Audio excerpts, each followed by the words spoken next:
What is up, YouTube, Facebook, Twitter, Apple, Spotify, and everyone tuned in on the Texas Sports Unfiltered app? Welcome in to another edition of Bucky and BK live on Texas Sports Unfiltered and on the free TSU app. Today is Thursday, November 14th, 2024, and the Buck and I are with you for the next 2 hours. On today's show, Texas Edge Ethan Burke will join us at 8:30 for his weekly conversation, brought to you by our friends at realtruck.com. We'll get Ethan's thoughts on Texas's victory over Florida and this weekend's matchup at Arkansas. Speaking of Arkansas, Bo Mattingley from ESPN Arkansas will join the program at 9:15. We'll get his preview on Saturday's matchup in Fayetteville. Bucky and I will talk Texas, Arkansas. We will recap National Signing Day. We will preview what should be an epic NFL game tonight. We've got some NBA to get into, and we'll have some fun on a Buck Off Thursday. Buck, on to you, my friend. How we doing? Thank you. Same to you, man. Beautiful day. Another beautiful, fall day. It feels like it this morning. It's cool outside today. Let's get yourself some long sleeves on. The highs are only supposed to be in the 70s today, so I'm not buying. I still see that sunny sun sitting out there. And when that thing gets up here at about afternoon, I'm still saying mid-80s. But the real forecast is for 70s today. This is supposed to be a nice, cool day. Okay. But I'm fine. No complaints. 70s, low 80s. No chance of being in the 90s. It's all good. It's fall. It's here now. It's always 70s in my apartment. All right. Yes, there you go. Yeah. It's no always need to leave. Absolutely. Yeah.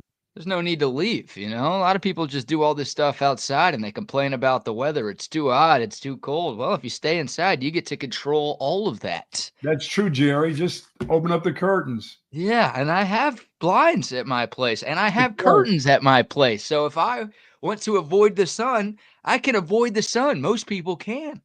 What about the moon there? Ooh, the moon's a little tougher. That one, I don't know where that's going to be. I know where the sun's going to be a year in advance, but I don't know where the moon is going to be. Sure, Jerry. Buck off to Jerry Jones to start off. That's the first one. Buck off to that madness. That's just sad. That's really old man stuff. I can be an old man sometime, but not over something that's going to help my team. That's just old man talk. It's brutal is what it is. And I'd like to congratulate Houston Texans fans on an easy victory come Monday. Wait a minute. Before the game even starts? Not even? Yeah. You picking the Cowboys to beat the Texans Monday night? Major upset coming up Monday night. Oh, my God. That same team that we just saw get boat raced by Philly 4 days ago, you're going to pick them to beat a playoff team in Houston? I'm not picking them to win another game, actually. Yeah, I don't think they'll win another game. They got two chances, I think two realistic chances. And look, it's the NFL. You never know. But the two games on paper where you give the Cowboys here and there. Yeah, you'd give the Cowboys a chance against the Giants at home and then at Carolina. Those are the two games against like competition that they still have on their schedule. But every other game, including Monday against Houston, I don't think Cowboys fans are feeling too good about those. No. And now, if they were playing the Jets, that would be different too. But now that Aaron Rodgers is talking about coming back for another year. Really? Yeah, I had that written down. That guy is not coming back for another year. That's not true. That ain't true. Ooh. He ain't coming back. Once this season's over with, he said, we're playing for pride. Yeah, okay, Aaron. Why would he not come back? He can make like $50 million next year if he returns. Has he got $50 million in the bag for coming back? I think so. And being 3-14, yeah, come back again. That's good. I'm sure they can't wait to have you back. I was going to say, other than not developing any quarterback for the future, bring you back again. If you're the Jets and Rodgers does say he wants to come back, then I think you need to draft a quarterback, let him sit under Rodgers for a year, and then, hey, Aaron, you got to go, dude. Now we've got this young guy here to take your spot, all right? Yeah, you kind of see him out the door after next year, don't you? Yeah, I think Jets fans are ready to see him out the door this week, but yeah, at the latest, it's got to be after next season. Yeah, I would agree with you. Good morning to the soldiers at Fort Cavazos, Texas, the soldiers in the state of Texas, and all those that fight for us each and every day. Thank you, thank you, thank you for the fantastic job that you do to you, to your families. Do be safe out there. Absolutely. Our guy Joe K with an early comment. Dallas was tanking before Dak got hurt. It just wasn't intentional. Yeah. Yeah. I thought they tanked before the season started. I thought it was funny that the Dallas Cowboys would be in rebuild mode after paying their quarterback $1 gazillion. They're rebuilding everybody else on their team except for the quarterback. Then he tears the meat off the bone, and he's like, I'm out of here too. Pay me my money. Let me sit around, have surgery, and chill out while you try to fix everything else around us. Fix the curtains, fix the $1 billion stadium, do whatever you have to do. But I'm not going to be a part of this mess. No, and I don't blame him either because. Oh, no. I mean, surgery or try to get back to that group as quick as possible. I'd rather have surgery. Yeah. Why would you rush back to this team? No. You know, if the Cowboys had a good team and there was a chance they could make a late push for the playoffs, then No. all right, yeah, try to avoid surgery or at least push it back to the offseason. But I think we all know what this Cowboys roster is right now. And, you know, Dak Prescott, as good as I think he is, he can't fix all of the issues No, that it's they a have. hot mess. It's a hot mess to say the least. So we'll talk Cowboys and Texans. We'll get more into that tomorrow. And of course, we'll preview it a little more Monday night because it is the Monday night game. We will also dive into what should be a great Thursday night game. Battle for first place in the NFC East between the Commies and the Eagles. Should be a fun one tonight on TNF. But Buck, you've been asking me all week long about the status of Arkansas quarterback Taylen Green. And the first injury report of the week came out last night for Texas and Arkansas. Real quick, starting with Texas, 2 players listed as doubtful. Colton Vasek, who did not play last week against Florida, and backup linebacker Mo Blackwell. Both of those guys listed as doubtful right now. But outside of that, no injury news to report on the Texas front, which is a good thing. For Arkansas, their quarterback Taylen Green and their starting running back Jaquindon Jackson, both on the injury report, but both listed as probable for Saturday's game. Here's a little bit, though, from Sam Pitman, the head coach of the Hogs. He was on the SEC teleconference call yesterday. So this is as updated info as we have right now. Here's Sam Pitman talking about his starting quarterback. Well, I think he's probable. I think he'll come out tonight as probable on the injury report.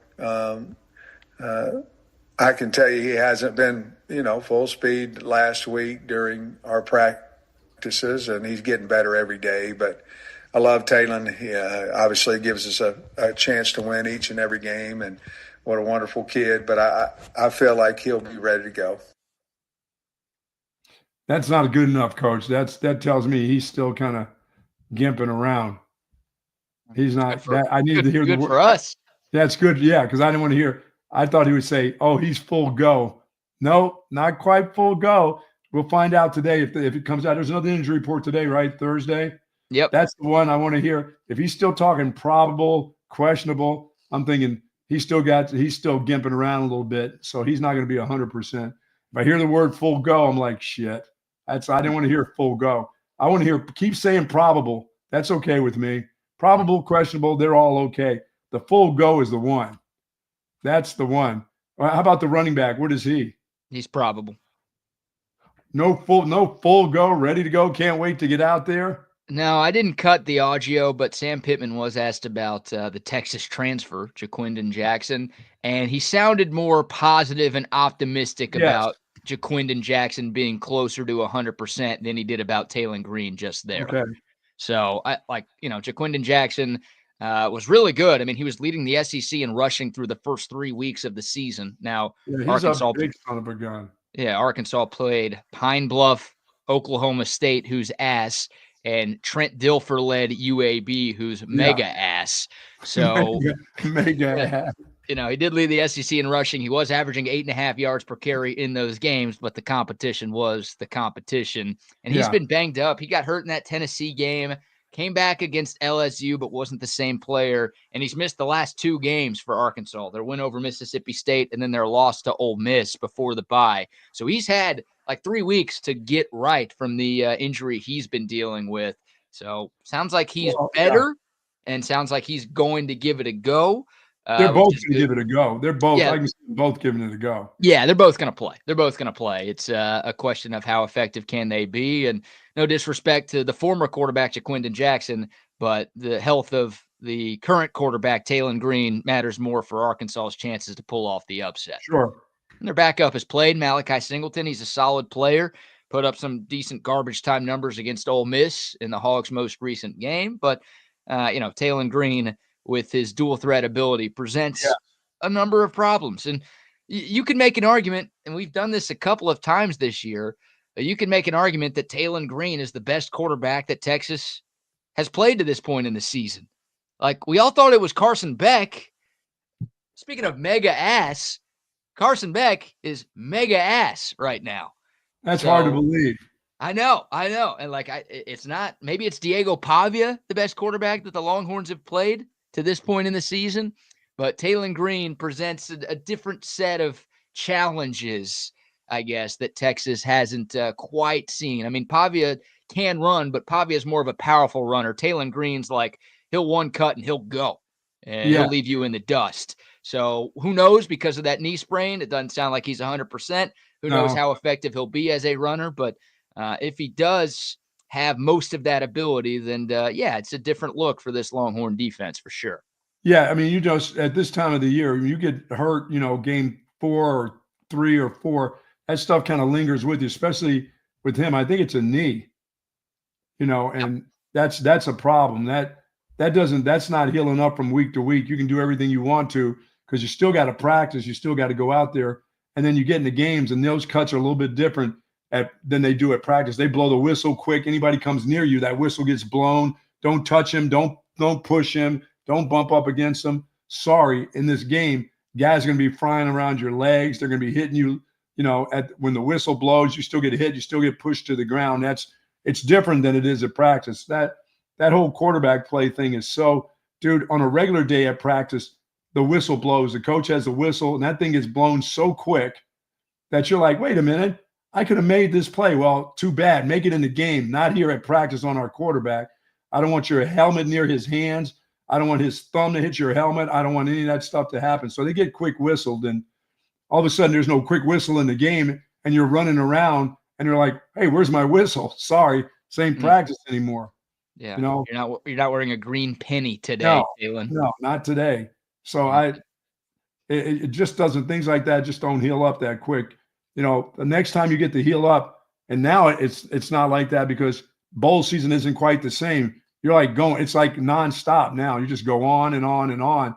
If you're one of those teams that are close, to being in the playoffs, you just keep on going. Yeah. So it's you don't get much rest. This is the longest football season of all time, especially for college players. There is no. That's why when you look around in the season, you go, wait a minute, they got 2 byes. Well, hell yeah, they got 2 byes. They need 2 byes to make it through this season. It is the longest college football season of all time. Now, it won't be for Arkansas. They're just going to play a normal season and then a bowl game probably. They've got 3 games left to win 1. They're currently 5-4, and one of those games is against Louisiana Tech. So odds are the Hogs will be bowling this season, but for Texas. They'll be down in Shreveport, or they'll be at the what's close to them? They've got that damn thing down in Memphis.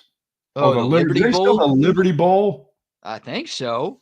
Yeah, they'll probably be in something like that. Yeah, quick sidebar. Because of the expanded playoff, do we know what the biggest non-playoff bowl game is going to be? Because all of the New Year's 6 bowls are now playoff. Yeah, something down in San Antonio. How's that? Oh, remember the Alamo Bowl? Yeah. Is that going to be the biggest non-playoff bowl game? That's a big bowl now, probably. What about the Cheez-It Bowl? Is it going to be that? Could be. One of the ones in Tampa. They'll have 8 games in Tampa. Ooh. They're not playing at Tropicana Field, I can tell you that. Oh, they got no roof, right? They got no roof. Wow. They're still hurting there. The Citrus Bowl, the Liberty Bowl, the San Citrus Diego Bowl is still going on. You didn't say the word Citrus Bowl. I coached in the Citrus Bowl against, I think, Georgia when I was at Boston College, when we beat those punks then. There you go. Too many DUIs and reckless driving arrests Oh, they for weren't Georgia. doing no. They weren't doing that. I think that was with Coach Dooley at the time. Ooh. That's a long time. That was Coach Dooley then. I know a Derek Dooley, but I know you're not talking about him. Vince Dooley. Vince Dooley. You know how far back that goes? That was Coach Vince Dooley that I think we played. And I think Kelvin Martin was a part of the Boston College team. Flutie and Kelvin Martin. I regret to inform you that Vince Dooley passed away in 2022. He did. Coach Dooley did, yes. Good run. Coach Dooley and Herschel Walker. That was like Herschel Walker was – I remember going to – I got to be around Herschel Walker and I think Bo, and they were like sons to the head coaches. Like when the adults were at these parties where the coaches were, when we'd go to these mega rich people's deal that dealt with the bowl games, we'd go to their big mansions for like cocktail parties and stuff. Mm-hmm. Those two dudes were there. Herschel was there. I'm like, what is the player? There's no players here. He was like Vince Dooley's son, and Herschel Walker, same thing. Oh God, please. Pat Dye. Pat Dye was the coach. That's right. At Auburn at the time. Herschel Walker was like his kid. Had his arm around him all the time. There you go. I like that. I'm sorry, not Herschel Walker, Bo. Bo Jackson? Bo Jackson, yes. Okay, yeah, here it is. CB says Derek Dooley is Vince Dooley's son. So that makes sense. Wow. Derek Dooley coached at Tennessee and did not coach very well. He didn't last long in Knoxville. So I just did a quick search. That was kind of cool, man. That was kind of cool to coach. If I look back at my coaching career, I mean, being around Tony Dorsett, Doug Flutie, playing against Earl Campbell, Heisman Trophy winner, coaching against, Coach Dooley and Pat, having Bo Jackson. I mean, those are some pretty good players, pretty good running backs. Oh, absolutely. Great running backs. So I just did a quick search for bowl projections to this point in the college football season. And just by the looks of it, the Alamo Bowl and the Pop-Tarts Bowl might be your two. Get out of here. Because here are the predictions. Alamo Bowl has made that full circle to be something very special.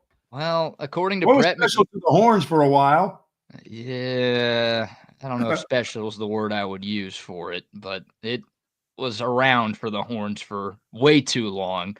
But the Pop-Tarts Bowl, here's the projection from Brett McMurphy. He's got SMU, Iowa State. Oh. Those are two teams that will be ranked, but not in the top 12.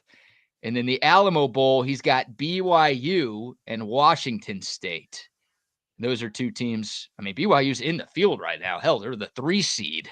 Yeah, I guess Brett McMurphy does not see them ending the year winning the Big 12. But those look like two of the most intriguing matchups. Is there such thing as the Holiday Bowl, the Poinsettia Bowl? Is that still going on too? The Holiday Bowl still exists. Brett McMurphy's projection is Clemson versus Arizona State. See ya, Clemson. Oh, and he's got Alabama in the Cheez-It Citrus Bowl. Oh, they combined Cheez-It and Citrus. Oh, my goodness. What are we doing here? We're running out of bowl games. The playoff's too big. God. What a travesty. All right, that's enough. Citrus Bowl's cool. Good trip. Some of those trips are fantastic, though. Let me ask you this. Is there still a Sun Bowl in El Paso, or is that gone? I know the Sun Bowl has been around in the last few years. Let me make sure. Yep, the Tony the Tiger Sun Bowl.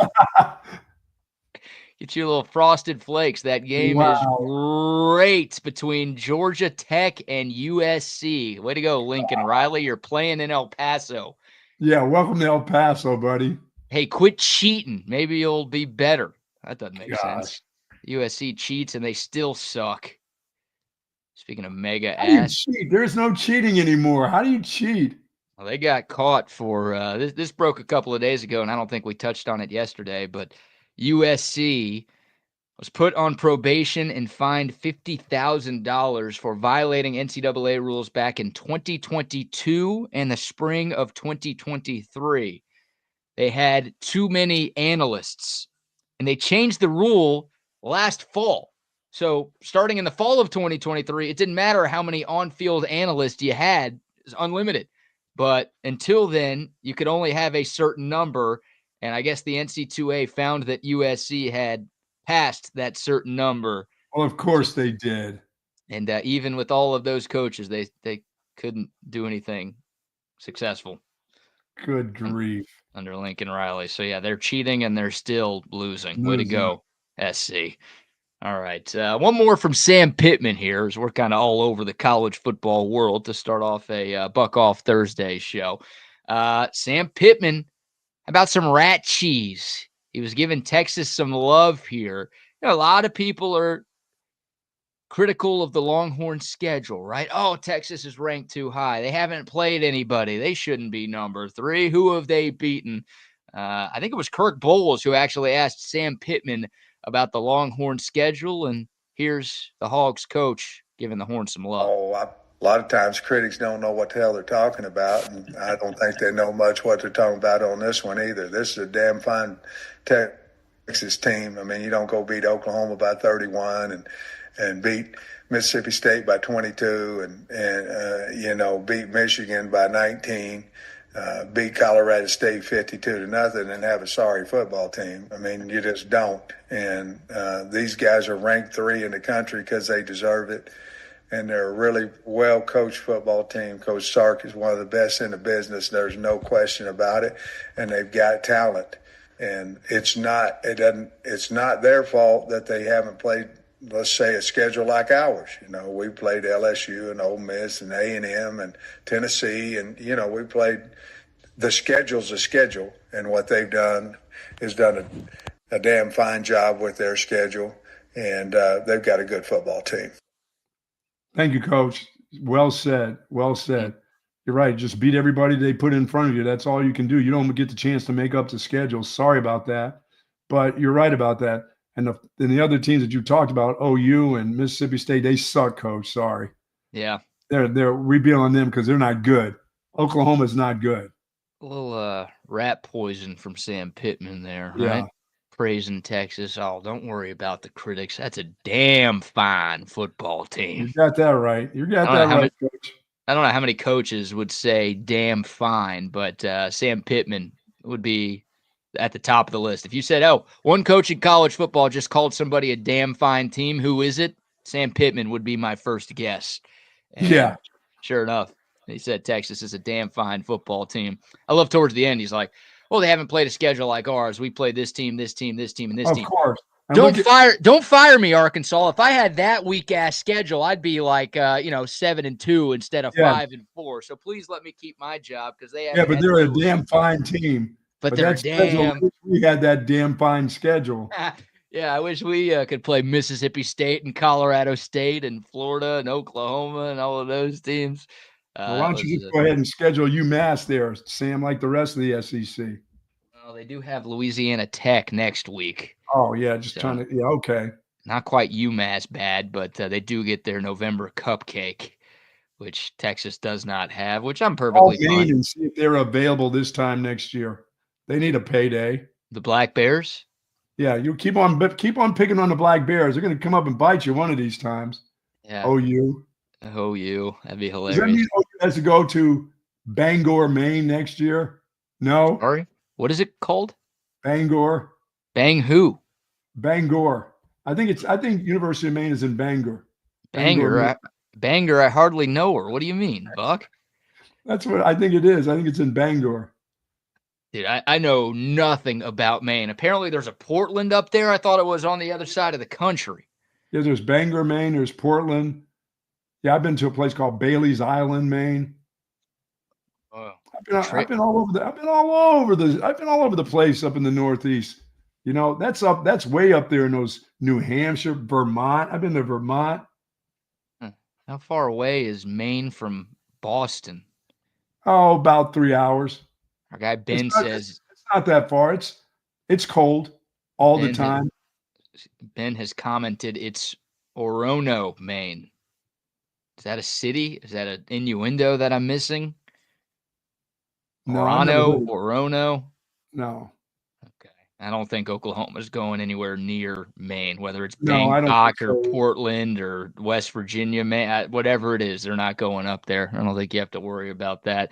And you know what? I shouldn't complain. Texas did get its November cupcake. We just played Florida, and we get Kentucky next week. So, Oh, sorry. Yeah, sorry. They're in the SEC, though, aren't they? yeah, they are in the SEC, I think. But I don't know if they should be the way that they're playing this season. Just having a bad year. That's all. They're just having any. And for Florida, it's a down 2 years. But that program is not supposed to be that bad. They're not supposed to be that group without talented players. That was still in my mind so far this year. That's been the thing in my mind that I haven't seen. I mean, I've kind of followed Florida football for a while. I've just not seen a group. They look good coming off the bus, and they look good in their ties and their street clothes. But man, when they get on the field, you're talking about disorderly and just out of sync. It just doesn't look like the same athletic type of group. No, they're poorly coached. That's the part that Billy Napier will get problems for. Yeah. Why do these great athletes look this way? Florida's going through a Texas run right now where it's been Florida, I would decade. say that a Texas Notre Dame type of run when they're I mean, it's been like a decade plus. I know Florida has had a couple of 10-win seasons in the last decade, but by their standards, they have fallen off of a cliff. And this is about to be losing season number 4 in a row in Gainesville. So it's bad right now. And if they're going to keep Billy Napier, then there's a very good chance it's going to be a 5th straight losing season in 2025. You know, BK, that whole Billy Napier vote of confidence thing, I'm almost not buying into that. I'm almost buying, dude, this is kind of the kiss of death. If you go out bad, they're liable to book a flight for him and put a for sale sign at his house. I mean, yeah. Well, I think it's the same thing with Oklahoma, right? Like Florida and OU's brass both gave votes of confidence to their head coaches, even though it feels like a large percentage of the fan bases are ready to make a move. But there's still a couple of games left, and Florida's got LSU, Ole Miss, and Florida State. If they lose to Florida State, then sayonara, Billy Napier. Like, okay, yeah, okay. They won't, because Florida State is the worst team these guys have ever seen. And I feel the same way about, as good as everybody likes Brian Kelly and thinks he's a great coach. If they go and lose this week to Florida, can you imagine what that's going to be like in Baton Rouge? Yeah, I don't think he gets canned. Like his seat is maybe starting to get warmer, but it ain't the heat of Napier or Venables, right? Venables, I think no matter what happens, it has to be a total catastrophe. I think this is all on the decision making with the quarterback chasing that one dude out. That they should have got every cent of NIL money to keep that quarterback, from going to Oregon, which is hard to do because everybody goes to Oregon for the money. But they actually helped pack his bags, and that was a mistake. Yeah. Well, look, as good as Dylan Gabriel is, I mean, behind that O-line with the injuries at wide receiver that they've had with that run game, like but he would have got him a game or two in there somehow. Yeah, but it'd still be an underwhelming season in Norman, and there'd still be questions about Brent Venables. And he wouldn't have had a chance at the Heisman Trophy with that group. No, God no. He'd probably be hurt behind that offensive line. Yeah, you're right. No chance. All right, before we speak with Ethan Burke, let's give a few sponsor shout-outs here, Buck. Say hello to our friends at Texas Orthopedics. Folks, if you're seeking that specialized focus, patient-focused orthopedic care, if you've got problems with your ankles, your knees, your hips, your shoulders, contact the experts at Texas Orthopedics. Their physicians offer surgical and non-surgical orthopedic care for children and adults, spinal care, sports medicine, trauma care, joint replacement, rheumatology, the whole works. Dr. Danny and Dr. Stockton are dedicated orthopedic surgeons there, and they want to get you right back in the great quality of life that you deserve. Once again, Texas Orthopedics is the largest independent orthopedic practice in the state of Texas. For more information, head to txortho.com. Yes, indeed. Yes, indeed. And now a word from our great friends at Audio Visual Consultations. Hi, this is Tom McKay, owner of Audio Visual Consultations. I got this, Dad. This is Camilla McKay, and my dad can help with any TV or stereo needs you have around your house. Just call him, and he will come to you with advice and a great price. And the guys that work for him are awesome. They can install anything, anywhere. So, like my dad says, just relax and smile. We handle all the work. So just give us a call at 255-8678 or on the web at avconsultations.com.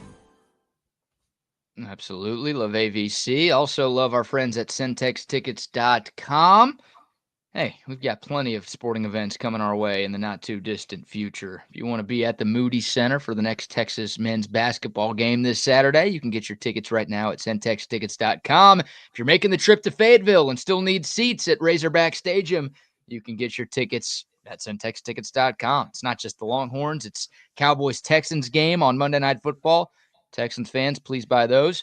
If you want to see a comedy show, if you want to see a concert, if you want to see a Broadway show, whatever, they've got it all online at centextickets.com. And make sure you use the promo code CENTEX10 at checkout. You are going to get 10% off your purchase over at centextickets.com. My daughter let me know yesterday after, her first trip to, the ATT Center in Arlington, said, place is gorgeous. She goes, but damn, there's a lot of sun in there. I said, hey, she goes, I don't know what they're talking about with the curtain. She goes, but that place is bright inside. Hey, I'm like, well, it's supposed to be. You never taught your daughter about a home field advantage, Buck? Yeah, I didn't. I must not have said that. So she goes, that's not an advantage for anybody in there. She goes, that's a place that you see people in there with their sunglasses on. I said, I guess so. The curtains aren't drawn. That's why. I said, they don't have any problems for concerts in there. And I didn't ask her about the moon because she would have cussed me out. So I stayed away from that moon because she would have said, what the hell are you talking about? Did you hit your head again? Another buck off to Jerry Jones and the Dallas football Cowboys. With the moon? With the moon. All right. Normally we do this Thursdays at 9:15, but we've got an Arkansas guest joining us at that time today. So we're moving up our weekly conversation with Ethan Burke a little earlier. So without further ado, our weekly chat with Texas Edge, Ethan Burke, brought to you by our friends at Real Truck. And BK, he is third-year edge rusher at the University of Texas, Ethan Burke. And our weekly conversations with Ethan are brought to you by our friends at Real Truck, the #1 truck accessory brand in the United States, with top-selling upgrades for the ultimate tailgate party, hitch grills, powered coolers, weatherproof awnings, and so much more. Gear up for the final months of football season and bring your truck to life over at realtruck.com. Ethan, thanks as always for the time, my friend. How are you? Man, I'm doing well. Thanks for having me back, guys. Good to be with you again this week, man. Everything we talked about just about last week before that Florida game kind of came to fruition. We talked about a fast start, you guys getting up early in the morning and ready to go. And boy, it was all good last week. I know last week is last week, but that had to be fun for the football team, for the defense, for the offense, for the entire squad. Yeah, it was just a fun game to be a part of, I think. Like I said last week, the early start, I think, is an advantage for us. I'm not sure how many teams do the early start, but for us, it's definitely an advantage, and we try to use it in that way. Yeah, why is that, Ethan? Because you guys have played 2 11 a.m. games this year, and I think they've been your 2 most complete performances of the season, with the win at Michigan back in week 2 and obviously what y'all just did against Florida. I know you guys practice in the morning, but it's got to be more than that. Why are y'all so comfortable with those early kickoffs? Yeah, I mean, dude, one thing for me is just not waiting around all day and getting up and getting it on. We're ready to battle at any time. That's one thing for sure. But I think we practice so early that the wake up doesn't get to us really. Yeah, I mean, I got to believe that. I mean, like my partner here, that dude could probably get up early, but he's going back to bed. And for you, once you're up, that's it. I mean, you don't ever slide back to the room, to the apartment and stuff, and then go back to sleep, do you? I mean, even if you've got class later on that day or something later, when you're up, huh? Yeah, dude, when I'm up, I'm going. Maybe sneaking a nap every once in a while. There you go. Before class or something, but other than that, dude, especially on game days, once we're up, dude, and it's 11 a.m. kick, we're rolling. Yeah. All right. Quick sidebar, Ethan, since you brought up the nap, are you a believer in the power nap? Do you take those? I'm not, dude. If I'm 30 minutes is too little. If I'm going to take a nap, I want it to be efficient for me and gain something out of it. I don't think I gain anything from the 30 minutes. I just wake up more tired. Absolutely. Yeah, I'm with you on that. All right, Ethan, want to ask you about Trey Moore, the UTSA transfer, of course, plays the same position as you. It's been kind of an up and down year for him, but he really had a breakout game against Florida this past Saturday. Just what's it been like being teammates with Trey Moore? What have you learned from him, and how cool was it to see him kind of perform the way that he did against the Gators last week? Yeah, he brings a lot to our room. Being around him is great. He's a great personality. He's great in the locker room. And last week, he really had a good game and got a sack, had a few tackles for loss, especially at the beginning of the game. So it was great to see, really. Yeah, I mean, that competition brings on that's a certain kind of competition when you do that. It's people don't understand that. They're always thinking that you wish the guy well, but truly I've been around now that I've been around Texas and players and athletes that go to the University of Texas, there's never seems to be any ill will. I mean, Mac Brown started this a long time ago. There seems to be a brotherhood of this university with players. They don't do anything but wish their other buddy well. In other words, they know that they just will fight just a little bit harder to get more time, but they don't ever wish anything ill on anybody else. Yeah, certainly. We're around each other all day, every day. Yeah. So you really get to know a person and understand who they are and if they're going through anything. I know there's people going through stuff on our team all the time, but just knowing that they try to focus on us and our team, I think that means a lot to me for the most part, because I know there's real struggles in real life, but we're trying to focus on a goal as a complete team, and that's really what makes us one. I like that. Texas Edge Ethan Burke is joining us here on Texas Sports Unfiltered. And, of course, our weekly conversations with Ethan are brought to you by our friends at realtruck.com. All right, Ethan, coming up this weekend, a trip to Fayetteville to take on Arkansas. This is a huge rivalry. Now, for you and I, younger Texas people, the hatred for Arkansas might not be as strong with us as it is for some of the previous generations. I'm just curious, though, inside those walls down at Moncrief, have you guys been talking about the rivalry at all, or has it just been like, here's the next team that we have to play? Yeah, I think a lot of the outside noise is that it is a rivalry. And based on what I've heard from the past and when they were in the same conference together, it certainly was. And I think we'll be able to renew that. And, I think the year before I got here, we went down there and we didn't handle business and it didn't go our way. And we've brought that up a little bit. But Fayetteville, I mean, I got friends in Fayetteville, and they're already texting me. So that's just been driving me. And I bet everyone else from the area has friends there, and they're talking crap to them already. Yeah, that's going to be special. It really is. Mm-hmm. The last week with the quarterback from Florida being banged up, it was a two-way street for you guys, which got to get prepared for. And I've got sort of a same kind of scenario coming up again this week. They've got a pretty good quarterback. They really can get out of the pocket, make some things happen. Big kid, strong arm, but really great with his feet, athleticism. But he's been banged up. Now he's had another extra week off. But is his preparation for two different guys, or is it all just the same preparation? I got to believe you're preparing for two different kind of quarterbacks. Yeah, we have been. I think we're expecting that one guy to come in and play. So yeah, that's been the main focus. We've had guys come down and run scouts and quarterback who are faster and more athletic, rather than our typical scouts and guys who are just better throwers. Yeah, Ethan, I think it will be Talon Green who starts for Arkansas, but not really specific to Talon Green, but just for your position. Like, how much tougher is it for you guys in that edge room to contain a dual threat quarterback versus just going up against a traditional pocket passer? Yeah, this is the new age quarterback. Really, you have to be able to move with your feet. He is definitely, I would say, more of a runner than a passer to say, but for us, we got to squeeze the pocket and keep him contained and not let him be able to use his feet. That's the main emphasis for us this week. So if we can keep him in the pocket and not allow him to do that, and we've come up with some pretty good stuff so far, so I think we're going to be able to do that.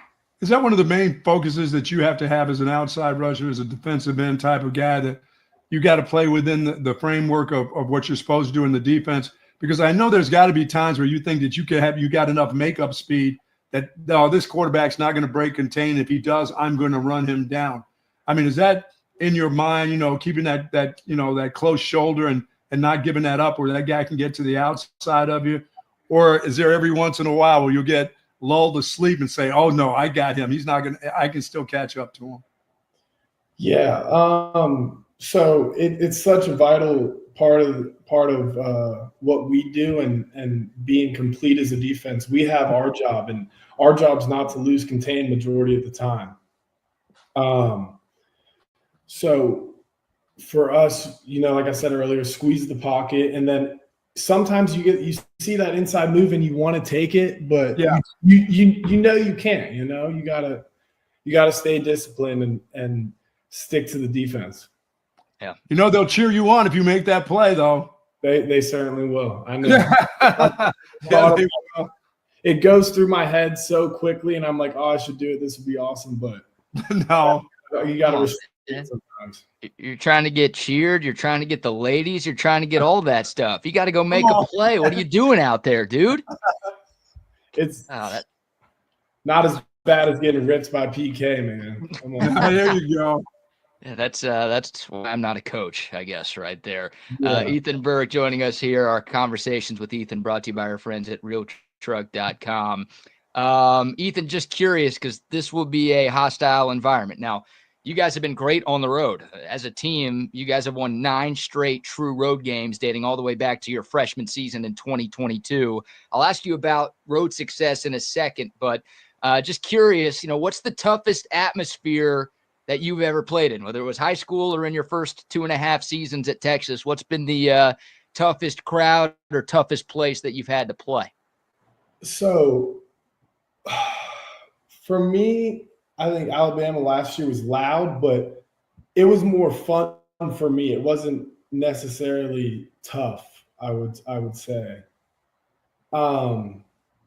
K-State too was pretty tough my freshman year, but Alabama or K-State, one of those. We know going on the road, we know how it is. But we think we're road warriors, and we're just there to handle business, nothing else. We're getting on the plane, we're going, and we're coming right back. We want to get out of there as soon as possible. Who doesn't want to come back to Austin, Texas? Let's be real. Yeah. A lot of talk about business trip, I guarantee you, this week. Yeah, that's all it is, right? We're looking at it as a SEC championship game. We need to win to make it there. So that's our goal. It's all business. Yeah. Who doesn't want to get back to Austin, Texas, and who doesn't want to leave Manhattan, Kansas as fast as they can? I think both of those are fair questions. So you mentioned it, Ethan. I mean, it's that business-like mentality. Is that it? Like 9 straight true road games is incredibly impressive. You guys are 2-0 in those true road games this year. If you include the Oklahoma game, obviously a neutral site, but it's 3-0 away from Austin. Like what makes you guys just sort of feed off of the opposing crowds the way that you've been able to do for multiple seasons now? Yeah, I'm not sure about everyone else, but for me, I love being on the road. There's something about everyone in there hating you, and it's you against the whole – it's however many of us, 75, whatever it is, 80, against that entire stadium. And I feel like I thrive on that, and I thrive on that energy they're giving towards me, honestly. Yeah, I mean, that's got to be – I mean, it's a lot of fun on the road because it's just you and your group. That's it. Mm-hmm. And, it doesn't matter if it's the bus ride, if it's a bus ride from the airport, back to the airport, back to the hotel. You just feel like everybody on the outside of that bus hates you. They just everything about you. So it's kind of fun. They do. And we're expecting that in Arkansas. We know I've heard crazy stories about their fans. I got some crazy friends who go to school there, so I wouldn't expect anything less from there you them. go. Yeah, like kind of following up on that, you mentioned earlier that you've had some Arkansas buddies sending you some texts, talking some trash earlier in the week. Look, I won't ask you to read all of your texts, but what kind of stuff have they been sending you? Man, those kids, they just want to talk. They just want to say something. But they're fake Arkansas fans, man. They grew up in Austin. They're truly UT fans at heart, and they know it. Oh yeah, they know it. Dude. Yeah, there's one thing Texas kids and Arkansas kids have in common is that they both applied to Texas. It's just some of them couldn't get into Texas. They couldn't get in. If they got in, they'd be here, man. I can guarantee that. Just like that. Ethan Burke joining us here, brought to you by RealTruck.com. Hey, Ethan, I saw you tweet either earlier today or earlier this week. I can't remember, but I know you've been doing some work in the community and specifically with the Marbridge Foundation. I'd love to kind of hear what you've been doing with them and what that experience has been like for you so far. Man, the Marbridge Foundation was outstanding. It was mentally disabled adults who live at the Marbridge Foundation. We got to go play basketball with them, and a few of them knew who we were. And they go to a lot of the Texas games, and that was awesome. Another one I did the other day was I went to Austin School for the Deaf, and I know a little sign language. I've taken it a few times. I've had some troubles in it, believe me. But I've taken it, so going there and really being able to like communicate with those kids and just socialize with them and try and motivate them for the game. I went to their game; they were crushing. They play 6-man football, so that was my first time watching. It was awesome to see, really. Yeah, they're pretty good. They are good, dude. They won the state championship in 2020. Yep. And I think they just got the top seed in playoffs for 6-man, I believe.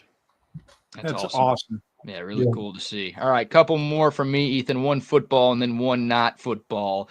I already know what your answer to this is going to be, but I'll ask it anyways to see if I get an honest answer instead of the answer your coaches are telling you to give me. CFP rankings. They came out last night. You guys are number 3, the highest ranked team in the SEC. Do you care? Do you pay attention to that? Does that motivate y'all? Or is it just we don't need to pay attention to that stuff? Nah, man, me personally, I don't, because they tell us not to, but I just don't. You know, I've been ranked highly in my career, like in high school and on the teams I'm on, and we haven't met those expectations before, and we've really failed. And then there's been times we've been ranked super high and we do. So right now, I don't think it means anything, honestly, because the season's not over with. The only thing that matters is winning the national championship. What is it, January 20th, right? Yeah. Mm-hmm. Only thing that matters. Yeah, I mean, it's truly that one day at a time right now. I mean, it's very similar as we said after you lost to Georgia. Every day, every time you get on the football field, it's about getting better. It can't be anything but that, because you can't control what happens 2 weeks from now. You can only control what happens at the moment. So that's the only place you can be, is at the moment. We can do all the talking about, college football rankings and everything else, but for you, it's about being in the moment. So you have to continue to stay there. That is hard to do, because you got a lot going on during the course of 24 hours. So. And you got a lot of people in your ear asking you questions and everything else. So staying in the moment is pretty difficult, brother. No, it is. That's just media. They have to make money some way. So keep the people entertained. And for us, it's just get back to business, ignore that, and focus on our job right now. So I love what you just said. Yeah, not a personal shot at us, Ethan. At least we're not going to take it as a personal shot at but if you'd like to pay us more, that's okay. Yeah. Oh, man.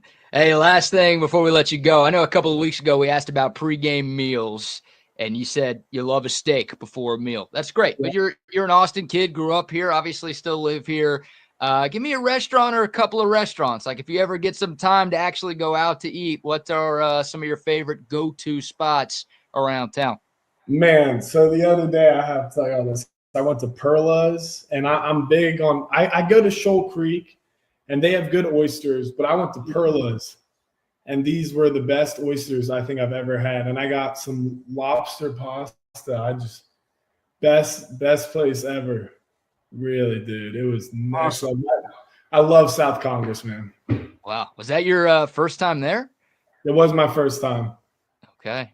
All right. Yeah. I love it. Yeah, we're big Shoal Creek Saloon guys. We actually do our pregame show for road games at Shoal Creek. So we're fans of that spot, but Perla's is jealous. Yeah, Jealous. solid too.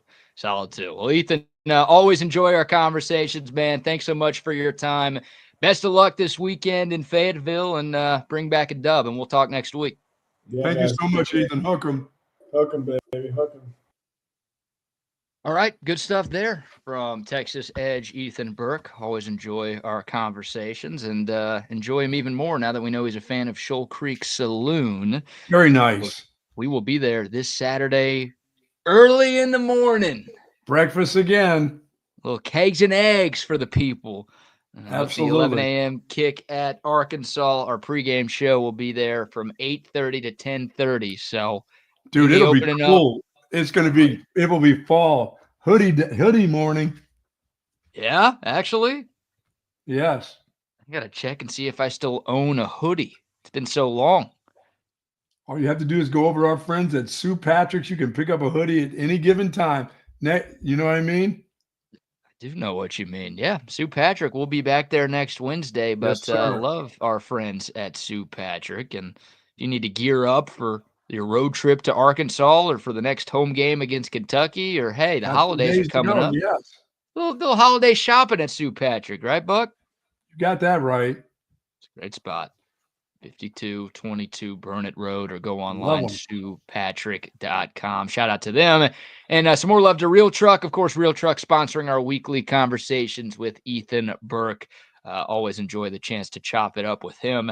And don't forget, TSU is in the NIL game, all right? No, any other radio stations around town that are getting that type of stuff. They're not doing what we're doing here. No. On Texas Sports Unfiltered. So stop wasting your time listening to somebody else. Listen to Texas Sports Unfiltered. All right. For sure. A couple more sponsor shout outs here. Buck, you got one for the people? Yeah, I got one. My good friends over at Leaf. I'm out there getting it done. I went over yesterday to Leaf Landscape and Supply Services. I wanted to go over and find out what I needed to do with my wild Bermuda grass. I've got to take it out of the lawn. So they told me exactly what to do, and here's where I could go pick up some of the other grass that I'm going to have to put back in. But I'm going to have to replace that grass, or it's going to take over the entire lawn. Me, myself, and I would prefer. I don't give a rat's ass. I live in the hill country. Just to have a lawn is okay. It looks green, but my wife's not buying that. She's saying pull that grass out so we can, so we can get the original grass back in there. And guess who's going to be pulling grass now? Yeah, the old man again. Mm. And there's a system under there, a sprinkler system, that guess what? I can't cut the pipes. And guess we'll have a little hammer down there doing that. I'll be in there, with a pick. Javier? Where's Javier at? Javier I think he's back across the other border, going the other way. I haven't going seen to him. Canada? What do you mean, the other border? He may be. He knows how to get back here. I need to give him a call. I need to talk to Javier. That's true.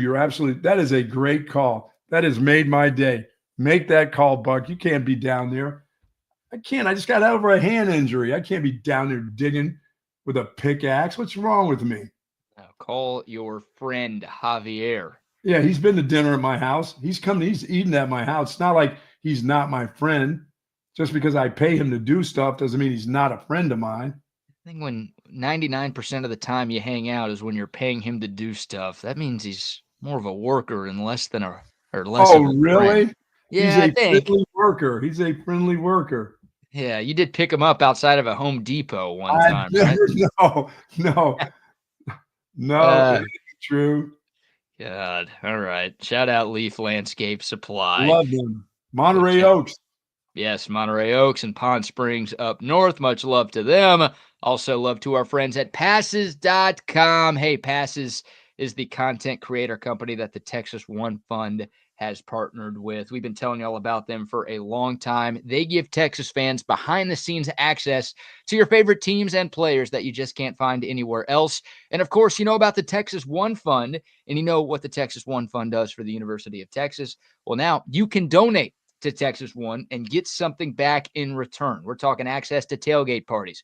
We're talking meet and greets, signed memorabilia, VIP experiences, and so much more. So when you head over to passes.com/Texas One Fund, you're not just supporting the future of Longhorn athletics, you're supporting yourself as well, because you're getting access to memorabilia and experiences that nobody else can get. Head over to passes.com/Texas One Fund to sign up and get closer to the game than ever before. All right, our friend Rebecca here, 49-17 is her prediction for Texas, Arkansas on Saturday. That's an easy win, and that's an easy cover, Buck. Where are you at right now on a Thursday? I would take that immediately, but I'm not going to. You think Texas covers? It's going to be a pretty good football game Saturday. The current line is 13.5. It opened at 16, so money has been coming in on the Razorbacks. You've been pretty nervous about this game really since the off season. Yes. So you're still a little nervous 2 days from kick. Yeah, I'm still looking at a touchdown and a field goal win. Okay, so Texas win, but an Arkansas cover is where you're at right now? Yes. Okay, well, you really just need to listen to me, all right? Oh, because you get them right on the nose. Is that right? Well, I did a little search this past week, and I looked up our season-long score predictions. Every week, everybody on TSU gives their predictions for the Texas game. And I looked at our records against the spread on these picks throughout the first 9 games of the year. We had to be the closest, at least us two. Got to be closer than the other group. Well, there are 3 TSU hosts who are above 500 right now. It's you. Thank you for making me part of the club. Yeah, it's you, it's me, and it's Rodney. Everybody else on TSU, including Chris and Cole from SEC Unfiltered, they are 4-5 or worse on their projections this year. Nobody's worse than 3-6. We've got a bunch of guys who are 3-6 though. But sitting at the top of the standings, it'd be yours truly, 7-2 with against the spread predictions, and I'm the only 9-0 person with outright Texas projections this year. So you should just listen to me. Don't even think for yourself, Buck. I'm here to think. Still feeling good about that Georgia win over Texas, are you? I'm not feeling good about it. I just know more ball than anybody in the world. It's as simple as that. But that's okay. I'm a very humble guy, but I just know more about sports than anybody. That's all right. There you go. But 7-2 against the spread. So don't even think. Let me think for you. And I'm going to tell you right now that Texas is going to win, and they are going to cover the spread on Saturday because they're going to win by 17, which by my count is more than 13.5, yes, which by my count means they're going to cover. So, it's a subject to change. I think that I need to know that injury report once again. I'm an injury guy. I needed that injury report for last week, that Florida game, when I saw a dude out there warming up and then sitting on the bench at quarterback. They were just so bad. They were so bad, BK. How much easy money was that for Texas fans, the ones that bet on Texas, which I don't. I don't play that game with them. But how much easy was that last week when you saw that guy going to the bench with his warm-up suit on? That was some Sunbelt shit from Sunbelt Billy. I know. All week long. Before the kickoff, nationally televised game, he just wanted to keep you guessing. Yeah, that helped a lot. They're trying to confuse Texas. Oh, we got to make PK prepare for 2 quarterbacks. They're not going to be ready for this. It's like, no, we're good. They didn't have one quarterback. That poor kid that came in that game. You talk about a guy under fire. Man, talk about a guy who's turbo ass. That's Aiden Warner. We're inventing all sorts of words today. That dude looked a lot like Carson Beck has against everybody except for Texas. Oh, no, he threw 3 picks. Oh, I forgot he gave Texas 3 picks. Man, I know Carson Beck's been bad, but you're comparing him to Aiden Warner?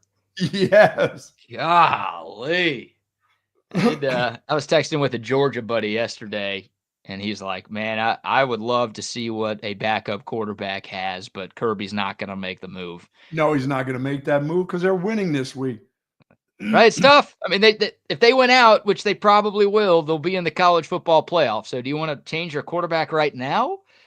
No, they're not going to do that. But you do wonder if, look, they don't have a Tua sitting on the bench, but No. Kirby Smart lost a national championship to Nick Saban, and in that national championship game, Saban went from Jalen Hurts to Tua at halftime, and it worked. So, in the regular season, these last 3 games, will Georgia need one of their backups? No. But in a playoff game, I do wonder if Carson Beck is like turning it over the way he has been. I don't know how we got to Carson Beck, but that's maybe something to watch in December.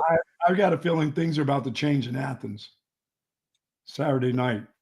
Oh, yeah. You're calling a Georgia beatdown over Tennessee? Yes. So you feel better about Georgia blowing out Tennessee than you do Texas blowing out Arkansas? Yes. Okay. Right now, as of today, yes. Tennessee, yeah, we'll see. Nico was questionable on the Vols injury report yesterday. So something to watch as he is dealing with a concussion. But, wow. That's not the game you want to go into with a probable concussion into that game. They're going to be Georgia Bulldogs coming from all angles after this kid. Yeah, I think you're right there. I think you're right. But I'm going Texas with the cover right now. Subject to change, but I still feel like come Saturday morning. So probable that they will. Yeah, I'd say probable that they will cover. But if I make my prediction on Saturday and it's the same, then it's going to happen. It's just, okay. I know all. I understand that. I know all. All right, we'll take your thoughts. The code of text line 512-222-9328. If you want to chime in, we'll hear more about Arkansas from Bo Mattingley, who covers the Razorbacks at ESPN Arkansas. That conversation coming up at 9:15. Let me ask you this: Do you have, since you are the know-it of all sports, I mean, not just football, do you have Mike Tyson to get knocked out by Jake Paul, by Rand Paul's son?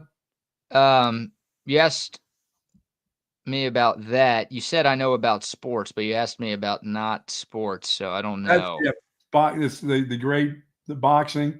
Well, boxing is no longer. I mean, this version of boxing is not a sport. Like boxing, I'm not dunking on boxing.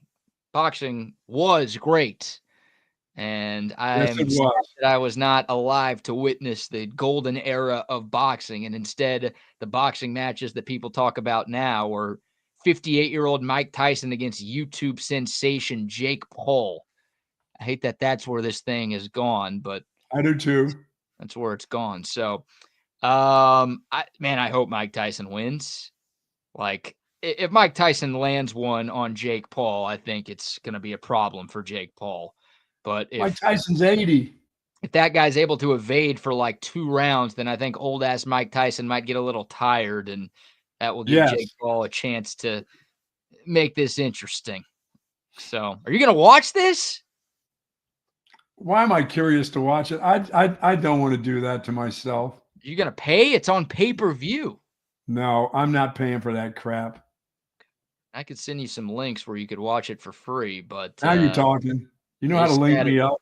Saturday night, probably past your bedtime when the. What time would that start? 10:30, 11 o'clock? I would guess it's sometime. Where are we at, in Vegas? Yeah. So that's in Vegas. Formula One's in Vegas. Which one would I go see if I had an opportunity? I would go to Formula One. I'd hang out on the streets of Vegas than to go to see that fight if I had a choice. I'd hope you'd choose Formula One over Tyson Paul. Yes. Even if I was ringside, if you gave me ringside seats, I'd go out on the strip and watch the cars come zooming by. There you go. Yeah, and they're loving it this year. Not too much complaints from the Formula One people. They must have made some coin last year. All the bad mouth in the Vegas is over with, it sounds like. All right. Yeah, year one, I guess, is always tough, right? Like, I'm sure I don't remember year one at Coda, but I'm sure there were some complaints about some problems at Circuit of the Americas. Yeah, there was when- track problems. They did, Yeah. you know, the cars didn't fit right on the track and all that. Yes. Yeah. Oh, I forgot. Sorry. Thanks for all the corrections. The Tyson Paul fight is at Jerry World. Oh, what about the sun? It's at night. Fight. Oh, that's right. What about the moon? Yeah. You think they'll have the curtains down for that one? I don't know. They probably would like to have a little moonlight in there. Why not? Yeah, and that fight is tomorrow. Clearly, I'm not interested in the fight because every bit of information I just gave is wrong. The fight is tomorrow, and Okay. it's in Arlington and not Vegas. So if you got plans on getting there, you better be careful where you go. yeah, just completely disregard everything we just said about the fight. Be more exciting than a Cowboys game there. And it's going to be on Netflix, not pay-per-view. Jesus, dude. Like, what kind of journalist am I? I am fake newsing all over the place right now. Yeah, you're just a football betting guy. That's what you are. I'm It's just all a right. I'm a Texas betting guy. Yeah. That's all I've got this season. And I still don't bet on Texas. I'm like you. I've been hurt No. one too many times to actually put my cousin's hard-earned money on the No. Longhorns. I just give out the advice. That's all I can do. But No, you're not interested in that fight. Nobody's in it. I wasn't interested until I saw it hit the screen on the TV. I that was not on the calendar whatsoever for that. You've got Mike Tyson at 58 years and 4 months against Wow. Jake Paul, 27 years, 9 months. They're about the same weight. Paul 225, Tyson 224. Both of them are listed as Orthodox. I don't know what their religion has to do with this, but good to know we got a couple of Jews in the ring tomorrow. And pre-fight record, Jake Paul 10-1, 7 knockouts against, Lord knows, Mike Tyson 50-6, 44 knockouts. So You're right. If Jake Paul gets caught by one of those old man hits, man. The largest age difference in the history of professional boxing. So this will be a sanctioned bout, and it will count on the records for both Tyson, Chicken, and Paul Revere.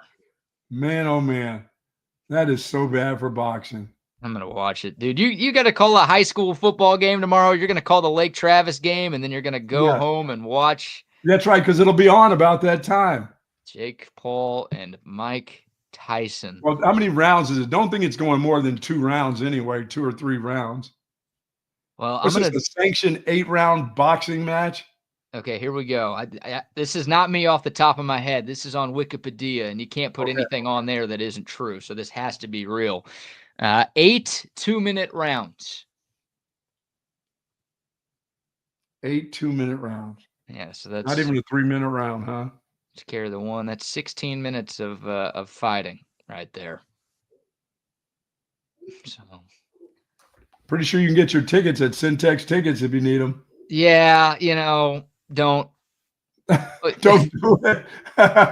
Don't go to dinner somewhere. Go to dinner. Shelby, I'm sure Shelby and the gang at Syntex will happily take your money, but go buy tickets to something else instead of the Jake Paul Mike Tyson fight in Arlington tomorrow. Have yourself a nice Friday evening dinner instead. Yeah, do that. You don't need to support Jerry Jones. If you're a Cowboys fan, you're tired of supporting your first real boycott of Jerry World, I see.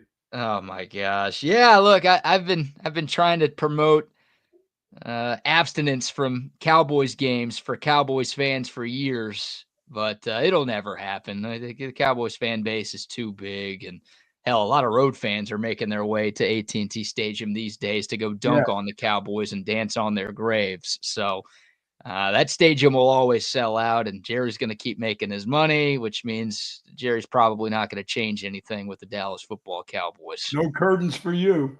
No curtains for us at all. So there you go. There's your random boxing talk on a Buck Off Thursday. Buck off to that fight. Buck on. Nice. Fight.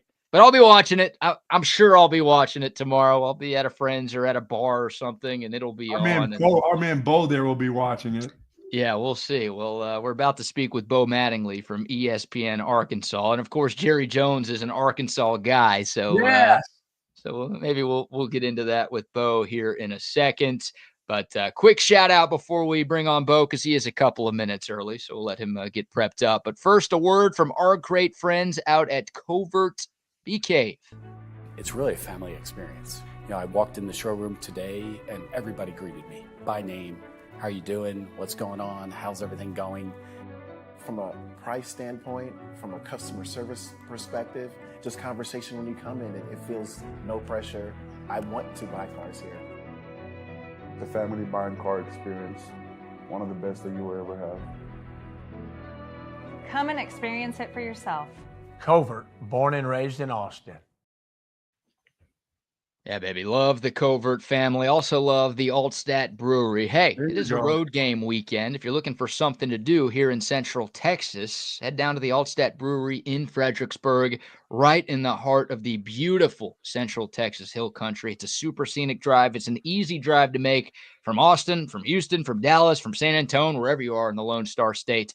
Check out the Altstadt Brewery. You get to try all of the great Altstadt beers. There's live music every weekend. They've got a fine dining restaurant serving European-style cuisine with a former Michelin chef whipping it up. You've got the outdoor beer garden. Should be a gorgeous weekend here in Central Texas. So much to do. It's the perfect day trip for the beer drinkers in your life. And hey, maybe that's you. Get out there to the Altstadt Brewery in Fredericksburg. It is Altstadt beer, no impurities, no regrets. All right. I think I see Bo. We'll bring Bo on. It looks like he's ready to rock a few minutes early. Joining us now from ESPN Arkansas, he is Bo Mattingley, kind enough to spend a couple of minutes previewing this Texas-Arkansas game with us. Bo, thanks so much for the time. How are you this morning? I'm great. Good to be on with you guys. Hope you're well. Coming on, man. We appreciate it, dude.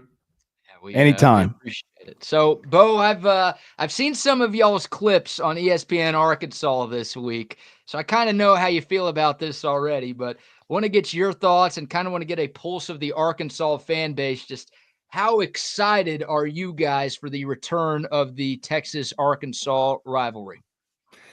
I think people that have been around, 30 plus years watching Arkansas play football, it just brings back a lot of memories, a lot of entertainment, a lot of excitement, a lot of big upsets, not remembering too much of when it goes the wrong way. Texas is one of those teams that, has always felt like it has more, and they have an embarrassment of talent, embarrassment of riches.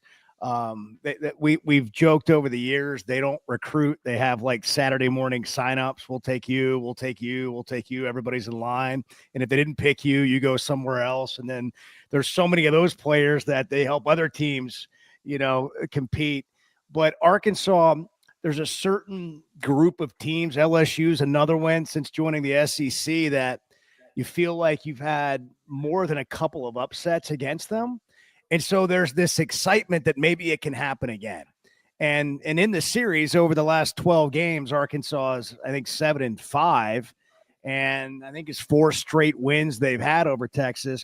None of that really matters in this game, but as a fan, you remember that. And you remember what Arkansas fans felt like was a rivalry in the Southwest Conference days. So you get excited about playing this game. But, man, this is on paper not a great matchup for the Razorbacks. But, hey, that's also something they're accustomed to seeing in the past, and some still are not discouraged by that. And we've seen the line move, I think, from 16.5 to 13.5, which is significant. It's still a little early because there'll be, I'm sure, a lot of money coming in late, as is often the case. But we'll see how much of a Texas favorite this game ends up showing us. Once again, thank you, Bo, for joining us this morning. Let me ask you about Coach Pitman. He is, there are universities that, as things start to go sideways a little bit, or there's rumors about you being there and not being there, it starts to come in on how much fans don't like the coach themselves. There's something about their personality. Sam Pitman has a kind of cool personality. I think he always has. Is that holding the Razorback fans together about this guy, because they truly do like him, there's nothing much to dislike about Sam Pittman, is there? As a human being, as a leader, as a coach, as a man around town. Yeah, I would say you're not going to meet a more genuine, down to earth guy who gets Arkansas. Part of winning at Arkansas has traditionally come mostly with guys who have embraced and understood the underdog mentality and the chip on the shoulder that our state really has. And Pittman embraced that when he came in, and his career's embodied that.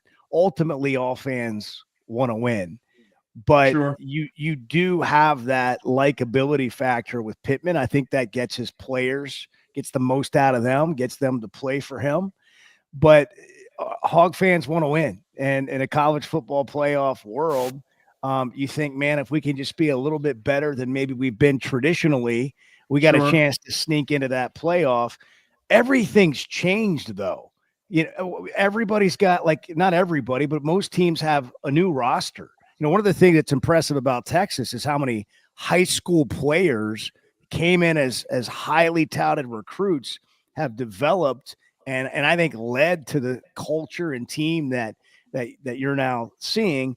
At Arkansas, this thing's kind of ongoing throughout the year because there's 50 plus new guys, many of which, are your starters that have to come together as a team. And so I think Pittman's going to be back next year. It was hot seat talk and all that in the offseason. They're miles ahead of where they were a year ago. And it's inconsistent right now. But if the team that shows up that did against Tennessee, I think they can play with just about anybody in the country and certainly make it a fourth quarter game. Yeah. Bo Mattingley from the Chuck and Bo Show on ESPN Arkansas was joining us here on Texas Sports Unfiltered. Yeah, perfect segue, Bo. I want to ask you about that Tennessee game, right? I mean, Arkansas has had 3 or 4 chances to pull off mammoth upsets this season. They got the Vols a couple of months ago, against LSU, didn't go great. Against Ole Miss 2 weeks ago, went horribly wrong. What was the difference in that game? What did Arkansas do so well that allowed y'all to knock off top 10 Tennessee? As good as Tennessee's quarterback has been, Nico is also inexperienced. And you get in an environment like that, and I think they were able to see some things that Oklahoma had done and surprise the Tennessee offense with the way they lined up and played defense, and they really bought into it. I think motivation's a big thing in football. You get guys believing in a plan, fired up. It doesn't overcome everything, but it can get you to play at your best level. And Arkansas did that against Tennessee. And then on offense, they really committed to the run. There were a number of 3rd and short, 4th and shorts that they were able to convert and just kind of pound away, not huge rushing numbers, but just pound away to keep your playbook open and make it a little less predictable for the defense. When Arkansas's struggled, it hasn't been able to do that, and they've turned the ball over. They did all the right things really in that Tennessee game, including putting a drive together to start the 3rd quarter when they were down 14-3.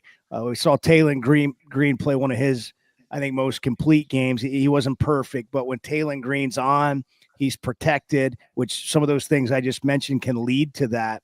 That's when you're going to get Arkansas at its best, and I think that's what you saw against the Tennessee game. Surprisingly, we really didn't see it against LSU, which is, a rivalry type game for Arkansas, and certainly Ole Miss came in and embarrassed the Razorbacks. Turnovers are the commonality when Arkansas doesn't play well, and turnovers in their own end, that lead to points have really been an issue for them in their losses this year. Now, Bo, is that due to Taylon Green's being still that inexperienced part of him that are the consistent part of his game? Because when he gets outside the pocket and he starts to ad lib, he can do some things with the ball. He finds guys that are open. I don't know if they're spectacular wide receivers, but he tends to have his sight down the field. I think a lot of people think he's that guy, likes to dance around and then he wants to run. Dude likes to look down the field as he's moving around. I notice he eyeballs down the field. He can run. We know that. He can make you miss in the open field. But he does look to throw the ball once he's getting, once he breaks the pocket too. He'll try to throw into some tight windows. He's not afraid to do that. It reminds me, you guys were talking about the Tyson Jake Paul we can't really call it a fight, cash grab, entertainment, whatever it's going to be, that we're all going to watch because that's why we like sports to begin with. But Tyson, what's his famous saying? Everybody's got a plan to get punched in the face. Yep. So this is the Taylor Green thing. Like he's really good and he's got a great coordinator, but when the game plan gets rattled, the experience, you can't substitute it. So you got to go through, right? And you got to go through when it's not happening, when you're not protected very well, and when to take off running and when to make that throw. And I'm kind of interested just to see how he plays the rest of the way with some of that experience under his belt. He's also been hurt some. And I think you're going to get a pretty healthy Taylor Green. But the thing that was different against Tennessee is I just felt like for whatever reason, they had just gotten embarrassed basically by A&M's defensive front. I mean, A&M's got a really good defensive front. And they dominated that game in Arlington with their defensive line. And so they came out of that game. And sometimes when you come out of a game like that, you're able to really get everybody focused. And they just looked better up front to me offensively. And that really helped Taylor in the Tennessee game, and they're going to need that kind of effort to have a chance against Texas. Yeah, Bo, I think you kind of partially answered this question, but saw the injury report last night. Both Taylor Green and Jaquindon Jackson were listed as probable. We played the audio of Sam Pitman on the teleconference yesterday, and he didn't sound super high on Taylor Green. Maybe it's a little gamesmanship, but he was talking about him still being limited a little bit at practice and maybe not being the same guy. So I guess I'll ask you to kind of elaborate on the injury status or the health status of both Taylor Green and Jaquindon Jackson. Taylor was at the Sam Pitman live show last night and said he's good. He's ready to go. There's always a little caginess, around these injury reports and whatever. For Arkansas to have its best chance to win, I think Taylor Green has to play at his level. Nothing against Singleton, the backup. He's good. Taylor just has another ceiling, I believe. And he seems healthy and ready to go. I don't know if anybody's 100% healthy at this point in the season. I'd be surprised if Taylor doesn't start. And unless he gets banged up or doesn't play well, I would expect him to be the guy Arkansas rolls with throughout the game. And Jaquindon Jackson. And Jaquindon, yeah, he's actually, I think, healthier than he's been in a while, thanks to that bye week. And Arkansas's got a good stable of backs, but Jaquindon Jackson's on another level. And certainly means a lot to him and Taylor Green playing, a team from Texas, being from that DFW area. Definitely. No doubt. I mean, Jackson's incredible. When he's healthy, he's one of the best in the business. I mean, big, strong, physical guy. I mean, like you said, you get into those third and shorts, he's getting the ball. They have no problems turning around and handing it off to him off tackle or wherever you want to, because he can lean for about 3 yards. He's a big kid. And one of those great stories. He's gone through a lot. Having been a quarterback, going to Utah and coming in and seeing him have that success. He's fun to watch. We all appreciate, sometimes regardless of your rooting interest, you love watching good players play. Yeah. And he gives that feel, kind of jumps off the screen at you when you're watching him. Yeah, Bo Mattingley from ESPN Arkansas with us now. All right, Bo, shifting over to the Hogs defense, the injury report last night, 3 defensive backs listed as outs. I know Jalen Braxton is a guy who's been out for a while for the Hogs. He's not going to go on Saturday. Texas last week played a very banged-up Florida secondary, and Quinn Ewers had one of the best games of his career. The statistics for Arkansas's pass defense are not very good this season, and I think a lot of folks saw what Jackson Dart and Ole Miss were able to do a couple of weeks ago in Fayetteville. What's the concern level with that Arkansas secondary going up against this Texas passing offense on Saturday? It's high. It's very high. High concern for after watching Ole Miss just throw it over Arkansas's head the entire game and knowing that, Sark and Kiffin cut from the same cloth in some ways. And what will Arkansas do? When they played LSU, they really gave a cushion to the receivers, and Nussmeier just killed them underneath the entire game. And that it may take a little bit longer to score, but it wasn't entirely effective, obviously. And then the other thing that's just really, it's deflating, right? When you give up a deep ball touchdown and then you give up another one and you're able to score in chunks like that, it's so deflating. That's a key to this game. There's no question. Arkansas's got to figure out a way to keep that Texas offense from just, throwing it over their head and scoring easy touchdowns. Braxton is one of their best corners, hasn't played all year. I think the secondary's been a concern all year, and we'll see what they can come up with. Obviously, getting pressure on the quarterback, stopping the run, keys for anyone who's trying to slow down a passing attack.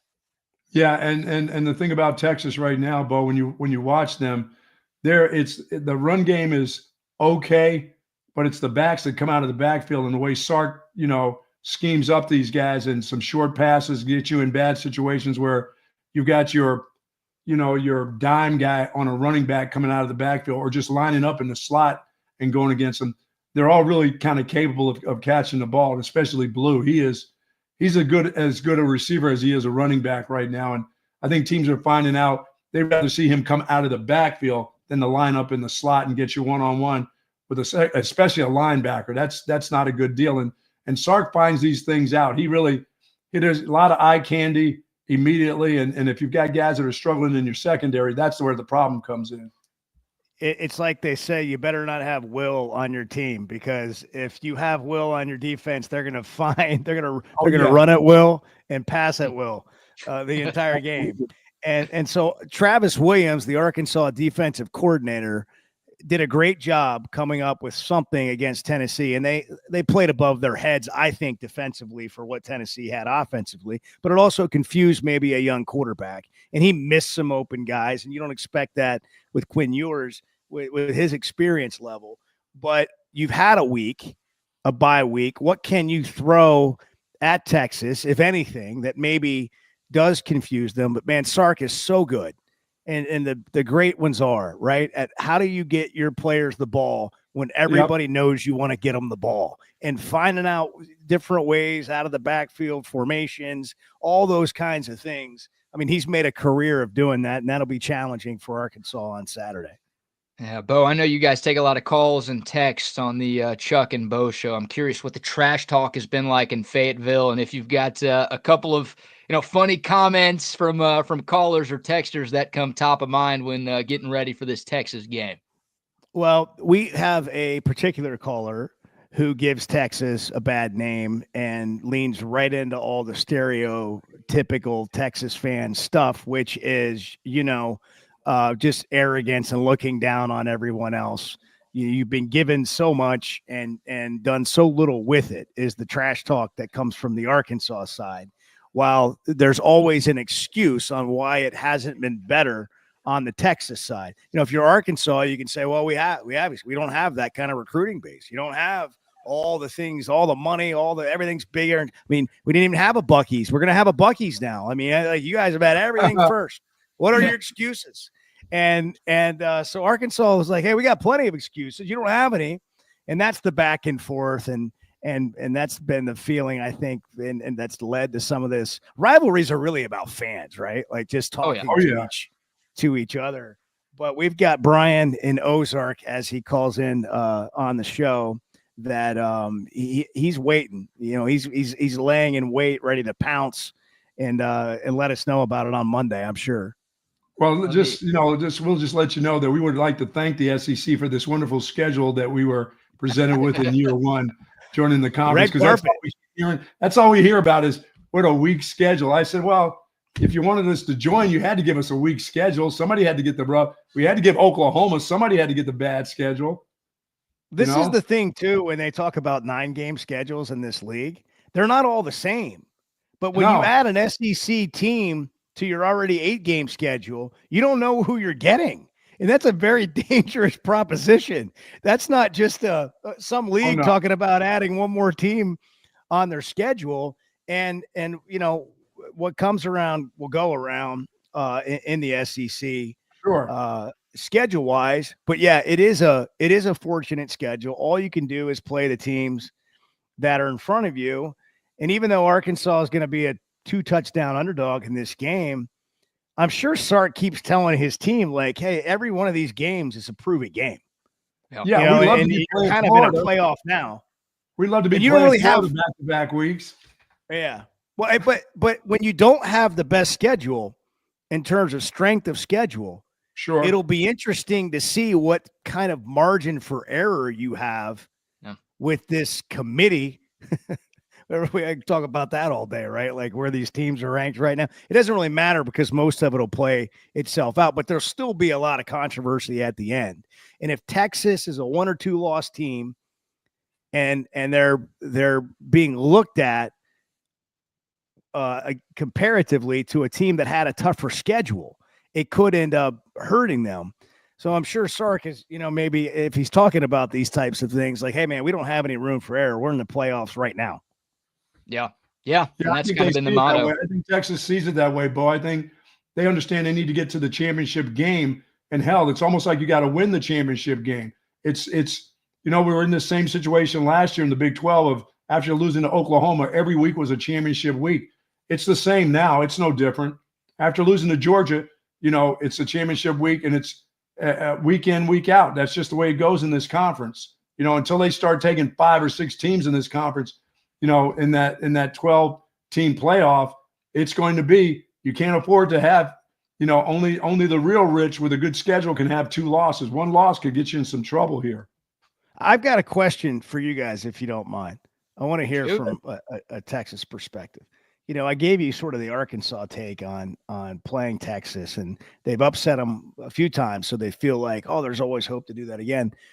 Do Texas fans even concern themselves with Arkansas, like this being like, oh, you got to kind of watch out for that game? Or is it just like you're playing, a Mississippi State or a Florida or whatever? No, not at all. Not for me. I asked my partner, I've been afraid of this game before. When we started talking about this at SEC media, I was horrified of this game. This is the one on the schedule that I was most worried about.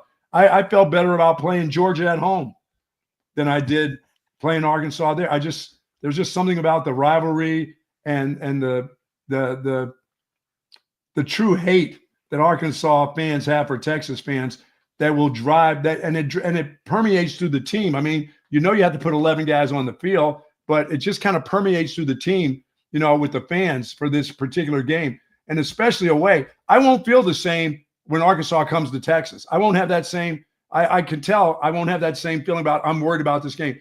Going there, I'm worried about, and I'm still worried about it today. Yeah. Interesting. Yeah, Bo, I think I've got I think some Texas fans have a little UTSD, as we like to call it, from the last 2 games against Arkansas, right? I mean, the beatdown at Razorback Stadium in 2021, and then the Texas Bowl in 2014, where Brett Bielema called it borderline erotic, holding Texas to 59 yards of total offense. So I think there's some of that, and it's such a generational thing, right? So I'm 30, right? Like in my lifetime, Texas and Arkansas have never been in the same conference. So I don't hold the hatred to the Hogs. I know I'm supposed to hate them. I know they're a rival, and I don't think it's going to take me very long to hate them. But the question you asked is different if you ask a 30 or younger Texas fan versus 40 plus. 40 plus will be like, oh yeah, we hate this. We realize how big it is. Some of the younger crowd might just say, and we know we're supposed to hate them, but it's not the same as any of the other rivals that we have. Identical here. Exactly as you described it and how people feel about it. I think maybe one of the differences is you were raised, if you came up in Arkansas and you're 30 years old, you were raised to not like Texas. You were just basically told, you didn't know why. You didn't. It's like the stove is hot. You don't know. Like, you're not really going to test that for yourself, but just know, you don't like those guys. Yeah. And the other interesting thing is so many kids from Texas go to school at Arkansas. Oh, sure. Oh, yeah. Over half the enrollment, 30,000 kids. So you're looking at 17, probably to 20,000 students from the state of Texas at the university. And if they didn't go, if their parents weren't Texas fans, everybody else in Texas doesn't like Texas, right? If you're a Baylor fan or, SMU or whatever, so now you're at the University of Arkansas, and so you kind of join in on that, like, oh yeah, we don't like that biggest team in the state.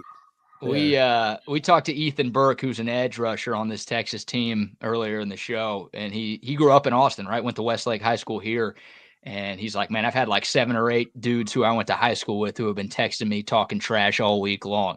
And I'm like, didn't those guys grow up as Texas fans? He's like, yeah, but they're in Arkansas now, so they think it's cool to hate Texas. So following your point, like that's exactly what goes on with a bunch of kids from this state. It's good. All right, Bo, before we let you go, we got to get a prediction, man. Really appreciate your time this morning, but you mentioned that Texas currently a 13.5-point favorite as we sit about 50 hours from kickoff. Who do you think wins on Saturday, and what's the final score? I always, obviously for business and for all my friends and all the people I know want Arkansas to win. I used to think you can't say things like that if you're in like TV news or journalism or whatever. But the truth is everybody that's covering their team probably has a better day if their team wins. You just don't want to let it cloud what you're doing and get too emotional about it. I really don't see a path. I mean, there's a path for Arkansas to win, but I don't feel the same things around this game that sometimes you feel around upsets. And Texas has the answers. They're aware of Arkansas. They're not sneaking up on them in this game. And it's an 11 a.m. game. And Texas has so much to play for. I think you'll get a highly motivated Arkansas team that plays Texas really tough. And it might be a really tough cover for the Longhorns. But if you're asking me to pick a winner, I think the Longhorns probably figure out a way to win this game. Good stuff. Bo, really appreciate That's just an honest assessment, not what I want I to can't have. believe By that. Friday, Hey, I need 24 more hours, and then I'm going to think, you know what? I see this happening. That's how it goes. Like, but by the time you get to kickoff, it's like today is actually the air is different. It's going to be that day. But today, that's where I am on Thursday. Well, it's too late because I'm going to call into the Chuck and Bo show tomorrow. That's right. The audio of your prediction on Texas Sports Unfiltered. So people if bash you do, just call in as Brian and Ozark's cousin. Hey, I will say this: they'll get it. I got to guess that Brian did not go to the University of Texas. Am I right on that? I would guess that he was not near smart enough to get into all right, even the city limits of Austin.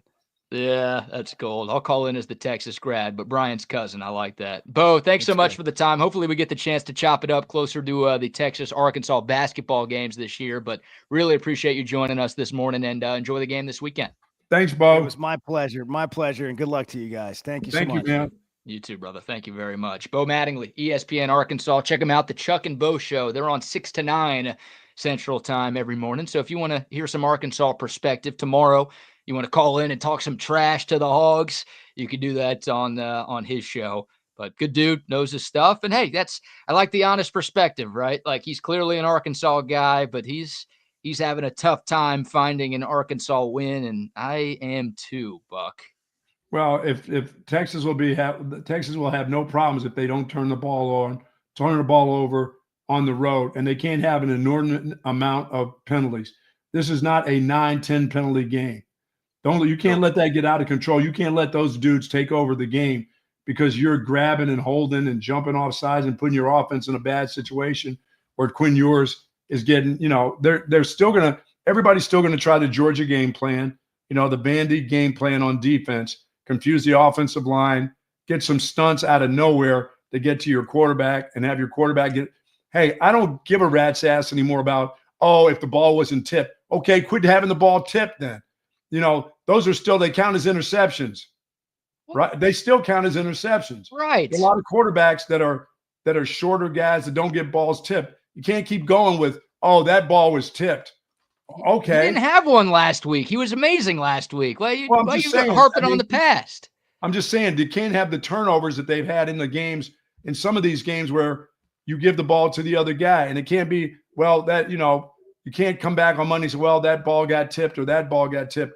Don't get them tipped. You can't turn the ball over in this game. And this particular game, you think you can go with 3 turnovers and win this football game? You're saying two different things. Like, yes, you can't turn the ball over a bunch. I just, we're beating a dead horse at this point, but I don't think you can blame Quinn Ewers for both of those interceptions against Vanderbilt. That's That's my point. Only the one that he can get the ball around. Right. Now, look, you're right. Like, turnovers are turnovers. In the box score, they look the exact same. So they all hurt however you get them. Yeah, they don't come with explanations. Right, whether it's a tip ball or not. But I guess I got faith in Quinn Ewers being smart. Like, I think Bo brought up a great point. Nico Iamaleava at Tennessee played like shit against that Arkansas defense. They were able to confuse him. Remember the last play of the game with Tennessee down 5 and a shot at the end zone. Kid just ran out of bounds. You talk about flustered. You talk about rattled. Like, okay, you get that from a first-year starter. I don't think you're going to get that from a third-year player who's won 9 straight true road games. No, I don't get that from Betty Sue, who's been playing football for 1 year. She doesn't make that mistake. No, that's dumb as a baby. Up in the end zone. What was our line yesterday? Dumber than a baby? Dumber than a baby. No kidding. He was dumber than a baby. That wow. Play, like it literally took Nico looking like a middle school quarterback for Arkansas to beat Tennessee. And look, that's Tennessee's only loss. So you give them credit for that. That was a huge win for Sam Pitman and company. And it shows you that anything can happen in college football. But like LSU, Garrett Nussmeier, no problems.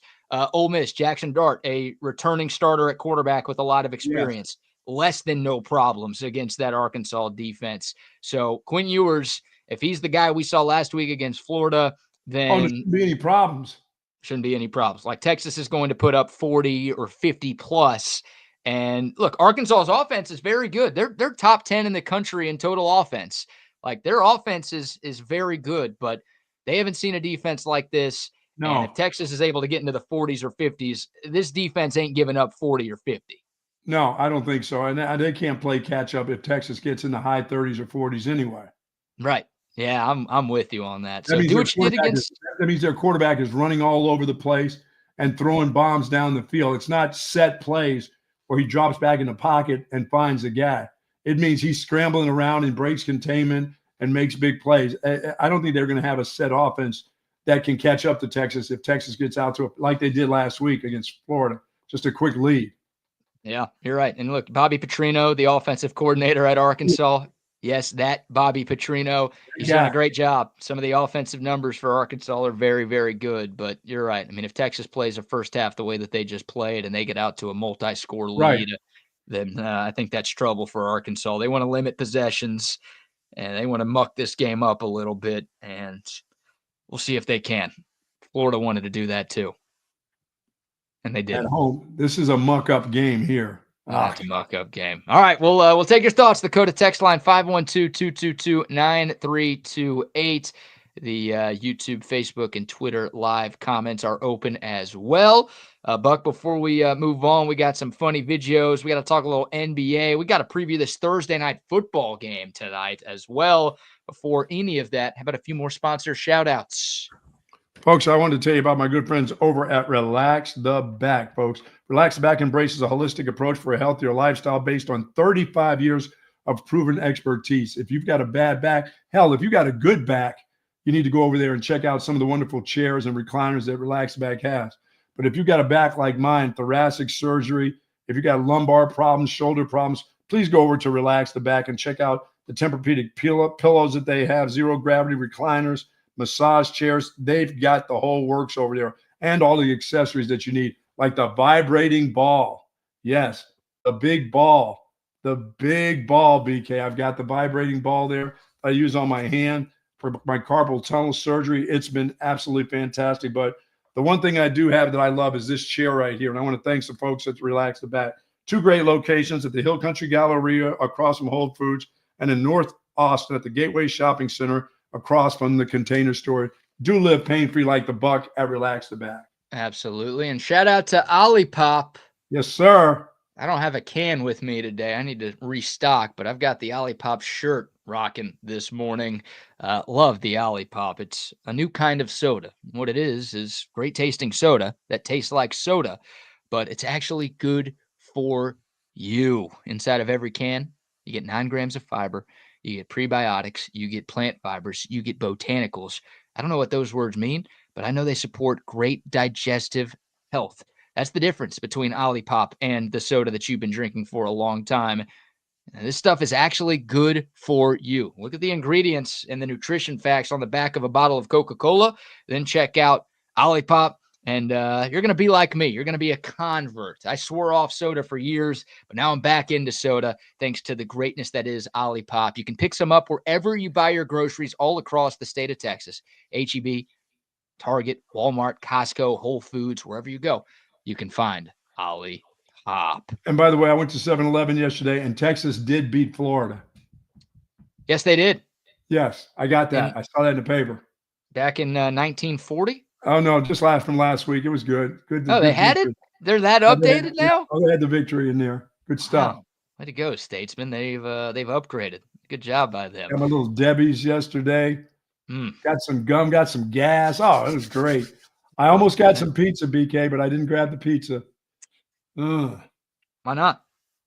Not yesterday. Okay. Maybe today, though. There it is. Get myself a roller. Yeah. Get on those rollers, baby. You need more than one. You can't just get one roller, dude. Impossible. No, I mean, I did see somebody try to put their hands inside. There's a little cage thing, try to get their hands in there to move. Like, no, don't do that, sir, please.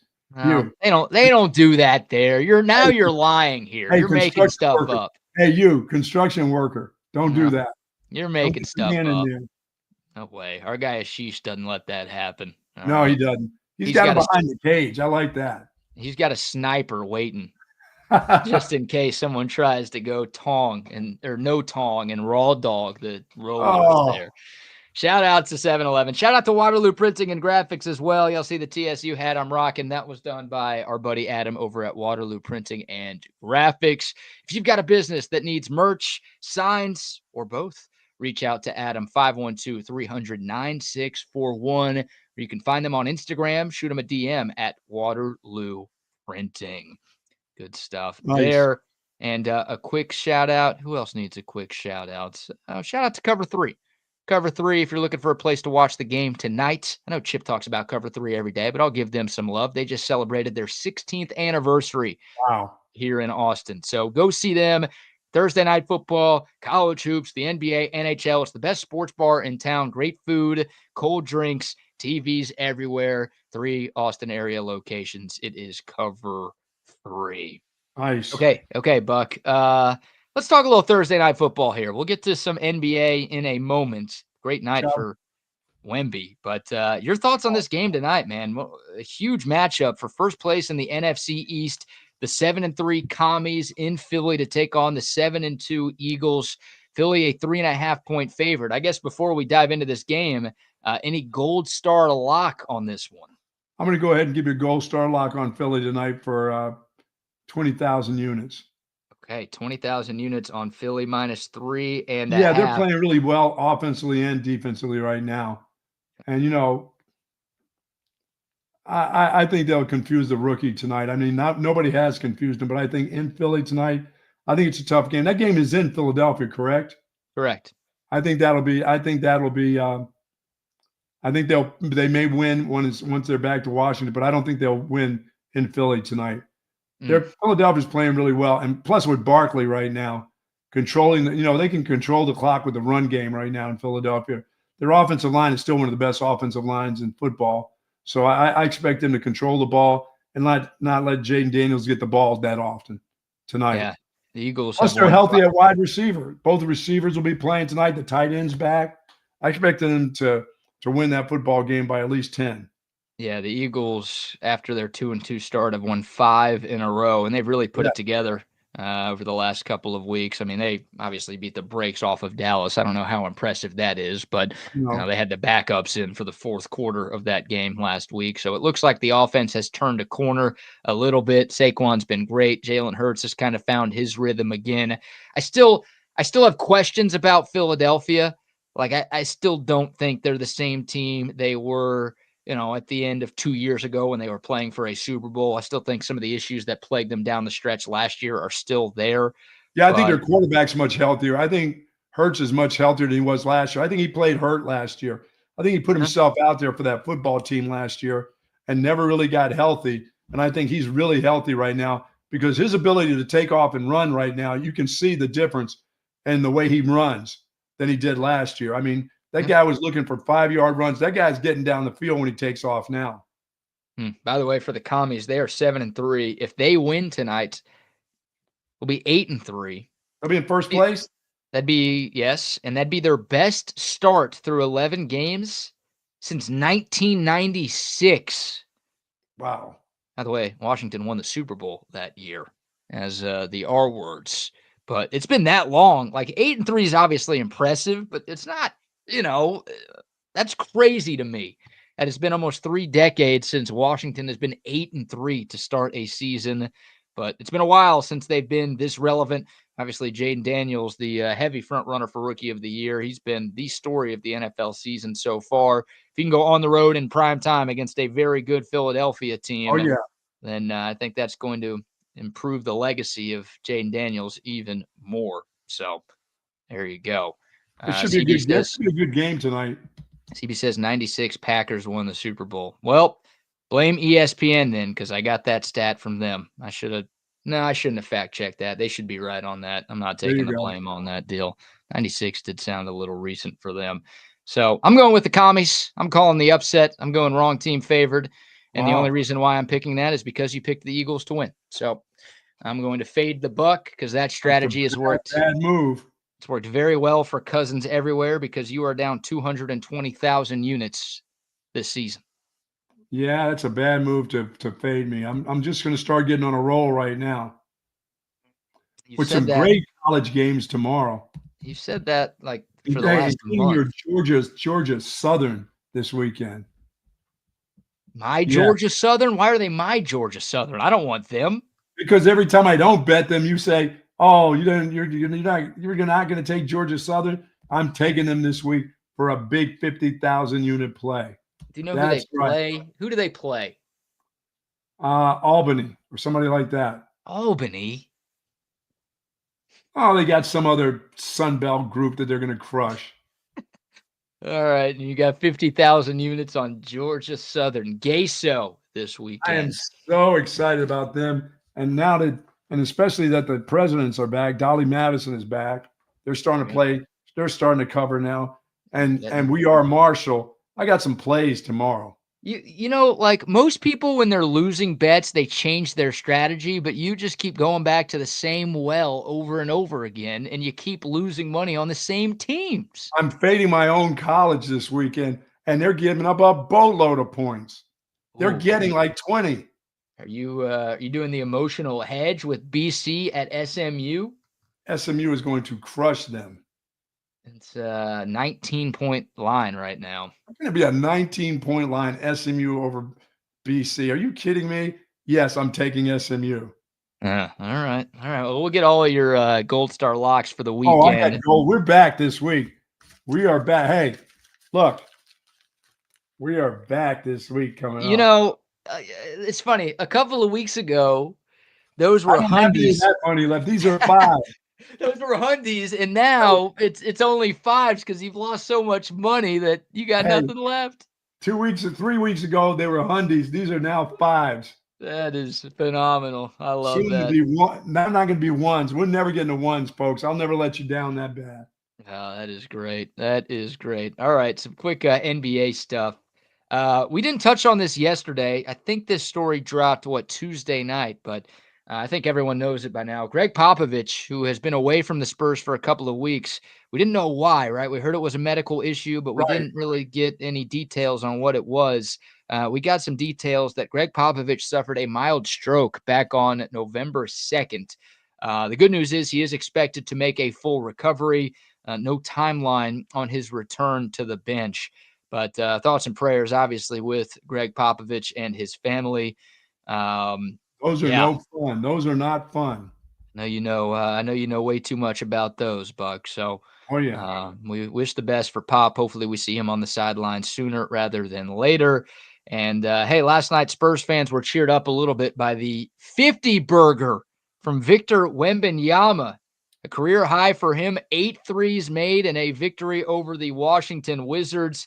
Wemby, the 4th youngest player in NBA history to go for 50-plus. He did it in only 26 minutes. He was ridiculously good last night. Dude, how about that guy's range for threes? Yeah, I mean, Man. you can't guard that because he's 7'4" with a 12'4" wingspan. So even if you're close to him on the perimeter, he just elevates and shoots right over you, and you've got no chance to Dude doesn't even contest. have to elevate. He just shoots over the top of you. You're right. Yeah, he doesn't have to leave the ground to dunk, to shoot, to do anything. He's just way taller and longer than you. Tallest player in NBA history to make 8 threes. He's the first player in Spurs history to go 50-plus and 5 made threes. Wow. Yeah, he's really good. I know the Wizards are the Wizards, but 50 points in this league is good against anybody. So I got a hunch it'll be the first of many 50 Oh, yeah, for burgers sure. for that dude. And how about the Cleveland Cavaliers, Buck? They beat your Sixers last night in Philly.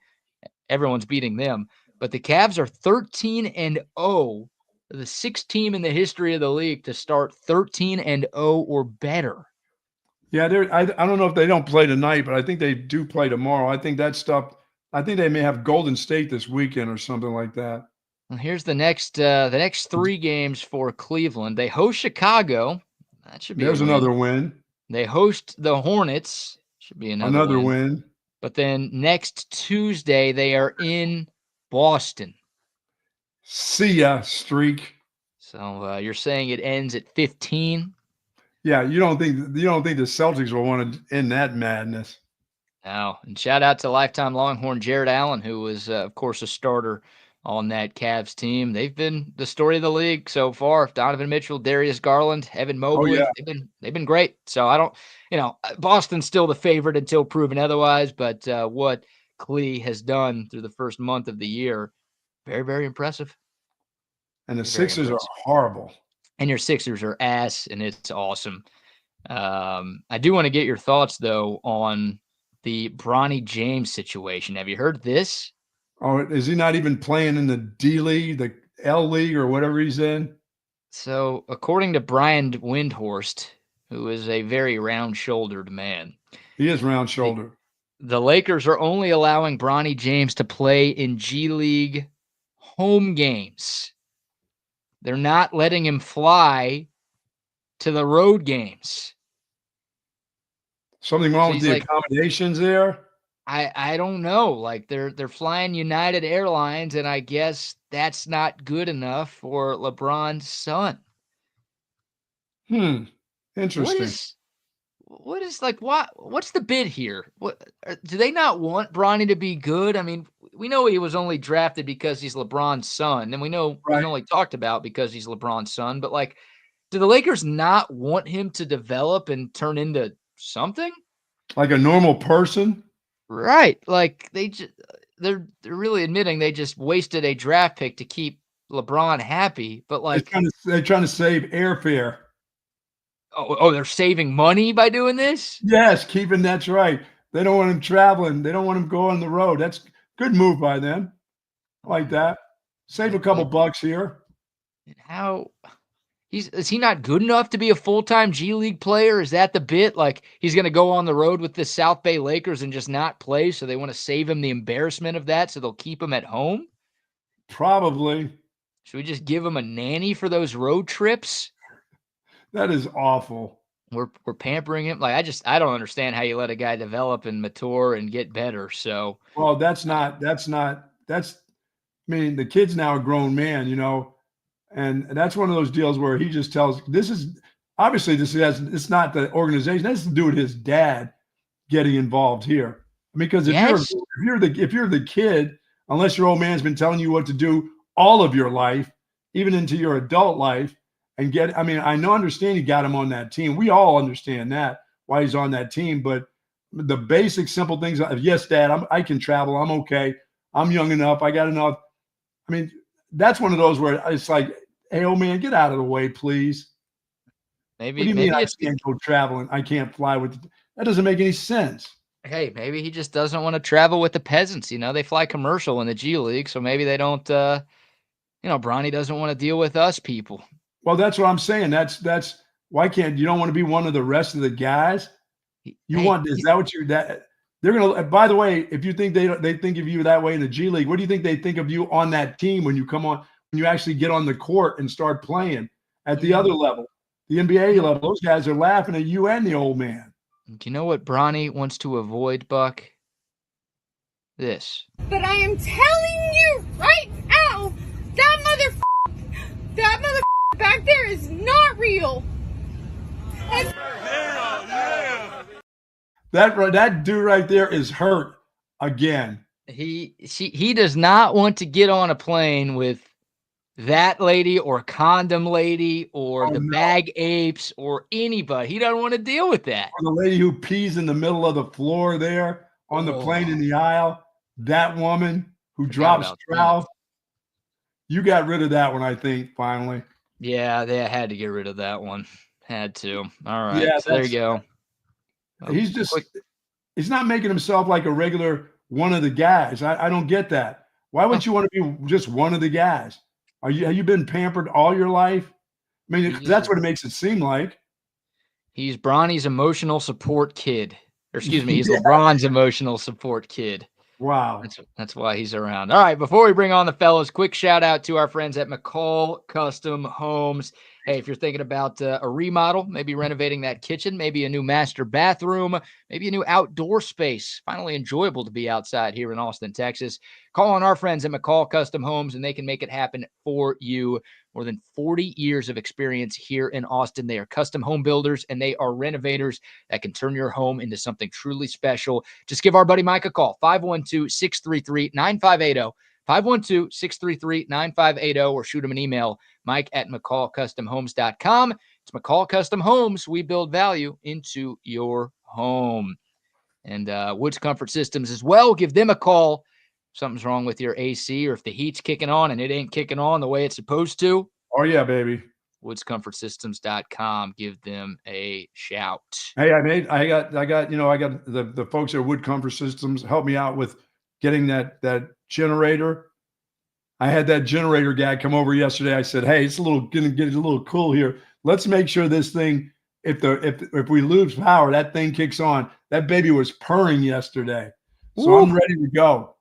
I am ready to go. And thanks to Woods Comfort Systems for hooking me up with the right guy to get that thing done. So if you're starting to feel that worry about, is my heater going to work here in these times of these 3 days that we'll have of winter? Yeah, that's right. Maybe 3, maybe 4 days. Make sure you give them a call because they can get it all straightened out for you for sure. Almost 70 years of service in Central Texas. Yes, and they will hook you up with guys, or they'll let you hook up with guys. What did you say? No, my guy came over, hooked up my stuff, said, oh, I do have to change my oil, BK. Oh, the guy is changing your oil? No, I got to do that myself. I said, I'm capable of doing that out of my generator. No. They want you to change your oil on your generator. You know, you can't have that oil. It just doesn't disappear. So I got to go get a suction deal today.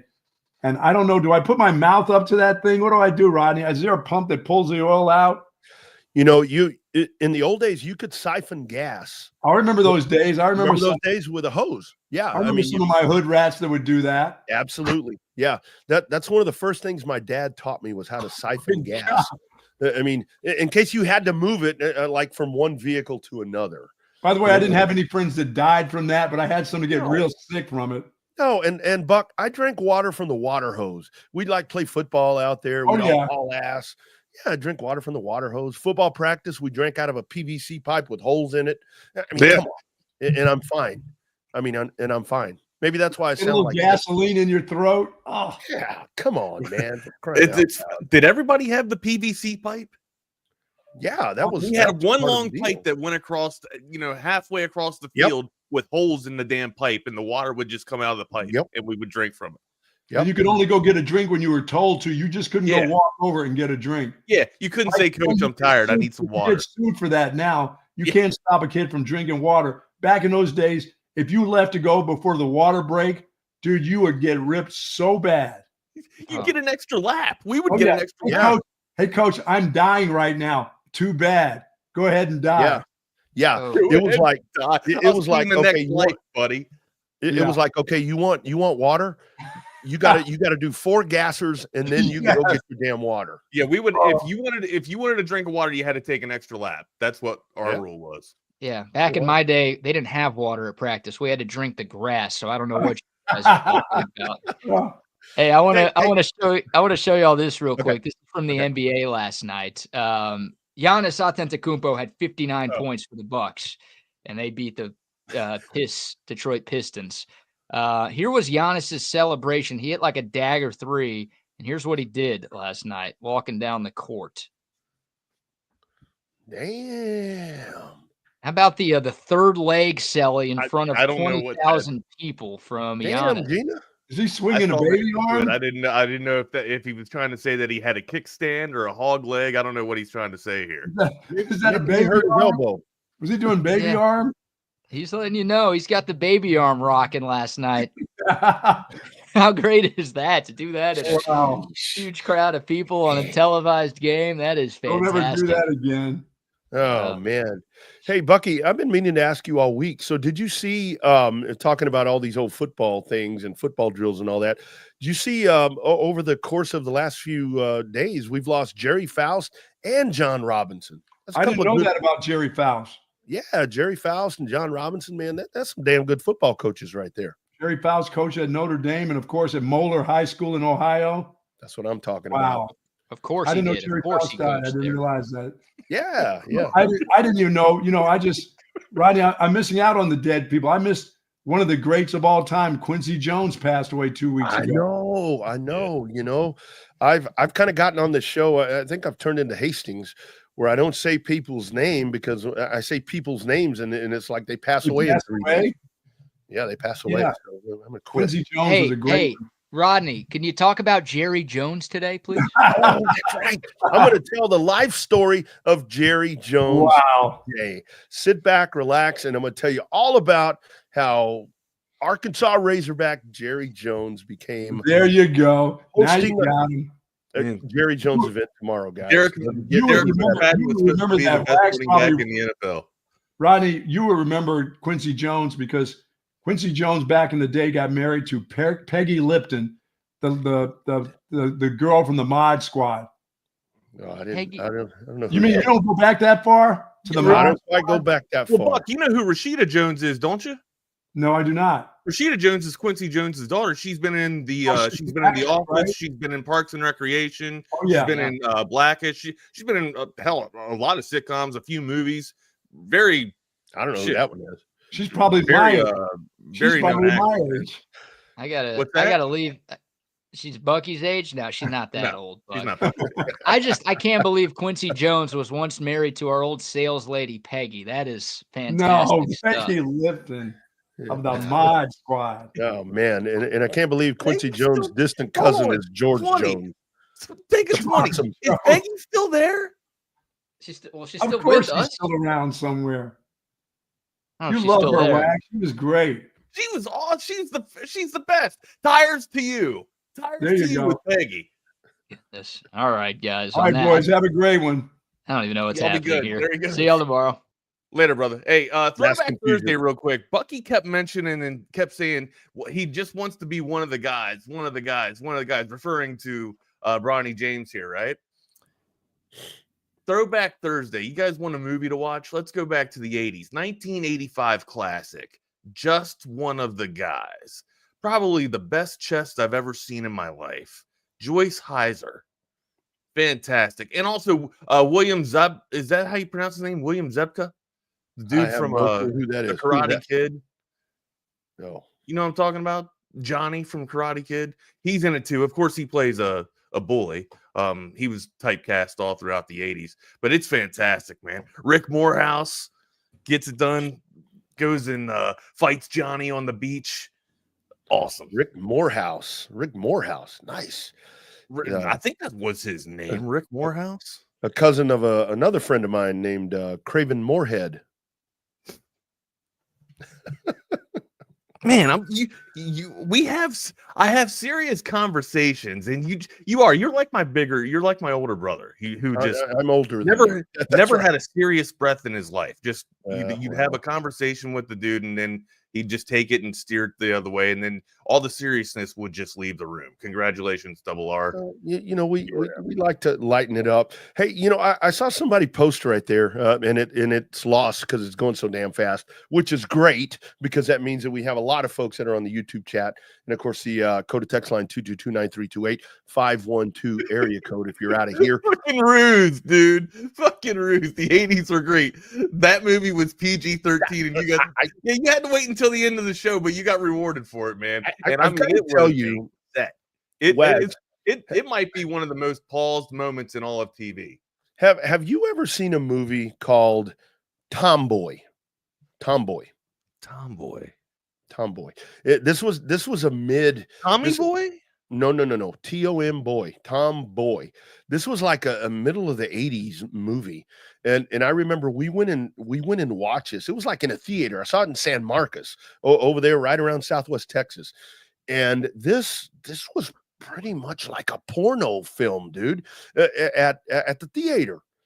Because it was like totally off the rails, man. I was a very check it out. Mid-80s porn called Tomboy. That's something I might want to steer away from. Obviously, it was about a very attractive female that liked to do dude things. And then at whatever point, she doesn't do dude things. She does girl things with dudes. And it's like, holy smoke. I remember being a very young double R. coming-of-age movie? Coming of age. You know what? Here's what we're going to do. This is going to be our next bit. Thursdays, for the Throwback Thursdays, we're going to go to the vault, the 80s vault. We're going to pull out some 80s movies. Your recommendation for this week was Just One of the Guys, prefaced off of Bucky talking about Bronny wanting to be just one of the guys. So there you go. There you go. And so what is the deal with that? I mean, because that was the thing with Bronny, with Bronny, because like we talked about, it was like, okay, he's going to have his moment there with Diddy, and then they get that done, and now moving him to the G League, but only they're flying. They have to fly commercial airlines. They don't get private travel. Is that really why he can't go? There's a lot of speculation. I would think that this is not his decision. This is coming from either mom or dad. God.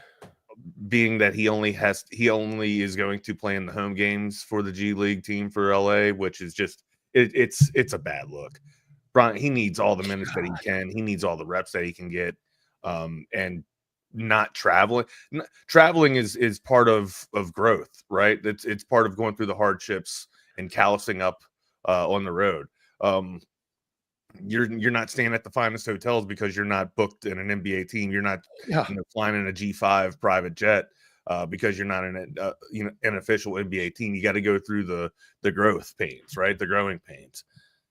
You're not going to get that. I mean, for all of the nepotism talk that's out there and Bronny wanting to drop it, this is not the way to do that. No, right? Like this is still, it's almost like you're getting special attention. Like no one gets a red carpet rolled out, and you can't think that this is coming from Bronny, right? If I'm Bronny, I'm like, come on, man, pull this shit up. Let's get out of here. I'm going with the team. You can't be a part of the team unless you're fully immersed with the team. And part of being with the team and growing and getting camaraderie with the team is traveling and going through the hardships with that, the road trips and having pranks with your team and the inner stuff that you would do I'm bonding with your damn team, not binding, but yeah, you bind with them, but he's binding. I mean, he is binding because he's like not going to do it. And again, I do get that maybe this isn't his thing, but I mean, you're exactly right. I mean, it doesn't have to be his thing. It's probably in everybody's thing to go stay in rink-a-dink hotels and hell, I mean, commercial airlines. I don't like commercial airlines either. You know what I mean? But that's all I've ever flown. I don't know anything different, So, and I think one of these things is, and that's why talking about 80s movies and so forth, like Major League and all of that. I mean, that like the story of minor league baseball, where you get that, where you're traveling on buses and you're just hanging out. Still do that. Yeah, absolutely. And that's where I think that with this right here, I mean, I think that's part of what he needs. I mean, in his whole process right here, he's been spoon fed everything. He's an average at best basketball player that's in the but hold on now. It's like we said yesterday. It ain't his fault that LeBron James is his father. Again, yeah, right? He had the audacity to be born to LeBron James. Yeah. But, this is where you look at, like, you remember when Jordan went to play minor league baseball? That dude was just a guy. Jag. He was just a guy. I mean, he rode the bus. That's the ultimate outlier here, though, right? Like, one person is willing to lower themselves to that.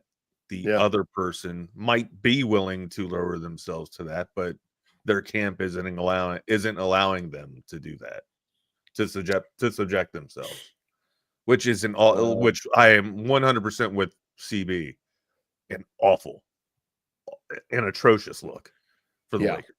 Yeah, and unfortunately for Bronny James, because it's going to fall on him. Yeah. And I mean, it really is. I mean, case in point, I've seen this to where, like, in my two girls, for example, again, here we go down that chaos theory rabbit hole with personal situations. My girls were very, very coddled when we had them young. I mean, the families, they each had, different families because we were a blended family. So we coddled them and did everything for them. And then they went out into the real world. They went out and lived by themselves. They're not doing too bad. Your one daughter just, got herself one hell of a deal on a car. And and that's exactly my point. They went out into the real world and they've grown. And that's where I think with Bronny, I think would really help him to spend some time with the common people to see how life really is. You know what I mean? It's like we people are okay, right? I mean, I think we're pretty good. I don't know. I think I'm all right. Well, Others better than all right, dude. Others would beg to differ. You ever heard that? You ever heard that country song? 5 minutes, I'm an acquired taste. Yeah, that country song that says, "I think I'm an all right guy." I think I'm an all right guy. You are too. I'm an all right guy. Yeah, I'm an all right dude. What's better than this? Just guys being dudes.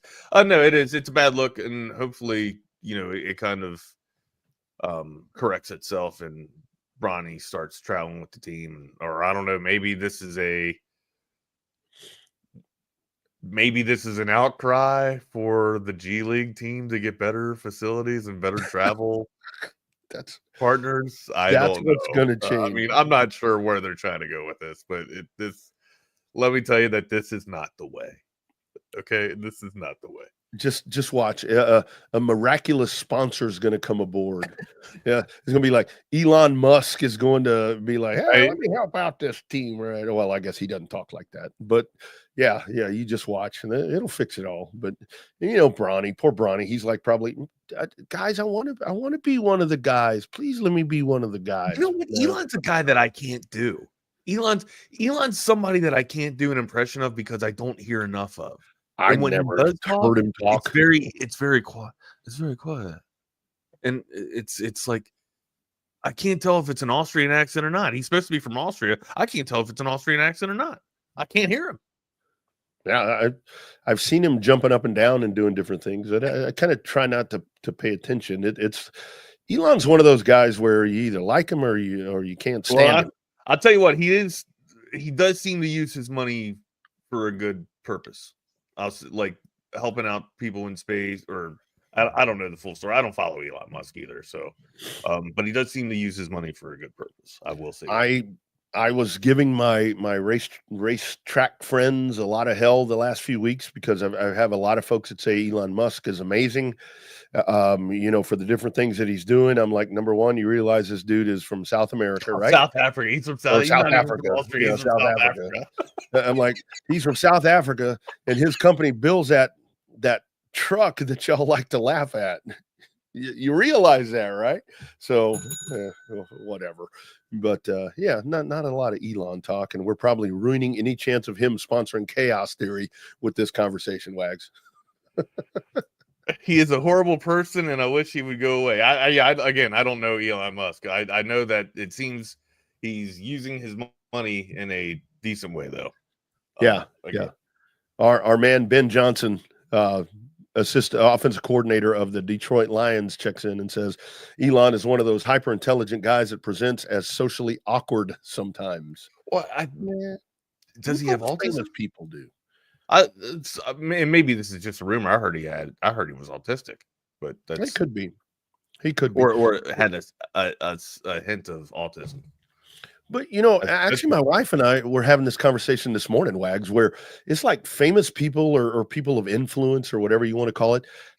They're usually odd in different ways. You know what I mean? Whether they're an introvert or they're like they don't want to ride a commercial airline. I don't know. I'm taking a stab at it. Or stay at the Night's Inn. Stay at the Night's Inn. Or the Best West Inn. Best Western. Sorry, Best Western.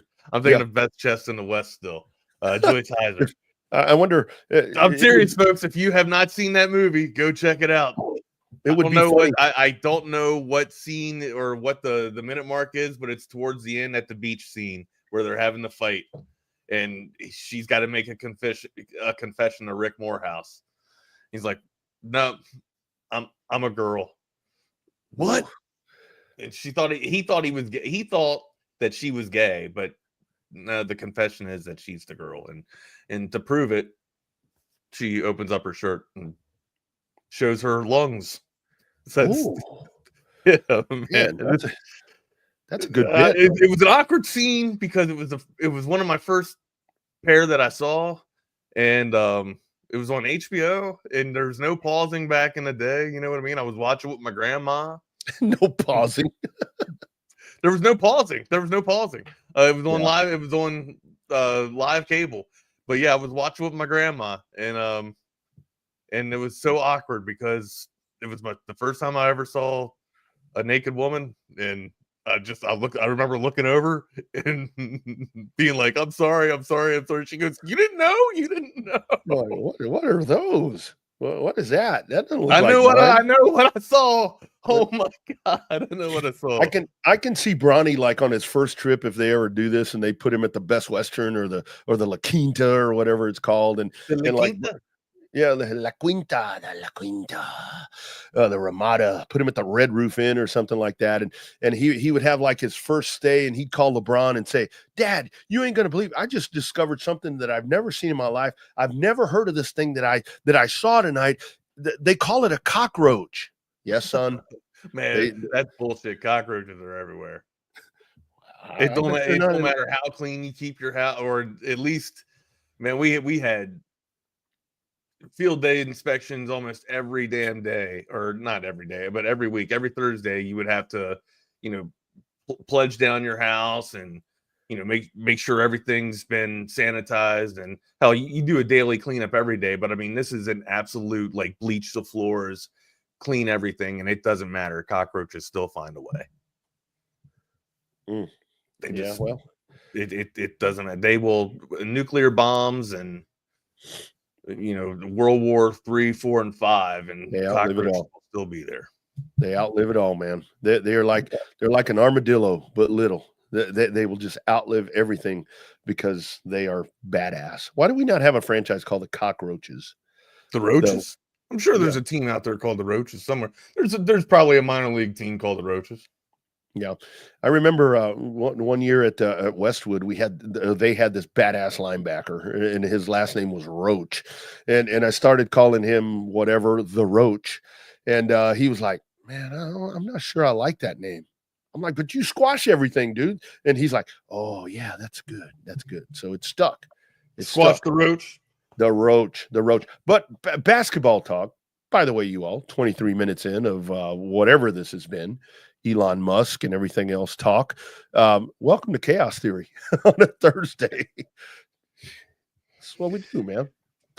Yeah, man. Giannis going for 50, and they kind of talked a little bit about that before we got on here, and then letting the arm hang and doing whatever celebration that is, tucking it in the sock, whatever you want to call it there. LeBron getting another triple double, big time for the Lakers. And look, this is kind of what I wanted to allude with, right? We've been talking about Bronny James, and of course that story came out yesterday But this is maybe the Lakers can start getting back to playing ball now, right? Yeah. Again, the circus is gone, and great story, great narrative. We talked about it a little bit yesterday too. But now the Lakers can actually get to business now. This is a team that's been manufactured to win. I mean, they still have a window. As long as LeBron can still continue to play like this at the age that he's at, they still have a decent chance at contending for the West. Now, I know the West is loaded. It's absolutely loaded. They needed a shooter. I think they get that with Connect. I didn't know if Connect's game would be able to transition. It looks like it looks like Dalton Connect can play. Reeves continues to progress his game and take better steps to. I won't call him an all-star, but it seems like anybody that plays with LeBron, their game elevates just a little bit, right? That says a lot of testament for LeBron, for the king here. Yeah. And AD. If AD can have the year that he had last year, stay on the floor and not get hurt, yeah, the Lake Show can actually be legit contenders. I think so too. And like we've talked about with the West, I mean, because the West is so What up, dicey Sal? and so competitive, I think it's something where they can. And I think being very early on in the season, I think one thing that needs to be mentioned is, I mean, you look at, obviously you've got JJ Redick comes in here with this, and there was all the hubbub about this and the relationship with LeBron. I mean, LeBron's guy, whatever you want to call it, I don't care. But you've got you've got the Lakers, as you mentioned, Wags, in a position to where they can be very competitive. And I think that there needs to be some accolades early on passed on to JJ Redick, because he has essentially taken, I mean, for the most part, the same roster. He's taken that and he's made the team looks different. I mean, they don't look in disarray. They don't look distracted with all the different things that come with being the LA Lakers and having LeBron James. And I think he's done a good job to handle the Bronny thing until now. I guess we'll see what happens here. Do you think that was handled good? Do you think that was handled well? Which part? The entire Bronny role. Drafting him? The Bronny parade. I think it was handled as well. The Bronny story arc. We'll say that. Bronny show. I mean, I think it was handled as well as you can expect, because it's one of those things to where JJ Redick comes in and he's just along for the ride. This is what's going to happen. It was like, I thought it was kind of funny with the build up to it as all that was going on draft night, to where are they going to do this or whatever, and then they make the move. And I think it was handled as well as you can expect. I think the next part is this right here. I think is a little bit of a misstep backwards, but I don't put this so much on JJ Redick as anyone else, to where it's like, how do you handle him going to the G League and bringing him back? And that's going to be the whole thing when he starts fluctuating back and forth. And like we've talked about, Wags, what I hope we don't get into is a thing where you're bringing him back and screwing up rotations that seem to be working pretty good just to get him in there because LeBron wants him in there and to be a part of whatever. I think you have a legitimate chance to contend, maybe middle part of the playoff race for the West. Don't mess that up because you have to do what the boss says, which for sure is going to be hard. I mean, because I don't know. For me, I'm a huge Dalton Connect fan. Like, you know what I'm talking about, the dude from Tennessee, SEC leading scorer, player of the year. To me, and maybe I'm just done with D'Angelo Russell. I'm just over with his shit. I don't know if the guy's a locker room killer or not, but he's already been moved to the bench. Maybe this allows more time or more leeway for Connect to get some minutes here. And I think if that is able to come to fruition and Dalton Connect can find himself some more time on the floor, I think adding him to the fray will help out the Lakers a lot. Like I think his time, of course, his time will considerably grow, but the more time that he gets on the floor with LeBron, the more rapport LeBron gets. And then, of course, I just mentioned it doesn't matter who is on the floor with LeBron unless it's JR. What the hell was the dude? Who's the dude that called the timeout? Oh, didn't have one. No. Oh my God. God dang it. I can't think of the dude's name. Yeah, unless you're that dude. and I say that tongue in cheek because he still made JR pretty damn good. But anyways, I think Connect gets on the floor. Maybe this makes some leeway for Connect to get some space and get some more time, and they add a decent shooting piece. Look, when Russell is on, he can hit. Like he's absolutely lights out, but he's just too few and far between with consistency there, right? And sometimes the headspace just isn't in his bag. D'Angelo Russell there. Look, in Cam Reddish too. I think Cam Reddish can be an assassin from the perimeter there, but I would love to see space made for Dalton Connect to be able to get on the floor. Yeah, what did Chris Webber? That was further back. Yeah, that was further back. That was in March Madness, way back in those times. But Chris Webber did that in the national championship. In the national championship, yeah. But this really is to where the Lakers. They really have. They put themselves in a spot, and they do have those pieces right there. By the way, speaking of that, so with and going to the draft class that just went into the NBA right now, because we talked about this when the draft came around with the Bronny and all that. It's been, is Edey the best so far? We're not going to give out Rookie of the Year right now, but it's a very quiet class that's kind of worked themselves. Yeah, but again, this is a class that we said wasn't spectacular at all. No, Connect was the best draft piece out of this, and he didn't go until 19th or in the 20th, right?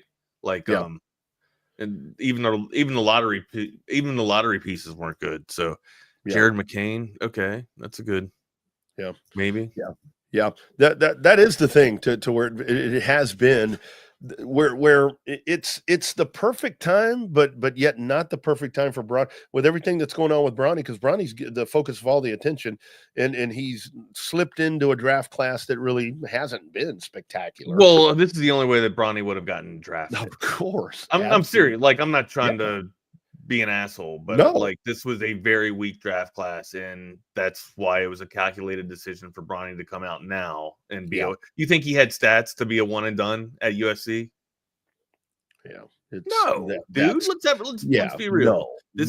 They saw the future. They saw the draft class that were coming out this year and next year. They're like, no effing way. Yeah, gotta leave now, man. This is your only time. Your only chance. Perfect timing. All about timing, just like everything else. Reshashir. Oh, I'll tell you one thing right now. It is not Alexander Sarr. Yeah. So I would say Edey. Did you see Wemby last night, dude? Did you? Spurs Wizards. You didn't. You probably did. You watch? I did. Yeah, 50 points right there for Wemby, and that's 8 threes, dude. He what? 8 threes. I know. I got to tell you, man, San Antonio, and this is the West. I really didn't think that I didn't think San Antonio would be at 500. And I'm not going to sit here and tell you that, oh, man, I think they might make a playoff run. Yeah, I don't think they're a playoff team, but, they're trending. This is year 2 for Wemby, right? Absolutely. If they were in the East, now this goes back to where if they were in the East. If they were in the East, they'd make the playoffs, but it's still Boston. Yeah, they'd be 6th or 7th in the East, maybe. But, the thing with San Antonio now, passing on our thoughts, it was November 2nd, apparently they're at the AT&T Center. Oh, no, pardon me. The forget what it's called now. Mild stroke for Pop, and that's so I don't know. Pop kind of removed himself from coaching from the sidelines last week, and I think people could deduce that his health was a little bit out of whack or whatever. I thought maybe it was a heart attack. I didn't know if it was a stroke or a heart. I thought it would be around those lines, but again, they kind of kept things close to the vest. And then finally, news has emerged that he did suffer a mild stroke the other week, and that's why he has not been on the sideline. So prayers are out to Pop. Just an NBA institution in his own right. So again, protect Pop at all costs, man. Keep him around. That's a guy that you need around, whenever he eventually moves out of the head coaching spot there for San Antonio. That's a guy where I really wish that people, when to try to make that separation from when they go, when these figures start going in and talking about different personal things, separate that. Keep the coaching thing, keep Pop what he does and what he does so well. And I really want when he's done, when he's done coaching what? When he gets into talking about social and political things, I think that's what makes Pop though, man. I agree, but a lot of people, there's a lot of folks in San Antonio that Pop has in that run of San Antonio and everything that the Spurs have done since Pop has taken over. Pop's been the guy, Pop has been the man. And as Pop has gotten a little more vocal about his thoughts on different issues that may affect world stuff, people have kind of shied away from Pop and calling him different names. And I mean, can I say something on that? Sure. I think I think you don't get to pick and choose, the best spots of a person, right? Yep. Like we all have our flaws, we all have our great spots too, right? But we also need to have patience, grace, and compromise. We have to allow each other to have a conversation, and we have to respect each other for everybody, for all of each other, not just pieces of each other. You feel me on that? Like, you don't get to just pick and choose the convenient parts of somebody. Exactly. That's not how life works. Okay. Yeah. You got to be able to be adults and make your way through and learn how to get along. That's how the fucking world works. It's really okay. And look, I saw yesterday that you had the president and the president-elect sharing a handshake, having a conversation. And can I say something? You just need to start your own political podcast. You just need to get it out. No, I'm not Jeff Ward. So they have that meeting yesterday. They're doing whatever, and everybody's going to, well, he's thinking this and he's thinking that. Look, they're just shaking hands. Can we do with that? I mean, anyway. I'll tell you what is not controversial is sharing an offer that our friends over at Real Truck are making to loyal listeners. Now, through the end of the year, if you're looking for truck, Jeep, or Bronco accessories for yourself or as a gift this season, because, I mean, what a gift that would be right there, head over to realtruck.com, make a purchase of $100 or more, and they will give you a free Real Truck cap. I wear a cap. John Travolta in Urban Cowboy wore a hat. George Strait wears a hat, just like the one that I'm wearing. Simply use the promo code TSU at checkout. That's realtruck.com. $100 purchase or more, and you will get a Real Truck cap, just like the one that I have on my noggin today. Here's a look at some of the great work that you can get from realtruck.com. Building a home for the people who are worth it. Stepping out, throwing in a line, and dropping the tailgate for a picnic, and finding far-off campsites with the people you're closest to.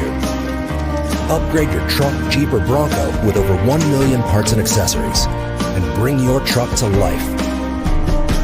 Real Truck. At realtruck.com, a WAGS code of text line, J.R. Smith. Thank you. Thank you. Kept saying J.R. Savage, and it's not Savage. Like, what the?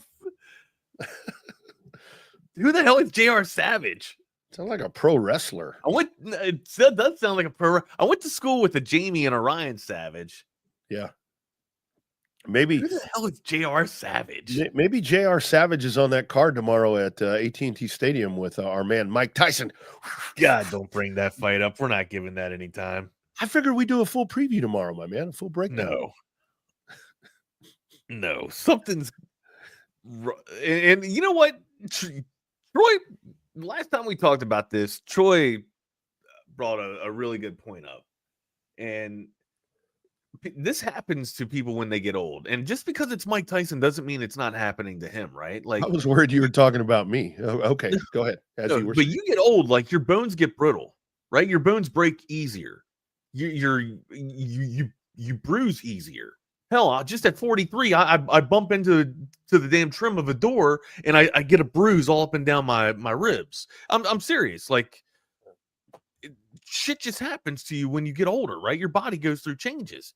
And Troy brought up a really good point. It don't matter how big and bad we think Mike Tyson is and how hard of a punch he still throws. He might not be able to take hits like he used to be able to take. Yeah. You know, so like Mike's health could be in jeopardy here. Like it's an exhibition, of course, and it's something. Mike Tyson knocking out Jake Paul is probably something that everybody wants to see, or a majority of the viewers watching this, except for everybody that grew up watching Jake and Logan Paul, you know, on YouTube. But yeah, I would argue that most of the people want to see Mike Tyson do this, but at the moment now, I'm hoping that I'm kind of with Troy here. I'm hoping that Mike Tyson won't get hurt. Yeah. So are you concerned that tomorrow we could hear this again? Mike, were you really sick this week? What was the problem? I broke my back. What do you mean by that? My back is broken. What, a vertebrae or what portion? Spinal. Let's hope that doesn't happen, because I don't want to see, you know, we talk all the time about Tua Tagovailoa. Spinal. I don't need that to happen to Mike Tyson tomorrow at AT&T Stadium. Spinal. Take more than curtains. Fix that. The greatest dude. I don't care what you think of me. The greatest fighter in my life. Yeah. Spinal. Like, that's a guy when he would box, it was like scary. It's like this dude comes walking out, and it's like he may seriously like maul this person that's going to be against him. Maybe. So Troy brings up a good point too about throwing punches and pulling punches. I don't know. I thought about that too, Troy. Like they take it easy on each other. I mean, hell, it's been a promotional thing for Jake Paul, right? He's got he's a show on Netflix, you know, documenting his stuff for that. Like it's been a moneymaker thing for both these guys. And it's just going to be more money if you have a headline marquee name like Mike Tyson, right? Even as old as he is, it's Mike Tyson. He brings up a good point about pulling punches. Jake Paul can pull punches.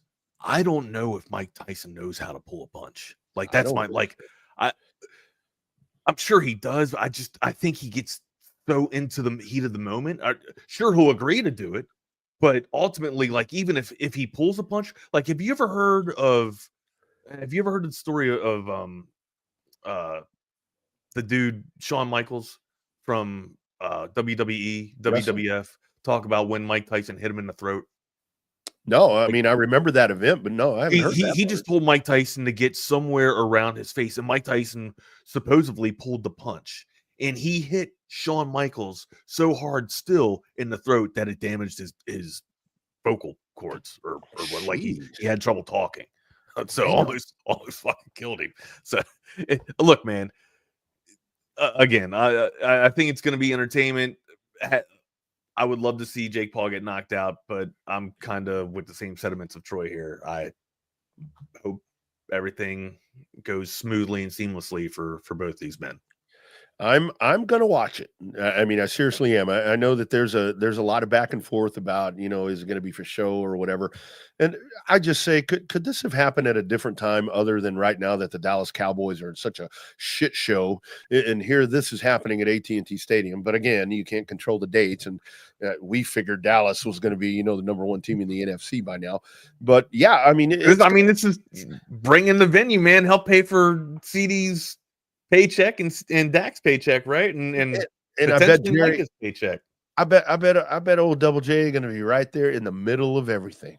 I guarantee you he'll be out there smiling. He ain't going to be there, Rodney. Are you kidding me? Where else? Oh, you know what? You're right. He might even bring down the whole Michael Buffer microphone. Probably be the ring announcer. Yeah, he'd probably be the ring announcer. 12 rounds of boxing in this exhibition bout. Here we are, ready for a big bout tonight. Oh my God. Anyway, speaking of NFC East, Wags, we got some Thursday night football tonight. Yeah, we do. Here we go. It only took 45 minutes to get to the damn queen, to the prime rib of the conversation here. Yeah, Commanders and Eagles, my dude. Old rivalries seemingly rekindled here tonight, man, between the Birds and the I don't think we can say that anymore. The Commanders, the Birds and the Commanders here. You say it all the time, Wags. We call them that all the time on here. Well, when the lawsuits, you know, go away and everybody can get their mind right and we can start becoming friends again, then we'll call them what they were called. There you go. There you go. But until then, let's not get canceled. That's it. All right. So the Washington Commanders and the Philadelphia Eagles play tonight. Rodney, your thoughts? This being in Philadelphia, I think this is going to be yet another really, really good test for Jaden Daniels. I think the big test on the Philadelphia defense on how you stop this guy, because the guy has kind of that Lamar Jackson thing, a little bit of that Mahomes thing, to where he can make some really fantastic plays. We're at -3.5 right now in Philadelphia, but I think this could turn into a high-scoring affair, because what we've seen is Philadelphia's really getting their legs underneath them. I mean, obviously with Saquon Barkley and you're getting good quality quarterback play there out of Philadelphia right now. I think this is one where they could churn a lot of yards and try to make a last team that has the ball type of situation to win this game. I think he's actually more like Jalen Hurts. Daniels? I think Daniels' game translates a little bit more to Jalen Hurts.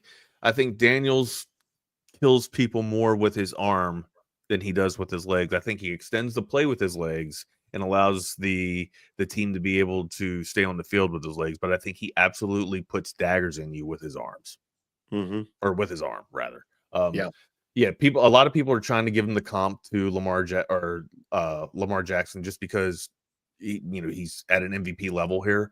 But I think that's, please don't misconstrue this. Like, I think it's a slap to the face to compare Daniels to Lamar Jackson. I'm not saying it's a slap to the face to Daniels to compare him to an MVP caliber quarterback. I'm just saying their game is completely different. I think Lamar Jackson uses more of his legs and then throws off of his legs, where Daniels can use his legs to get out of bad situation, but has an arm that can just absolutely drill daggers into you. I think we all got it wrong. I think I got it wrong with Caleb Williams. I think Daniel should have been the number 1 overall pick. And maybe it's just because I'm a prisoner of the moment watching this young rookie campaign right now. And who knows, maybe Williams turns it around. Okay. Maybe he does.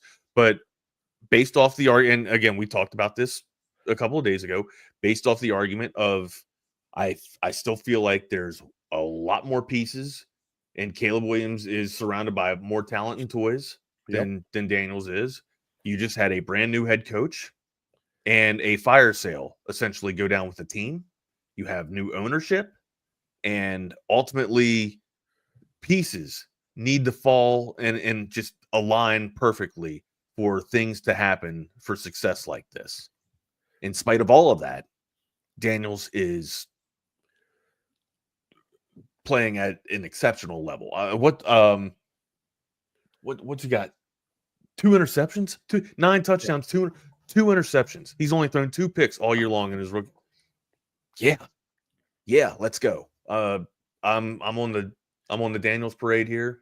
Sign me up. I think Washington takes care of business tonight. I think the Redskins do win outright. I mean, I really do. And it really has been so impressive with Daniels, because like you mentioned right there, that Chicago group was built. I mean, everything, the table was set, everything for Caleb Williams to come in. And I was never the biggest proponent where I thought that he was going to live up to that billing. And I see a lot of folks to where before the season started to where it's going to be really hard for Caleb Williams to live up to now the benchmark that has been set by CJ Stroud. Well, Jaden Daniels has done it. And this is where we go back to in a very similar way, the way the Texans did, to where they've gone in and they've cleaned. I mean, think about this, Wags, for Jaden Daniels. I mean, Scary Terry has been amazing. I mean, Terry McLaughlin is the happiest dude in the world right now with having himself a franchise quarterback and a whole different new franchise himself and pieces added to the defense. But just wait until the Commanders really go in and really start building this thing. Yeah, I don't even think, like, I would say that the Commanders don't even have, like, their best offense is in their backfield. Yeah, exactly. They're not even decent line, but their best offense is in their backfield. Like, and it's Thomas. It's not even Eckler. You know, Yeah. Like Thomas is just a calloused, hard-nosed, ground and pound running back. And he honestly kind of flies under the radar of everybody, right? Yeah. You add one, maybe two more pieces to Daniels's, repertoire or arsenal. You think you got a problem with Washington now? Yeah. And Quinn's going to address the defense and even get them more lethal. Watch out, guys. Yeah. Watch out. Here comes Washington. This very much not even here comes Washington. Washington have arrived quickly. Washington has arrived. They're here. They're here. And they are wrong team favored tonight. Yeah. Philadelphia has 4 points to the good on them. I'm smashing this. Washington on the road. I'm smashing this. In Philly, I know it's a hostile environment. I don't give a damn. I think Commanders take care of business. And what's going to be even more telling with this is if indeed that is the case, that Washington comes out and takes control of this game, and whether it's Jaden Daniels doing whatever or just a complete football game to where they go out and they take care of Philadelphia, that's going to be, I think it's going to be two things. Number one, it's going to be a sign, and it's going to be a call out to the rest of the NFC East, to where Philadelphia, you're taking steps backwards. Dallas, you're in trouble. Right. New York, you're New York. New sheriff in town, or sheriff's back in town, rather. Absolutely. The sheriff's back in town. Absolutely. And to the you want to talk about Throwback Thursday?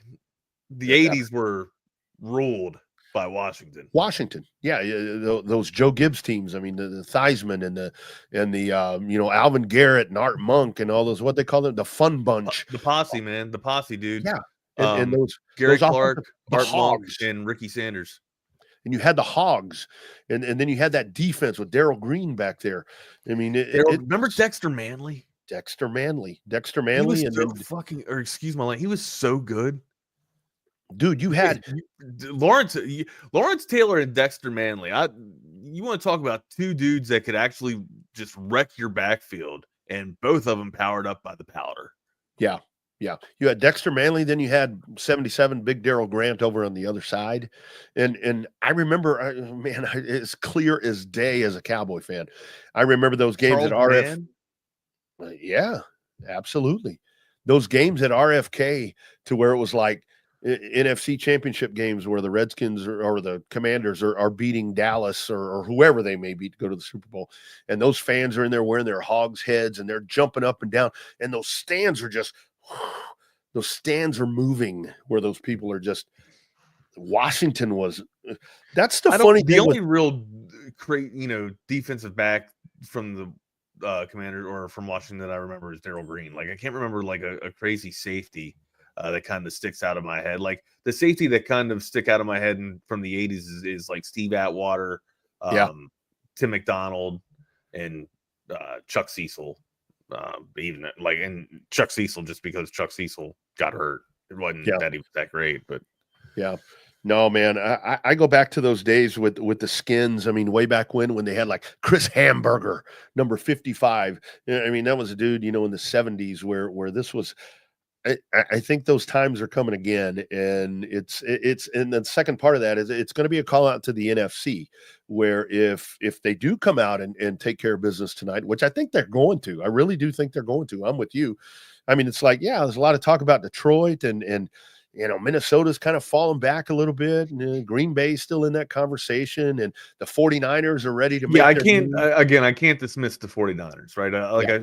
We still need to have them in the conversation of contenders if we're really talking about the NFC. Like, sure, Washington's great, they're at the table, Philadelphia's still at the table, Detroit's at the table, but we would be kind of foolish if we dismissed San Francisco so far, right? And especially with CMC coming back and getting into the fold. If he's able to continue to keep a full bill of health, San Francisco is right back in the fray. So absolutely. And get a Billy Kilmer call out there as well. I remember that dude. He had that single face mask like Theismann. Those quarterbacks had that single face mask right there. But I think we are very much seeing a resurgence of the Washington organization. And this tonight, even though it's on Amazon Prime, I mean, you go out and you establish yourself as the big balls team in the NFC East when it's a 2-horse race at this point.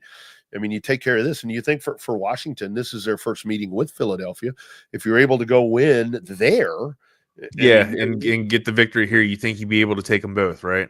Absolutely. You're putting yourself in a really good spot. So we'll see. I think it's going to be an entertaining football game tonight. And I think one of the first times that you get Jaden Daniels on a national stage here, where he'll be able to showcase how good he and those Commanders. That money line is 175 from what we're seeing right now, by the way, if you guys were curious about that. Eagles favored by 4. We're calling it wrong team favored. We think Washington goes into Philadelphia and takes care of business here. Yeah, good breakdown, Rodney. Good breakdown. Yeah. What else? We got about 5 minutes. What else you want to get to? But we the only way to do this, you got to watch some basketball too. You got to watch basketball while you're watching football. You can do it with audio-visual consultations. 512-255-8678. We'd be remiss if we didn't tell you about them. The best in all the business, setting the standard in audio-visual automation since 1988. That's 35 years in the business. If you can do the math, carry the 1, cross out the you all know the work. Show your work. But yeah, that's what they do. They show their work too. So audio-visual consultations for 35 years. Go see the gallery of projects that they have on their website over those years, and you'll get an idea of what you want. Maybe you want the 2 television setup that I have, or you want the trifecta effect like Rodney has. Maybe you want 4 like BK has. Make that video wall. It's all deadly, like I say all the time.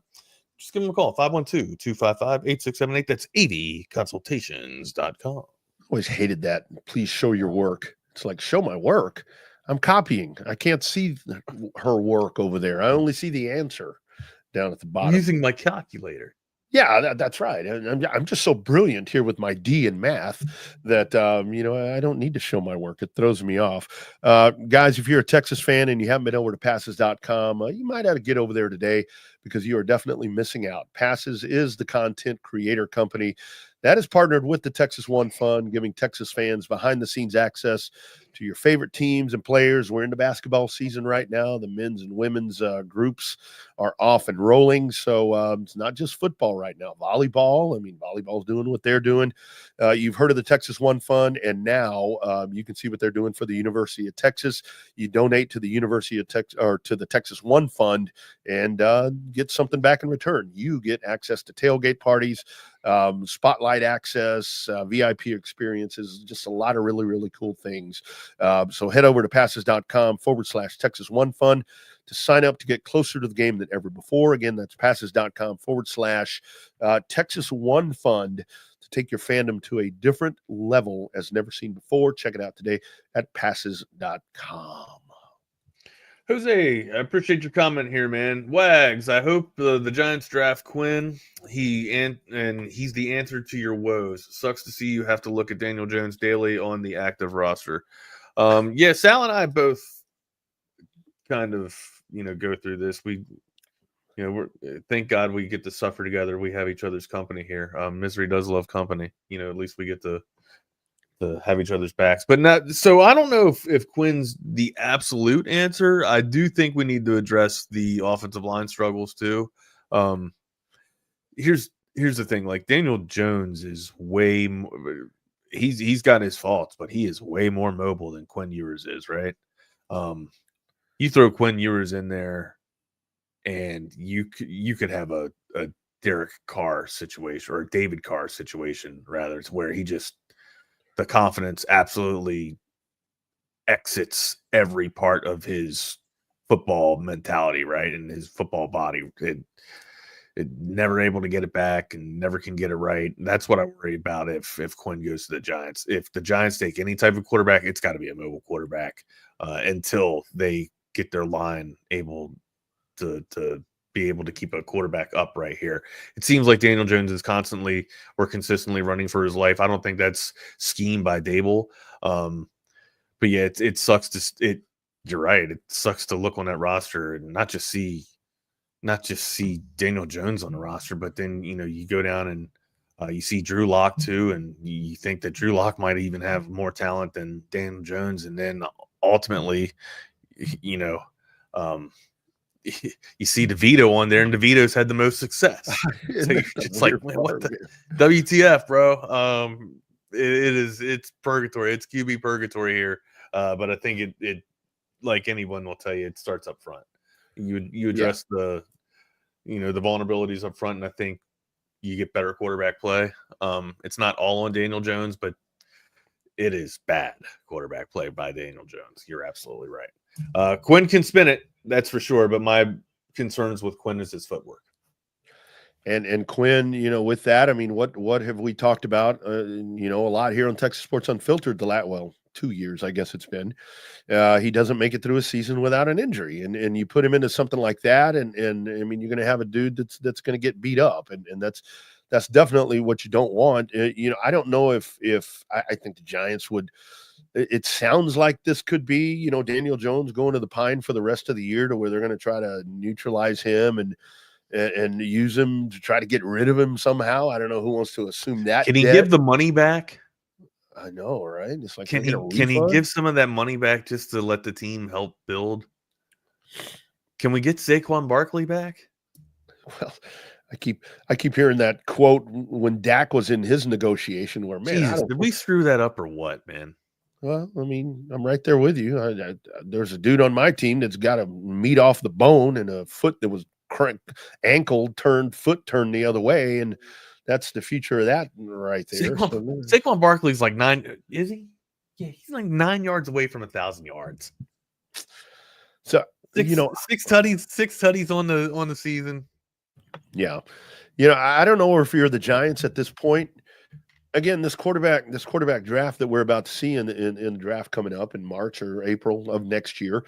I mean, it isn't what we just saw. You don't have Bo Nix, you don't have Caleb, you don't have Michael Penix, you don't have Jaden Daniels. It's kind of is this a situation, Wags, where the Giants go out and try to find a serviceable veteran that can come in here, but working on beefing up the offensive line, of course, first and foremost, and get yourself a veteran in here at a discounted rate. If you do that, and if you maybe, but if like you Sam do that, Darnold, then Sam Darnold or something like that. For what? Because that dude's going to be free for next season, or for next season, for the interim for next season moving forward. Well, I mean, I think you address the future. I think you go. I don't even know if this year's draft class is the class to go all in, right? I think next year's class, Zeke is 10 yards away from 100. There we go. I think next year's draft class isn't exactly the loaded quarterback class. I think the year after that is going to be the loaded class. Maybe they go out and they find a bridge quarterback, somebody that is a journeyman trying to prolong their career. I think the scarcity out there is crazy for quarterback play. We know this.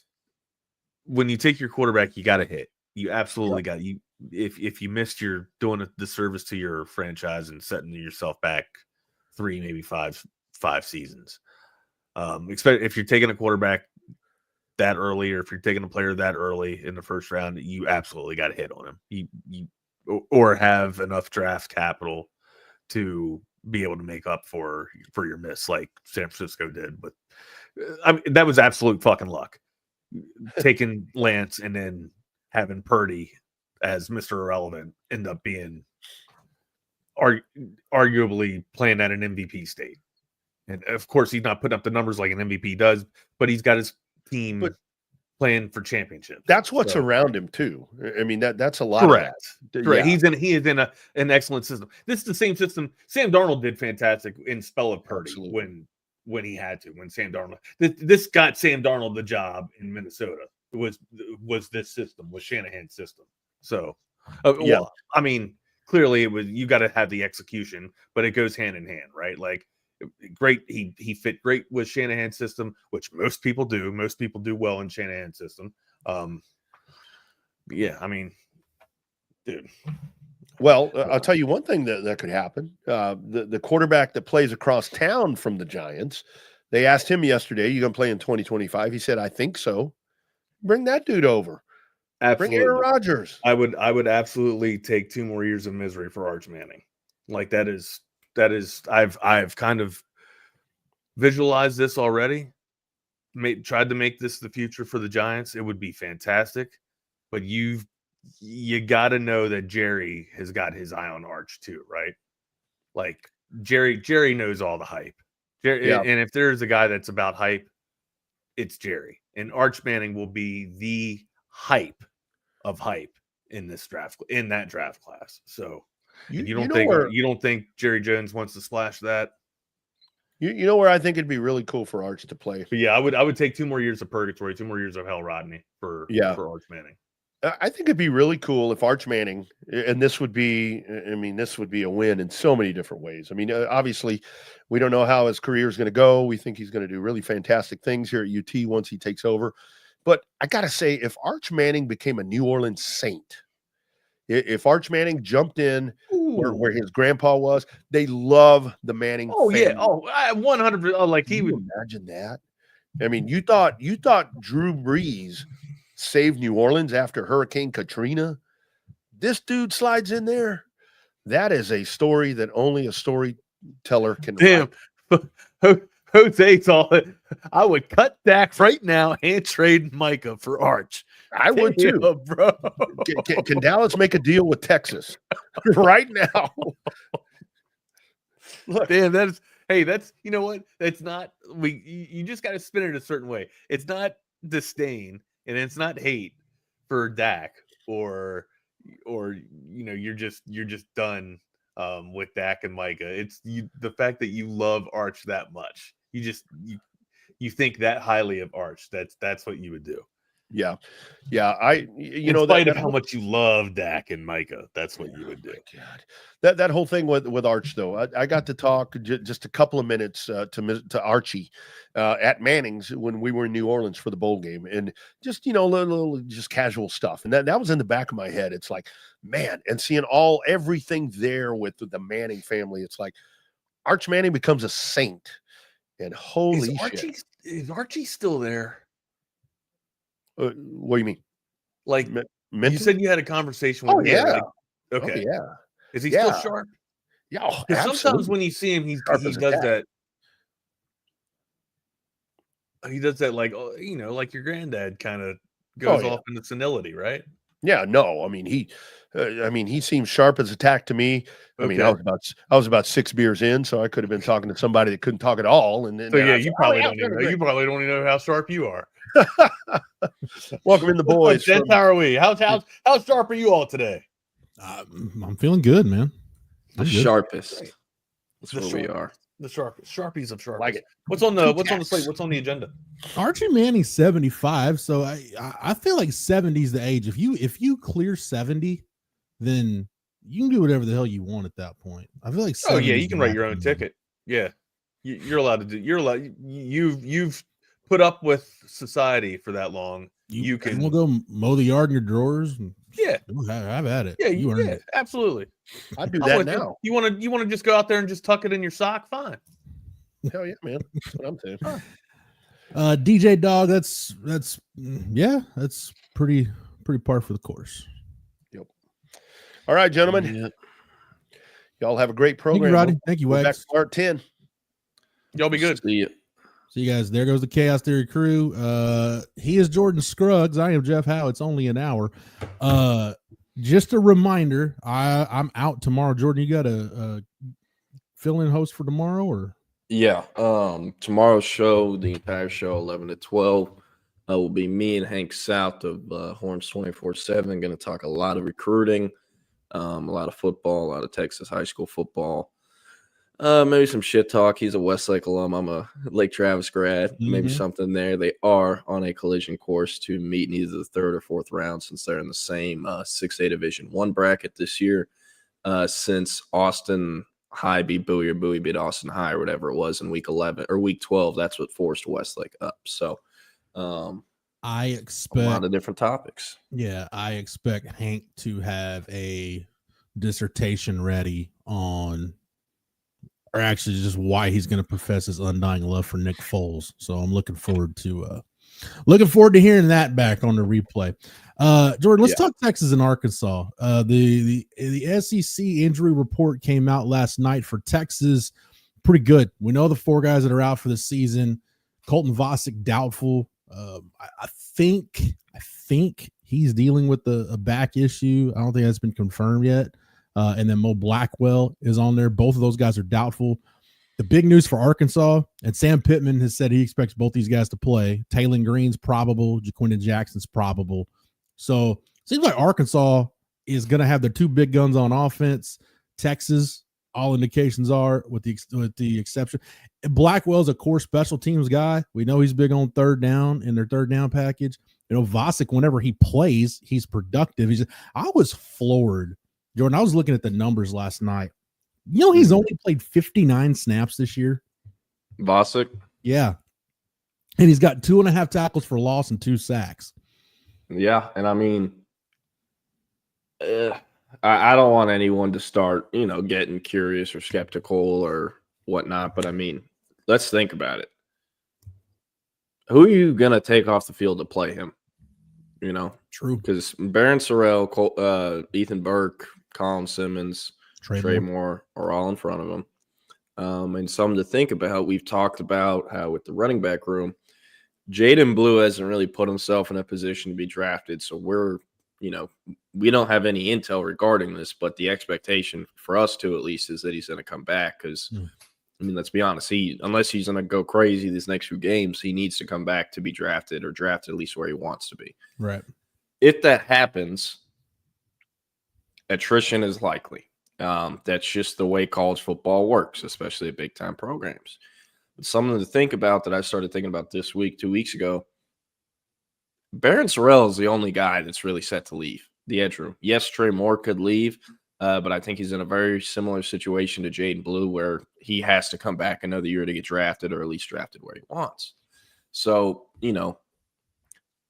there could be some attrition there. And 59 snaps, I never realized it was that low. But I mean, that's what happens when you have such a stacked, talented edge room. This is all across college football. The top tier teams are dealing with the same thing. You don't think there's 2 second-year guys at Georgia that are pissed about their snap count? Yeah. What are you going to do? You're going to take Jalen Walker or those other guys off the field? You have to play the best players. So for Vasek, I don't have any intel there, but I mean, for him, he could have a decision to make after this year. So maybe you think, though, here's what I do think. I don't think portal is going to be edge is probably not going to be a position they target in the portal. If Trey Moore comes back, they don't need to. Like you said, Barron Sorrell, he's out of eligibility, so the decision's out of his hands. He's gone. Yeah.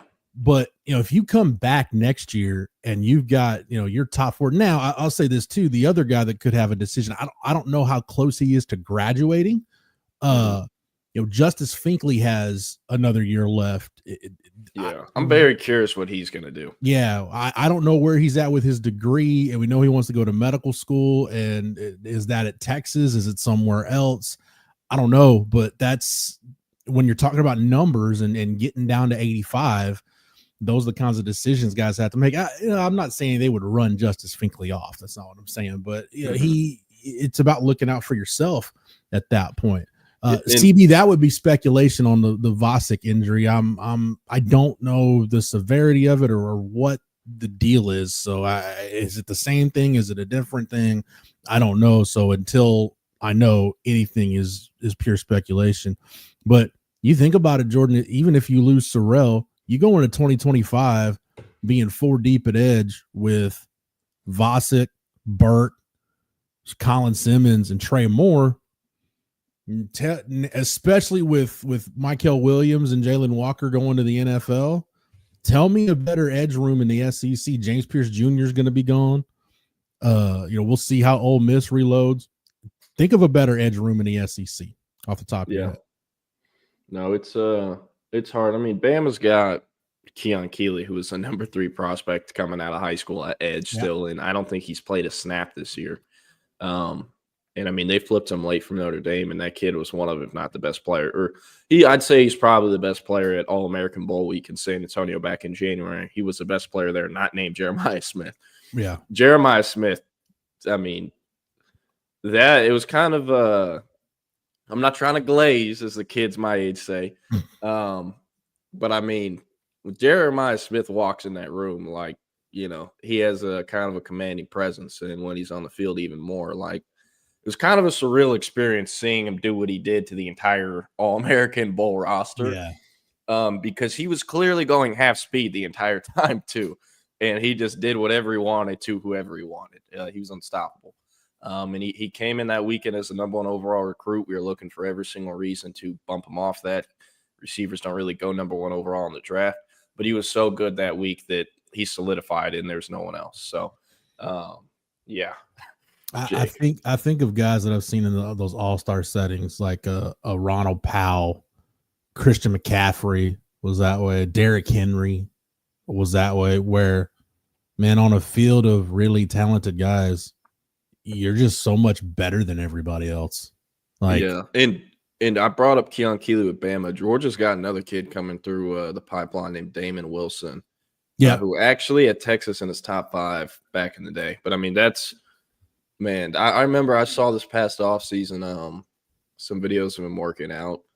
And I mean, that is a special athlete that, you know, is one of those kids that only comes from that Southeast region. I'll see if I can find it at some point. But I mean, the ankle flexibility on that dude is ridiculous. His ability to bend is ridiculous. That is a first-round pick as long as he does everything the Georgia coaches ask of him. And he doesn't get hurt. It's no a doubt. first-round pick. So Colton Vossick's doubtful for the game. Mo Blackwell's doubtful for the game. I in terms of depth, excuse me, I think you're going to be fine on both accounts. What's interesting, and I don't think we'll see it much anyway, Jordan, but 2 things to keep in mind. You know, Jelani McDonald against teams that want to play bigger personnel can play some nickel. Again, I think against Arkansas, probably not, because they're going to spread you out and try to go vertical and take some shots. But from a coverage standpoint with your linebacker, I mean, Leonga Lafau is as good a coverage linebacker as they have. So This is a game where I've said before, you know, Michigan, Georgia, there were some games this year and I'm like, hey, it's a David Benda type game. This is a Leonga Lafau type game. This is a guy where you need a guy that you'd rather have out there in coverage, especially with Taylor Green. You try to match speed and athleticism with speed and athleticism. I think you do that more with Lafau than you do with Benda. So, you know, basically what I'm saying is by not having Blackwell in there and by not having Vossick, you're going to be able to make up for it. The only thing is start looking at the depth chart. I don't know off the top of my head how many teams Mo Blackwell's on, but that's probably a spot you're going to have to figure out. And maybe that's just more reps for JJR or, you know, somebody a little further down the depth chart. I will say, I mean, I think a lot of backups are going to be able to play at some point on Saturday. I think that's the other thing. I think Arkansas, yeah. I think Arkansas is going to put up a tough fight. I mean, I know, you know, how bad they do want that game, but talking to the people I've talked to, I think if Texas gets up like by enough early on, they're going to roll over. I mean, that's like most teams. So it's like, yes, Florida came out of the gate trying, but like 2 minutes in, everyone knew what was happening. You know, I mean, everyone knew what was happening when that game was put on the schedule. But, you know, I think Texas is going to win big this weekend. I think the line at 13.5 or whatever it is easy money for taking the over. Yeah. I think this is the last gasp for Arkansas. You know, I would think they can, you know, have a Texas hangover regardless of what happens on Saturday, because, you know, physically, emotionally, mentally, they're going to put everything they've got into this game. They can carry that hangover into a game against Louisiana Tech and take care of Louisiana Tech. There's no doubt. And that gets them to bowl eligibility. I think if you're Arkansas, you don't want that. Not just because, we don't want an embarrassing loss to Texas. Man, you have like a 3-touchdown loss to Texas where it's not even close and you're just not even competitive in the second half. Sam Pitman may not clear Sunday. That's just the point where he's at right now in his tenure. Yeah, no, it is. I'm very curious. That's just wrong. That's just wrong, man. Jose says we need the Arkansas AD to give Sam Pittman a vote of confidence between today and the game so the players for Arkansas can play more relaxed. That's just cold, man. Right. Billy Napier says that's too soon. Yeah, I know we're way closer, Jordan, to that program than I am, but it does feel like, and I've seen it with Texas, man. When you have that point in your season where your coach's job is on the line and everybody kind of understands the deal, you can have a couple of those games where you just put so much into it that if you get down early, you just get so deflated and everything just snowballs on you real quick. So I could see that. I tend to think, Jordan, it's going to be a game where I think DJ Dog said it, Arkansas wants to ground and pound. That's not the style of a Bobby Petrino offense, though. They do want to run the football. They will run the football. That's Sam Pittman's MO. And with the healthy Jaquindon Jackson, they can run the football. By the way, I'm not surprised how good a running back he's turned out to be. Jordan, are you surprised that he's made that transition at Utah? And when healthy, I don't know how you'd power rank him, but I mean, he's probably one of the top 4 or 5 backs in the SEC when he's healthy. Yeah. I think he scored a touchdown in every single game he's played in, except for 1 or 2 this year. It is a little fascinating that, or at least, you will actually probably know more about the situation than me. But reading the tea leaves when he did leave Texas, wasn't it they had kind of asked him to play running back and he was like, no, I want to play QB? Or what exactly happened there? No, my understanding of why he left Texas, it had everything to do, and I don't want to misspeak, so I'm going to be careful with how I say this. It had everything to do with the recovery from his knee injury and the fact that I just think there was some distrust between Jaquindon / his family and the Texas medical staff at the time. Medical / training / strength conditioning, whatever, everybody in that realm. I just think there was some distrust there. Plus, when it was pretty apparent that, Hudson Card was kind of the pick over him, I don't think that helped, but I think it was much more of there was some, again, Jordan, I'm gonna be careful with what I say because I don't want to misspeak, but there was just some distrust. There was some mismanagement of his knee injury recovery. That was everything else was kind of ancillary. It's on the outside, if you will. Yeah, sorry, I'm looking at his timeline. Damn, he was a summer enrollee. Mm-hmm. But you got to remember, he was only at Texas about 7 months. You got to remember too, he was class of 2020, so that's the COVID off season where everything was just we weren't sure, and I mean we the Royal, we weren't sure Texas was even playing a season opener against UTEP when I'm texting people on the UTEP staff like Friday night before the game. They're like, "Yep, we're on our way to the airport. We're good. We cleared COVID. We got enough guys. We're going." Like, awesome. Right. Yeah. Like that's how some of those games, man, it came down to like Friday. It came down to really nut cutting time. We're like, dude, are they going to get to play this week? So and you had the deal where, I don't know if you remember, Jordan, but that was Dave Aranda's first year at Baylor. Baylor had a game. I think Baylor and Houston had both had a cancellation, and then they were going to play each other. It got all the way up to Houston was like on the way to Waco, I think. And then one or the other had some COVID issues, and then they just had to cancel the game. Like they were all ready to go, threw it together at the last minute, and then somebody had COVID protocol issues, and it just all went to hell. But thankfully, we're not dealing with that stuff anymore, and that's all behind us. But yeah, it was just, it's unfortunate to think about from a quarterback standpoint how different his career could have been had the knee injury not happened. I mean, had the knee injury not happened, Coach Samples probably has another state championship. Yeah. No, he does. They win that game. They win that game. I firmly believe that. I mean, the cool thing about Jaquindon Jackson, like he's a legend in the southern sector of Dallas, because I'm not going to call it Duncanville, South Dallas. I know better than that. But a legend on the I-20 corridor. I mean, he put Duncanville on the map. Yes, Samples getting there is what turned that program around. But little do people know, Duncanville was losing to Grand Prairie back in the day before they hired Samp from Dallas Skyline. Like, they really, really invested in their program by hiring Samp and the other coaches that he brought along. And I mean, Samples has one of, if not the most impressive coaching trees in all of Texas high school football. So, you know, you ask any of those kids on the Duncanville roster right now, yes, they did what Jaquindon could never do, and they've helped bring a state championship to Duncanville. Mm-hmm. But, I mean, you ask all those kids, like, who did you grow up, you know, as your role model? Who did you grow up wanting to be like? I guarantee you 9 out of 10 of them will say Jaquindon Jackson. Like, he, again, I know he got him there as a junior and they lost, and then as a senior he got hurt in the semis versus Rockwall. But, I mean, man, he's a legend in Duncanville. And, I mean, if he got one, he might have had a statue or something. Like, he was loved. And, like, I remember seeing the Duncanville signing day ceremony when he signed with Texas. And there was a few other players that day as well. But I remember seeing the video of Samples kind of opening the ceremony, talking about each player.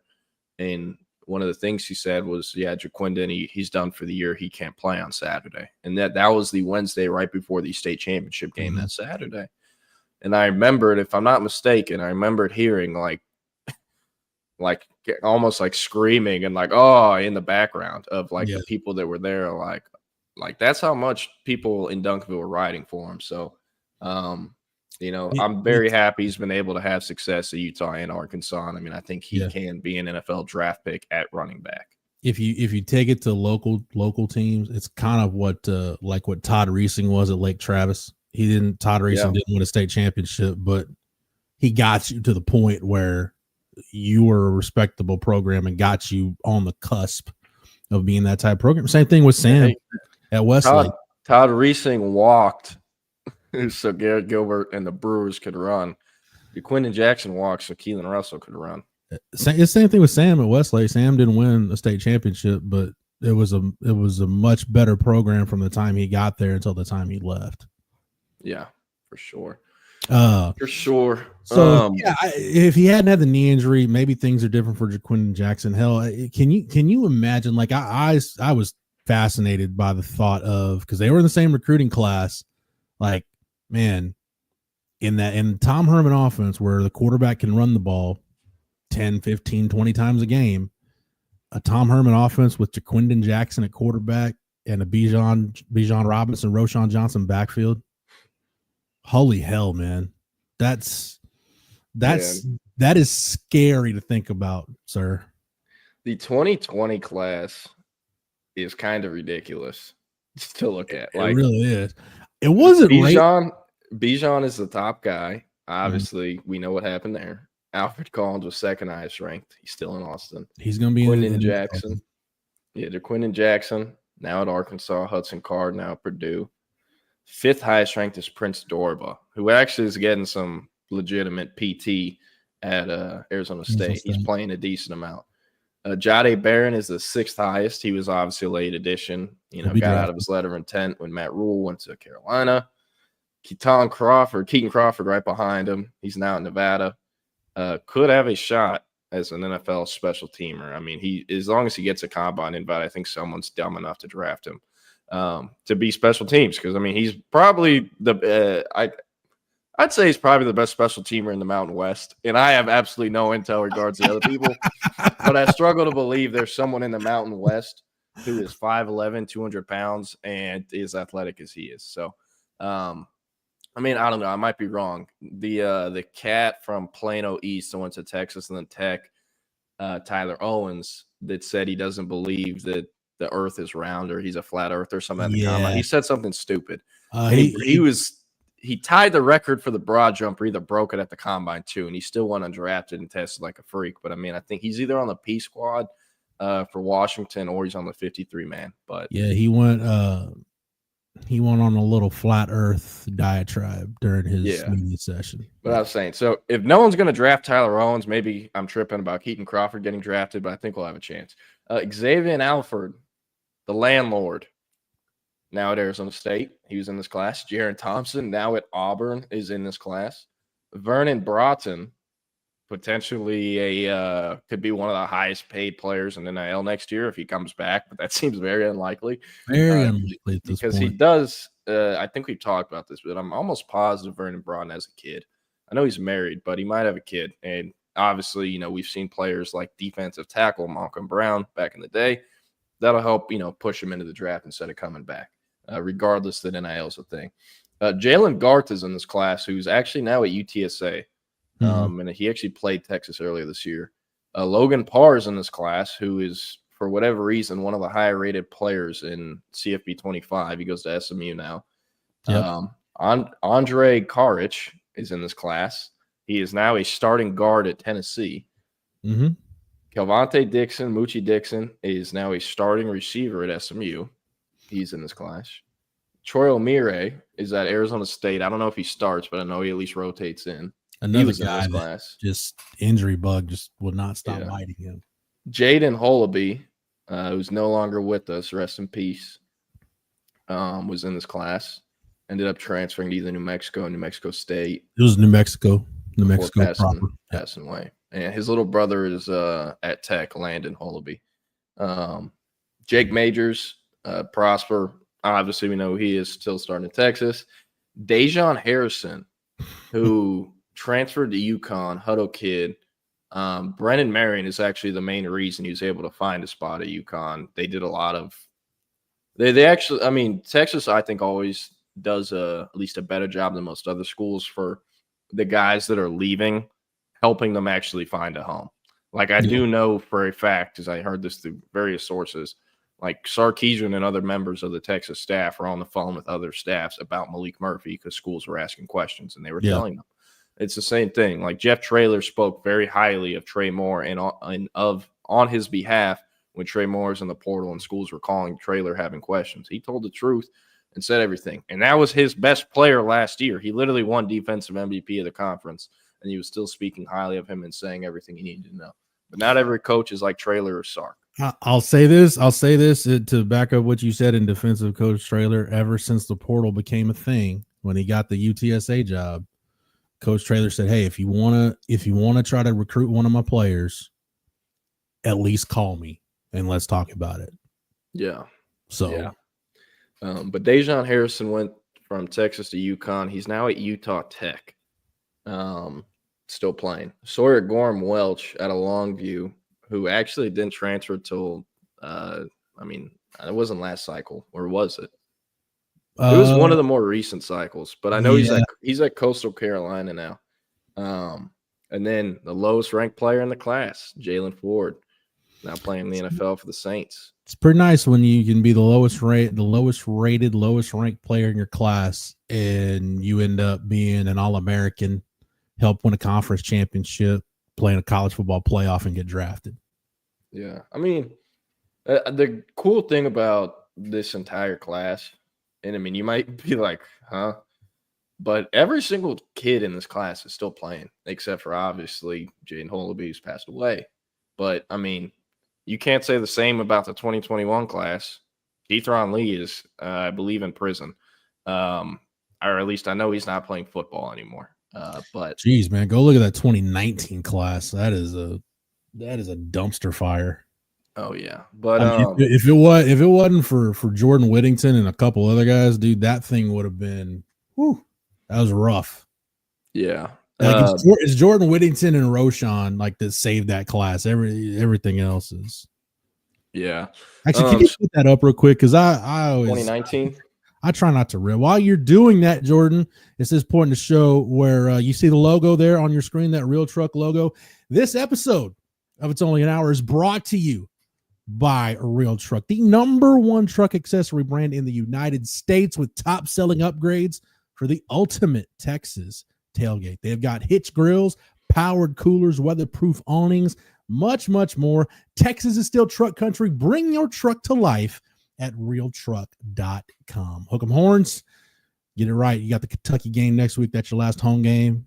Probably a little late to get something to go to Fayetteville, but hey, maybe get your truck right to get to a College Station here in a couple of weeks. Start up at the top. We talk about this. We'll get back to some Arkansas stuff. But I mean, just start at the top. Those first two, man, dude, that's rough, son. You're 2 5-star guys in that class too. Just yeah. And for those in audio only, the two guys we're referring to are Brew McCoy and Tyler Owens. They're in Whittington, DeGabriel Floyd, who medically retired at one point, but is now back playing so football you've got somewhere. A guy who never played a snap for you in Brew McCoy. You've got a guy that was pretty much a career backup. They had a handful of starts, Tyler Owens. Jordan Whittington, yeah, 100%. I'll give you Jordan Whittington. DeGabriel Floyd never played a snap for you because of medical. Jake Smith, injuries just completely derailed his career. Still playing, though. Still playing. Tyler Johnson, still playing. Now a Colorado Buffalo. Yeah. The thing with Tyler Johnson, the knock on him was, if he ever took football as seriously as he took music and some other stuff he was interested in, he'd probably be a first-round pick. Myron Warren. He actually played versus Texas last year when he was at Houston. Myron Warren's at Texas State, isn't he? I don't know if he's still at Texas State, but yeah, he transferred down there. Chris Adamora. Where did Chris Adamora end up at SMU? I think he did. So. Let's see. I get so confused. Yep. Yeah, he's at SMU. Yeah. David Benda. Yeah. Braden Lebrock, injuries. Just could never get healthy.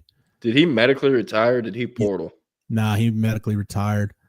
Isaiah Hookfin almost died in a motorcycle accident that ended his football career. Kenyatta Watson was a transfer out.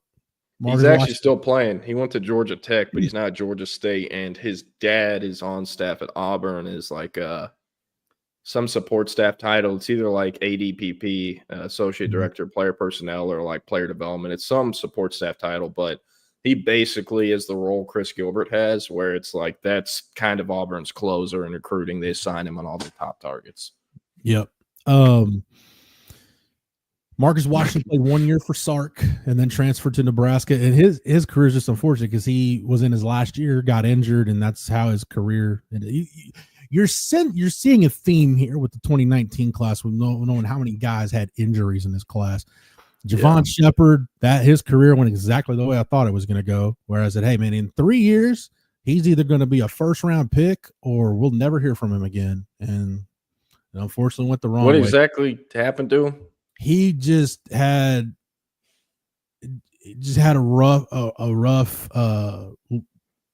situation in the part of Houston he was from, and just physically it was all there for him, but mentally just very rough around the edges, needed some stability. And honestly, no, hindsight being 2020, Texas or Texas A&M, because he was committed to A&M for a long time, neither one would have offered him the stability that I think he needed. He's a kid that I honestly think if he went to play for Nick Saban, he would have been a really productive player at a place like Alabama. Yeah. Or he would have been out in 2 weeks. Yeah. North Forest is interesting. That's where Damon Demas was before someone got him to transfer to Tomball. If y'all remember that story. So definitely not a great part of town. Darian Brown, because of had a stroke. He's actually playing. He's playing football this year. Yeah. I still need to finish this story. I might honestly just wait till the regular season ends. But it's a story on how guys who transferred out of Texas during the Sarkisian era have, how they panned out. Darian Brown is playing JUCO football. I forget where. I think it's in California. But Darian Brown is playing JUCO football this year, and he only has like 6 carries. Never looked. I don't know how much they actually update those stats. But he is playing football in the year 2024. Good for him, man. Peter Pudgy had open heart surgery. Yeah, like this class was just snake bit, man. And then right in the middle, we're talking about all these bad stories. And look, there's Roshan Johnson and Tavondre Sweat. Yeah, 6'3", 249. That was Tavondre's way. Look at that. That's a very svelte Tavondre Sweat in that picture right there. That was, I think, Tavondre Sweat going into his junior season. He was 250. He just got bigger every time I saw him, to where, like, by the time I saw him, so no, I take that back. The spring, his junior year spring going into his senior year, he's probably about 250, 260. And, watching him through the fall, I'm like, man, he's probably about 280. By the time he got to the spring game, Jordan, before he enrolled at Texas, I'm like, dude, he's got to be over 300 pounds now. And now, obviously, he's, he was the heaviest guy at the combine last year. So, yeah. But a hell of a player. What are the spark notes for Caleb Johnson, Jacoby Jones, and Kennedy Lewis? Caleb Johnson, JUCO guy, was committed to UCLA, ends up at Texas, then transfers to UCLA. Jacoby Jones he's a rotational guy at Texas. Kennedy Lewis got himself dismissed from the program. Marcus Caldwell, I just think it was kind of a missed evaluation. There's an NFL player, a couple NFL players, Jared Wiley, Willie Tyler. Is Juwan Mitchell still playing anywhere? Because you can't tell me he found more eligibility. That dude played college football for a decade. I don't think so. Kennedy Lewis, what did he do? Or I don't remember. Okay, yeah, Marcus. It was one of those, you hear about it, you get pretty much the biggest news that Kennedy Lewis made was when we got the email, the kind of form email that Kennedy Lewis has been suspended from all team activities. And then the quote from Tom Herman, we're aware of the situation with Kennedy Lewis, blah, blah, blah, blah, blah. And Willie Tyler and Juwan Mitchell. Marcus Tillman actually was playing at Texas and then injured his knee. And I think where did he transfer to? Let's see. Orlando Jones kid, same place as Deontay Robinson. It's funny how Jared Wiley, they're ended up in Memphis, I guess. Yeah. Interesting. Okay. I'm going to answer some questions, and then there's some stuff I need to talk about for recruiting. So let's go through here. Jose said, oh, wait, no, that's not the question I was looking for. I didn't even see what he had written until I put it on the screen, but no. CV said it's a back injury going to keep lingering Bostic's entire career. Yeah, you don't know if it's actually a back injury. That's just a light assumption. But I'm gonna try to make some calls and figure out what's actually going on there. Hey, I'll say this, Jordan, on the Jose question that you didn't post. You're coming up on a game Saturday where you're gonna have Michael Taff on one side, Hudson Clark on the other. So if you're into seeing Caucasian defensive backs do their thing, this is your game, people. Yeah. Jose said, I hope we get General Taft back next season. Might be just as good as Cooper DeJean if he was a little taller.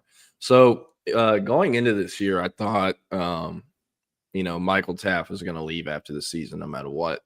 I think, or at least I was told, there was part of him that was, basically like, hey, I've been here. I've gotten my degree. I don't want to overdo my stay. And also, you never want to come back for a fifth year and you're not playing as much as you were in year 4 or year 3. So I think that might have also been something he was thinking about. But someone I talked to close to him a couple weeks ago actually thinks, it's more likely than not he comes back. Now, he could potentially have some NFL stuff come up. Maybe there are some, people sniffing around there for him for NFL stuff. So I think that is a possibility. I don't know how quite possible it actually is, though. But as far as him coming back, someone close to him, they brought up a great point. They're like, Jordan, Jade and Drew Makuba are leaving after this year.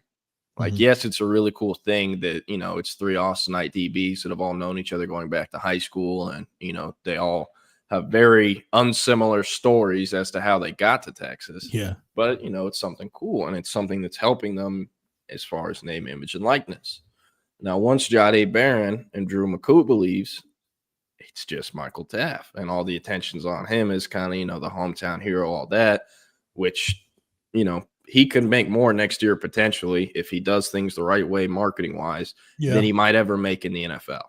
So, I'll be honest, I don't think money's a problem by any means for Taft or his family.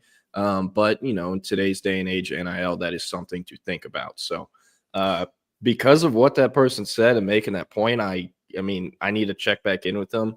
But my rough estimate right now is that it's more likely than not he returns to Texas for another season next year. I think there's two other things to take into account. One, like you said, Makuba's gone, so the NIL could be there because you'd like to have a veteran presence in the safety room. I'm sure Blake Gideon would, because how is Derek Williams going to come back from this knee injury? He may come back and be fine next year, but it may take or it could take him a while. We see, man, guys with the ACL recovery, some guys bounce back quicker than others, and I don't know how quick of a healer Derek Williams is, but that's something to think about. And is Jelani McDonald ready? I would think Jelani McDonald's ready at least to go into spring ball as one of your starting safeties. And then at that point, now your number two safeties are JJR and Xavier Filsaime while Derek Williams is back. So don't get it twisted, Jeff. Jonah Williams is going to have a snap count in every single game next season. With how talented he is and how much the program, or I should say Texas Athletics, has invested into him, he's going to play in every single game. Not only can you not keep a guy like that off the field, but let's say you wanted to keep a guy like that off the field. With what's invested in him, it's a very poor decision to keep him off the field. So Jonah's going to play next year, and he's going to play a lot. So something to think about. My thing with Jonah Williams, this is my thing with all freshmen. And we'll see the roles. Like Ryan Wingo is going to have a much bigger role next year than he has this year, not just because of the numbers, but he'll know more of the offense. How much can you? I know you want to do a lot of stuff with Jonah Williams because you can, because he's such a freak athlete. He's such a good player. How much can he handle in terms of digesting this defense? In other words, do you just want him to be a safety? Can you teach him situationally some stuff, have a package for him at nickel? Maybe have a package for him to be a big like a dime linebacker, kind of like how you use Mo Blackwell and Jelani McDonald. Like basically it's from a football IQ standpoint, from just absorbing the system, the more he absorbs, the more he's comfortable with, the more you can use Jonah Williams, and you don't have to pigeonhole him into being a safety. He can be kind of what if Michael Terry commits to Texas, what we envision Michael Terry's role being for Texas. That's kind of on the other side of the ball, what I see for Jonah Williams, where he may be listed as a safety, but he could be a corner, he could be a safety, he could be a nickel, a dime, a backer, whatever. There's so much stuff he can do. I will say one thing I do know, he does not want to play in the box. And he made that very clear to several teams recruiting him this spring. And that's why, everyone kind of changed from linebacker to safety as their pitch for him. And that's also, there are some other things that Oklahoma did that made the Sooners drop on his list earlier this year, because at one point he had crystal balls in, and that's where he was trending to. But part of their pitch was they're like, hey, we want you to play Billy Bowman's role, that cheetah role. And the cheetah role in the OU defense lines up in the box every now and then. And Jonah, again, does not want to play in the box. And that's one of the reasons that contributed to why Oklahoma kind of just fell out of it for him. So, think about the freshmen that have played for Sark, or at least in the last 2 years, because in 2021, a lot of freshmen had to play for the reasons that y'all know why. There wasn't a lot of talent there. Sark doesn't play true freshmen unless they have unique skill sets. Jonah Williams has a very, very unique skill set as a safety. And, it's hard to not think at the very minimum he's going to get situational snaps, whether it's as a jumbo nickel or a safety. Again, I think he's going to end his Texas or collegiate career with snaps in the box, but I do not think it's going to be a very high number by any means. Obviously there's some cases where kids don't want to play in certain positions and they get there and the coach is like, hey, buddy, you're playing this. But when it's a guy that's as talented as Jonah Williams is, that has as much leverage as Jonah Williams does, that doesn't happen as much. So I think he's going to play in every game. Like I said, I think, they're going to roll him out at safety. And I think there's also going to be some situational stuff. Like, if you remember Anthony Hill, what he was doing in week 1 as a freshman was different than what he was assigned to do towards the end of the year. They wanted to ease him into college football by specifically situationally playing him on third downs and other downs where he was basically just a pass rusher. Because what they did not want to happen was they did not want to stick him at Mike or off-ball backer, and then he gets embarrassed week 2 in Tuscaloosa on prime time, and he loses all of his confidence, and his growth is stunted. They did not want that to happen.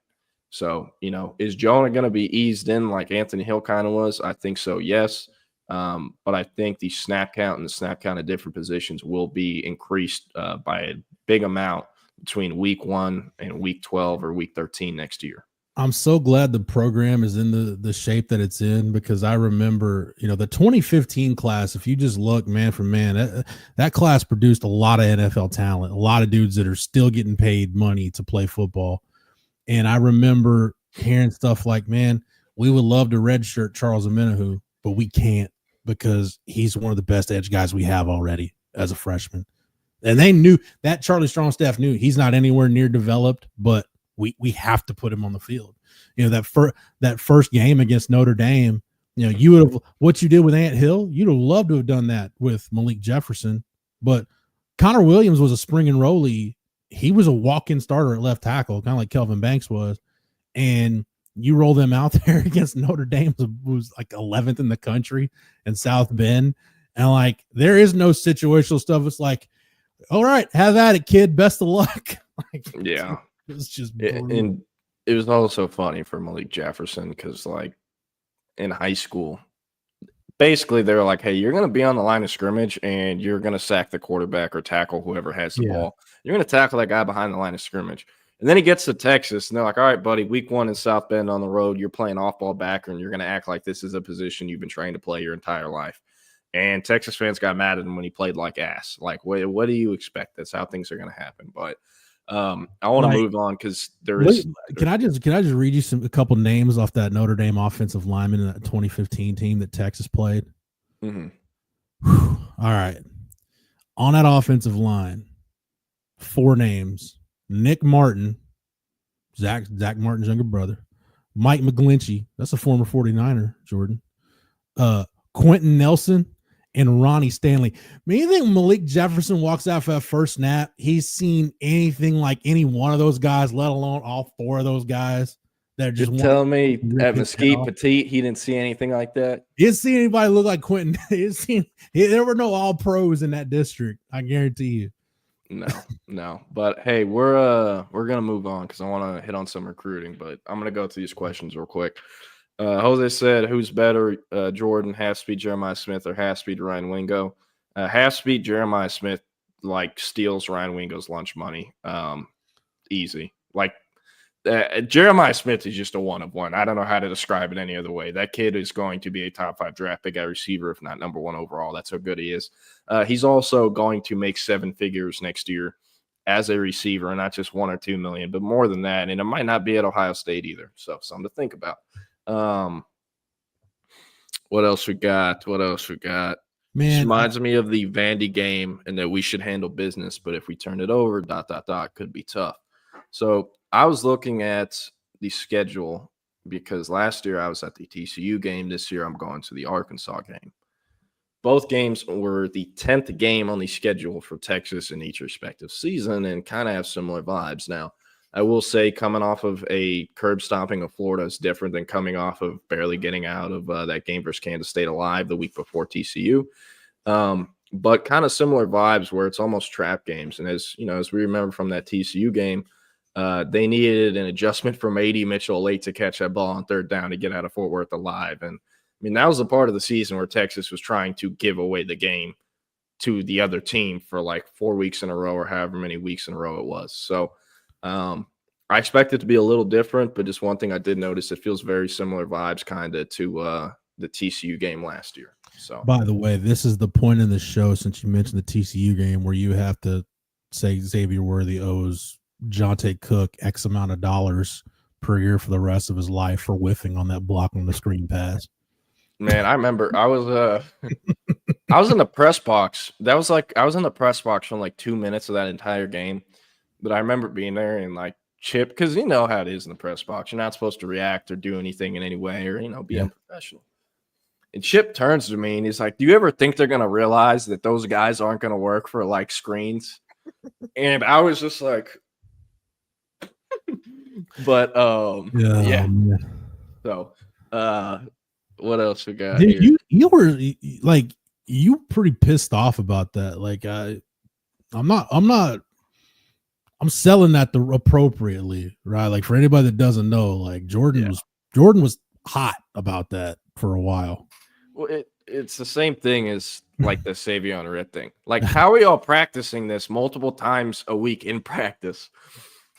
And how's it working then?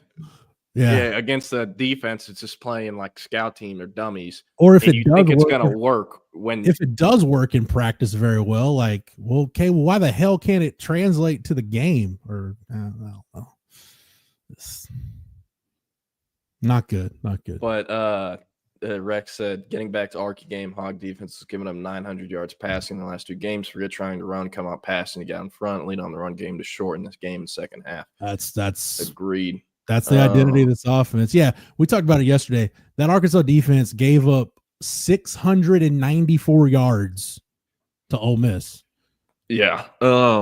Jeff, do you know what CB's talking about here? He says, remember when a Texas contingent flew to Brew McCoy to try to change his mind? Yeah, and it's going to open up this can of worms. Yeah, Brew was going to transfer, and like Tom Herman, Drew Maringer, the Pope, George Strait. I don't know. They had like 4 or 5 people get on a plane and go see Brew in Southern California to convince him not to transfer. Yeah. Damn. Even George Strait can't get it done. It didn't work. Yeah. What else we got here? What was Derek Williams' injury? Wasn't an ACL tear? Yep. Mm-hmm. I mean, and Rex, that's a good point. I wouldn't expect Derek Williams to be fully back until 2026. Why bring him back halfway through 2025? Man, some guys get that ACL and it doesn't take the full year and they're fine. Some guys nowadays it's usually about 9 months.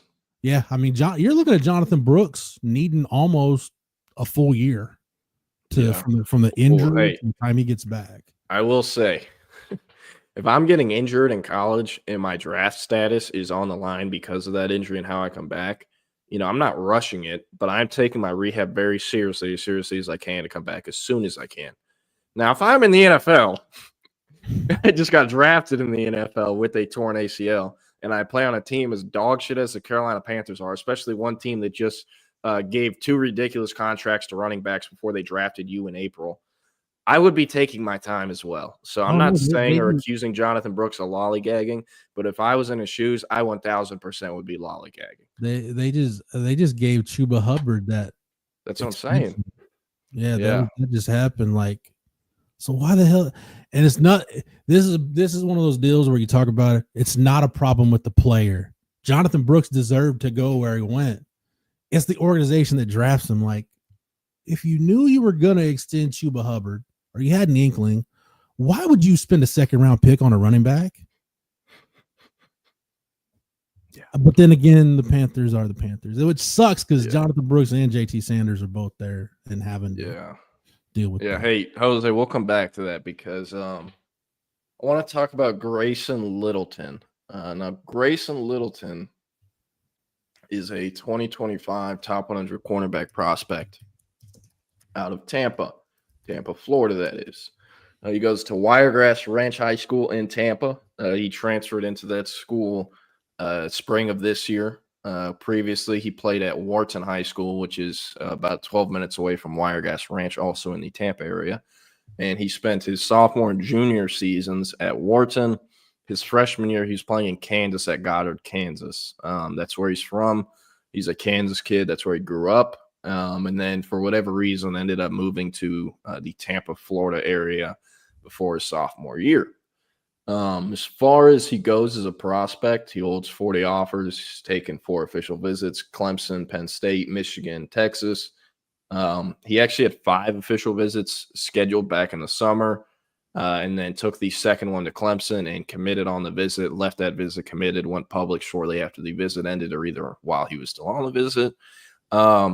And if you don't know, Clemson has a rule. This is where Brent Venables got it from. Clemson has a rule that once you commit to their school, you are not going to visit other programs. And if you do, your scholarship to Clemson is no longer. And that's the same kind of tactic or strategy that Brent Venables runs at Oklahoma, and he got that from Dabo at Clemson. Who got it from Mac Brown, because that was Mac's deal for a long time at Texas until Mac realized, hey, that doesn't work so well when you're 5-7. Yeah, it also, like, even if you're undefeated, if it's a 5-star kid, are you really going to try to out-leverage a kid who's a 5-star in today's NIL age of college football? Yeah. Not really. So, but anyways, decommitted from Clemson recently in the last few weeks. And when he did, he opened up his recruitment to Michigan and Texas, scheduled official visits for both schools. Was at Texas this past weekend for the Florida game, and he was at Michigan the weekend prior for, I believe it was the Oregon game in Ann Arbor. Jeff Banks and Terry Joseph. All right, it was either Jeff Banks and Pete Kwiatkowski or Jeff Banks and Terry Joseph went to his high school the morning of the day he decommitted from Clemson, and they offered him that day.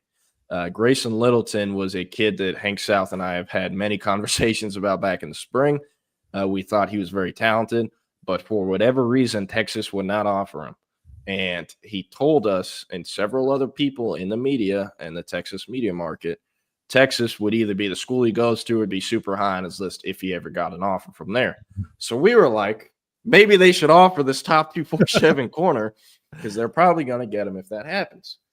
While it might have taken, a little bit and caused some frustration, they eventually did recently, and he scheduled that official visit with Texas and with Michigan the same day, and everything that he decommitted from Clemson. Mm-hmm. So with him, it's been narrowed down to Texas and Michigan. Those are the only schools in it. We put crystal ball predictions in either Sunday or Monday. Tom Loy and Hank were first, and I followed up once I heard some intel as well.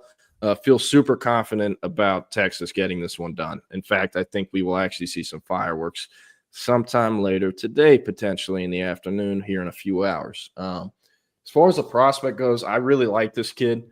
He's verified at 6 foot, 180. That's not exact. I have his testing numbers from Under Armour, Florida. This is from February 11th. 5'11.9. That's 6 foot. And 172 pounds. He has a 73.9 wing, so a +2 wing. He has a 1.66 10-yard split and a 4.51 40. Those are both the fastest numbers in the 40-yard dash and 10-yard split from Under Armour Orlando, which has a lot of Florida kids there. Not quite as many as the Miami one does, but there are still athletes there and top-tier ones at that. So the 10-yard split of 1.66 was the fastest 10-yard split anyone ran in Under Armour Orlando. And then his 4.51 40 tied with Rennell Brown, who is a borderline 5-star receiver committed to Florida. So really, really athletic kid, tests off the charts. And those testing numbers is what actually blew up his recruitment. He did have some big offers before that from schools that made really good evals. But once these schools that had him on their radar as a prospect that hadn't been offered yet, saw that verified testing data, they pulled the trigger and his recruitment blew up. He also ran a 4.48 shuttle, did a standing vertical of 30.1, and his broad jump was 115.7. Not too shabby at all. Again, he's played at 3 different high schools in 4 years. Wiregrass Ranch is where he's playing his senior year, but this is his first season there. The production is par for the course in the state of Florida. Yeah. His production isn't there, if I'm being honest with you. He only had 1 interception as a junior. Also had 30 tackles, had a kickoff return touchdown. This year, he has I was watching some of his clips earlier. He also has, I believe, a kickoff return touchdown this year as well. And he has several interceptions this season also. Is he playing corner? Is he actually playing corner? Yeah, he's playing corner. Okay. And he goes both ways a tad bit, but he's 1,000% a cornerback prospect. I was going to say, for high school corners, we talked about it before, Jordan, that can be a lonely existence because especially depending on what level you play at, teams could just avoid your half of the field altogether and just not try to test you. Yeah, no, you're right. And pretty decent track profile as well. ran 10.91 in the 100-meter this spring on March 19th. Also went 23:42 February 17th, ran a 50:30 400-meter March 19th. And then he's done track since he was in middle school in Kansas, because I found some middle school track numbers of him from when he was at Goddard Middle School. But really like this kid. I think this is Texas's best DB prospect they could have committed, not named Jonah Williams. I like him more as a prospect than Caleb Chester and Zealous Hicks. And I really think he can be successful at Texas in the SEC. So I like him. He also brings something that I like. I think he can play nickel and star at a very high level. And I think, that's why Texas kind of went all in on this last minute. They're looking for someone that can, I guess, dual serve as both a regular cornerback and a nickel, because Caleb Chester is not that, and neither is Jonah Williams or Zealous Hicks. So they needed someone with that versatility, and I think Grayson Littleton fits that bill very well. So I like him a lot. And again, be on the lookout for later today, because I think it could happen today. I got to look at Gilbo's eligibility, but I'm pretty sure Gilbo only has 1 year. He may have 2, but whatever the case, Jalen Gilbo's not going to be around forever. So you got to train whoever your next, whether it's JJR or whoever your next nickel is going to be, your next star. You got to get those guys ready. I'll say this real quick. Are the guys ready, Jordan? Yeah. Okay, we'll bring them on. I'll say this real quick. Texas hoops, men's hoops, and women's hoops actually both signed one prospect yesterday. I know for both, Aaliyah Crump is going to be it for the women in the fall period. At least that's the expectation. Same for John Clark on the men's side. For baseball, Schloss is not going to announce the signing class. They're not going to announce any signees for baseball. I don't know why. That's a Schloss deal. So let's leave it at that.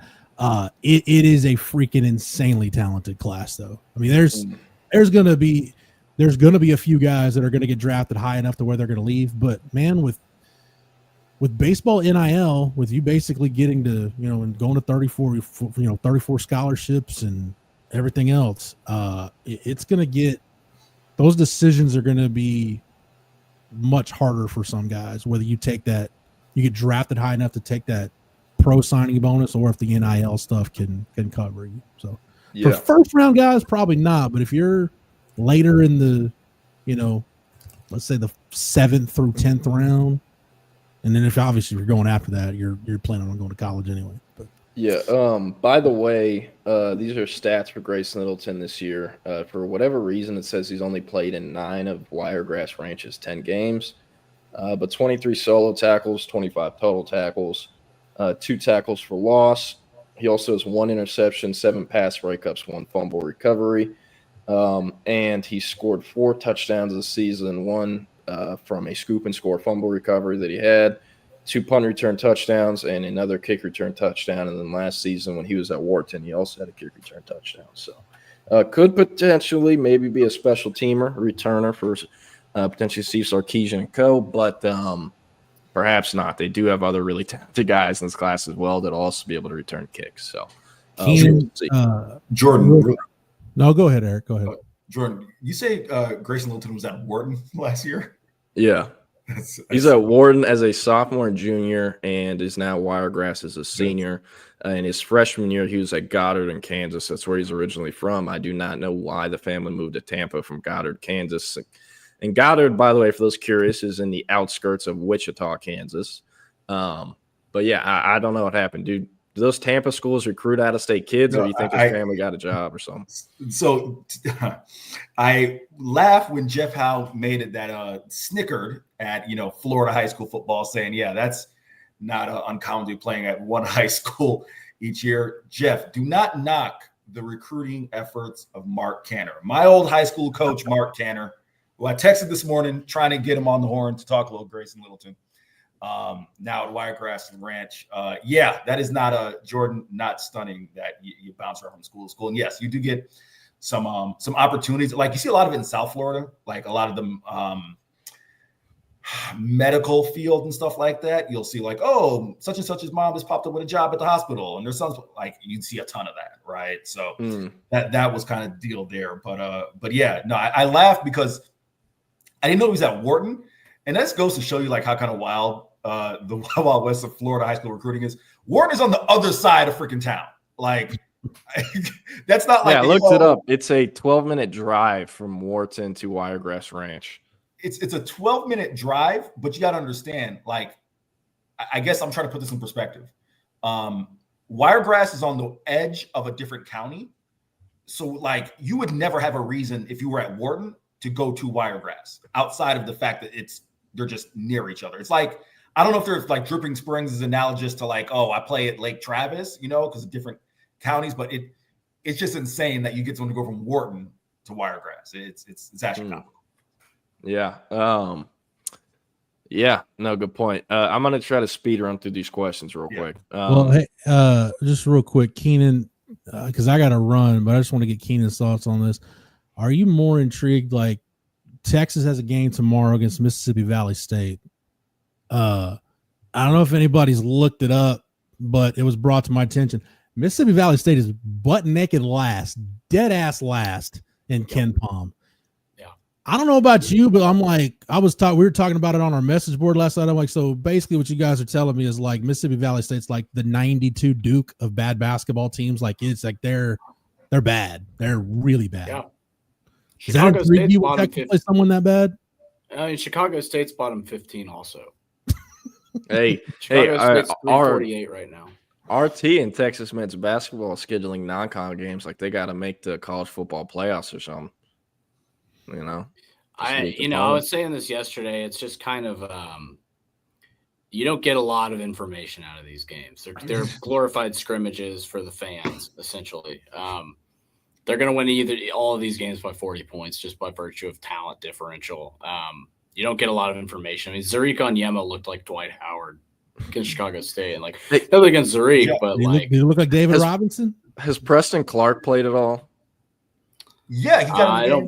I think he got in the very end of the game on Tuesday. Talk to me, Jeff. I'll let you run on this. When Julian Larry is passing the ball to Trey Johnson at half court, because we were down courtside for that game because they didn't bring a radio crew, and Julian Larry is audibly saying, "Shoot that bitch! Shoot that bitch!" I think that should tell you enough about Chicago State for the game. For the games where you get the courtside seat because the opponent does not have a traveling radio broadcast, that's how you know the caliber of opponent you're playing. Yes. Yeah. Well, they also play New Orleans, who's 351 in Ken Palm. They play Arkansas Pine Bluff, who's 358, and Houston Christian, who's 359. So they're just doing the bottom of Ken Palm tour basically this preseason. If you want to go see Trey Johnson put a 30 burger up on some people, go. This is the time. Yeah. So, all right, I'm out of here. This is the end of my week. I'm out tomorrow. So tomorrow it's Jordan and Hank. All your recruiting questions, you got your Jamie French questions, whatever. Bring them tomorrow. The guys will answer them. Eric, Keenan, you guys have a great show. Everybody enjoy your football weekend, and I will see you guys on Monday. Yes, sir. See it. So just to do these questions real quick. So Derek Brown transferred after 1 year at Texas. Went to Texas State. I don't know if he ever actually played at Texas State, but he either portaled at Texas State after one season or he never played for them and portaled midseason. Since then, he has not found a home. I do have a buddy on staff at a TJC, Tyler Junior College, the Apaches, and they called me asking me about him, what I thought about him, and I was like, I kind of forgot he existed. And they basically said they were considering taking him, but that he basically seemed like he wanted to go play at a non-JUCO school that was Division I. So they stopped talking to him, and then since then, that is the last I've heard of him. I do still follow him on Twitter and see he is still looking for a home. So I think he's just stuck in the portal and portal purgatory is the best way to describe it.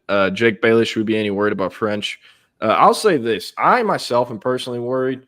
The Mandarin quarterback who that's the high school QB for Jamie French's team, Tramel Jones or whatever it is. He decommitted from Florida State today. That kid is going to end up at Florida. He's also officially visiting Florida this weekend, just like French is. Not only are they high school QB and receiver, they also are SFE's quarterback and receiver as well. I've talked about it a lot throughout the spring with Jamie French, but SFE is essentially the top 7-on-7 program in Florida, or at least South Florida, stands for South Florida Express. They have ties all over. They have kids that are going to Ohio State, Miami, Florida State, and Florida. So, again, I myself am worried about this, at least a tad bit. I also tried to do my best to explain back in August that it does not matter that Jamie French is committing to Texas. It's going to be a struggle to keep him. I will say, though, every single person I've talked to in Austin and every single source that, Hank and I have cross-referenced for info on Jamie French this weekend is not worried at all. Like, Texas does not seem worried at all.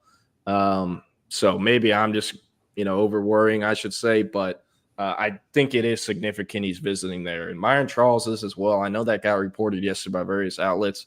Hank posted that on Sunday.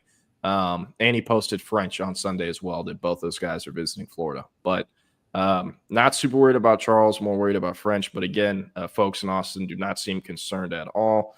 What's happening with Darian Gillette?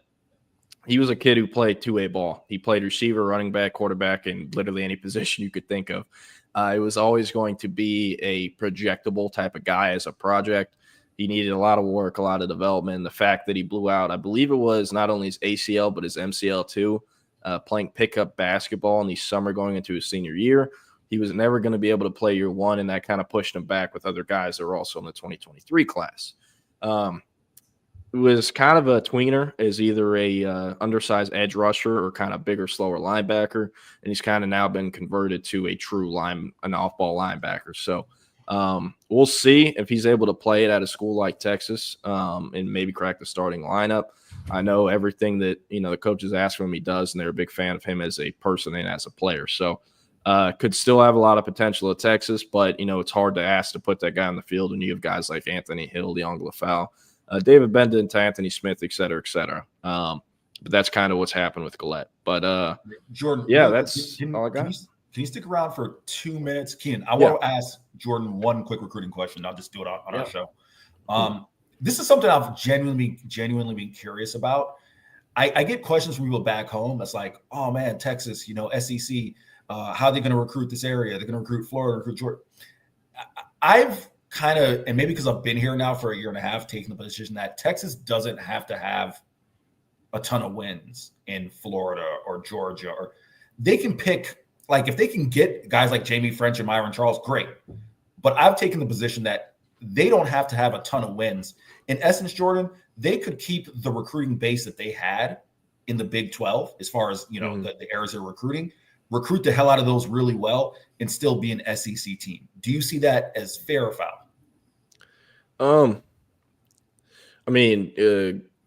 Texas has been recruiting Florida for a long time, even going back to Charlie Strong. In fact, they had this group of 5 commitments. Jeff's talked to you about it before from Florida called the Florida Cecil 5. Cherry. Not a single one hit. And, so they've been recruiting Florida for a while. I think even their Big 12 recruiting base involved Florida and some of the Southeast teams, but it does feel like they're offering more kids in the Southeast region, Georgia, Florida, Mississippi, Bama, than they've ever offered before. And I do think part of that is, you need those types of athletes in the SEC to win. And, at certain positions, certain types of athletes only come from that part of the country. Like, I think the state of Georgia has over 30 interior defensive line prospects in 2025 alone that hold Power 4 offers. That number is like 12 in the state of Texas for the same class. So, again, for certain bodies and certain positions, you have to go to that region.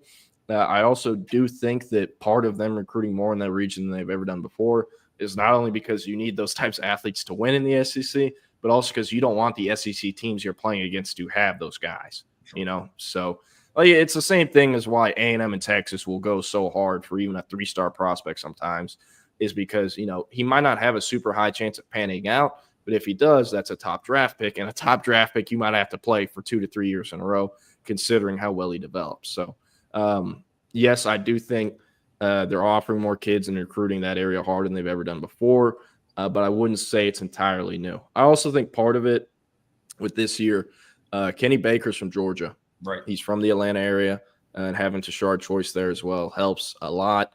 Louisiana isn't technically Southeast, but it is the South. Having Terry Joseph as someone who is, all of Terry Joseph's family are legends in that area. So, but I'm going to stop talking. But definitely think they're recruiting the SEC country more than they ever have before.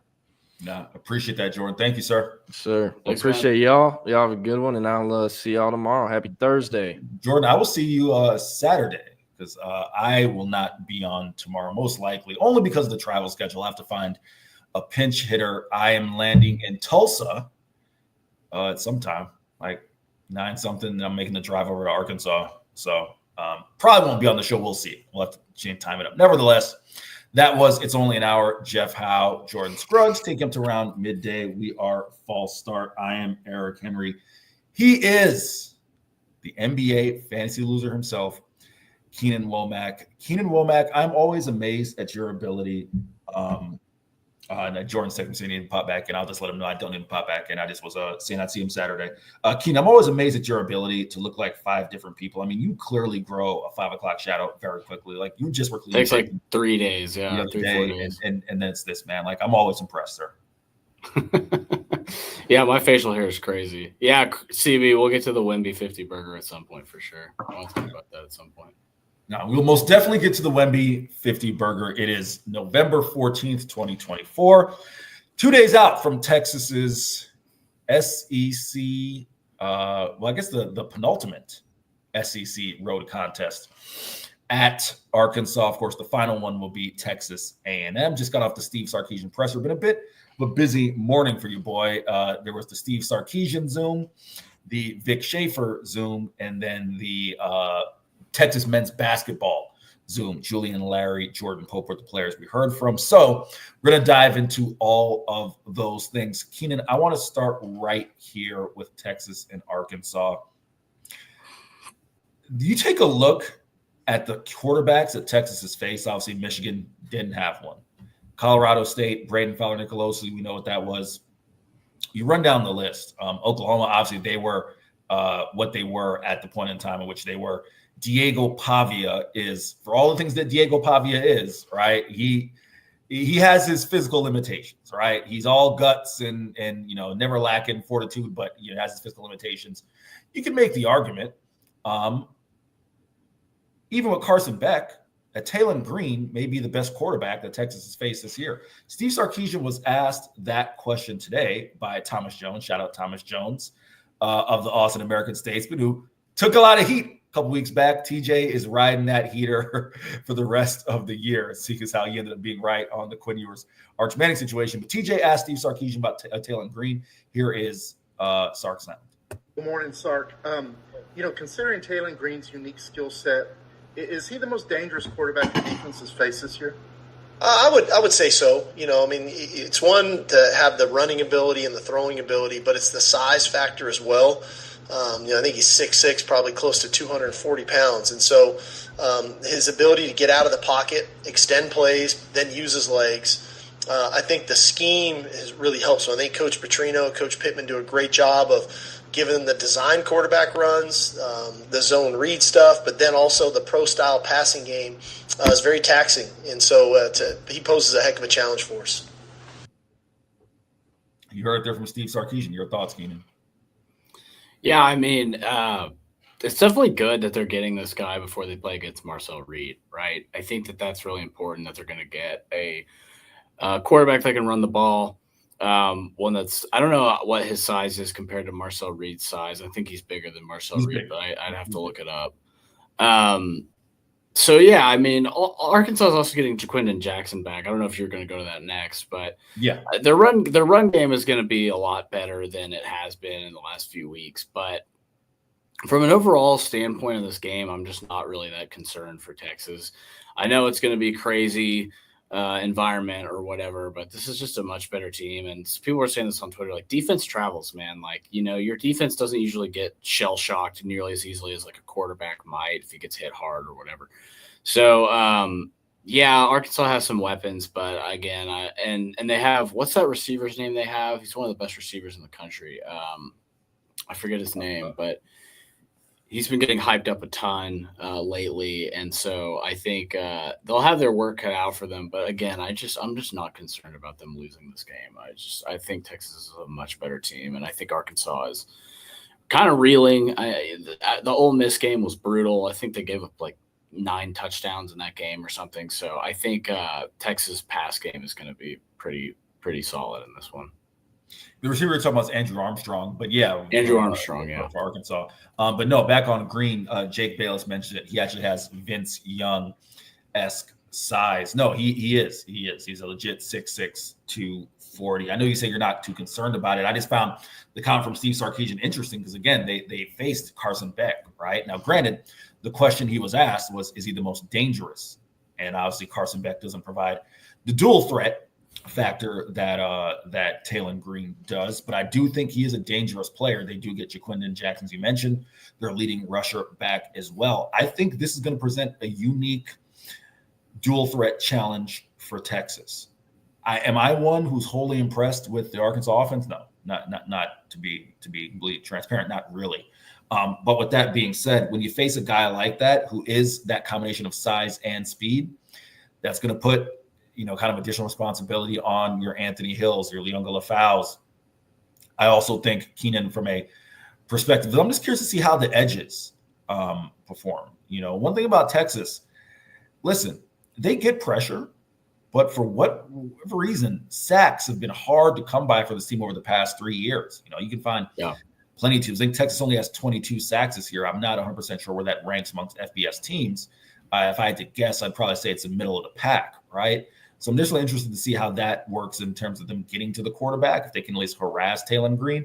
But I did find that answer very interesting. And as you mentioned, Andrew Armstrong, definitely a capable threat as well. Flipping it to the defensive side of the ball for Texas. The defense side of the ball for Arkansas, This is where I think Texas is going to win this game, right? Like, in my opinion, we'll see what happens. And I think when I wrote a prediction for the Arkansas side, I think it said something like 33-10.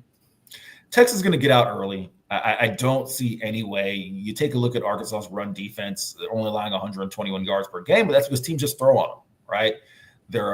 Arkansas's pass defense is allowing 266 yards per game. This to me is an easy game. I shouldn't say easy, but I think it's a game that plays into Texas's hands as far as them being able to utilize the short passing game, the screen game, and do the things that they want to do offensively there. So that is kind of my perspective on that. Keenan going to go to some of the comments here. DJ Dog nails it, right? He says only 22 sacks, but the number one pass defense. It's you can't shade Texas's pass rush because you know that they are affecting quarterbacks. You know that the pass defense is also affecting quarterbacks as well. Just would like to see them get home a little bit more. Some of those splash plays. But all things considered, that is nitpicking because of how well the defense has played. Our guy, James Cox, what up, my guy, says Texas's defense needs to make that QB feel him. Got to hit his ass. No. Again, a big boy. So you definitely going to have to contend with that. Texas Sasquatch has no way Arkansas upsets Texas. Keenan, I'll let you opine there off of those comments. Yeah, I don't see that happening either. I just, if this were Arkansas teams of the past, maybe, but this year has been pretty bad for them. I forget what their record is.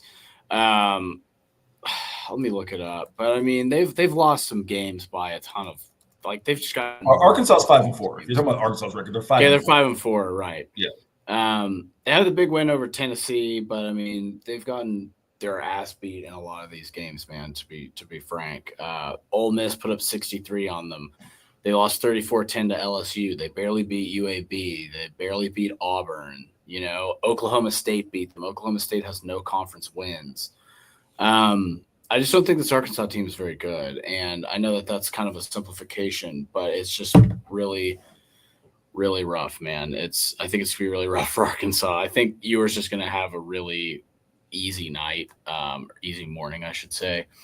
And if I'm a Texas fan, I'm just not supremely concerned about this game. Not that the team shouldn't be. Obviously, you can't look ahead or anything like that. But if Texas goes out and does what they've been doing, I think this will kind of look reminiscent. Maybe not quite of the beatdown of the Florida game because Arkansas has more weapons on the offensive end, but I could see Texas putting up 35, 42 points in this game, pretty easily. Going to go to some of the comments here really quick. Longhorn D says, Arkansas is going to take BTA. No one blocks Jackson. Long night for a Longhorn QB. Landon Jackson's a good player. I don't think, and I'm not necessarily, dismissing Longhorn D's comment. Landon Jackson is the guy who scares me. It puts you this way. Cam Williams should be able to block Landon Jackson. Kelvin Banks certainly can. He's probably got like 7 tackles for loss, 4.5 sacks. Again, he's not Nick Scars, put to you that way. Like that, when you're talking about someone who's going to really be like, all right, that's someone I think you need to really account for. That's where my mind comes in. And also, I mean, the way they kind of use their edge players. Again, it's a situation where we can, and we did this last year, Keenan. You can talk yourself into reasons why they may have success, but if this Texas team is as good as we believe them to be, and the offensive line, how many times we're a Joe Moore Award, right? They want to win that, and if they're as good as they are, then they'll handle business, right? So, not dismissing Longhorn D's comment at all. Landon Jackson, he's a good SEC player. He's probably an NFL player. But not someone that I said scares me in the way that like Nick Scars. And even next week, Deion Walker, right, at Kentucky. That guy's a freak. Doesn't concern me in that sense. A couple of the comments here. Texas Sasquatch says, Arkansas's LBs can be had in the pass game. No, I think that is a great matchup there for Texas in terms of Gunnar Helm getting some of the backs and those quick throws, the ball in space, let them do their thing. SD says strip the ball. QB has Butterfingers. Check that out. Jake Bayless says Arkansas is 121st in the country in defensive passing efficiency. Listen, Arkansas is just bad against the pass. They're just bad, right? Like one of my favorite stats, Keenan. I don't know what would be the basketball equivalent to this, but when you look at a team, it's like, oh man, they only allow 100 yards rushing, and it's like, well, yeah, why run when you can throw for 400 on them? It's like that's kind of Arkansas's. It's like when teams don't shoot the three as much because they're getting everything in the paint. It's kind of the same thing. Exactly. So there's that. A couple more comments for our transition here. SD says, Arky will play their best game in years. Q must be ready. No, Quinn Ewers is going to have to be ready, no doubt. I'm sure Arkansas will be up for that. Texas Sasquatch says, Arkansas's Louisiana Monroe of the North. Hey, my guy Brian Vincent having a damn good year at Louisiana Monroe. He is. What do they have? 2 losses, 1 to Texas? Yeah, well, they've lost a couple as of late, but I think they got 6 wins. 6 wins, which is way more than they've had in previous years under Terry Bowden. Keenan, want to transition to a little bit of basketball here. Yeah. Just got off, as I said, the Zoom with Jordan Pope and Julian Larry. Jordan Pope is a player who really intrigues me about this team. I'm going to play his sound. It's only about 20 seconds, but him talking about being in a bit of a slump as a scorer. I want you to hear his comments. Again, it's a quick soundbite. Give me your thoughts, and then I'll kind of give you my hypothetical on Jordan Pope this year.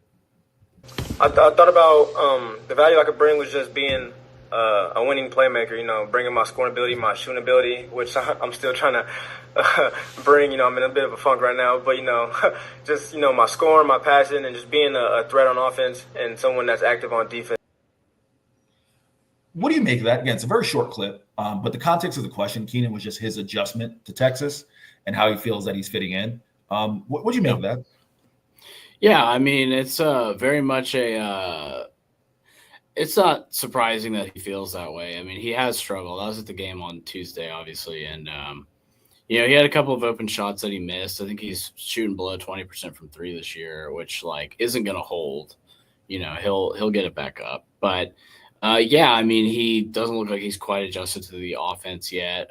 Wayne Tinkle runs a completely different system at Oregon State than RT does at Texas. So it looks different. He was asked to do a lot more, I think, at Oregon State than he's going to be asked to do here, which is an adjustment in itself. Playing off the ball more, maybe, in certain aspects. I mean, he is the point guard, but he plays a lot like a shooting guard, kind of.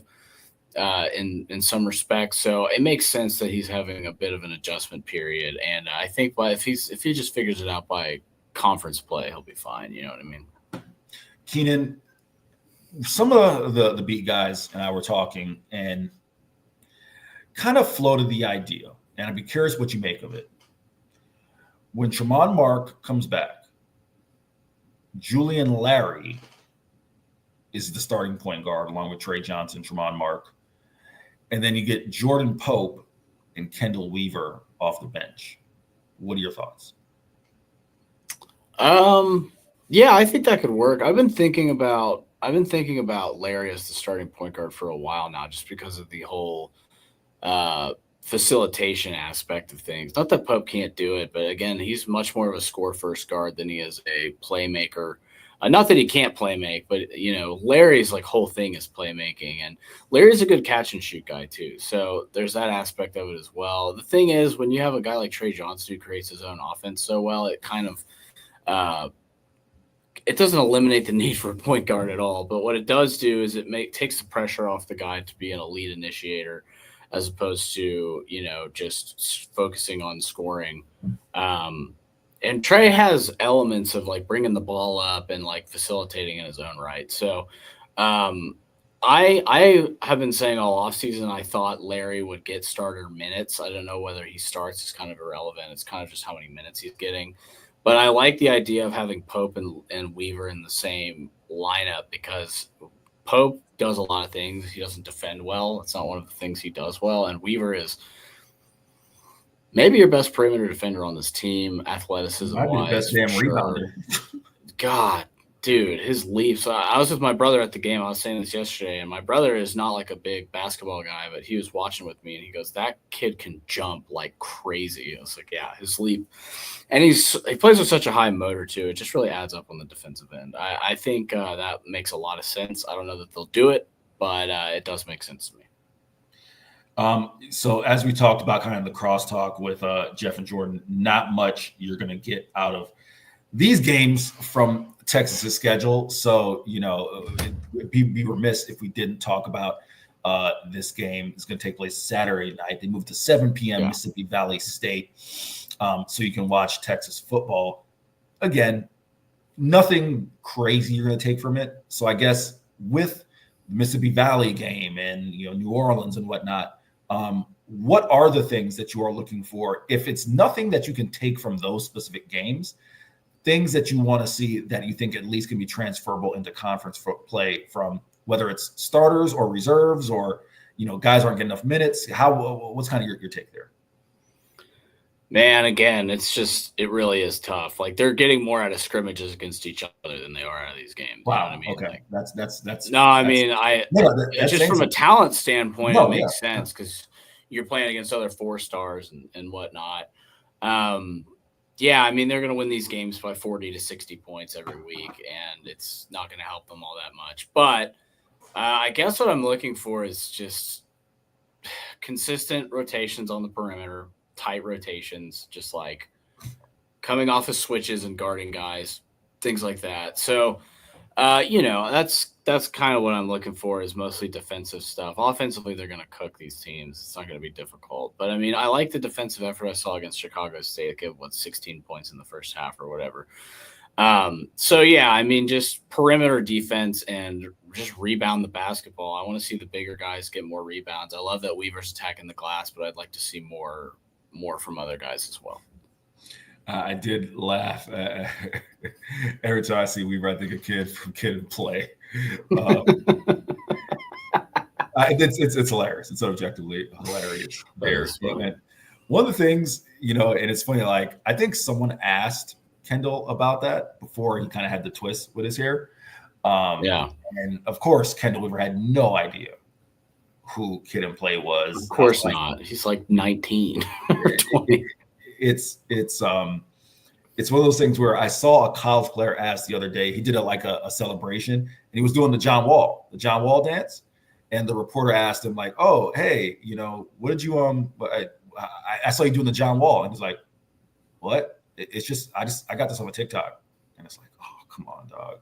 Like, John Wall's a legend, bro. Send that kid the John Wall high school mixtape. Tell me he won't become a fan, bro. John Wall is one of the first athletes I remember having a song after them. Like, do the John Wall. Do the John. True 41. Like, I was blasting that in college so hard too. Like, that was yeah. I love. There was a great video. It was after Kentucky lost in the Elite Eight to West Virginia. And somebody, the video started with John Wall doing his dance at the Midnight Madness for Kentucky, and then West Virginia beats them in the Elite Eight. That was a Kentucky team that had John Wall and DeMarcus Cousins and Patrick Patterson on it. Oh, NBA guys. Yeah. That was a loaded team, and West Virginia somehow beat them. And this guy did an edit where it showed all the West Virginia players after they beat Kentucky. They were all doing the John Wall, like ironically, and it was playing Down Comes the Wall by John Cougar Mellencamp. Never forget that video. Great diss video. That's hilarious. DJ Dog references House Party. SD says they made like five house party movies, man. They did. Hot take, SD, and this may be super inside baseball. Not sure how many people are. Have you seen the House Party movies, Keenan? I've seen the first one on Comedy Central like years ago. So. That's what I thought. Yeah. SD, and DJ Dog, if you guys have seen him, you guys feel free to give me crap in the comments. The best House Party movie is House Party 4, down to the minute with IMX. If you remember IMX, Marcus Houston, those guys, the Immature, the R&B band. It's a great. Okay. Yeah, Megan Good, like that is the best. CB's probably gonna blast me in the comments for it. That House Party 4 is the best by far. Because of course the last House Party was with America's favorite dad, LeBron. Remember that one? No, I think I blacked that out of my memory. Yeah, LeBron was in the last House Party 5 with LeBron in it. Oh man. Nevertheless, all right, I'll get that humor out of my system. Keenan. Let's see. How can I transition into this one here? Well, here's how we'll transition to it, right? Our guy James Cox says, IMX, damn, E. Henry showing himself. Yeah, listen, I am showing myself. Like the House Party 4, Keenan, again, as a kid, like 2000, I'm like 9 years old. Great movie, but it's definitely one that you would see on Tubi nowadays. Probably not the best of quality. It might put you to sleep. But if you're really good at these, Keenan, Keenan, are looking to get better sleep and you don't want to depend on a poor remake of a movie, Keenan is going to tell you where to go. You like that, brother? You like that? That was amazing, dude. Well done. Very well done. I am here to announce a new partnership with Sleep Cycle Center. I am a client. They saved my life from sleep apnea, which was really wrecking my life, and I didn't realize it until I got a sleep test. They told me I was getting about 3 hours of sleep a night. Much better sleep now due to their treatments. It is the only medical sleep office in Central Texas that provides the most technologically advanced care in screening, at-home testing, evaluation of airways, and treatment options related to sleep and breathing issues such as sleep apnea. Their focus is to educate on what is going on with the patient's body and provide all possible treatment options related to their specific issue. Screening, testing, and treatment can be completed virtually or in person. We can eliminate snoring to sleep apnea. You no longer need to sleep in separate bedrooms, as Eric Henry has experienced in his life with a special lady. Individuals and families welcome. 2 convenient locations, one in the Arboretum, the other in Lakeway. They see patients of all ages. They are family owned and operated. CPAP alternatives can be provided in many or most cases. They offer treatments that include CPAPs, oral devices, epigenetic devices, weight loss, lasers, and radio frequency. They are in network with most medical insurances. Give my man, Dr. Chad Denman, a call at 254-284-6812 or visit sleepcyclecenters.com. Seriously, if you're having issues with your breathing, sleeping, check them out. Listen, I met Mrs. Womack the other day at the game, and she told me, Eric, I am so glad that you guys are partnering with Sleep Cycle Center. She understood firsthand how it saved their marriage. It has given them another 50 years of marital bliss. Take it from her. That is not a paid sponsorship. She's not getting paid to say that. She's just speaking from the bottom of her heart there with Sleep Cycle Center. James Cox, yeah, man, I'll finish up the IMX conversation. Yeah, as a kid, man, like especially someone who had older cousins, like, yeah, IMX. Remember James, IMX with Kel? Watch me do my thing. Kel from All That. That was a banger back in the day. Nevertheless, Keenan, let me transition. Wemby, a 50 burger he put up last night. I'll let you take it away. Your thoughts on Big Vic? Yeah, man. Career high in scoring. He hit 8 3-pointers as a 7'5" guy, which is like hilarious to think about. He had 3 blocks, 2 assists. He had a steal. I really think just working with Chris Paul, because he had 34 last game too. He's been on a heater lately because he started off, he had kind of a rough start to the season. I remember reading a piece literally 3 days ago saying he's not an effective offensive player yet. And it's like, all right, well, what do you think now? He just scored 34 and 50 points in alternative games. Obviously super talented kid, but I think having Chris Paul is really helpful because even when he's, he hit a lot of threes in this game, but when he's playing in the post, for example, getting him a nice entry pass is really nice. I'm sure he didn't get a lot of that last year. All due respect to Jeremy Sohan, who is a fantastic player, a point guard at the NBA level. Consistently, he is not, in my opinion. I think he's much better as a power forward. But they tried to run him at point guard basically all last season, or a lot of last season, and it was tough. But I mean, Wemby is such a fluid athlete at his size. It's like truly shocking to watch what he's able to do just from an athletic standpoint, standing at 7'5". He patrols the paint, and he had 3 blocks last night. I think he's averaging something like 3 or 4 blocks a game this season, which is like got to lead the NBA. I haven't checked that, but I'm sure it's at least in the top 3 or 4. He had 7 blocks against Utah the other night and a loss. So there's an indication of where he is. I mean, he's a legitimate, could get a triple-double with blocks type of dude. You know what I mean? And he doesn't get a ton of assists, but like if he ever figured out how to have one game, he could be a quadruple-double guy possibly once. I could see it happening. We haven't really seen a guy who can do that in a long time. I think the last guy to do it was Hakeem Olajuwon, maybe. I was going to say Hakeem. I think Hakeem is the last one to do a quadruple double. Yeah, I think it was him. I think David Robinson may have done it at one point too. Either way, super phenomenal stuff. Yeah, I've been on Wemby for a few years now. I knew about him when he was 16 because he played in the Euro Cup for France and was like not quite the Wemby we know now. He wasn't as fluid yet. People were not expecting him to become the athlete he became. He's still a beanpole, still a skinny guy, but man, when he puts on some weight and gets like a real build, he'll never be built like Giannis or anything like that, but he'll put on some pounds and he's going to be a force in the paint and outside of the paint. I wouldn't be surprised at all if he's an MVP candidate in the next couple of years. Probably won't be this year because the Spurs won't be good enough, but with some of the draft picks they have and some of the future that they have is super bright. Stephon Castle's been awesome as a rookie kind of combo guard. They've been playing him at the point guard spot. And when what's his name? When Chris Paul's not on the floor, they've been running Stephon Castle at point guard. And when he is on the floor, they run him at shooting guard. He's kind of a combo type of guy. Draft pick this year. I think he was 4th overall. And really, really like what I've seen out of him. The Spurs are like really building something right now, no question. Keenan, the last one to do it was David Robinson in 1994. Trivia question. We probably should just start doing a random trivia question during shows, just for the hell of it, to entertain us and hopefully our audience. Can you name 2? Well, you probably should be able to name 2. Outside of the one I gave you, 2 other players. It's only been done by 4 players in NBA history, a quadruple double. Yeah.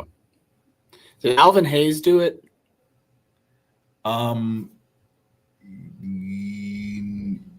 You got the first name right. God dang. Alvin, who was it? I remember this. I was looking this up like a few weeks ago. I know Nate Thurmond did it, so that's 3. And then who is it? Who's the 4th one? So Nate Hakeem Thurmond did it, yeah. Hakeem, David Robinson, and Alvin Robertson. Alvin Robertson, gosh. The last one to achieve a quadruple double there. Keenan, I just want to ask outrageous. That is insane, first of all. Can we talk about how insane that is to do that? Have at it. That's the most ridiculous. That is like, I don't even know what to compare that to in any other sport. That is just shocking to get 10 blocks and 10 assists in a game. 10 points and rebounds, sure, that happens every night for multiple players. But 10 assists is a lot. I guess it's at now guys are doing it a lot more, but 10 blocks is nuts, dude.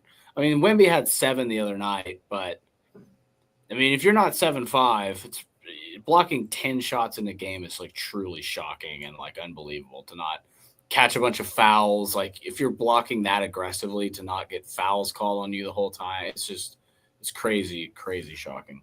Yeah, Alvin Robertson was a guard. I don't know what the hell you're talking about. Rodney Terry just said Art Kaluma 10, 10, and 10. All right. Like if Art Kaluma's 10, 10, and 10, then I feel like it's actually very achievable. Like I see 10 and 10 from Kaluma. I don't know if I see 10, 10, and 10 from Kaluma. Rodney Terry said that's what we want from Art Kaluma, 10, 10, and 10. All right. So I think you're just selling yourself short is what you're doing. Maybe so. Maybe I'm overestimating how impressive that is. Brother, when Art Kaluma starts dropping 10, 10, and 10 out here SEC play. Hey, man, he gets 10 assists. I will shave my head or something. I don't know. I think he meant Art Kaluma was getting 10, 10, and 10 against Mississippi Valley State in New Orleans. And he can do it. I will say this. Keenan, we'll have some fun with this really quick before I transition. I know there's a couple college basketball topics we want to talk about. And then, of course, we'll finish with football. Who are the 3 players on Texas's team that if they wanted to just play a selfish game, could get a quadruple double against Chicago State, Mississippi Valley State, and New Orleans? Oh, man. I mean, I feel like it'd be tough because the blocks is where it's going to be tough. That's the problem. I mean, like Shedrick. It would have to be a big. I think Shedrick has to be one. Yeah. Can he get 10 rebounds, though? I mean, I don't think there's anybody on this team that could do it. That could pull it off. From a role standpoint, I don't see anybody that could get 10 blocks and 10 assists. That's kind of like where it's interesting. You know what I mean? Yeah, I'd say Shedrick is probably your best bet. I don't know that he could do that either, though, even against this team. You know? Yeah, I mean, first off, Art Kaluma, can't forget about him. First off, but secondly, he's the number one guy. I'm done with that joke, man. I'm sorry. Rodney just sometimes Rodney borders on hyperbole. I can't let it go. He does, yeah. He's known for that for sure, no question. He also loves to talk. He loves. Well, listen. I'll take that. I'll take that over the 2-word answer. I like it. It's better than short answer coaches. Like I'll take his honesty too. You know. Yeah. Like Kendall Weaver's a guy who you think could probably get 10 steals, 10 boards, but not gonna get the blocks. You know. You truly need a big. Well, if he can get it with steals, then maybe it's Kendall Weaver. It's Kendall Weaver, yeah. Probably Kendall Weaver, yeah.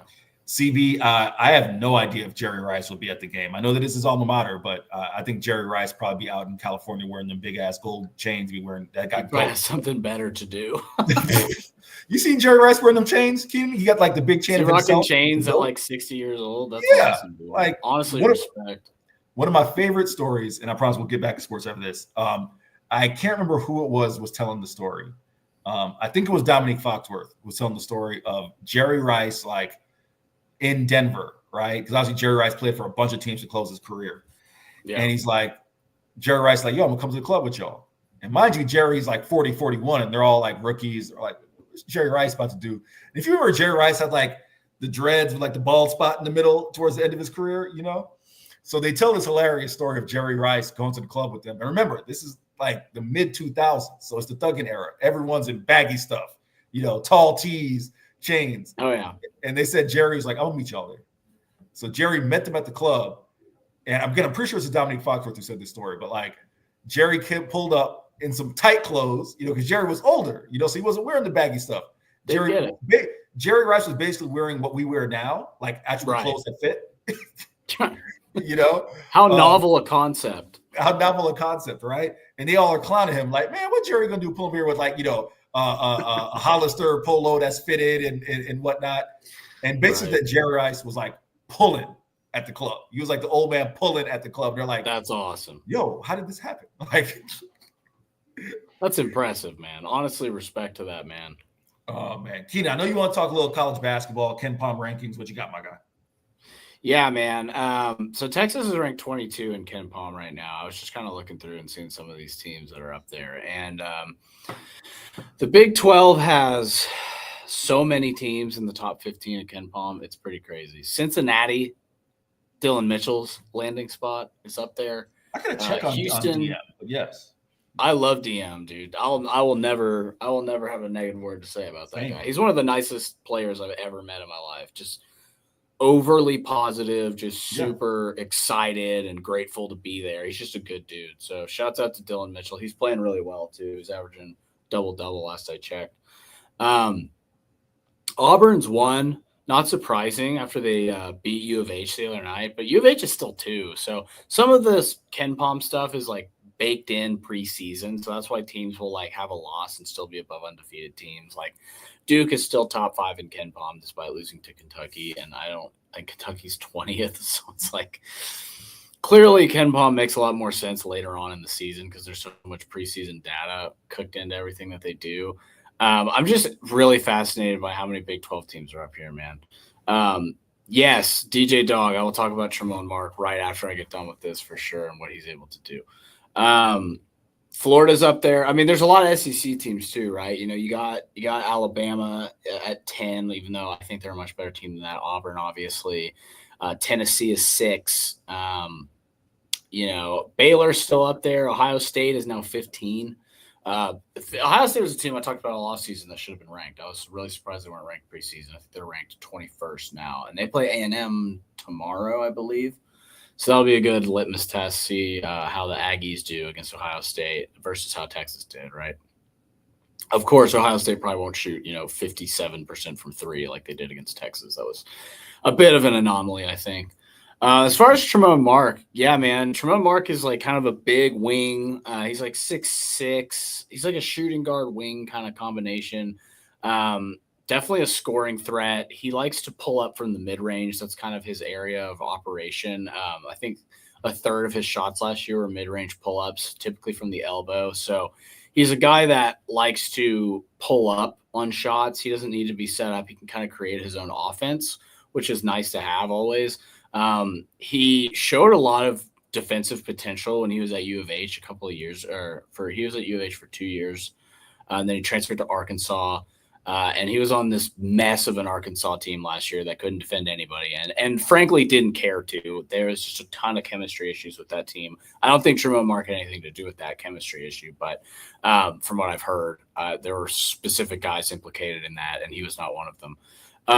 So he brings a lot. Hopefully he brings some of the defense he brought at Houston to the Longhorns because they need perimeter defense, but he's a very reliable scorer, good shooter, great free throw shooter. I think he was like 80% last year, 82%, something like that. So provides a lot of scoring, shooting mostly. He's not like a fantastic athlete. I don't think he's an NBA guy really because he's not a freak athlete, but he's got size and he can shoot the ball and he has defensive potential. So we'll see how he fits, but I really like the fit on this team. And I think he adds a lot.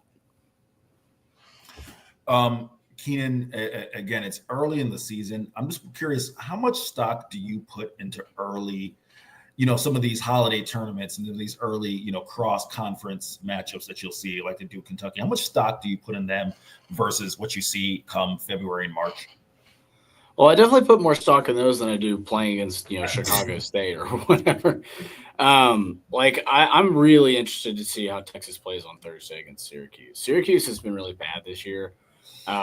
So I think it's the team's changed so much over the course of the season that it's not like a necessarily great indicator. Like I think Arkansas beat Duke last year and Arkansas was terrible. Beat them early in the season. Not that Duke was like amazing last year, but they were much better than Arkansas. So I would say not a ton, but like individual players, I think you can get something out of. You can be like, okay, this guy's developing this way or whatever. It's hard to it's hard to analyze a team this early in the season because so many things change. Coaches make adjustments, things like that. I mean, starting lineups aren't even the same later on in the season. But it's good for competition's sake to be like, oh, we actually have to contend. Like when you're playing against good teams, you can at least practice harder because this is what it's going to take to beat this team or whatever. I really hope they beat Syracuse and play Tech, though. I mean, I think Tech will win that game, to be honest, but I would like to see Texas play against Tech, not for rivalry purposes, but for my own selfish interests to see how they handle a guy like JT Toppin. No doubt. I agree. I would like to see this Texas team at full strength get a crack against another power opponent, and that would be a real litmus test to see where they are at. Keenan, as we get ready to wind this one down, I'll kind of give, just in case I'm not on the show tomorrow, which again, I'm going to try to make it, but it looks like I'll probably get into Arkansas right around noonish. So maybe if anything, I might make the last 30 minutes. So just in case, I do not get it in tomorrow. I do want to give my score prediction and thoughts. I do think this will be something like Texas 33, Arkansas 10 again. I see this being a game that Texas will have no issues moving the ball through the air.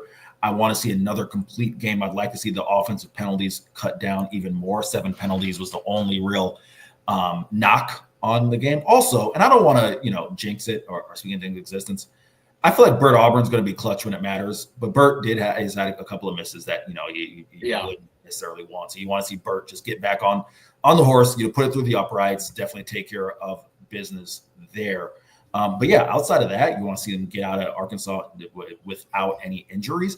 And I will say again, 11 a.m. kick, right? You don't get enough. It's not going to be a ton of time for the fans to get liquored up.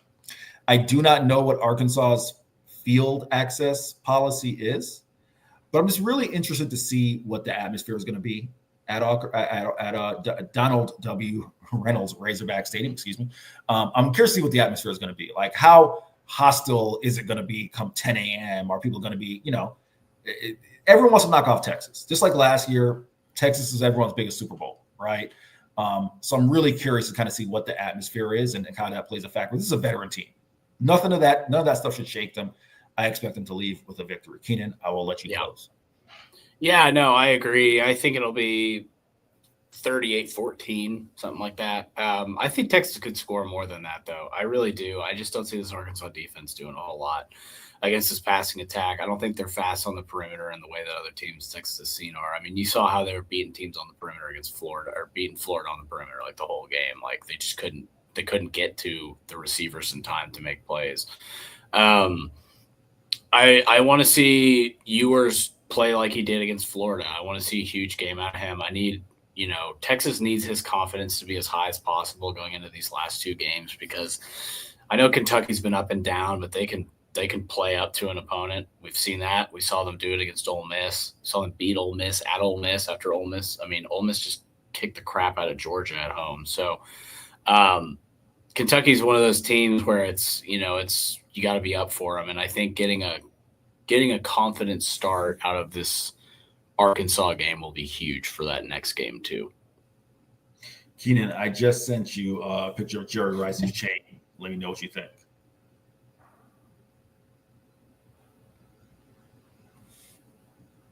On Twitter or on text? On text. I texted to you. Okay, I'm waiting for it. Describe that for the audience. That's insane. I love it so much, dude. It's a gigantic San Francisco 49ers helmet. It's like the size of bigger than a grapefruit, and it's just hanging off of him, and it's sparkly. It's got to be a $50,000 piece. Like, let's be real. And here's the thing: when you're Jerry Rice, you're not faking it, right? You're not. That's a real piece, dog. That's a real piece. That's a real piece, bro. Jerry got on the extra medium suit with a massive chain. That's a tight suit. That is a tight suit. Indeed, hilarious. Let's go and bring our guy Zay Collier to the stage. I know Keenan, you're at the office, right? Yeah, I gotta go in a second. All right. Zay, real quick. Keenan, you can dip whenever. Zay, what's your favorite house party movie? The OG House Party. Okay. Kid and Play. Martin Lawrence as the DJ. Yeah. Tisha Campbell as kids love interest. We know Tisha as Gina from the show Martin. Oh, that's so classic, man. When Kid and Play got the dance scene in the living room. Yeah. They do kick thing. Like everybody has a homeboy that they've done that with once or twice. So yeah, you know what I'm talking about. Back and the kick and stuff. And you know it. Music's fire. Then they have the little freestyle session afterwards where even though they're boys, they're kind of battling and stuff. That's a classic. Like House Party, the OG. Not this new one that LeBron tried to make. I watched that on the plane one time. That was so bootleg, man. They tried. America's dad, LeBron James. Yeah, they like crash LeBron's crib and LeBron like comes in and they play horse and stuff. It was a little much, Get that paper, Bron. I feel you, but no, nothing's gonna ever replace Kid and Play House Party 1. See, I feel like now. Granted, I got a chance. Keenan, I know you got a dip, so you got to head out. I gotta go, guys. I'll talk to you maybe tomorrow, Eric. If not, I'll be on with somebody tomorrow. So tune in, guys. Correct. Keenan. I got a chance to kick it at Chip Brown's old college homegirl's crib in Birmingham when we covered the Alabama game. And Chip showed me a couple pictures of them back in the day, back in the SMU days.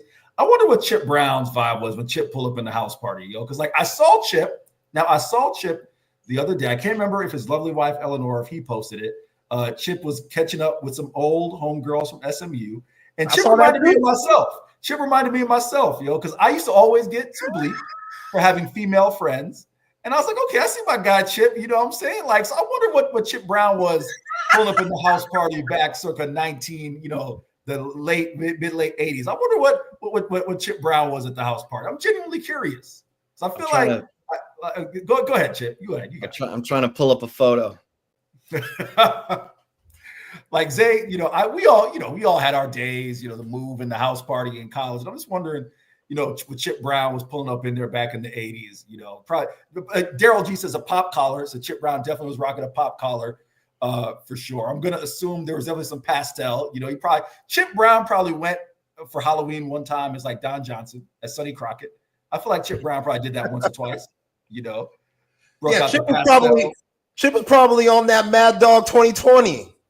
By the way, this is me at the Playboy Mansion with a Lions t-shirt on. Oh, wow. What year was this? 2014. Okay. Now you got to be careful because Hugh Hefner, he's kind of in the same area that Diddy is. So you left before the after parties, right?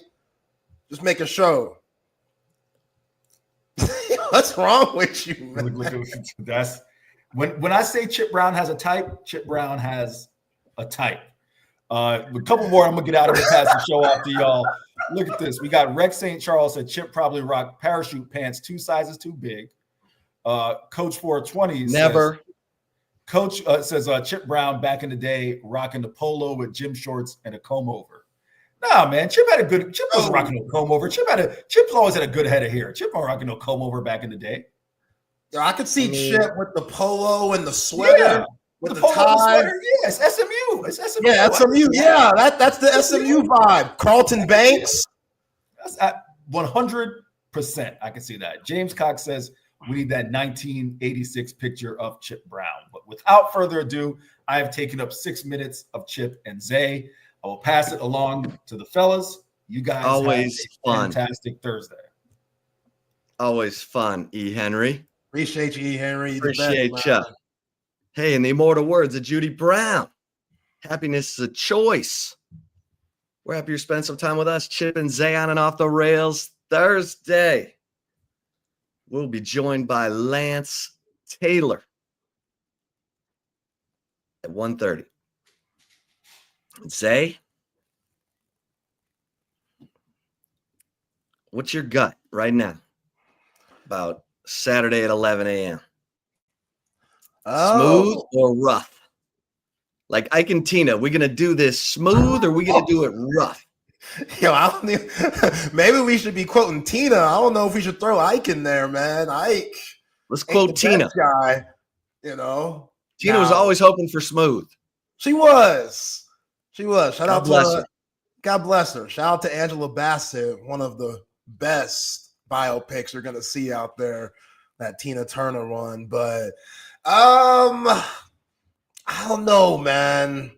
Vietnam. Will we see it? What's Vietnam looking like at 11 a.m.? I haven't. I'm a Walmart guy, Walmart and Target. I ain't going to Walmart this week, man. Come on. We know what Walmart means to those Razorbacks. So, yeah, I hope it's a real personal game for these Texas Longhorns because they got a lot to lose while Arkansas doesn't have much to lose. So I'm about a 5 out of 10 on my nervous scale.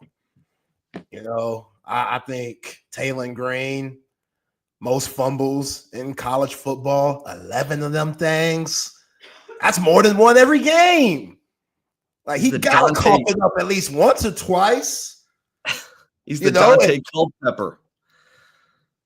Remember Yeah. Dante Culpepper, as big and strong as he was, fumbling all the time. Yo, Dante Culpepper was my guy, man. Him and Randy, Chris Carter, those Minnesota teams were legendary. They couldn't get over the hump, but yeah, Culpepper, he had that fumbling problem, and that's an interesting comparison because they're around the same size. Taylor Green, 235, 6'6". Like, dang, bro, you're too big to be fumbling like this, but we'll take it this weekend. Like, keep that same energy, bro. You want to hold on to the ball to try to make something happen. It's not like he's coming in 100%. And back to Sam Pitman, man. How can you give a speech? I said this yesterday. How the hell is he going to give a motivational, we got to beat Texas in this brutal rivalry that's been renewed, but then grimace and wince because he got that bad hip that he's going to have surgically repaired very soon? You know, your team feeds off you. I can't see Sam Pitman getting too hyped because that hip sore. He just said it in the presser that he had earlier this week. So where's Arkansas with that? How's Bobby P gonna be after the bye? After the bye, when they had LSU, Garrett Nussmeier and Brian Kelly went and spanked that ass up in Fayetteville. But this is a different bye week. What's it gonna look like? So again, I'm at a 5. I feel like I'm comfortable being out of 5. I still feel good about this Texas team. I still love all the hate that they're getting from national media. Haven't played nobody. What have they done? Aggies chiming in, Sooners chiming in. Everybody and their mama thinks that they got something to say about Texas and how overrated they are.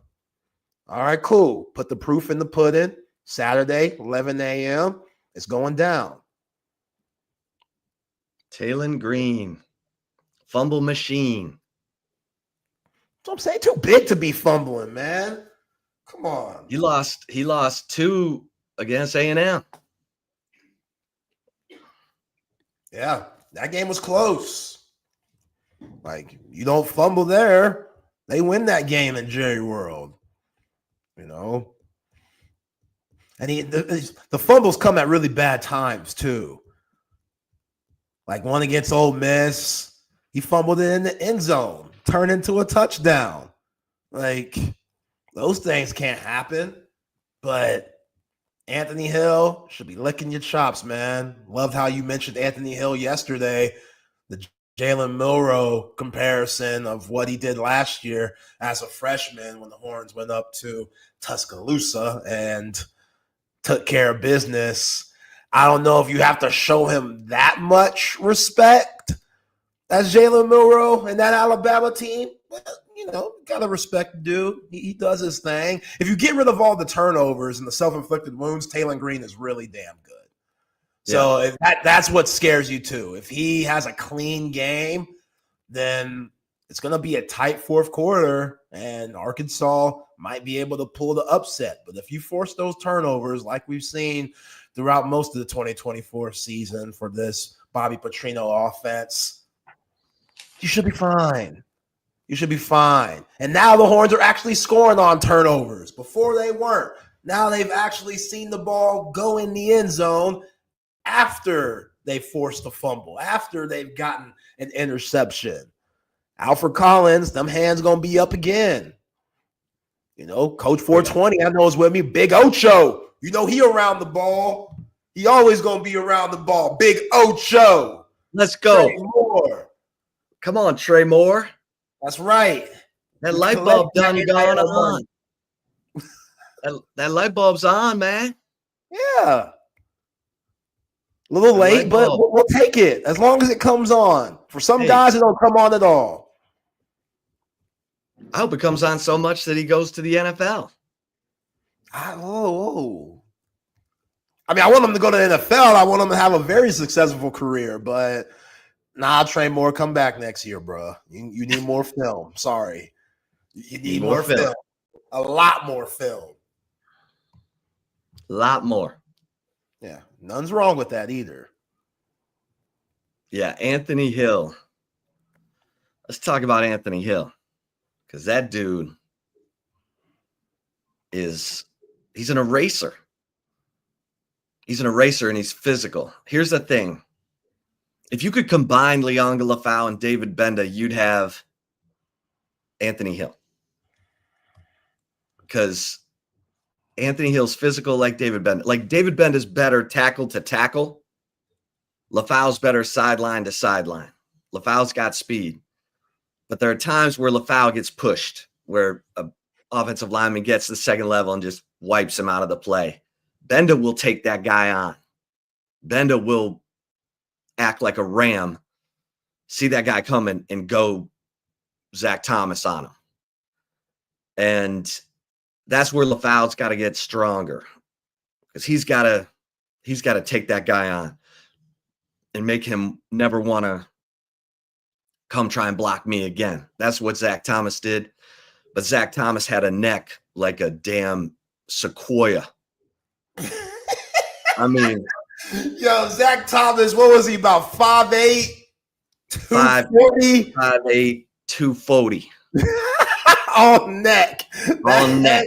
That head and neck was at least 50 pounds of that. Remember what Dan Neal said on our show? No, what'd he say? Dan Neal's like, every time I had to go block Zach Thomas, as soon as he saw me coming, he just bulled his head and came for me. Yeah. And that's the kind of guy you don't ever want to block guys like that. David Benda gives you that. So, but the linebacker, I mean, Anthony Hill, the guy's an animal. He's just a beast. And Steve Sarkisian was talking about him today, said last year he was just a football player. This year he knows what he's doing, and it shows. So I'm telling you what. Yo, he's a character too, because seeing him in the presser earlier this week when I think it was Corey Mose asked him about just his trash talking. Trash talk, yeah. Yeah. And he was like, no, man, I'm out here just supporting other guys. Hey, good play, man. Hey, that was a good move right there. And I'm like, all right, Ant Hill, I see the game you're working with. But again, that baby face and smile, he looks innocent. I don't understand how we could just flip the switch on, because you know he was raised right, comes from a really good family, and just once he straps him up, it's war. And he's just so violent. Like that fumble, Alfred Collins tip passes that led to interceptions. I think that's what screamed out to everybody this past Saturday against Florida. But him forcing that fumble, man, on Jackson, which Jackson, he's a thumper. Like those Florida running backs, they're going to be a problem for seasons to come. But him forcing that fumble and just sticking his nose in there, like he's constantly making those plays. And he's so fast in his anticipation to the ball. It's just, you don't see that very often. Like he has a lot of Derek Johnson qualities to him. And I think just year after year, I don't think he's going to be around for 4 years like Derek Johnson. But if he were, you might see him up there with those same records that 11 used to have back in the early 2000s, because he has everything, the intangibles, measurements. I thought he came in a little small too. Like when he came into Texas, I was like, man, he's a little light for a linebacker. And he put on that college weight. Torrey Beckton got him right, and he was ready last year. I thought he should have played more.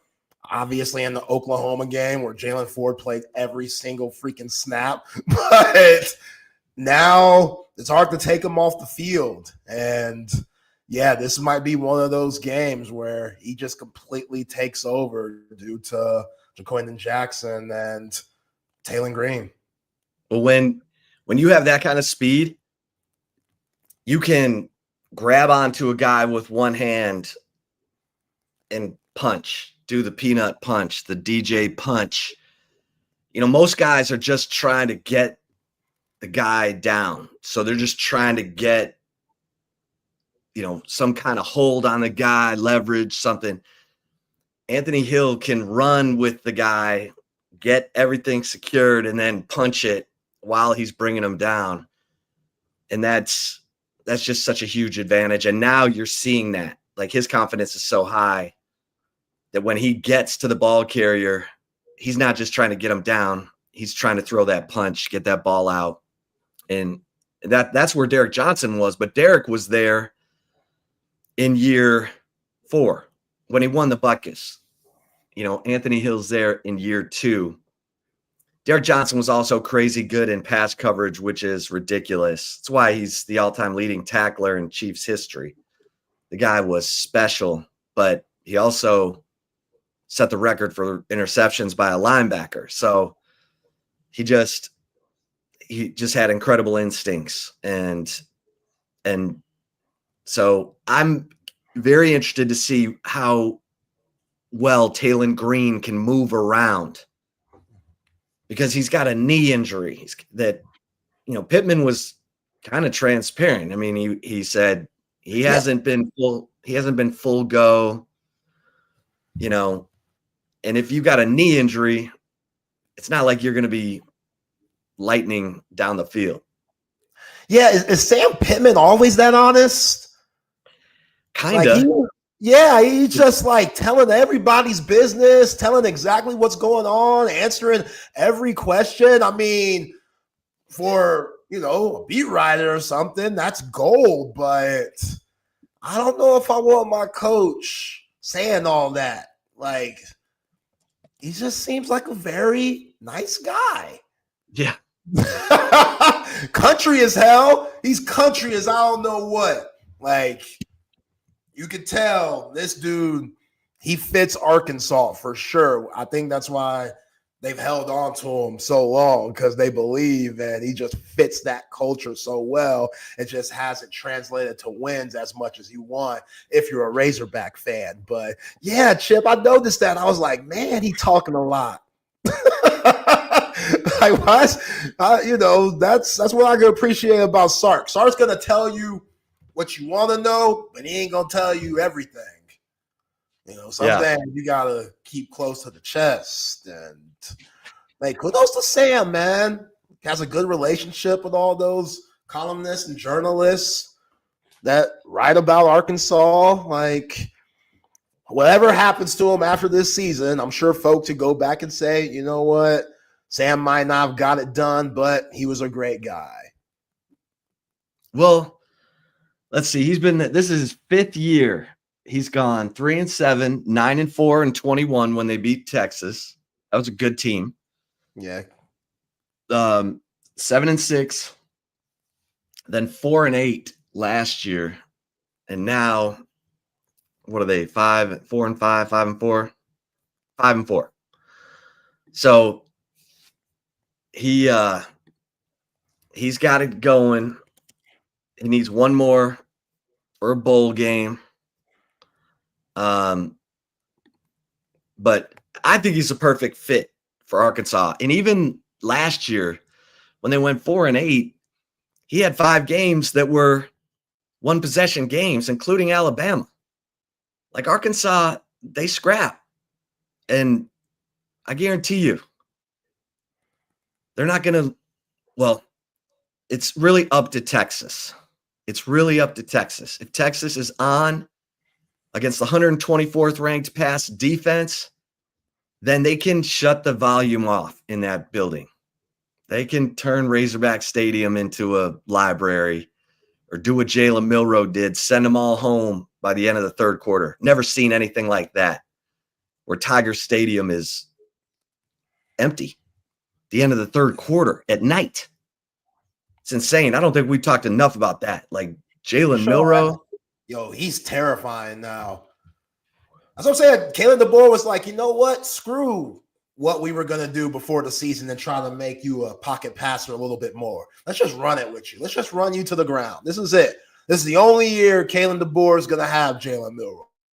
Run his ass to the ground.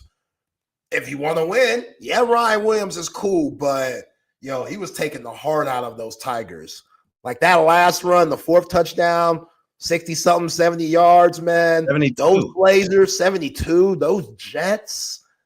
Quarterbacks shouldn't look like that, man. Well, Saban said on game day, Jalen Milroe might be the fastest player on that team. At his size, he's the fastest. Hell yeah, we're running. We're running. A&M showed everybody LSU was in control of the game with Wegman in the game. Then Marcel Reed comes in. He starts running around. LSU can't stop him. So, of course, they're looking at the film going, okay, Jalen, we need your legs. They couldn't stop A&M's running quarterback. Here we go. And sure enough, even with time to prepare, LSU can't stop a running quarterback. And the funny thing is, LSU's got good linebackers too, that Will Weeks. But, yeah, Jalen Milroe's different. Yeah. And it's going to be fascinating to see how this playoff draw comes together. Some of these matchups, man. I wouldn't want to see Ole Miss or Alabama. Right. If Texas could avoid them to the last minute, cool. I'll take that. Let me get one of these Big Ten teams, see if you get Boise, if you get that 5th seed. Ashton Genty, yeah, he's cold and all, but he hasn't faced Texas. Hasn't faced a defense like that. Shut that up real easy. But Milroe, Jackson Dart, that dude out there looking like Brett Favre or something. Jackson Dart running, lowering his head, playing hurt, airing that thing out. And that's what they did. Like you said, it's up to Texas with what goes down, in Fayetteville on Saturday. But those boys for Arkansas, they gave up. Those guys weren't playing hard. Watkins, all 5 touchdowns. Come on, man. Like, that's at home. Right. Like, again, Ole Miss, very scary right now, but Arkansas, they got more pride than that. So what's this game? What's their pride meter on this game? Yes, it's a rivalry, but at this point of the season, how much do you have left? Do you have those guys, because you don't have any college football aspirations? Do you have those guys on the team that already sees the next destination ship because of the transfer portal? Like, this is when guys, Jonte Cook, for example, guys are thinking now. Now it's coming to okay, do I see myself here in 2025? And when you have those seasons where you're going to be in the Mayo Bowl, the Relish Bowl, Toilet Bowl, before New Year's, a lot of guys are checked out. And Arkansas, they might have more of those than you think. Yeah. Let's bring in Lance Taylor, our SEC insider and prognosticator at lanceslock.com. LT, what up, dog? Hey, fellas, how are y'all on this beautiful Thursday where I'm getting a little fall weather? It was in the 50s this morning, which I love. Come on, man. It's nice. We were in the 50s this morning here in Austin.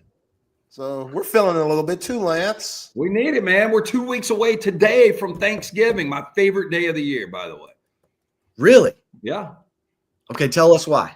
Well, I like the fact that the only thing that sucks about Thanksgiving for me, and you guys have probably on and off had to do this because of the old Texas A&M game falling on Thanksgiving or Black Friday. We have always had to work on Black Friday just because of the Iron Bowl on the following Saturday.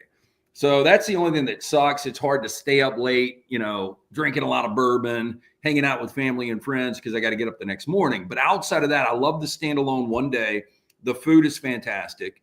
It's just my favorite meal, and it's really the only time that I get all of that together with the stuffing and the turkey and the rolls and the mac and cheese, squash casserole, pecan pie, all that kind of stuff.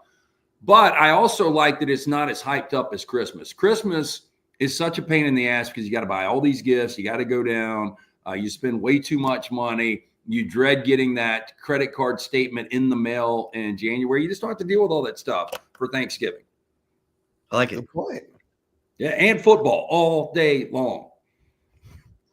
All right, Lance. Who's the best quarterback in college football?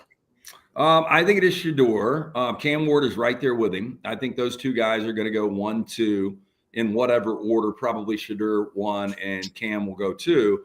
If Jalen Milroe plays like he did against LSU this past Saturday in Baton Rouge and the way he played against Georgia, I think you can make an argument like Jalen Milroe. That Jalen Milroe looks like Lamar Jackson. Obviously not as polished throwing the football, but there is nothing you can do to defend that Jalen Milroe. I mean, we're talking over 15 yards a clip on, what is an average LSU defense in a hostile environment on the road. We saw him do the exact same thing against Georgia. His fifth gear is, I can't even, I would assume when he goes to Indianapolis for the combines, he's going to run in the 4.4s. But his football speed is next level. It's just something when he puts pads on, he turns the corner and shifts into that extra gear. He is gone. And that's just an offense that's going to be really, really difficult to defend. And, you look at their top 2 receivers, Ryan Williams and Jeremy Bernard, who transferred in with Kalen DeBoer from Washington. And obviously Ryan Williams, you saw him play unbelievably against Georgia, the 17-year-old true freshman. Those guys had a combined 2 catches for 28 yards. And if you would have said that going into that game, Alabama had no shot at winning that game because coming out of the bye, Jalen Milroe wasn't doing these Jalen Milroe-like things. Well, he did it Saturday night, and that game was worse than the 42-13 score indicated. Yeah, never seen anything like it. Never seen Tiger Stadium empty by the end of the third quarter. Oh, and even more, a bigger flex. I agree with you. Anytime you can get one of these massive stadiums on such a hyped elimination game, with a fan base like that, if you can get them out in the third quarter, that's incredible. But seeing Nick Sheridan and the rest of the offensive coaches empty the coaching box and come down on the field with minutes left in the fourth quarter, you never see that. That's like the ultimate flex, kick to the balls, whatever you want to call it. I mean, that was embarrassing for LSU and Brian Kelly. So who's the best team in the SEC right now? Oh, my gosh, impossible. Ole Miss, based on what you saw coming out, I think Alabama with that Jalen Milroe, though, is the best team in college football because I think Jackson Dart is really solid. Ole Miss's defense is better than Alabama's. But I'll say this. If you go back, so the 4 quarters against LSU, they had the garbage touchdown late. You go back to those 4 quarters against Missouri, and then go back to Neyland against Tennessee. If you take away the second half against Tennessee, and I know you can't, but the first half, Alabama shut out Tennessee on the road. They shut out Missouri through 4 quarters, and they gave up really 6 points to LSU, but we'll call it 13. Even if you just want to go back 8 full quarters, they've given up 13 points. Kane Womack's defense is really rounding into shape. So I do think the defense is a top 15, 20 defense.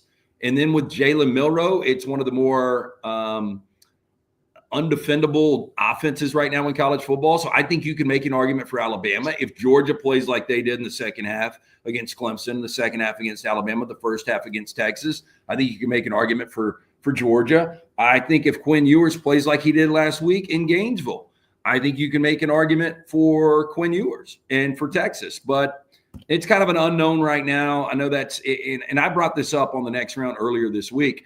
How many times have we gotten to the middle of November and you can't identify either 1 or 2 of the best teams in the SEC? I really think it's 5 or 6, and then on any given Saturday, that can be the best team in college football. Yeah, Lance, going back to Alabama a little bit, where did the switch go? Because obviously we know what happened after the Georgia game, big win, but then you go into Nashville and you lose to Vanderbilt, you lose to Tennessee, and now they seem like the scariest team that I definitely wouldn't want to play in the college football playoff. It seems like Nick Sheridan and Kalen DeBoer have really unleashed Jalen Milroe to just say, you know what, this is the last year we're going to get this guy. Let's just run him to the ground. Let's just give him the ball and let him do what he does best. The scary thing is, and I'll get to your question in a second, he does have a year of eligibility left. So he could technically come back. Yeah, and now with the money that is getting guaranteed, I mean, who knows? But with all that said, where did the switch get hit?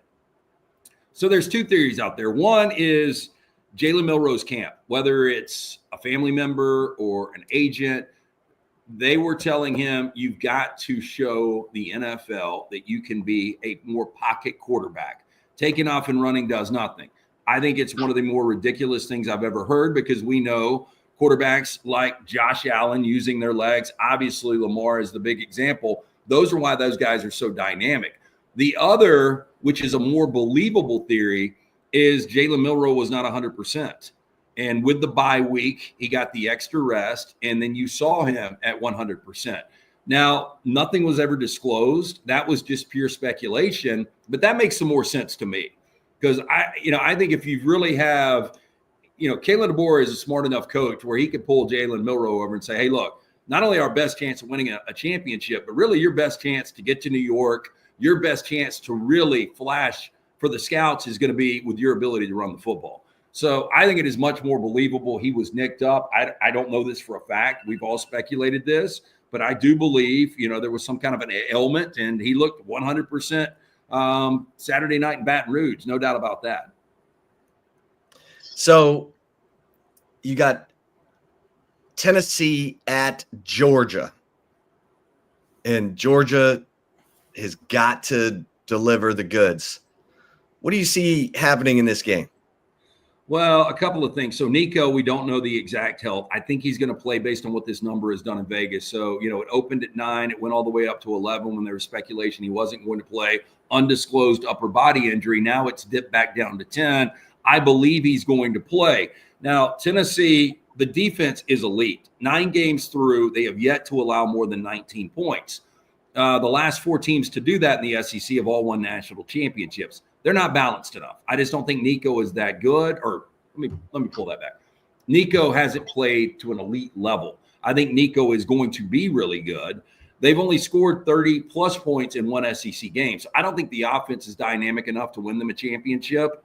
But when you look at Dylan Sampson, first SEC player with a rushing touchdown in his first 9 games of the season since 2015, when both Derrick Henry and Leonard Fournette did it, I do think, their success, their formula is running the football with Sampson and playing great defense. With all that said, they haven't beaten Georgia since 2016. I think you guys would appreciate this story. I will tell you, I used to date a Georgia girl. Chip met her back in the day. The first game I went to in Athens was in 2016 in October with her to see Kirby Smart's first team take on Tennessee and then Butch Jones. Joshua Dobbs was the quarterback for Tennessee. Jacob Eason was the quarterback for Georgia. We're sitting on, I forgot which stands, maybe the west stand, sun's coming in face, drinking bourbon, way too hot. So we end up leaving at halftime, which I typically do. We go to one of the bigger bars where they've got the huge projection screen and nothing but Georgia fans. There's like 2 or 3 Tennessee fans in the entire bar. So we're watching this, and so Jacob Eason with about, 20 seconds left goes up top.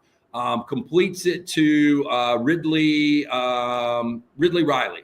I think that was the kid. So they score the touchdown, game's over, or at least that's what we believed. DirecTV goes out throughout the town of Athens. So all the TVs go down in the bar, and I'm not making this up. This was insane. So we didn't get to see the kickoff, which ultimately they squibbed, and then the one Hail Mary play after. All I knew was all these Georgia fans are celebrating, and I see this one Tennessee kid with his phone. He starts jumping up and down, and then it starts spreading quickly that Georgia had lost on the Joshua Dobbs Hail Mary. And I've never seen so many beer bottles thrown and a bar empty that quickly. But that was the last time, 8 falls ago, that Tennessee has beaten Georgia. Since then, Georgia's won 7 consecutive by an average of 26.4 points per game. They have completely dominated.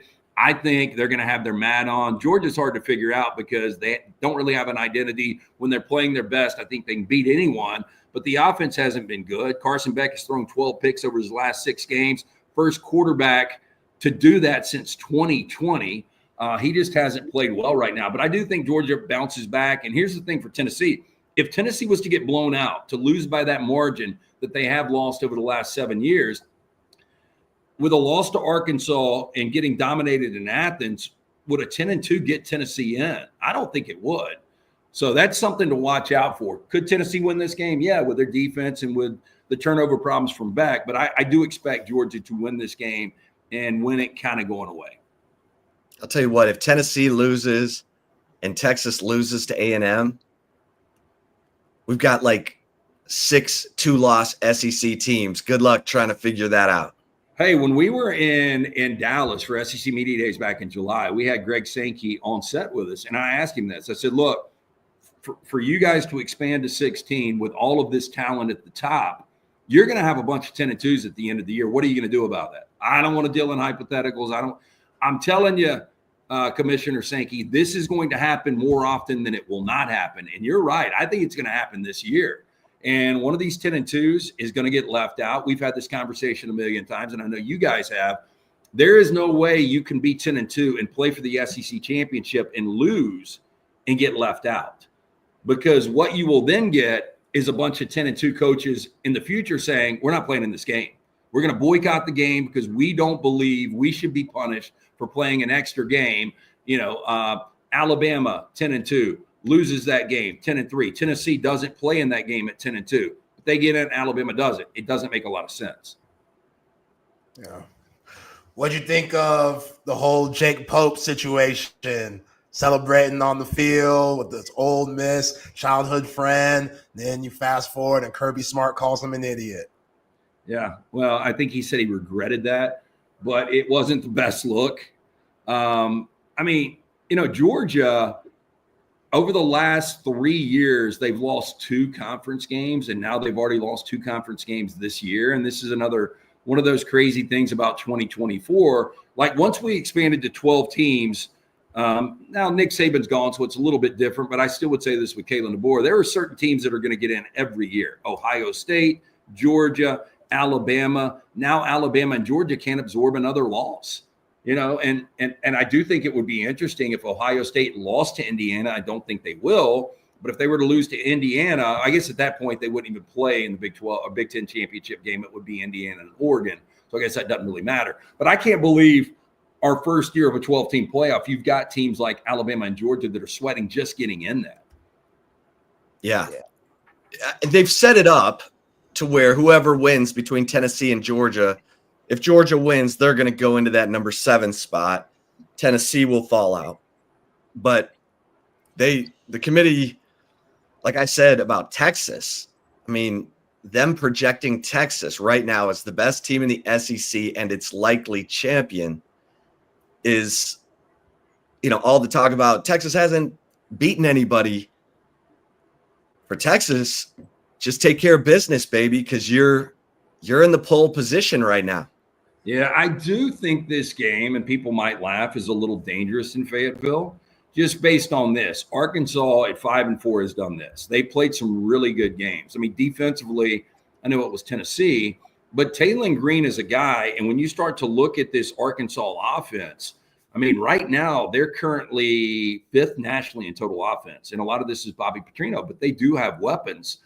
They forced 5 turnovers against Mississippi State in a win, 5 turnovers against Auburn in a win, but they have failed to come up with a turnover in 4 of their last 5 games. If they can turn Texas over, I think they've got a great shot. Now, the good news for Texas is I think Quinn Ewers played maybe his best game last week against Florida. But Texas, you go back the last 7 meetings against Arkansas, and I know this goes back a couple of decades, but they're just 2-5 straight up and 1-6 against the number. So they haven't been great in this spot. I would feel a little bit better for Arkansas if this game was later in the day. But, maybe Texas is going through the motions, turns it over a couple of times, and with a pretty dynamic offense, Arkansas is able to score some points. If Arkansas beat them, A&M beat them, I think they got a massive problem, because when you go back to what is that best win, and I said this a couple of weeks ago, it's Vanderbilt. And, I don't know another way to argue it. It's Vanderbilt is their best win right now. Lance, going into the season, a lot of these SEC coaches were on the hot seat, from Sam Pittman, Billy Napier. You could even throw Shane Beamer in there. I feel like all 3 of those guys are going to keep their jobs for the 2025 season. I don't think there's going to be any turnover in the SEC, which is a huge shocker just with everything that we've seen and thought was going to happen. Yeah, I agree. I think most people thought Sam Pittman was out, including me. Billy Napier had the shortest odds of a coach to get fired. Obviously, Scott Strickland is kind of given that vote of confidence, and Scott Strickland with the Todd Golden news has got a little bit more on his plate right now. So I do think Napier is fine. I think Sam Pittman is fine. And Shane Beamer is definitely fine. They've won 3 straight in SEC play by an average of 36-12, 24 points per game. Now they're a 12.5-point favorite against Missouri in Columbia. And if you start to really look at South Carolina outside of the dud offensively against Ole Miss, I mean, they could have easily beaten Alabama. They could have easily beaten LSU. So this could be a one-loss team sitting about where Tennessee is, right there in the top 10. Yeah, Lenora Sellers and Rocket Sanders are causing fits, and their defense, those edge rushers are just getting after people. So yeah, and let me say this about Sellers. This is a guy that is still really, really young and really raw. And his game reminds you a little bit of Jalen Milroe. He is light years above where Milroe was at this point in his career. So if this thing continues to play out, and I would assume South Carolina's got enough money to keep him, but boy, they're going to have to pay to keep him. But I think Sellers is going to be a superstar, maybe even as soon as next year.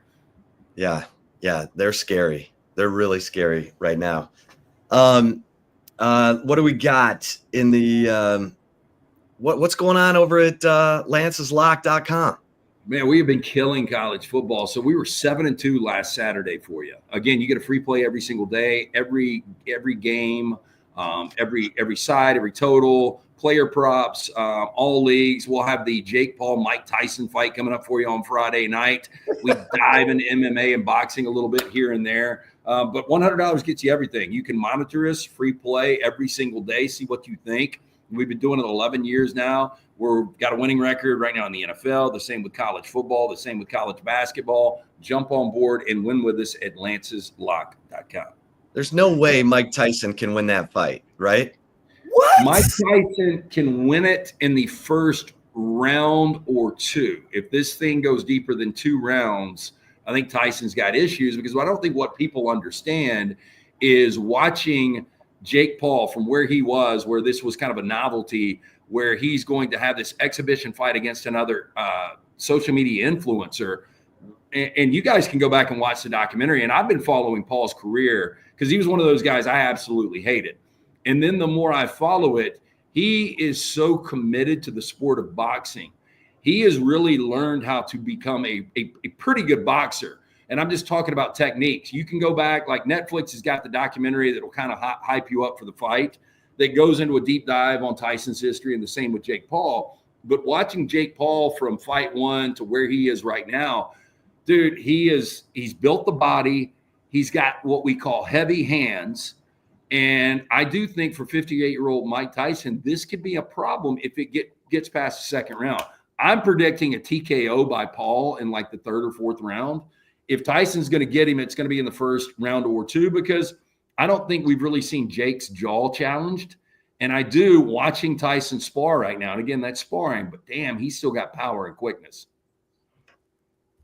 Zay, you look like you got Tyson and that crazy don't leave, man. That crazy's still there. Remember, this guy was in the pen for a little bit. Oh, I get it. And he said, look, Jake is a manufactured killer. I was born a killer. And I think there was something to that statement. But I've also seen Mike's lazy ass tap out when he's just not into it. Now he knows he's getting millions of dollars for this. It's an exhibition fight. It's going to be 2-minute rounds. So there are things that are playing in the favor of Mike Tyson. I don't think a lot of people are, is this thing going to be rigged? I don't think so. I think it's the last time we're ever going to see Tyson fight. But I don't know, man. I think Jake Paul is better than advertised. Mike Tyson is the most dominant fighter I've ever seen for one slice of time. When everybody was so fearful, I know you guys remember this, like Floyd Mayweather Jr. is probably my favorite fighter of all time, just technically how sound he was. And you just could not lay a clean hit on that guy, and just how well-conditioned he was. But Mike Tyson, to me, was the most feared ever for that one slice of time. Well, what do you think of the Lions? I think the Lions may be the best team in football, and I thought with Hutchinson going down, that was going to be a major problem for them. But I think the Lions, I think Baltimore. Can Detroit get past their own selves once they get into the postseason? Should have been in the Super Bowl last year. Horrible second half where they had every opportunity against San Francisco in that NFC Championship game. But I think the difference this year is the playoffs are going to go through Ford Field. Yeah, that's scary. Are you sold on the Chiefs this No. year? Like, yeah, No. they thumbs up, even though they're can't- undefeated. Thumbs up. They're so easy to pull against. Now they've won 15 consecutive games going back to last year. People are talking about could they go 17-0. I don't see it. I think more than likely. Now, Keon Coleman being out for the Bills is going to be a big loss for them this week. I think the Bills more than likely get them this week. I can't believe they were able to get in and block that 35-yard Lutz field goal. I was watching that game live, and I was just like, you got to be kidding me. They found another way to win this game. They're doing it with defense. Pacheco coming back, who they haven't had since week 2, gives them another weapon. I think Hopkins is getting used to this offense. So when it all rounds into shape, I think, the Chiefs are going to be obviously hard to handle, but I do believe there are some better teams out there right now than the Chiefs. Who's your Heisman Trophy front runner right now? Probably Travis Hunter. Cam Ward was carrying that team, but now that they've lost, I think he goes back a little bit. Ashton Genty doesn't get enough love. Dylan Gabriel's probably not getting enough love, leading the FBS, completing 75% of his passes right now. But I think Travis Hunter, man, when you go out there, and if you look at the box score, here's what's really funny. And I don't know how much of that game you guys got to watch. And Colorado laid an egg in the first quarter, and then they really took it over. But he had 9 grabs, 99 yards. And if you look defensively, he doesn't show up. You know why? Because in his 56 snaps, he was targeted 1 time. So, he has become the Deion Sanders that we remember back in the day, where 1/3 of the field is completely gone. You don't even look his way. So I think his impact, and the fact that Colorado is a major player, Vegas has them favored to win the Big 12 and get to a college football playoff. So I think just by that, it's just been an incredible turnaround. I give Deion a lot of credit. I was completely wrong on this. I brought this up the other day when I was going through some numbers.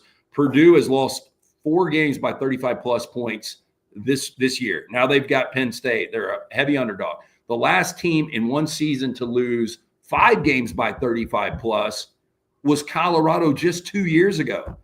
So just imagine the transformation that Deion has been able to do, flipping this roster, and not only to have them in a situation to go to a college football playoff, which is insane, but maybe the number 1 overall pick with either Shedeur or Travis Hunter, and maybe the Heisman Trophy winner with Travis Hunter. You think Deion stays at this Nope. point? Because now rumors, Yeah, I don't know why he does. I know there's some loyalty. I know he can make a lot of money, but his guys are going to be gone. And, I think it would make more sense for him to take a look in the NFL. Yeah, I mean, what would fit for him in the NFL? Well, I think he's one of those guys that could handle Jerry Jones' ego and Jerry Jones, hands-on a little bit, just because Deion has dealt with him before. I think, though, he more than likely wants to go where his kid is going to go. That would make the most sense. So this could be an easy setup in the offseason. Okay, we know who's got the number 1 overall pick. And, maybe it's not a position of need for the number 1 overall team. This came up earlier today, though. The Saints are slotted right now at number 3. They obviously have an interim coach. But if you could work it out where the Saints draft him, the Saints offered Deion that job. I mean, why not? Yeah, it's fascinating because Jerry Jones is such the Barnum and Bailey circus and he's pissed. He's tired of the questions. He knows he screwed it all up, and he's probably desperate to do something to get out from under this. So I'm fascinated by it. I can't believe they paid Dak that money. Makes no sense whatsoever. There was no need to pay him. Let him play this last year on his contract. Yeah, I agree. That was ridiculous. Okay, so when you look at the SEC, who's the team we're not talking enough about? Is it Ole Miss? Probably South Carolina or Ole Miss, because when you asked me the question, I immediately said best team might be Ole Miss based on what we saw them do this past week to Georgia. I don't know. I wouldn't want to play any of them. Sometimes you want to play all of them because none of these teams figure out a way to play a full 4 quarters. But, on the surprise side, it probably is South Carolina, and then an immediate contender, I think it's probably Ole Miss. I mean, if you look at – everyone's got flaws, right? Oregon, maybe the defense isn't elite. Ohio State, offensive line. Texas, offense has been up and down. Ole Miss, Jackson Dart leads the nation in pass efficiency. They lead the nation in sacks. I mean, you have to get to Ole Miss's secondary because their secondary is not as good as Georgia's secondary. Yeah, and look, and going back last week when Jackson Dart gets gimped up on the first possession, throws the pick, they go up 7-0. He heads to the locker room. I thought it was over. And then Simmons comes in and led him on that 75-yard drive and looked great. And then at that point, when I see Jackson Dart come back out, I'm like, don't put him back in. Let's let this Simmons kid play because I had Ole Miss plus the 2.5. But I think that shows you the toughness of Jackson Dart. I was always critical that Jackson Dart hasn't won one of those big games, much like Lane Kiffin. Now, 2 birds, 1 stone. They both knocked it out this past Saturday. Yeah, they've changed the narrative. All right, Lance, as of right now, 12-team playoff. How many SEC teams make it? How many Big Ten teams make it? How many ACC teams make it? G5, and then obviously, what am I missing there? Big 12. So go back Group 5, Boise or Tulane. I think Boise probably just where they are right now. So 1. ACC 1. The winner of whoever it is, SMU, Miami. SMU. Clemson still is in the mix. Yeah, SMU. So 1 ACC, 1 Big 12. I think we've established that. BYU should have taken the loss Saturday night in Salt Lake City. They'll take it Saturday night in Provo against Kansas. So you've got 3 spots right there. Then I go 4 Big 12, and then I guess 5 SEC. Yeah. Man, this committee, I'm telling you, this is going to be the most scrutinized committee selection process we've ever seen. And you've got the SEC and the Big Ten huddling right now to basically draw up the new rules for college football. So when you look at the top of the list, who's the biggest fraud at the top of the college football? Penn State. I mean, Penn State, they don't have a quality win. People say, and I don't think Texas is a fraud. I've watched enough Texas, but I've watched enough Penn State. Their best win is against USC, where they were down 14 in the second half, where they had to convert 2 4th downs to get it down there after terrible clock management by Lincoln Riley to get it to overtime to beat a 5-loss USC team in overtime. And you can't give me really a quality win right now from Penn State. Yeah. Lincoln Riley, where's he going to be next year? It's a great question, Zay. I don't know. Like if he got an opportunity to maybe coach the Bears and go reunite with Caleb Williams, wouldn't shock me. I think he's getting a lot of pressure. I think he's kind of lost the fans a little bit. And I'll say this, I think this is the best overall team he's had. I know that sounds crazy because they won 11 games in year 1. Caleb won a Heisman Trophy last year, but they're 4 plays away from being undefeated. If they had a quarterback to the level of Caleb Williams, which I know he's a generational guy and not Miller Moss, I think they would be undefeated. So I think they're better than advertised, but I don't know how much more Lincoln Riley wants to put up with it. But I could be completely wrong. He could be there another 10 years. Yeah, Miller Moss looked good against LSU and then got worse. That's not typical of a Lincoln Riley quarterback. So Dana Holgorsen taking over the offense at Nebraska. Is this Matt Rule being stupid and desperate or a genius? I don't want to call him stupid and desperate. Like Matt Rule, Marcus Satterfield, who was calling the plays, they're both fans of the next round. We've had them in gear before. We've had them on. Good dudes. I'm a little surprised that Nebraska is where they are right now. I probably would have let the season play out. But Holgorsen, when motivated, is a really good offensive coach. I go back to those West Virginia teams, back in 15 with Geno Smith or 14, Tavon Austin, those guys. Those are some really, really good offenses. So I think he knows offense.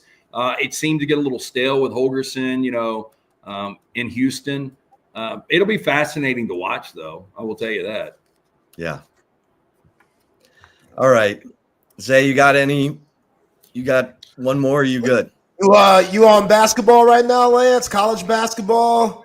Yeah, we are dabbling in college basketball. So we've got like 3 plays out there tonight. I haven't gotten fully consumed with it. That's more once we get to the Maui and all of the holiday stuff. It's just so much football going on right now. Yeah. Them Crimson Tide, they Final Alabama and Auburn. Ken Palm's got Auburn, the number 1 team in the nation. Both teams in the AP are in the top 5. It's going to be a fun year in this state with what Nate Oates and Bruce Pearl have got going. Speaking of that, you got any word on the fight on the plane? Sorry, Chip, but the fight on the plane, Bruce Pearl, Auburn. Well, apparently, I didn't get the names, and it got diverted. Obviously, they went back to Auburn. According to some people, it kind of galvanized the team because then when they go back to Houston, they obviously win that game against a really Cougar team. It was crazy, though. My point was, if the 3 of us are on a flight and we get in a physical confrontation and they got to turn it around, there is a air marshal waiting for us. Our asses are being put in handcuffs and charged with a felony. Yeah. Unbelievable. That was an unbelievable story. Lance, you're unbelievable. Everybody needs to head over to lanceslock.com and get the picks, baby. Yep, 4 winners tonight, including the side of the Commanders and the Eagles. Should be an outstanding game in the NFC East. And we've got 3 college hoops plays up. We're already working on Saturday's card, where, again, we were 7-2 last Saturday for you at lanceslock.com. Awesome stuff. LT, we appreciate it, man. Look forward to it next week. Y'all enjoy the games. Talk next week. All right. Thanks, Lance. Good Appreciate stuff. you. There he is, Lance Taylor. Breaking it down, lanceslock.com for the picks. I agree with him. I mean, look at the SEC right now.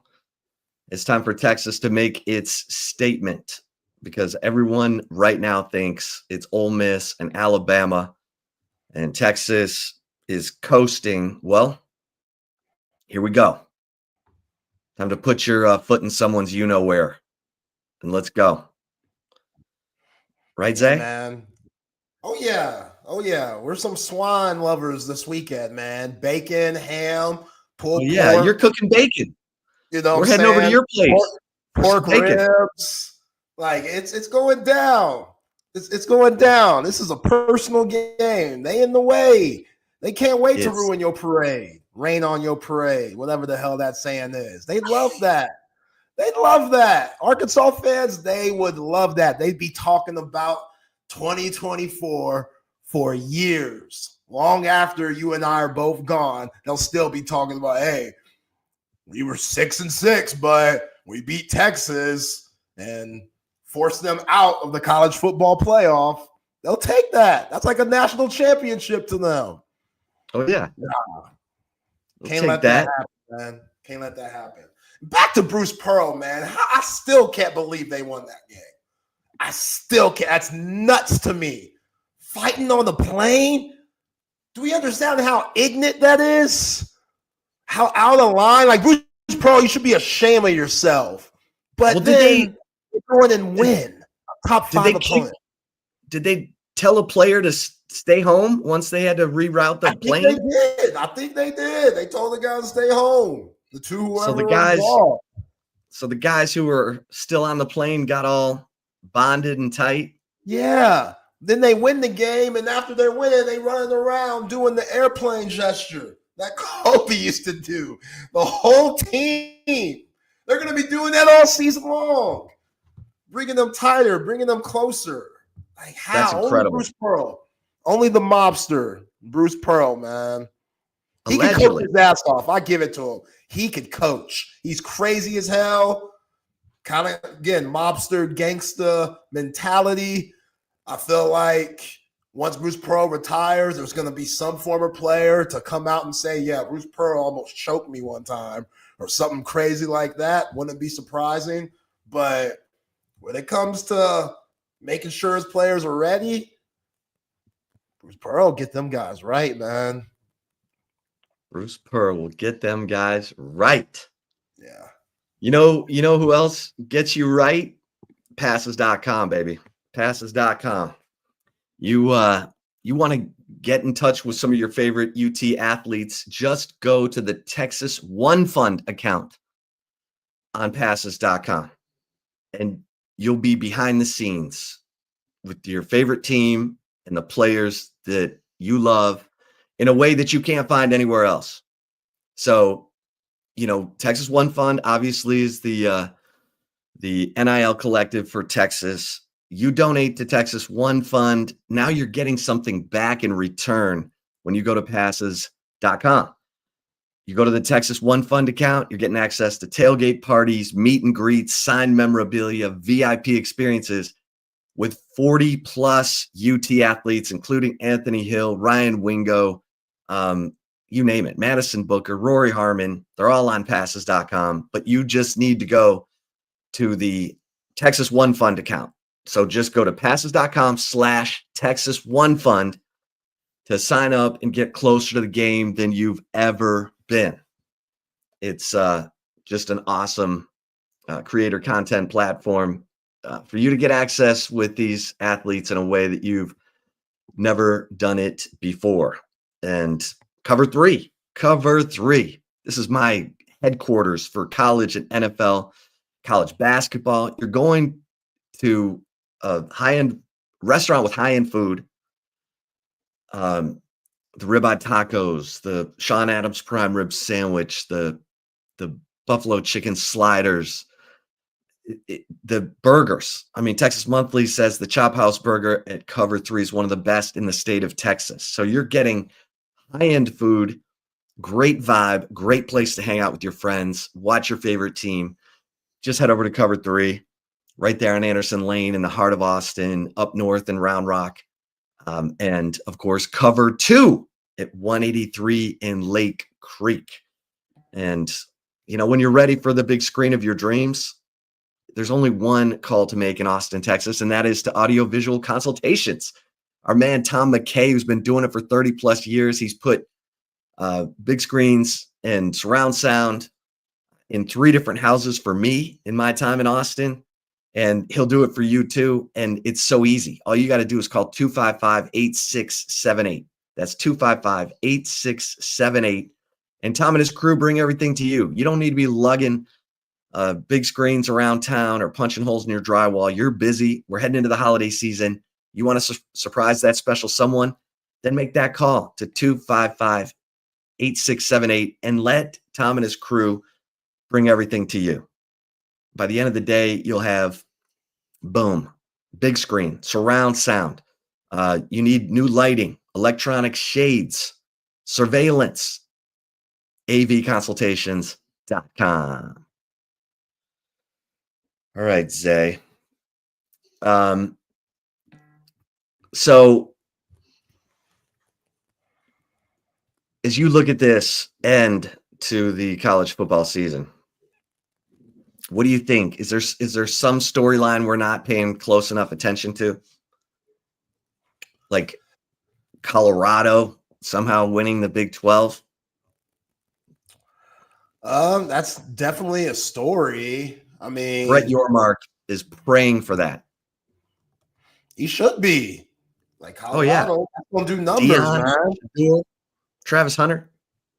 Yeah, that's gonna do numbers. Like I want them, he's man. He's like doing this to BYU. Yeah. No, Travis Hunter, man.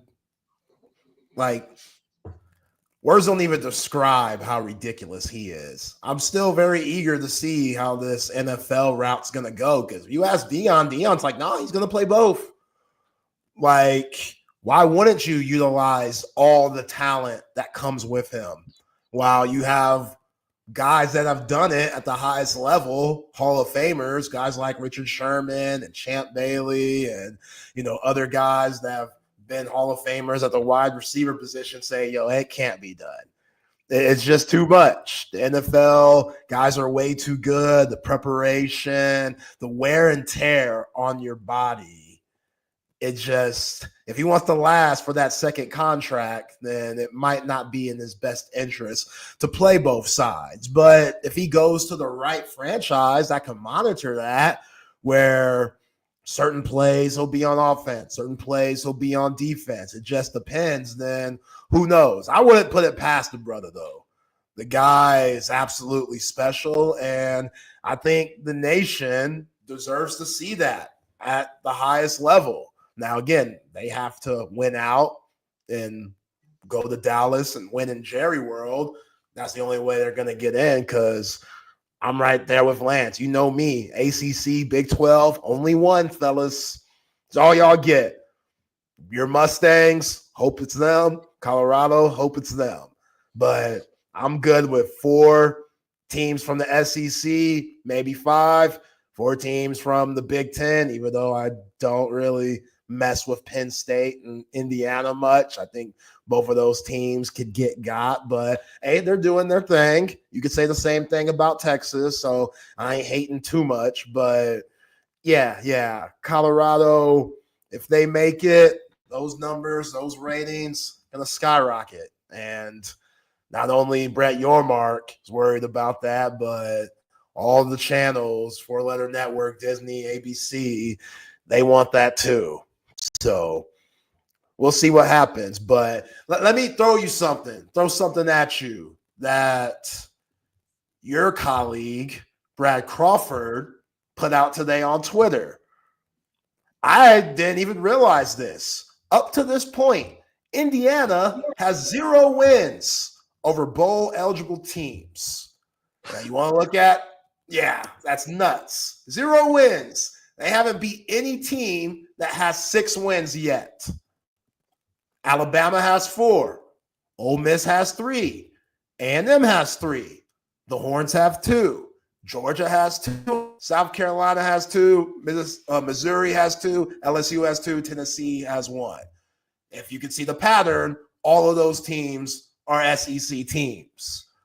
So the whole Texas hasn't played a ranked opponent, it's way worse for Indiana. And I think since they're on their Cinderella stuff, that's what it is. Like, people look at the Horns, they see entitlement, they see the brand. Everybody hates Texas. Everybody looks at Indiana. This is a Cinderella story. You know, Loyola back in the day. NC State back in the day, Villanova, college basketball. That's what Indiana's doing in football. So the love they might be getting, it's all cool and stuff, but they lose to Ohio State next week, it's really going to look bad. What's the committee going to do then? So the whole 4 Big Ten teams, Penn State and Indiana, y'all going to have to show me a little bit more. I get it. Your quarterback, he's doing his thing. This dude's top of the list when it comes to his quarterback rating and what he's doing. I feel him. Now they've made the Hoosiers football state. We know how them Indiana folks love their basketball. Going back to the Bob Knight days, Hoosiers, my man Gene Hackman had the drunk coach. Drunk assistant coach. You know what I'm saying? Jimmy said, I only play for Gene Hackman. I don't remember his name in the story, but you catch my drift. It's a basketball state. Now they're thinking football. All right, cool. Put them in the college football playoff and have them get ran by 20 against somebody in the SEC. That line, Alabama versus Indiana, that's going to be double digits. And Alabama would probably have to go to Hoosierville. Right. Like, I'm just saying, it's weird. It's a weird time. It's a weird time. It's fun. It's exciting. I'd rather have this than the old BCS days where only 2 fighting it out. But the committees everywhere. They gonna be working overtime with this. Well, breaking news. Uh-oh. Texas gets a commitment from top 100 cornerback Grayson Little from our man E. Henry's neck of the woods, Tampa Wiregrass Ranch. How about that name for a high school? Tampa Wiregrass Ranch. Top 70. He's the 72nd ranked overall prospect in the nation in the 2025 class, number 10 corner. he's what you want. He's got that speed, he's got that length. And how do you pronounce his name? Grayson Littleton. Yeah. Littleton. Okay. That's a lot for Grayson, but okay. I've never seen Grayson spelled like that, but I'm with it. Yeah. I mean, you look at this, you look at Texas's 2025 recruiting class right now. You got 22 commitments in there. It's a top 6 class.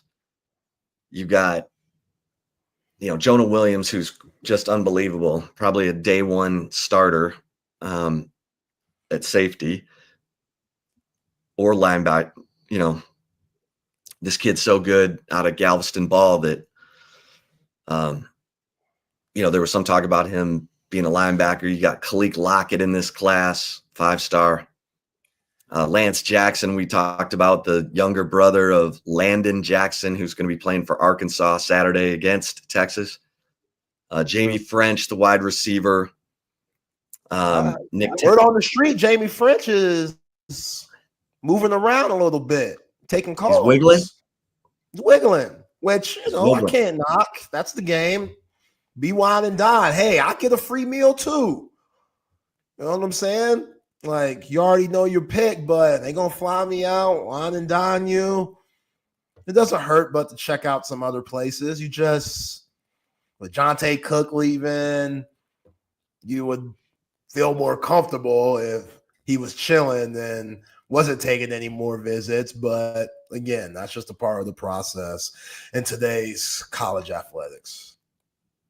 You needed that corner, though.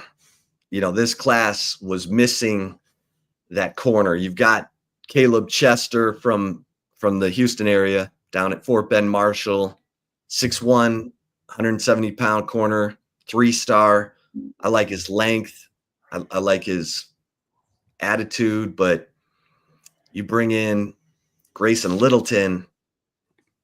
Now you've got, and I'm telling you right now, Kobe Black has really shown up the last few games here.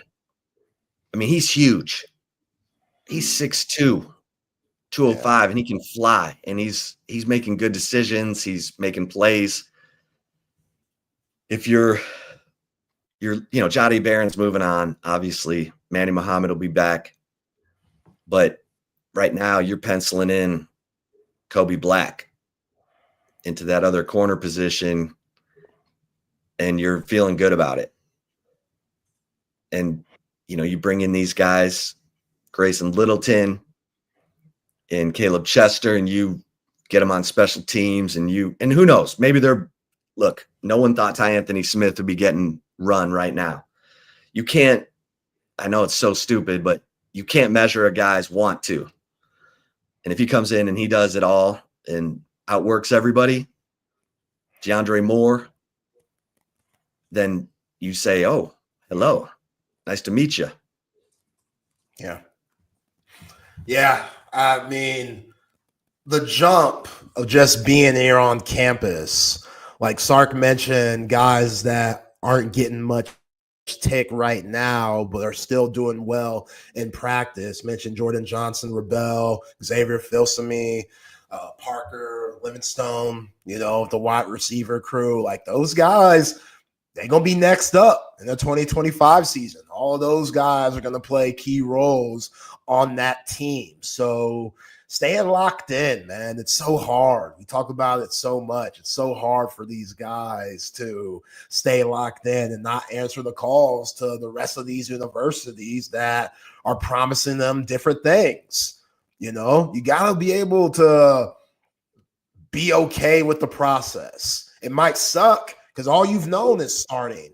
Going from Pop Warner, middle school to high school, all these guys known as playing crazy amount of reps because they were the best players on their former teams. And then when they get to college, a lot of that could change. And hell, we heard Lance talk about Jalen Milroe has a camp telling him stuff to do. Like, hey, man, you need to be more in the pocket if you want your game to translate to the NFL. Man, Unc, if you don't shut your crazy ass up, shut your ass up. If I'm killing the door, I told you, quit calling me. Yeah, quit call. You block Unc. Unc at home right now. What time is it? Unc, I'm about to block you. Yeah, Unc at home right now, sipping on yak. You don't want that uncle. You don't want to take advice from that uncle. Yeah, he was cold once upon a time in the 80s. He was all state. And then just like every other story, his knee blew out before he ever became anything. That's what you always hear. His knee blew out. I was running down the field. Yeah. It was nothing but green grass. I was going to score the game winner in the state championship game. And then pop, I heard a pop. You heard a pop. Couldn't get back right. I heard it. Get back right. Surgery back then, modern medicines came a long way. That was it. That's what we heard from every story. My pops has that story. I hear that from my uncles and my cousins. Man, say CC would have went pro if it wasn't for his knee. While CC's more objective, he's over here like, yeah, those guys were a lot better. I had my moments, but I appreciate it saying that about my father, but you always hear that from the old heads, man. Yeah. I'll tell you what, man. You got to be blessed from a physical standpoint. Like you got to be made of polyurethane like LeBron. Like LeBron is the most well put together athlete I think we've ever seen. Because his stuff doesn't wear out. His stuff doesn't break down. That dude still looks the same. And take it from me. I'm dealing with I just got injections in my left knee of this fake cartilage. I'm trying to hang on to not get knee replacement. Oh, man. And it sucks, man. And if this doesn't work, I'll do the PRP injections. Because I'm out here. My wife and I are the number one seeds in the mixed doubles. That's my joint right there. Number one seeds, baby. That's what I'm talking about. I'm sick of losing to dudes that I've never lost to before because of this knee. And it's going to stop. Yeah. I'm just telling you. Oh, yeah. Man, take care of yourselves, everybody. That's what I'm talking about, man. Yeah, you got them all written down. All the guys you've lost to recently because of the knee, you got them all on the list. You coming back. Going back to LeBron. You see him last night? I know we ain't talking much NBA, but I have to give that a shout out. 35 points, triple-double. Yo, he's still doing things that I've never seen him do before. It's ridiculous. It's ridiculous. He shot a 3 chip. He had the ball over his head, and a guy was playing him tied, and he's at the 3-point line. And while the ball's over his head, he just shoots it. I've never seen him do this before. He just shoots it. That's how strong he is. Like, that takes out everything that we're taught as kids about shooting.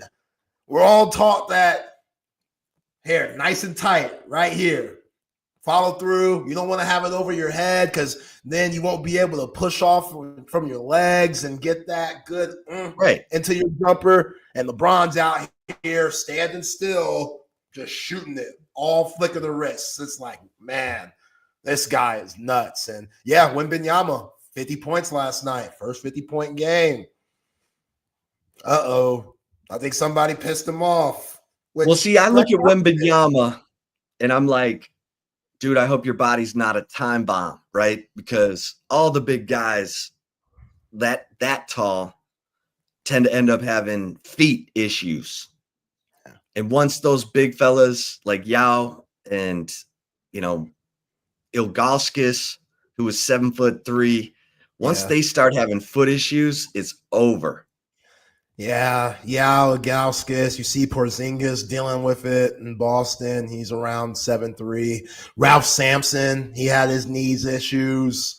After those early Rockets years, they went to the finals, lost in 86 to the Celtics, and then it seemed like after that, Ralph Sampson could never get right. So Wembanyama, he does a good job trying to avoid it. If you go see his workout routines and stuff, he's doing some crazy stuff to make sure his feet and legs and knees are all right to avoid those injuries that you're referring to. But look at this.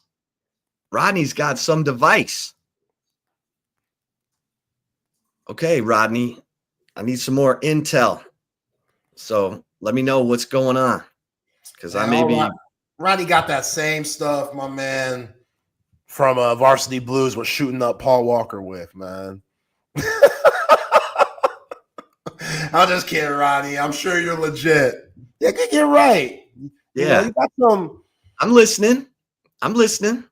Let's go, Rodney. Send me some more intel because I'm hungry to get this.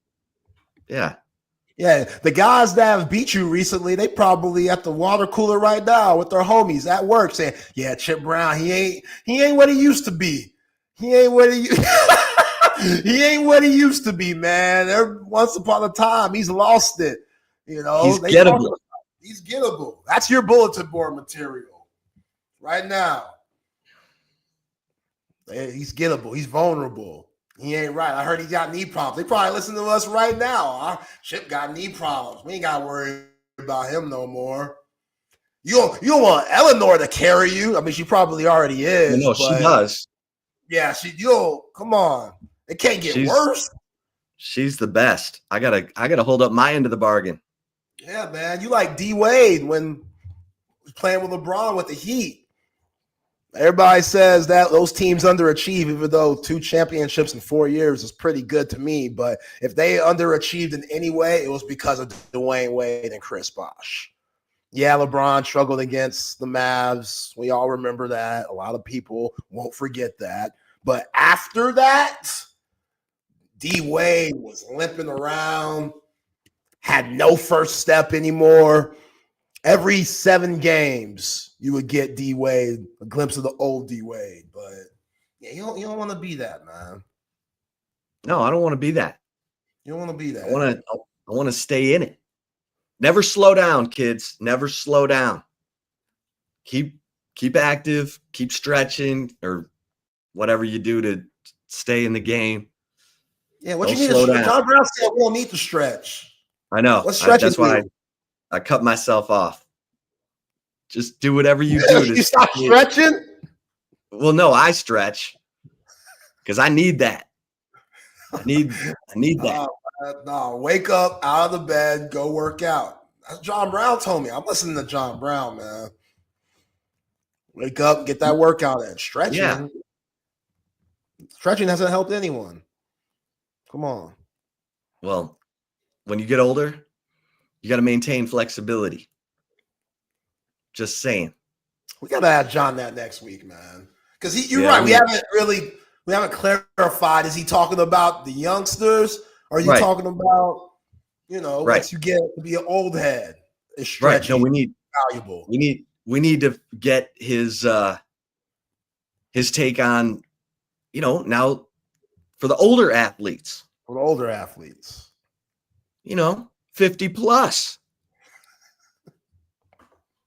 Yeah, you're not even in a 50 plus league or anything. You're just in the normal league at the club, whatever club you're at. Right. Man, that's legit. I'm starting to talk to some of my boys, though. Like, we're getting sick of playing these 18 and 21-year-olds. You know what I mean? Oh, no. Come on, man. We can go to nationals on a 50-plus team. But we'll see. We'll see. We'll see. Yeah, 18 and 20, that's fresh out of high school. They got all the energy in the world. Yeah, you might want to be careful dealing with those cats. But, yeah, you get that knee right, you'll be fine. Everything will be gravy. Yeah. Yeah. See, this is the bulletin board material you need right here. Oh, yeah. Look at here, the dog. This, man. You igniting that fire in my boy. We need that. We need that. That's old ass dang. Yeah, my man's gonna get in the weight room right after the show. Come on, here, the dog. That's what I'm talking about. He needs that. You know what I say all the time? You need some hating in your life. Oh, you do? Like, I need folks to hit me up in my DMs like, Zay, you don't know what the hell you're talking about. Yo, black ass, you're horrible. Takes are horrible. I need that. I appreciate that. What was that one line you had? I see you're on Brody Lane. Hey, yo, I know your black ass from South Austin. Yeah. That humbled me a little bit. You need that. That's okay. We're too sensitive nowadays, man. Yeah. Like, you need that. Jaylen Brown called Giannis a child the other day, and now Nike, Giannis dropped like 59 or 58 yesterday, which is ridiculous. I get it. It's against the Pistons, but it's still the NBA. That's difficult to do. And then Nike put out child this or something like that, replying to Jaylen Brown. And come on, man. Too sensitive. Like, go out there, have fun. If somebody challenges you, prove them wrong. Prove them wrong. Okay. Man. Work those man boobs. What? I mean, you got all that. Them knees gone.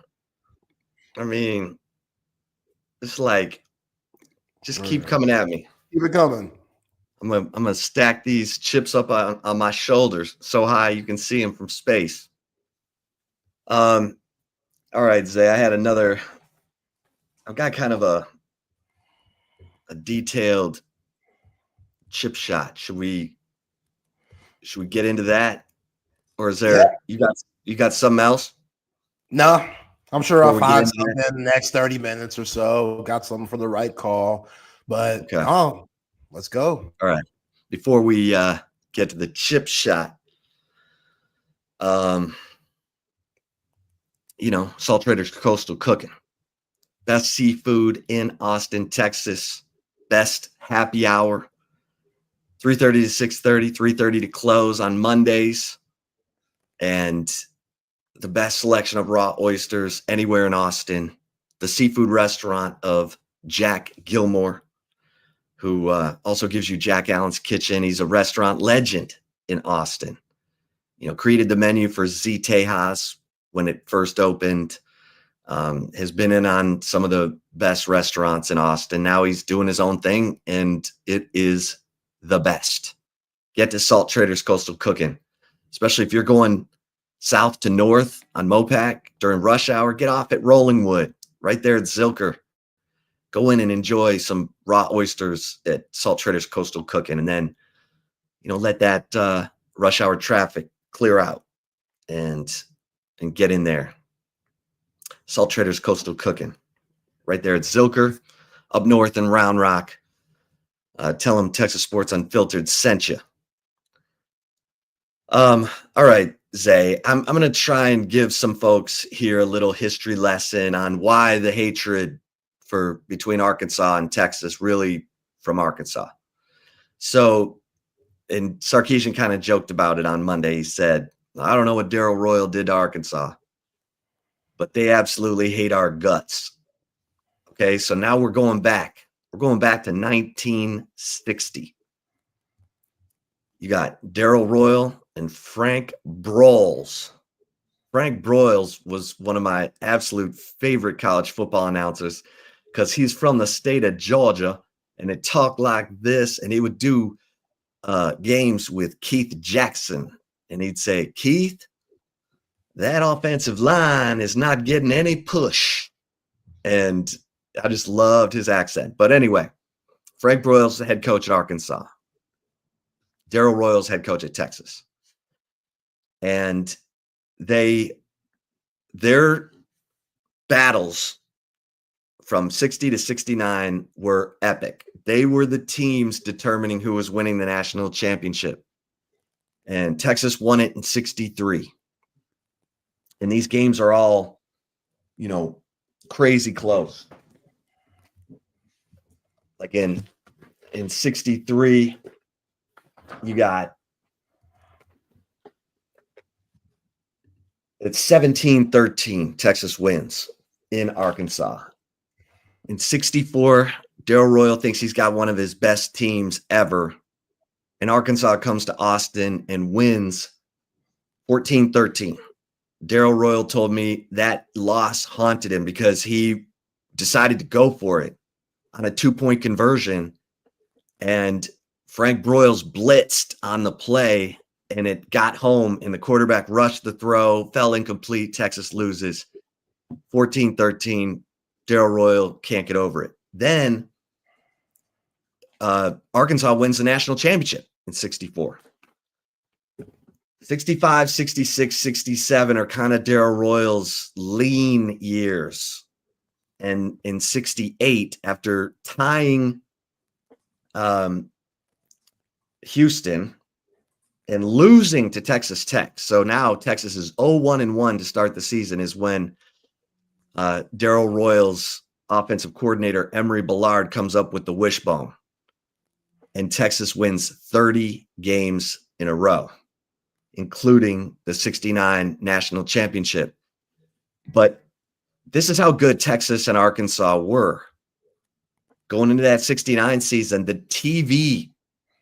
ABC said, let's move the game from its usual place in October to December 6th, because we think it's going to have national championship implications. They couldn't have been more right. It was number 1 Texas against number 2 Arkansas. They're playing in Arkansas, and Arkansas is dealing. They're up 14-0. It's the fourth quarter. Texas can't move the ball. And all of a sudden, James Street gets loose for a 42-yard touchdown run. So, and they go for 2, and they get it. Now they're down 14-8. And there's 6 minutes left. And Texas has 4th and 3 from their own 43. And Darrell Royal calls timeout, and he's trying to think of a play that Frank Broyles will not anticipate. So they call 53 veer pass, which is a go route for the tight end, guy named Randy Peschel. And they're thinking that, we'll run some routes that'll distract everybody and the tight end will just come free. No. First of all, Royal calls the play and James Street says, like, over on the sideline, he's like, what? And Royal's like, 53 veer pass. And he said, Coach, you sure you want to? He said, hell yes, I'm sure.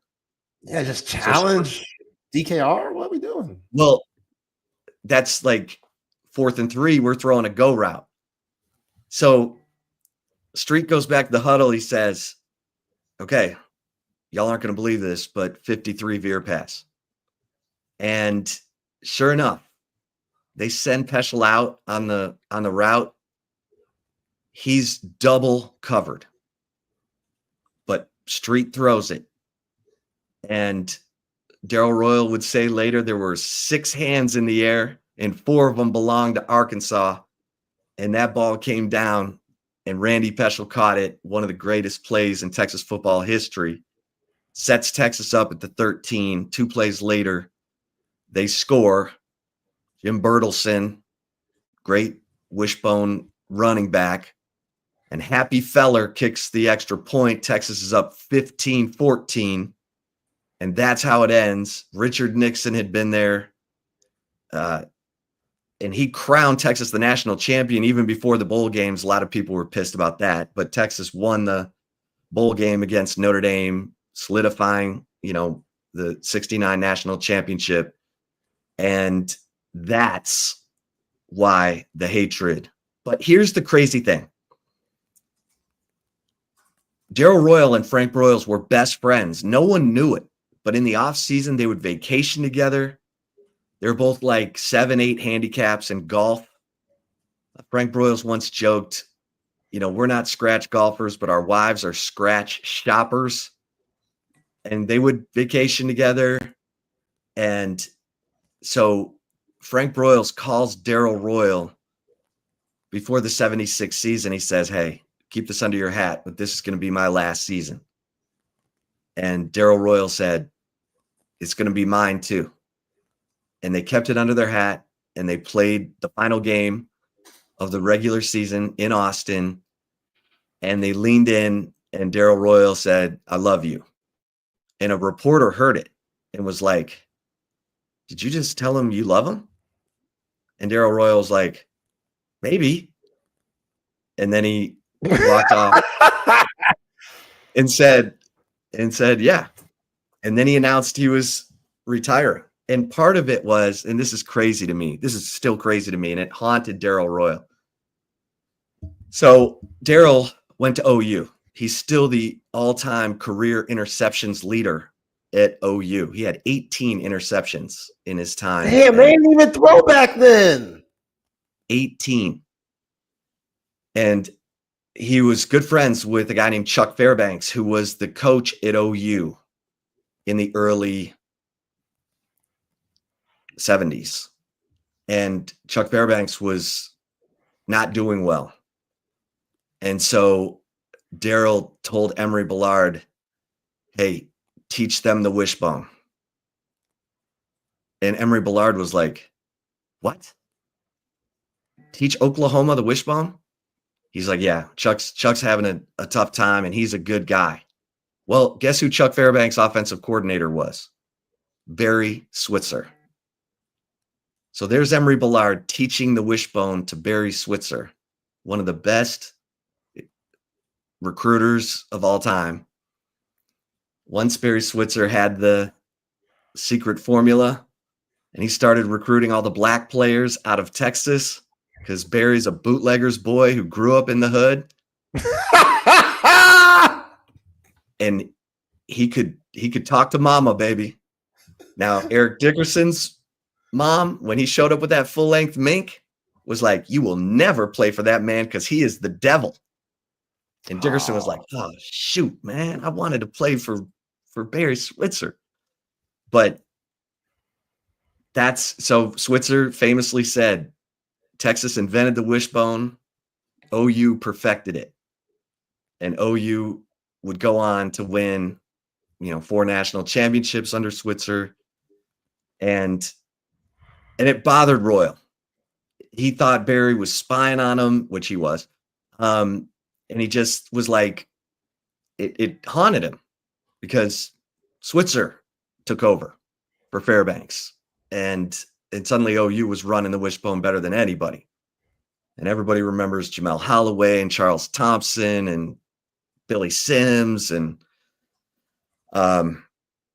so they walked out together. Royal was 52.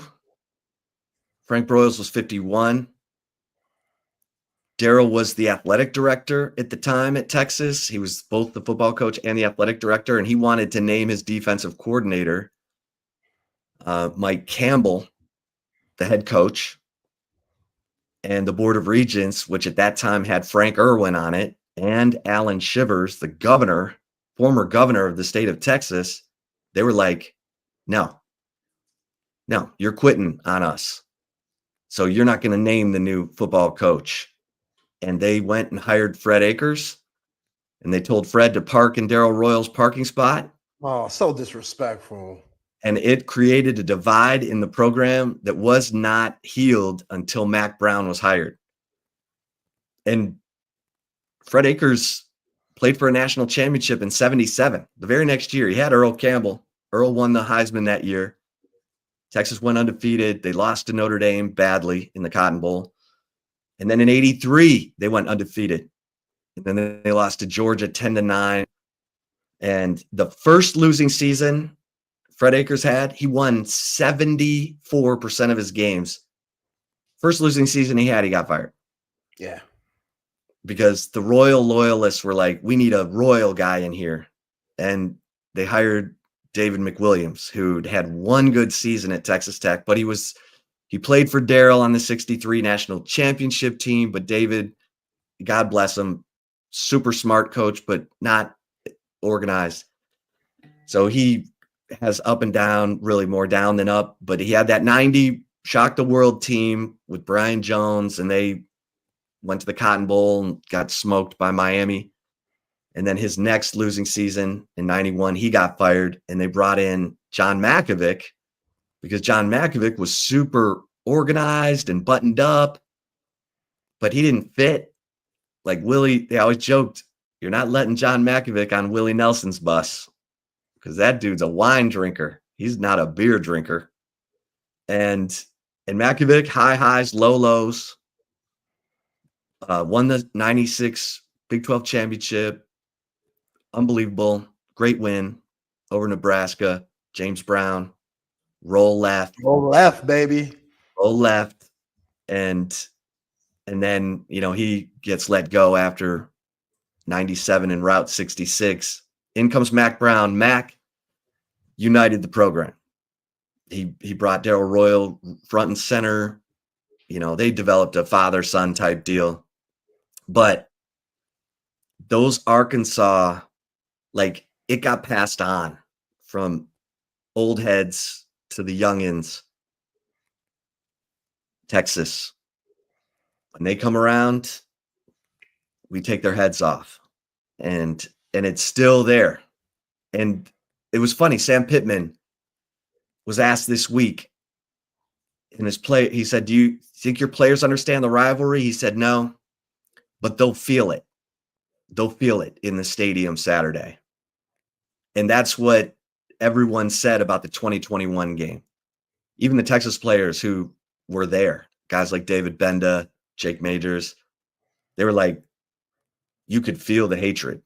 They were saying everything to us that you normally only hear in the OU end of the Cotton Bowl. And he's like, it's real. So the fans will pass it down from generation to generation. And there's always been a thing for Arkansas. They have Texarkana, the city that's half Texas, half Arkansas. If you're from Texarkana, everyone wants to know which high school did you go to? Did you go to the high school on the Texas side or on the Arkansas side? And it's a little brother thing, but it's real. And it goes back to that time. From 60 to 69, Texas went 6-4. And 4 of those games impacted the national championship. So it's like, the great decade between Bo and Woody, Michigan, Ohio State, Alabama, Bear Bryant, Nick Saban. Those were the 2 guys who were running college football that decade. And that's what this all goes back to. What year was Jerry Jones on the squad? 64. He was on that national championship team. Okay. With Jimmy Johnson. Jimmy Johnson. Yeah, that's where were they hating on each other back then? What happened? This is the homie. We broke. That's where their bond. That's where their bond formed. But Jimmy always looked at Jerry. Jerry was a guard. Jimmy was like, I'm the football guy. And Jimmy became a coach and he won in places like Oklahoma State. And Jimmy won wherever he went. And he's a Port Arthur guy. He's a, rough and tumble guy. He was high school classmates with Janis Joplin. But then Jimmy goes to Miami, puts one of the best staffs ever together. And Jimmy and Jerry bought the Cowboys with Jimmy Johnson in mind. He can never forget that. That's why I was so pissed at Jerry for waiting so long to put Jimmy into the Cowboys Ring of Honor. Jerry risked everything. He leveraged everything to buy the Cowboys for $140 million. He got the stadium too, which now is my God, it's the biggest bargain of all time. But for Jerry at the time, it was every loan, everything he could do to leverage for that. But he did it because he knew he was going to hire Jimmy Johnson as the coach, and he trusted Jimmy, and it worked. And it went back to their time together on that Arkansas 64 team. And Barry Switzer was an assistant coach on that 64 Arkansas team. Young assistant, almost, the same age as the players. And so you feel it. Like I said, if you're listening to this right now and you're going to the game, make sure you walk on the football stadium side of that main drag and not the side with all the fraternity houses, because they will wear you out. They'll get in your face. It's not going to be oh, hey, good to have you here. It's going to be we're going to run your asses out of here. And we'll see if the Hogs can put together a complete game, because the energy, even at 11, they'll feel it. Yeah, and they can't wait to play spoiler. You know, you talk about Texarkana, Landon Jackson. That's where he's from. His brother's coming to Texas next year. Like, Lance is a good player. Lance Jackson, Texarkana. One went to Arkansas, the other one's going to Texas. Go figure.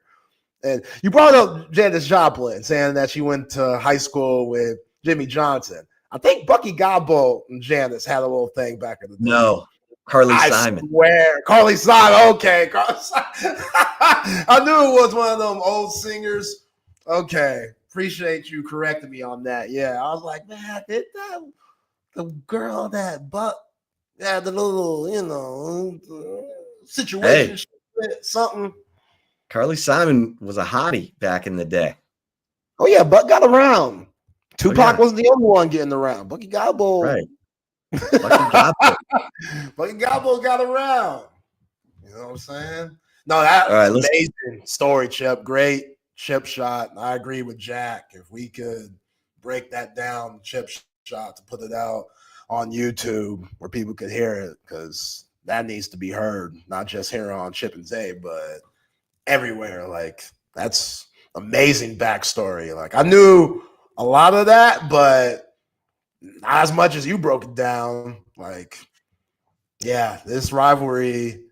And I get Texas with Oklahoma and A&M looking at Arkansas as, because there's just been so many rivalries, or try to be rivalries. Like, Baylor tried to make Texas a rivalry. Tech tried to make Texas a rivalry, which I get it, but, Texas just gets hated on. So it's more just who Texas takes seriously, and it's the Sooners and the Aggies.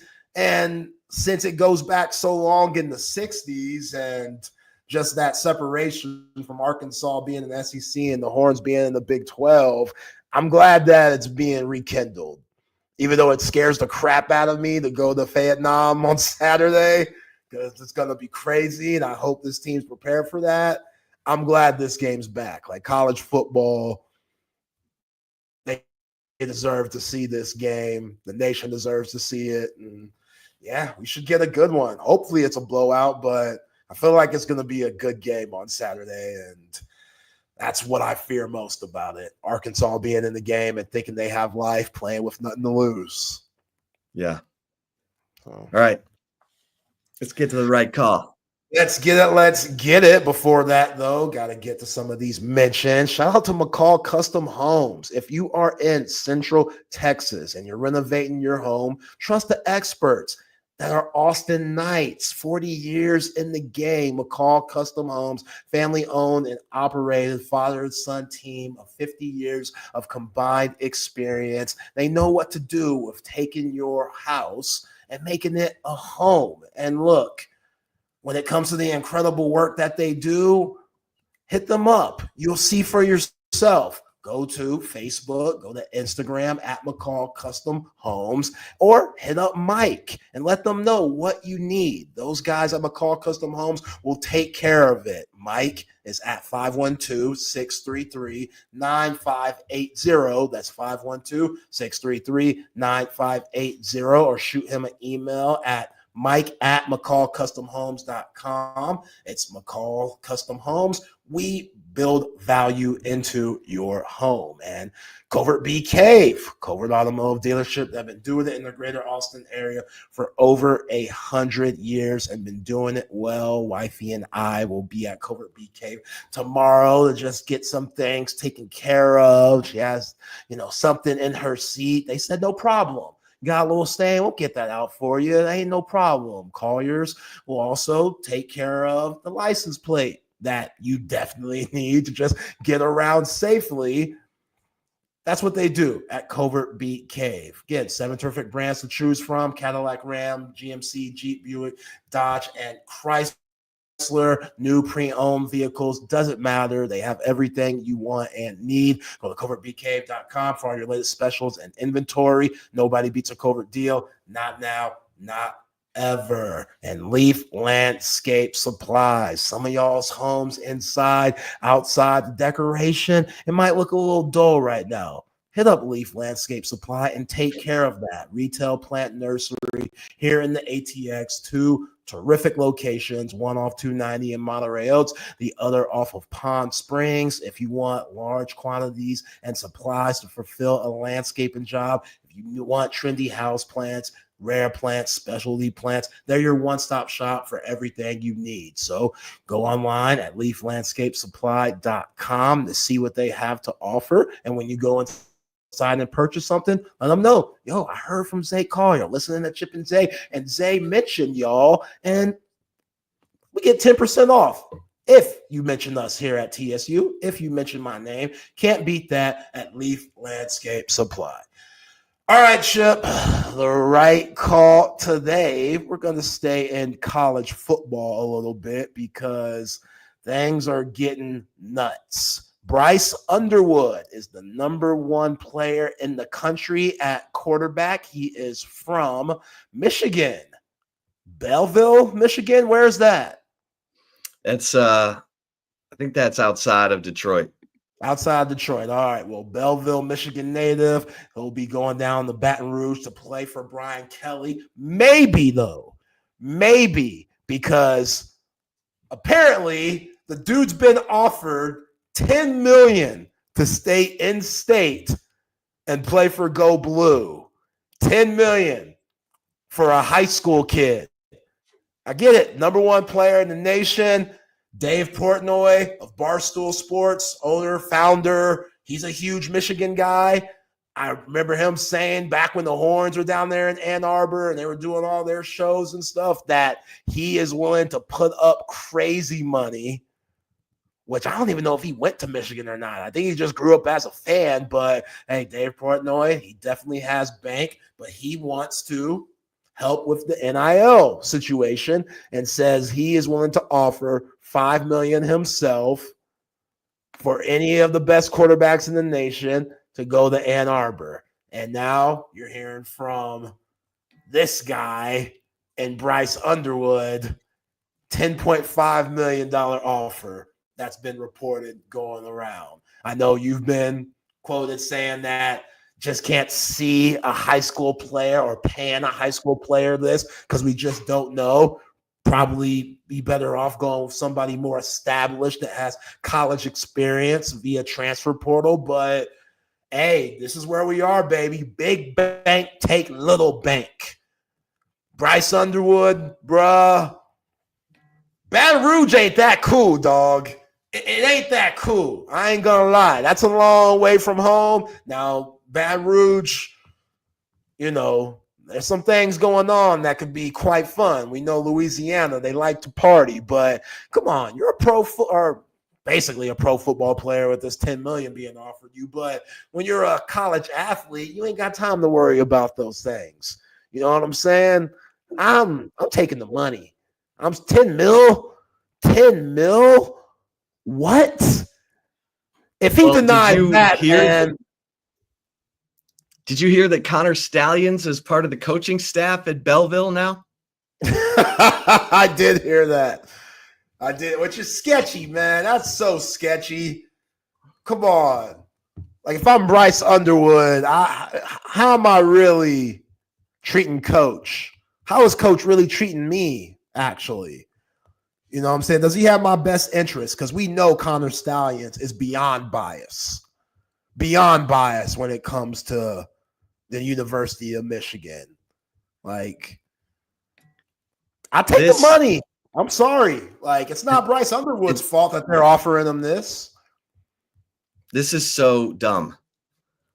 And if you are this desperate and you've done this lousy of a job of recruiting quarterbacks, building relationships, real relationships with recruits who can play quarterback, then Sherrone Moore probably needs to be fired.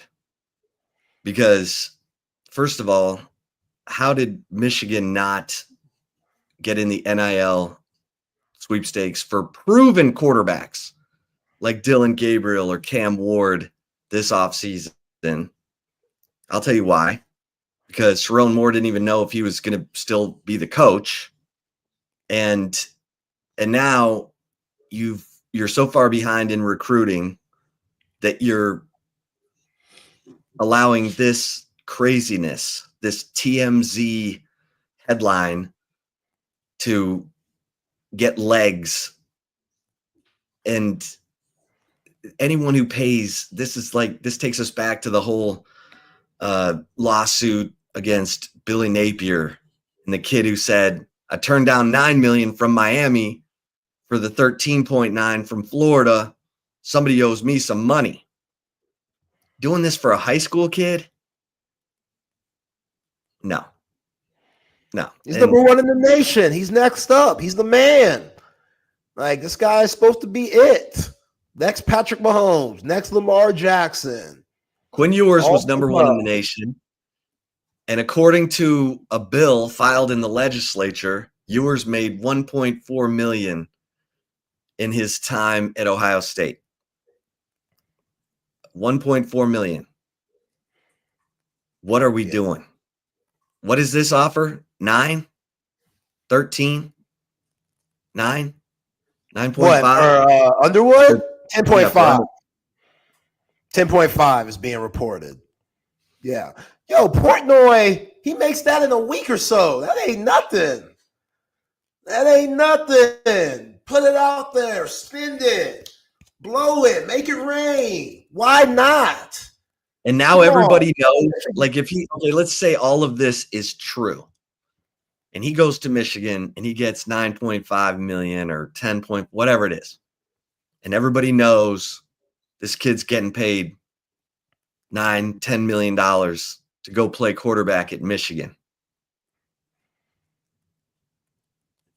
Are you kidding me? Like, you better have the players, everything to make it work, because this kid's going to come under the most scrutiny you've ever seen for a college athlete. Oh, he'll be fine. All you got to do is take the linemen out to eat once a week, get everybody headphones. You know what I'm saying? Allow, if your wide receiver wants to take a girl out on a date and she wants to take it in your Rolls Royce, give them the keys. That's all you got to do. You got to make sure you're one of the homies. Snoop and Nate Dogg said back in 93, it ain't no fun if the homies can't have none. You got to let it spread out. If you let it spread out, then I'm cool with you making $10 million. But if a brother wants something to eat and running a little low on funds, I'm going to go to Bryce Underwood and be like, yo, bro, can I borrow $100? That's it. And if he fights with me and argues, then you have a point.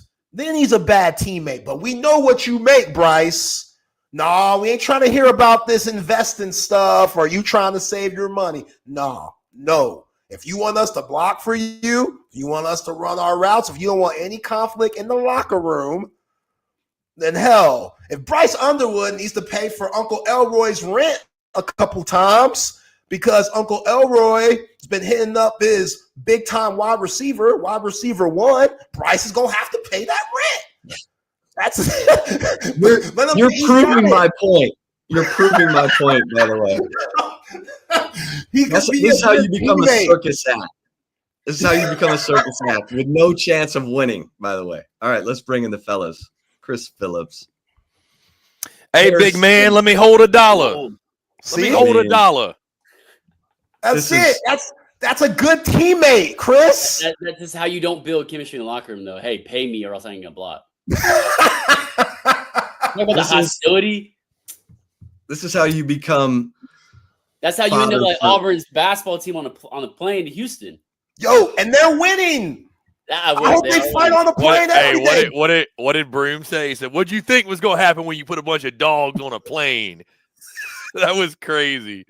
I think it's only acceptable because they won that game against a really good Houston team. So for sure. Why? Let me ask you guys this: Why would you go pay a kid out of high school $2 million a year when you can go get a quarterback out of the portal? Bingo. Why would you? Yeah, bro, an unproven commodity. I don't care how much. I've heard he looks like Cam Newton. I don't care how much he looks like Cam Newton. $2 million a year. What is it? 10.5 for 4 years, so more than that. Yeah, bro. I mean, never. To each their own, but man, dude, like I can go out and get a guy that is a proven commodity who's done it at the collegiate level. Dude, this kid could be a complete bust. But at the same time, because somebody comments about Dave Portnoy. I mean, listen, guys, maybe y'all can, maybe it'll be Texas, who knows? But the day that I sell my company for $300-something million, I'll probably go buy a quarterback too, just for fun. So maybe it'll be for Texas. Who knows? I don't know. Hey, like we were talking earlier with Lance Taylor, Lenora Sellers. You don't think schools are calling to see if he's happy and they're ready to throw the bank at him? I'd throw him $2 million. Dude, the offseason is going to be crazy, man, because it's just going to be – I feel like it gets crazier and crazier and crazier. The madhouse it is the portal. It's Pandora's box. We just opened it. There's with no rev rules, share. All loopholes. There's no regulations. With rev share coming in 25, it's supposed to bring it back to normal. But what's normal? What's normal? When you got guys like Dave Portnoy, hey, I'll throw $10 million at this guy, trying to help a program when really you're just turning them into a novelty circus. Well, don't let it sneak by you. Tennessee making season ticket holders pay an extra, 15% for NIL fund. They're basically asking the fans to pay for the NIL for players. Like, I think that slipped through the cracks so much. Like, they're calling it like personal receipt lists, like whatever you want to call it. Like, they're asking the fans to pay for NIL for players. Don't they got the QR code on the helmets too? Who is that? Bro, why don't they start putting them on the – they'd be smart to put them on the field. Dude, I'll tell you this. By the way, that was something. Thank you for reminding me. Dude, when I went to Oxford, bro, their Grove Collective stuff is everywhere. Like, you go to the bathroom, bro, it's right in your face. Like, sign up today for the Grove Collective. You're like, I get it, bro. They're throwing bags around here. I will say, too, on a side note, on a baseball note, they were telling me that's one of the reasons they think Ole Miss baseball is going to struggle here in the future, because they're taking all their resources and putting it into football. Like, they don't have money to pay baseball guys. They don't have NIL money for baseball. What about Chris Beard? Well, so that's who they're giving it to as well. Baseball is kind of becoming like an afterthought for them, which is crazy because they won it. Historically they and they've got a great, really good program, but man, it's just it just doesn't move. I mean, and I think too they won one a few years ago. It's like, all right, like now let's try to go get one in basketball and football. So yeah, baseball is getting kind of pushed to the wayside for Ole Miss. And the NFL should be paying part of this because college football is the NFL farm system. There's no minor league, and the NFL needs to be. Well, that's what the XFL now UFL is supposed to be. The whole G League kind of minor league. The best players are still playing college football. Yep. All right, fellas. We'll get Hey, out of your Chip. way. Great to see y'all, man. Appreciate it. Y'all. I'll take it easy. We'll talk. We'll talk. Harrison, what's up, man? What's up, Chris? Good to be back with you on a Texas Sports Unfiltered, man. How you doing? I'm doing good, man. I'm doing great. I'm man, I meant to bring this up yesterday and I didn't. How I'm doing is I'm doing great, man. I literally yesterday, middle of the day, was going to my went to the UPS store to pick up a package. And there's a little local coffee shop next to it, just like this local spot. And I got one of their seasonal, like, pumpkin spice lattes. And I got a 16-ounce. And it ended up being like $7, right? $7 for a latte. That I think that's pretty normal, honestly, for like a bougie little coffee shop, which is what this was. The point I'm making though, Harrison, is how am I doing? Like, I don't know how anybody. Like, I'm like, bro, I'm out here buying a $7 latte. Like, my life's pretty good. You know, like life's not bad. You know, like I don't know how people. And this is not to get too far down this road, but like gratitude perspective. I don't know how people can like if you're buying a $6 coffee and you're bitching, you're just like the worst person ever in my mind. Like, what do you have to? What real problems do you have? Spending, you know what I mean? Wasting money on a $6 coffee every day. That's what problem they have. Well, here's the thing. I don't do that every day. I do that very, very rarely. But you know, was at the UPS store. Was like, why not pop in there? But yeah, man, I'm doing good. I'm blessed. I'm blessed, man. I'm blessed. So yeah, I just again, I that's a Gary V-ism too. If you watch any of his content, he's like, you ungrateful, you ungrateful POS. You ungrateful POS. You're drinking your $6 latte and complaining about too much foam or that. Like, bro, what's wrong with you, man? Yeah, what's wrong with you, bro? So what did you grade it then? That was a pretty darn good coffee. So I mean, I'd probably give it like a 8.7. It's pretty damn good. You tip on it too? Do what? You tip on it? Oh, I tip. Yeah, $1. All right. Yeah. I mean, listen, that's a whole other conversation. We got tipping culture is outrageous. It is. It is, Western Hemisphere. It's insane, bro. Tipping culture is insane. I was in Ireland earlier. Sometimes I don't have any shame. Sometimes I like for situations where it does not call for a tip, I'm not going to tip. I'm not doing it. You lose the essence of a tip. Yeah. And then you're tipping on people to on bro, the little flip around iPad has it's gotten out of control. Oh, I have so much confidence. I'm like in a situation where not to tip, I have so much confidence. I'll flip that thing back around. No problem. I mean, dude, I'm sitting here like how long before like we're at the grocery store and like they've got like you want to tip so and so like think about our earlier conversation. I mean, wait till you start, you're checking out at a Kroger in downtown Austin. And it's like, hey, do you want to tip, like donate base? You're going to tip and then donate to the Austin NIL collective for University of Texas. I wouldn't be surprised if that started happening. Yeah. It's nuts. Tipping culture is crazy, bro. It like really is. Really is. So how's your life been, Harrison? How you been? Good. Just ran at 6 a.m. Run club? Yeah. Run club? We had like 30 people. So run club is literally just as it sounds. You just show up and run.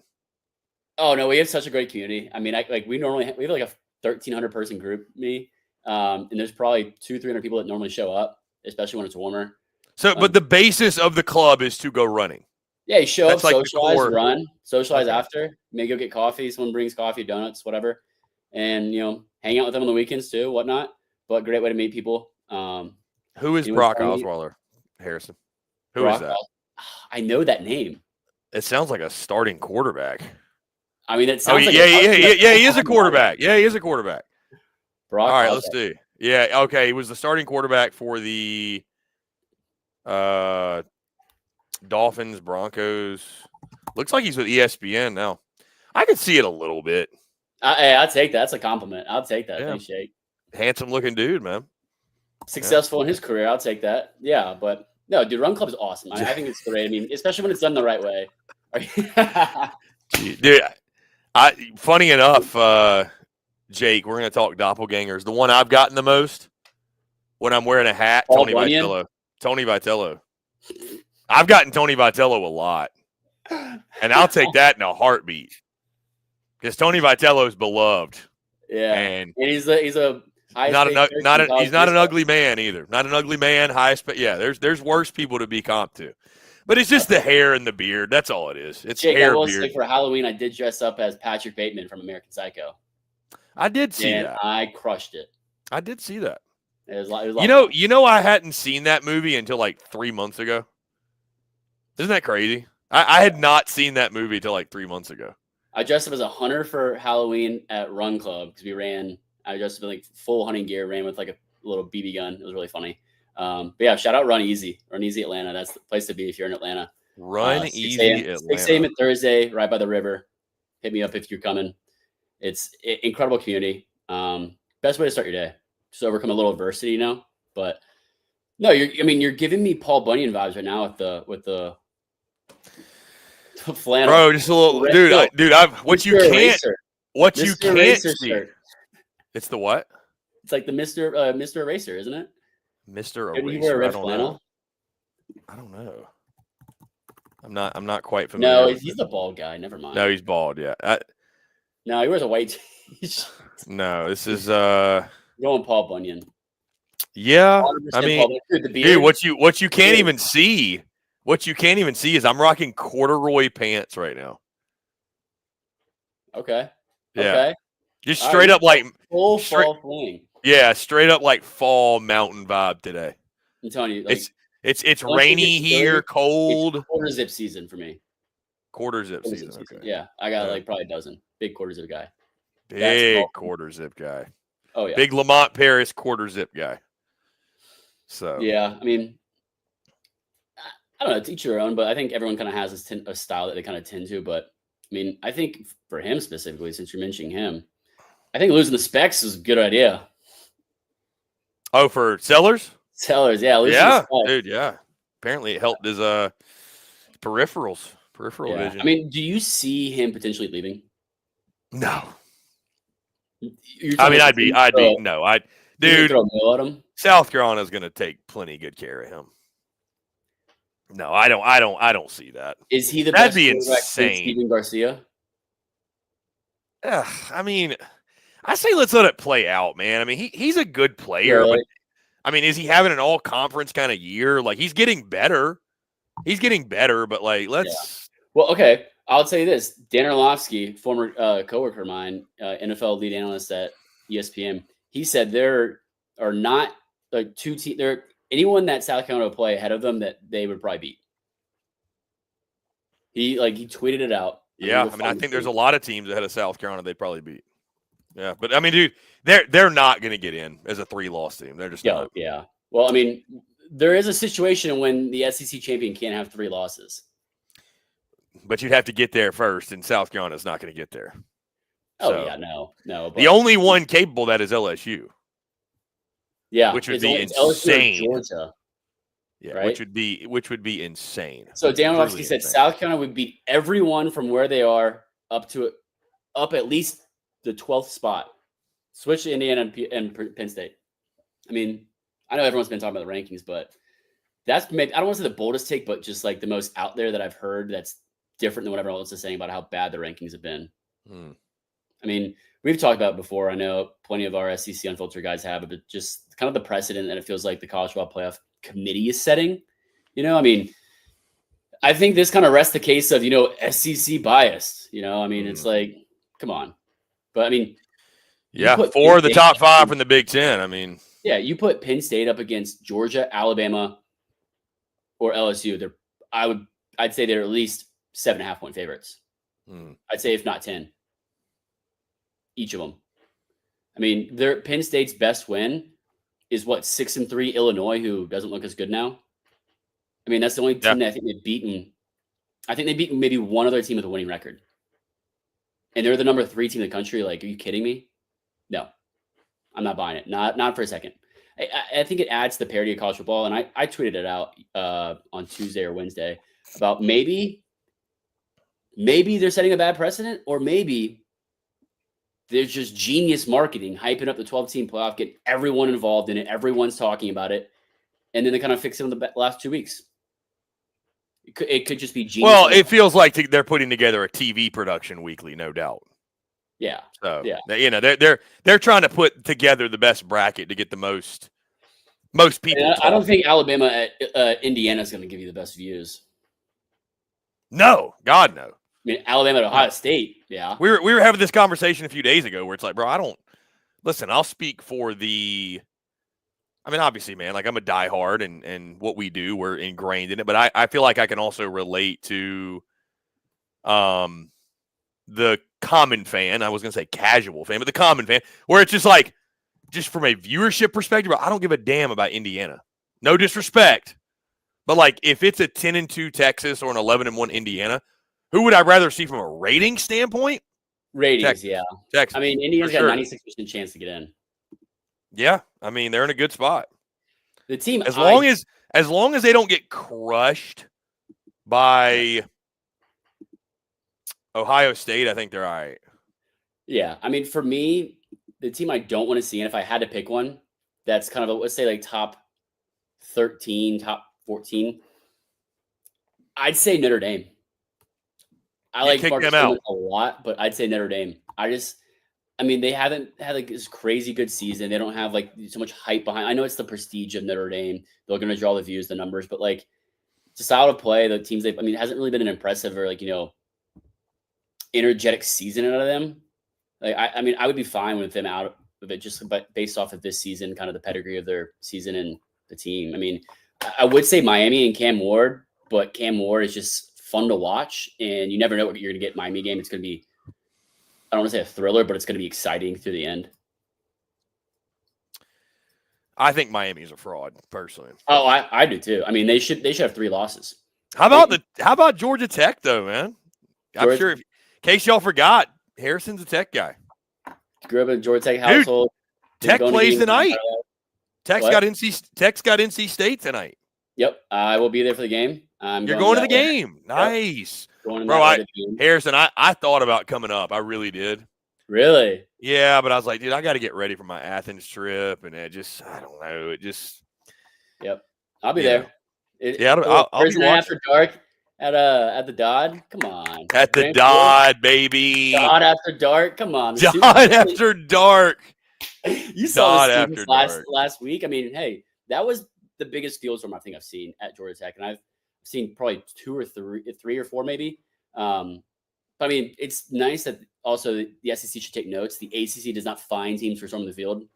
And Chris, we have not had any issues when they storming the fields this year that I've seen, at least. Like, why are we fining teams hundreds of thousands of dollars for celebrating an incredible accomplishment?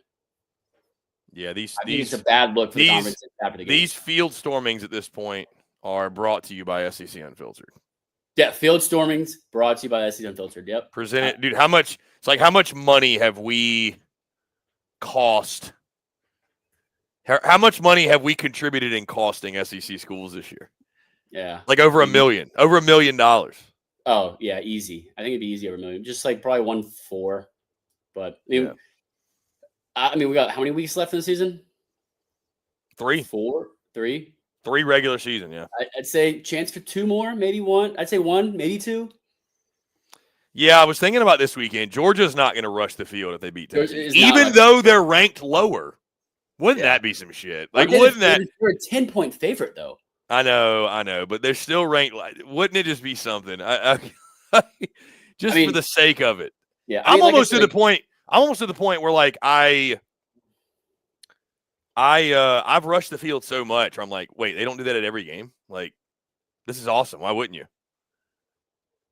Life must be hard. That's what I'm saying.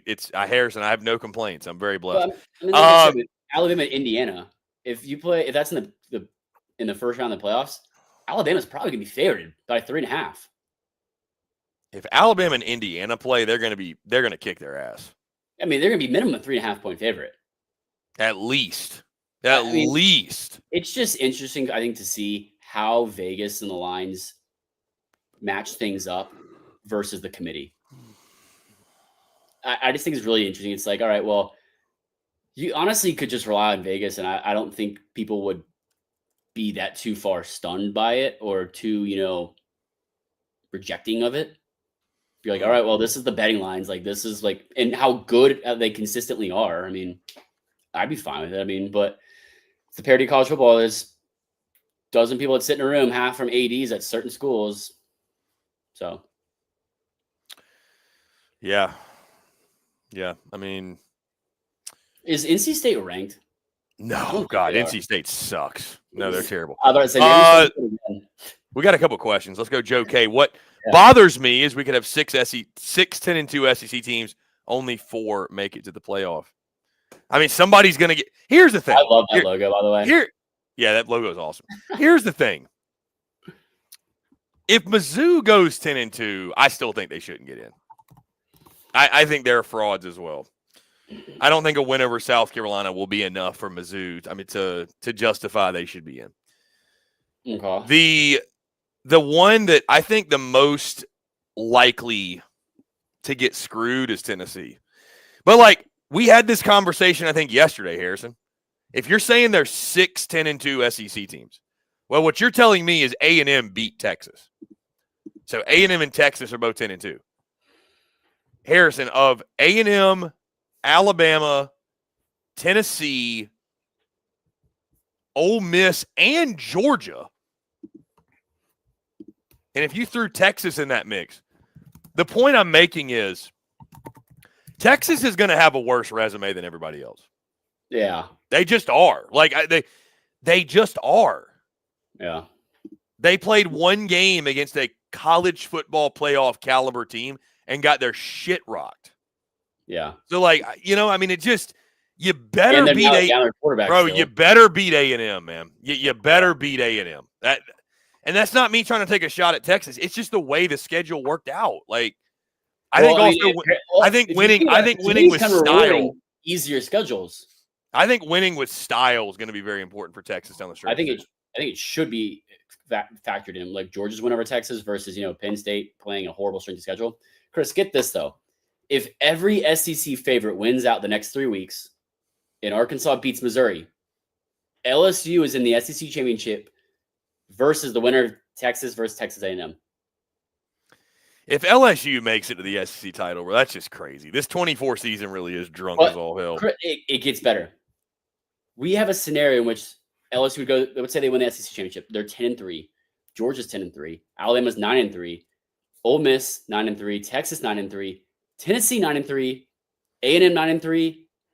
And Missouri 9-3.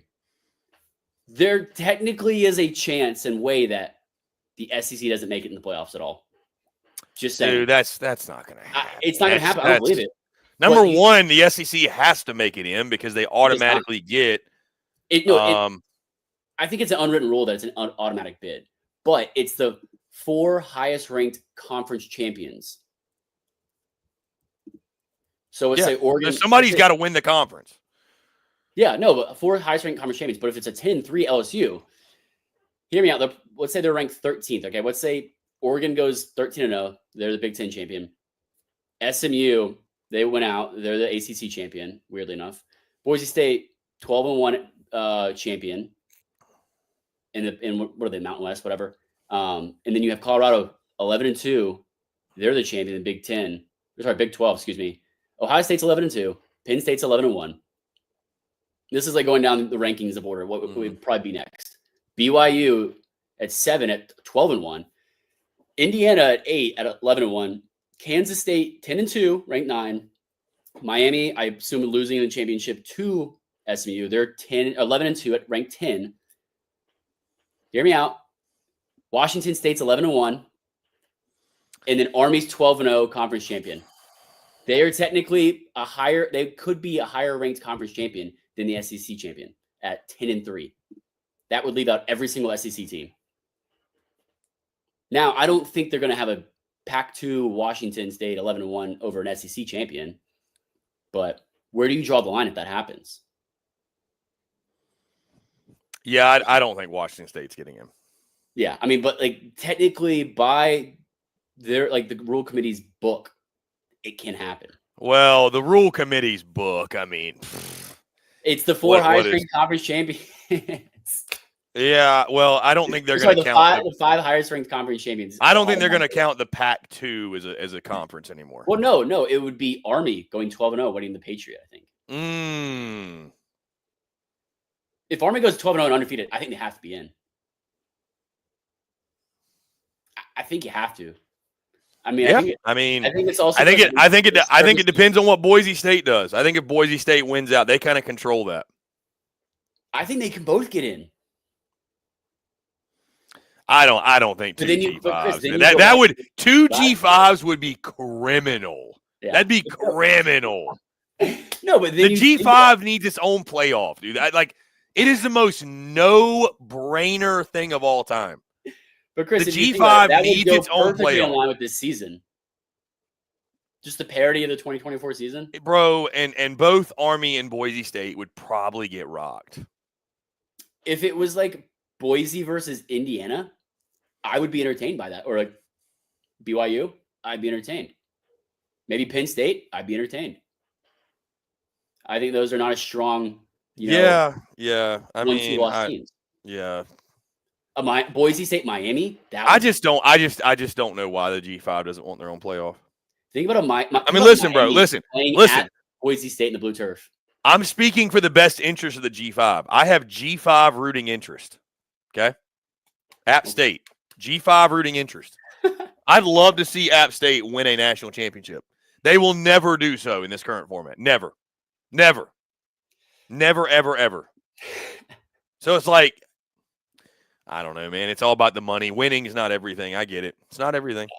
I mean, but that would, I think the SEC would leave the NCAA if no SEC team got in this season. Honestly, they'd be like, hit the Big Ten up. Hey, let's get out of here. Do our own thing. Harrison, you're talking foolish right now. There's just no way no SEC. Oh, there's no way it's going to happen. But I know you're being hypothetical, but yeah.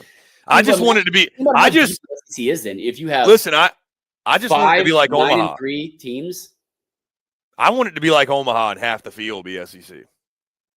Yeah, that was fun. I mean, it's great.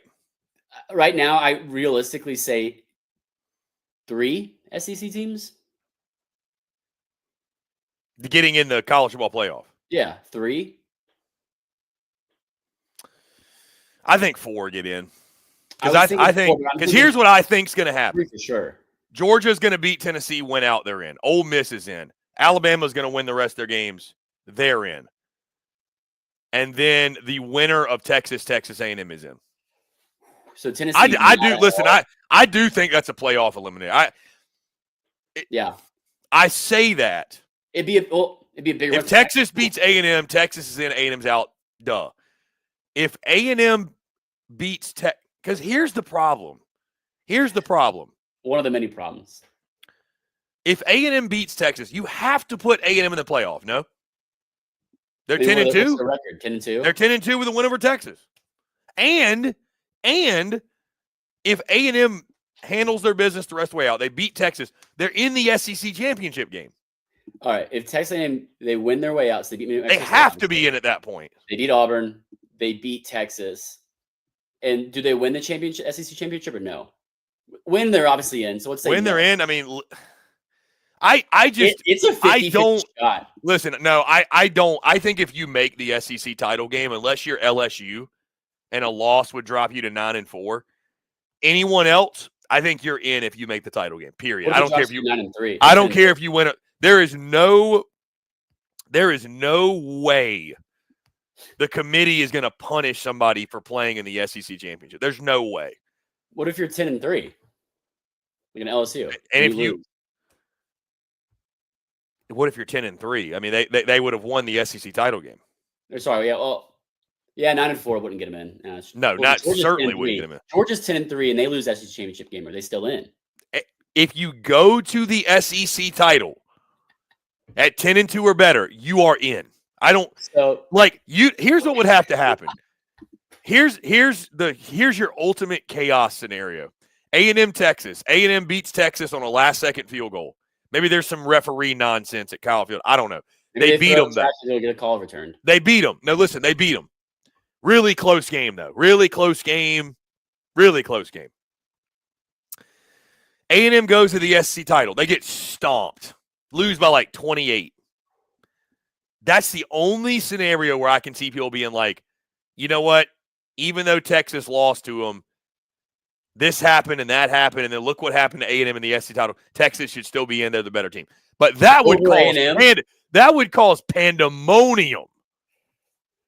That would cause pandemonium. Okay, so Chris, statistically, according to the All-State Playoff Predictor, if A&M wins out and they lose in the SEC championship game, they have a 52% chance to make it in. 52%. And it's probably going to be like a 10 seed.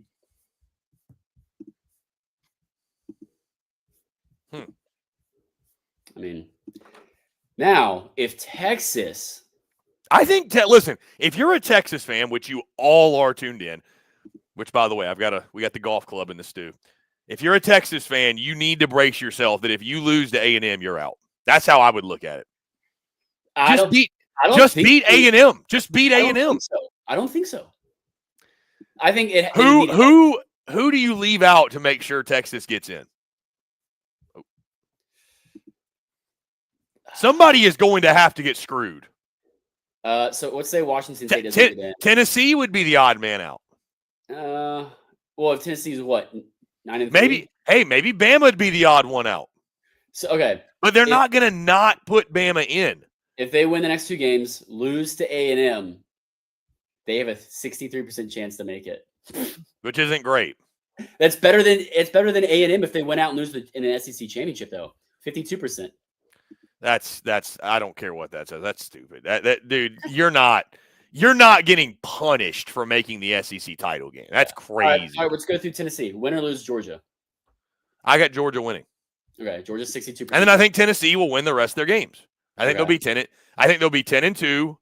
And they win over Bama. They'll be 10. So maybe the conversation we should be having is, should Tennessee get in over Bama? And and again, I want to say this too, because I see some comments. I'm not going out of my way to crap on Texas's schedule. The schedule is what the schedule is. I mean, Texas didn't pick the schedule, but we all agreed coming in, hey, Texas got a pretty favorable first year in the SEC schedule. And I see a lot of people clap back with I thought this was the SEC, it's the toughest conference in the country. Now you're trying to make this up saying that not all schedules are built. You don't play that game with me. Don't play that game with us, Harrison. Not all schedules are built equal. You're going to try to pretend like Texas and OU played the same slate this year? Come on. But Texas should get credit for, they beat Florida by 30 and went on the road and won at Vandy. I'm not taking anything away from you. But it's just funny. You had a huge opportunity against Georgia on your home field, and we saw what happened. You got handled too. So just beat A&M. Beat A&M. That's it. I mean, I love how we're quantifying a win at Vandy as a quality win. Well, I mean, that's how it's 2024. Well, I mean, dude, Vandy's a solid team. Yeah. All right. So does Tennessee? Texas, it would have looked a lot because Texas could have pulled away in that game. Yeah. They might be wishing they did because I do think South. I think this is going to happen. By the way, I think Texas needs to go stomp Arkansas on Saturday. Y'all tell me, and I'd love to know how Texas fans are feeling. By the way, today, all you guys in regards to the Arkansas game, because I'm still talking to folks that are nervous. I think Texas is going to roll the Hogs, bro. And I got nothing but love for the Hogs. Obviously, got nothing but love for them. But how in the world are they going to stop Quinn Ewers in the passing game? Yeah, these comments are hilarious.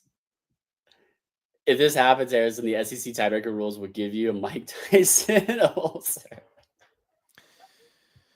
And I mean, see, Jack Burton, all these programs complain about Texas' schedule, playing New Mexico State, Murray State, and Mercer this Saturday. I mean, Jack Burton, Texas played freaking ULM. Who else? Who am I forgetting? Put Penn State in that conversation. UTSA, every SEC team is playing these games. We all understand that. Yeah. And by the way, listen, Texas went on the road and beat Michigan. They did. Good win. I don't think people should say it's a bad win. It's not as great as the win we thought it was going to be. It's not, but we shouldn't say it's a bad win. Yeah, no. But not. I mean, I don't know, man. Is it better than? Say, are you judging them? They were ranked then, but they're not. How do you? See, I hate doing that. The recency bias. When you played them when they were ranked. Period. It's a ranked win. You played them; they were ranked. The first 2 weeks of the rankings mean nothing to me, Chris. Nothing. First 3 weeks of these. Of the season. Are you talking of the top 25? Okay. Yeah, of this season, not the playoff season, but yeah. Not the playoff committee, but I mean, Michigan was what, top 10, top 5 coming the season. It's all right, well, clearly not. But I don't know, Chris. I want to go through this though with you. So Tennessee, they lose to Georgia, win out after that. Do they make the SEC championship? Does who make the SEC title? Tennessee. If they lose to Georgia and then win the rest. No. Okay. No. Their chance to make the playoffs 75%. According to the All-State playoff predictor. That win over Bama. Win over Bama is going to hold a lot of weight. and it's saying a 9 seed. I mean, let's do Alabama then. I will say, though, somebody commented, and to your point, man, like, we got an expanded playoff thinking it was going to solve everything, and it actually probably created more problems. Yeah. So. Yeah. Someone commented that. Yeah. I mean, which is, you know, what's crazy, Harrison, is like, I really, yeah. This time last year, I really felt like, man, we won't really be debating like the last few spots all that much, because realistically, like, these teams can't win it all. You know, like, these teams can't win it all. Yeah. And now we have this season with like the most parity we've had in God knows how long, or maybe ever. And now it's like, damn, like, dude, if Ole Miss is the 11th seed, they absolutely can win it all. What do you mean? You know, like, dude, Ole Miss, I love Ole Miss's positioning. Yeah. If that bracket that came out Tuesday actually played out, Ole Miss gets Penn State, BYU. Yeah. Or they're at least getting to the semis. They're licking their chops. They're at least getting to the semis. Yeah, I mean, Chris, so Alabama wins out the rest of the season. Are they in or no? Are they in the SEC championship? Excuse me. I don't know. I'd have to look at just like the SEC title picture is really weird and murky. Yeah. I mean, it's saying 99% chance that they don't make the SEC championship. Yeah. By the way, Longhorn Bear, I'm almost positive, right? That's a night game. I believe Texas A&M. I'm almost positive it is. I mean, I'm almost sure they announced that. I guess it says TBD, but it says TBD still. But there's no way they don't make that a night game. So it's in the flex. All right, so it's in the flex window, 2:30 to 7 Central. So I think it's going to be the 6 o'clock Central game, 6:30, whatever. 6:30 Central. Yeah, 3:30 to 4:30 or 6 to 8. I mean, what other? That's. You know, Harrison, I'll be in Austin next weekend. Yeah, I will be in Austin exactly 1 week from right now. Are you going to be boots on the ground in cowboy boots? Literally and figuratively. I haven't went and got them yet, but there's always next week. So yeah, and then there's always getting them in Austin, and there's always getting them out. Yeah, okay. No, I mean, I'll be honest with you, Harrison. I've kind of been like, you know, here's my only hesitation with buying boots is like, bro, like I'm never going to wear them outside of these 2 weekends. I'm not like I don't know. Like, I don't know that I'm really a cowboy boot guy. Like that's what people say until they get them and they start wearing them. Where am I going to wear them? Like what am I going to do with cowboy boots? You can wear them to events. You can wear them with suits. You can wear them to a bar. You wear them to dinner. I understand what you're saying. Tailgates. I mean, wherever you want to go. I get what you're saying. Just not in shorts. Just not in shorts, yeah. Yeah. I mean, I'm looking at the end of the slate to see what else could potentially be the night game for that Texas A&M game. Mm. The only other ranked game as of right now would be South Carolina Clemson, and it's not a flex. It just says TBD. It's the only other ranked game. No, it's A&M Texas is 100% going to be at night. If it's not, I think both teams and the rest of college football fans are going to raise hell. No, it's going to be at night. And we're going to be there. Are we? Yeah, it's yeah. Really? Did you book my flight already? Your flight? Yeah, sure. It is out of Atlanta. I'll just jump seat. Yeah. Yeah, I'm flying out that. Funny enough, I didn't even tell you this, Harrison. Funny enough. Did you get tickets yet for it? Not yet. That's the last thing I'm waiting on. But what I did get a big boost from the standpoint of I had my Airbnb booked, everything. I had our buddy Ryan Browninger, Brawny, Texags, baseball guy. Baseball guys take care of each other. He called me. He's like, "Yeah, man, I got a spare bedroom. Like, if you can cancel the Airbnb and stay with me." So That's $370 that I got back that I'm Shout putting out towards. Ryan Bronger, yeah. Yeah, Bronny, man. You're going Texags pregame? I'm gonna be hanging with Texags. Yeah. You gonna go on Texags? If they want me, I mean, I'd love to go if they want me. Yeah, I mean, I'm at least gonna get to go by, see the studio. Yeah, I've heard the studio is really cool. I tell you, man, that's a week that obviously we're gonna be making picks for the game. I'm gonna piss somebody off. That just you can't not piss someone off. Yeah, I mean, you gotta make a pick. You're gonna piss somebody. You gotta make a pick. You're gonna piss as somebody. long as you back it up with either data or like intuition or whatnot, and you're confident by it and you state it with authority, I'm fine. I say that. I think people will be fine. A pick's a pick. It is what it is. Nothing personal. Funny enough, I have not dealt with that all season, Harrison. Where like maybe you'd think that like I picked Georgia to beat Bama, and then when I go to the game and go to Bama, people are like, "Oh, screw that guy! It's the guy that picked Georgia." I don't think people are really. They don't care to that level. Thank goodness. I'll make sure to raise hell. Jack Burton says, "You're in luck, Chris. They don't wear boots in Austin anymore. Go barefooted." Yeah, keep Austin weird. Keep Austin weird. I think you're gonna get some looks if you definitely show up barefooted, some jeans. Well, I'm not gonna show up. Yeah, this isn't Boone, jeans and flip flops. Yeah, this ain't Boone, North Carolina. Jeans. And I saw when I was at App State for a recruiting visit. I mean, some funky dudes, some tie-dye t-shirts, jeans, and some flip flops. You talking about in Boone, North Carolina? Yep, at App State when I was up there. Yeah, little hipster vibe, but I've heard Austin very, very hipster vibe. Really, very hipster. Yeah, Austin's like Cali. They said. Well, yeah, because that's where a lot like a lot of people moved out of Silicon Valley from California, like coast to Austin, putting their headquarters in Austin as well too. Definitely wear shoes on 6th Street. He said. Dude, I'm trying to go check out the Yeti Yard, man, and go check out the Dish Falk. Is Yeti? What do you mean Yeti Yard? Yeah, they've got an area outside of what is it, left or right field, called the Yeti Yard. Is it sponsored by Yeti? I guess that's cool. Yeah, because the guys that founded Yeti went to Texas. I know one of them did at least. Yeah, that'd be cool. Yeah, I mean that'd be really cool. I have been told Terry Blacks too. Yeah, and next week I'm going to be leaning on you guys heavily. I'm man, like this is kind of a side note, but I'm really, by the way, I'm super pumped for Athens this weekend. Harrison, you ought to come swing by, man, if you're close. What, in Austin? Athens. This weekend? Yeah, come to Athens.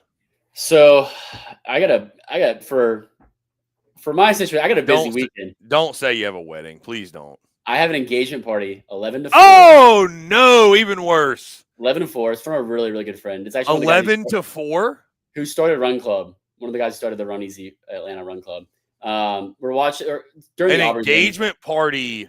He's a huge Auburn fan, so we're watching the Auburn game, and then I have my dad's 60th birthday is tomorrow, so we're going to Amalfi, a really, really nice restaurant here in Atlanta for his birthday tomorrow. He actually gets in like a couple hours. We're going straight to the game tonight. Right.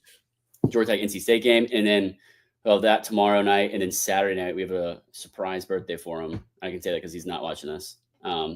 Harrison, I don't remember what it feels like to do anything other than go to football games on Saturdays. I thought you were going to say, I don't know what it feels like to go to college football games on Saturdays and storm the field every game I go to. Harrison, think about this. This weekend will be 12 straight weekends. I have not slept in my own bed on a Saturday. What time is the game? A night game? Yeah, it's a 7:30 kickoff tomorrow. Or Saturday. If I didn't have an engagement party tomorrow or Saturday, I'd go. Bro, tomorrow, come to Creature Comforts. What time? Did you see what I'm doing tomorrow with them? I haven't looked at it yet. What? So Home Field Apparel is hosting an event, and guess who they're partnering with? My buddy Graham Coffee, who owns Dog Central and is affiliated with the Players Lounge. So it's like, it's Home Field Apparel, the Players Lounge, and Dog Central all kind of doing this event. They're going to have food, drink, merch, obviously. And then at like 6 o'clock, 6:30, they're going to do a 30, 45-minute panel, essentially, where it's going to be like Graham, Keith Marshall, who played at Georgia. I think Aaron Murray might be there. and they invited me to join the panel. So that's awesome. Talking dogs and balls and SEC. So it'll be super cool, man. It'll be super cool. A bunch of former Georgia stars and you. Yeah, man, hanging with the dogs. So yeah, man, it's the Players Lounge in the building. I'll tell you if there's one school not to pick against, it's probably Georgia. Well, I already picked Georgia, so I'm in the clear. I'm in the clear. But what I was going to say though about Texas, That's man, awesome. I'll mention this more next week, obviously, and I'm not looking past the Athens trip because I love Athens. I think you could argue it's the best college town in America. It's incredible. Athens is so dope. Can't wait to get back. All 80 bars. Oh, dude, yeah. But man, it's just not lost on me how cool it is that, you know, Texas is a new member of the SEC, and like SEC Unfiltered is, you know, a newer entity, if you will. I mean, we'll hit 1 year of existence into December. And like, I know we can all speak to this with SEC Unfiltered. So the way Texas folks have really embraced us, like the fact that I'm going to Austin next weekend and like, I'm going to be making my rounds with Texas media guys, and there's so many people to meet up with and hang out with, and like, bro, like the hospitality. I've had like 3 or 4 people offer me tickets. I had 3 or 4 people offer me a place to stay. So that's really cool, man. Like it's just, that's really, really cool. I can't say thanks enough, man. Again, we'll talk more about this next week, but it's pretty dope, man. It's pretty dope to have awesome. to feel like we've got a lot of people looking forward to us coming is really neat. Yeah. Really, really neat. And a lot of respect too. Like we've had great relationships with people that are new people we've met that go to Texas or have been to Texas or affiliated with the program, or you know now affiliated with the program. Working on some stuff for baseball season 2025 with some behind the scenes content with Texas. So we'll see. There's a lot of moving parts going on Texas's end. So hoping to have that. Got to know back about that today. So nothing to really share yet, but working on some things with Texas baseball. So hopefully to be able to, you know, continue to build good rapport with them and do some work with them in the future this spring. So excited for that. I mean, the opportunity's there, Chris. So yeah, I'm excited. Man. Again, I'm looking forward to Athens this weekend. It's going to be incredible. Next weekend as well. These last 3 are going to be awesome. I mean, so you're not going to get a field storm the next 2 weeks. Then what are you going to do? Just like walk out the stadium normally? Probably so. Yeah. Because they're definitely not going. But I will tell you this: a little teaser for everybody out there. I'm not going to get a field storming for Texas, Kentucky, because Texas is going to stomp Kentucky.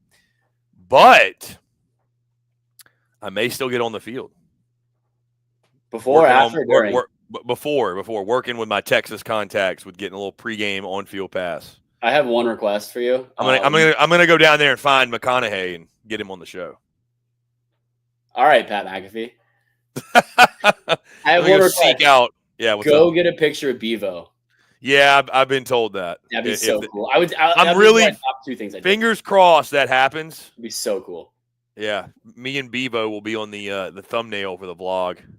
Put Jack's comment up there. Harrison, is your band ever returning to Texas? Yeah, Jack, we're working on a 2025 tour. Is he saying that like you're the lead singer of Creed? Yeah. We're working on a 2025 tour. Can you take me higher? Maybe I should have done that for Halloween. Nice. That'd be my more adult Halloween costume. I'll back pocket that for a couple years down the road. We're also working on, by the way, on a side note, we're also working on stuff for next weekend, trying to collab with BK and the Texas Sports Unfiltered guys. Here we go. Love it. You know, just do something, man. I'm admittedly, man, we're trying to do like as much essentially pro Texas media next week as possible. I already know at some point next week I'm going to hop on with our guy Ghost of Texas football.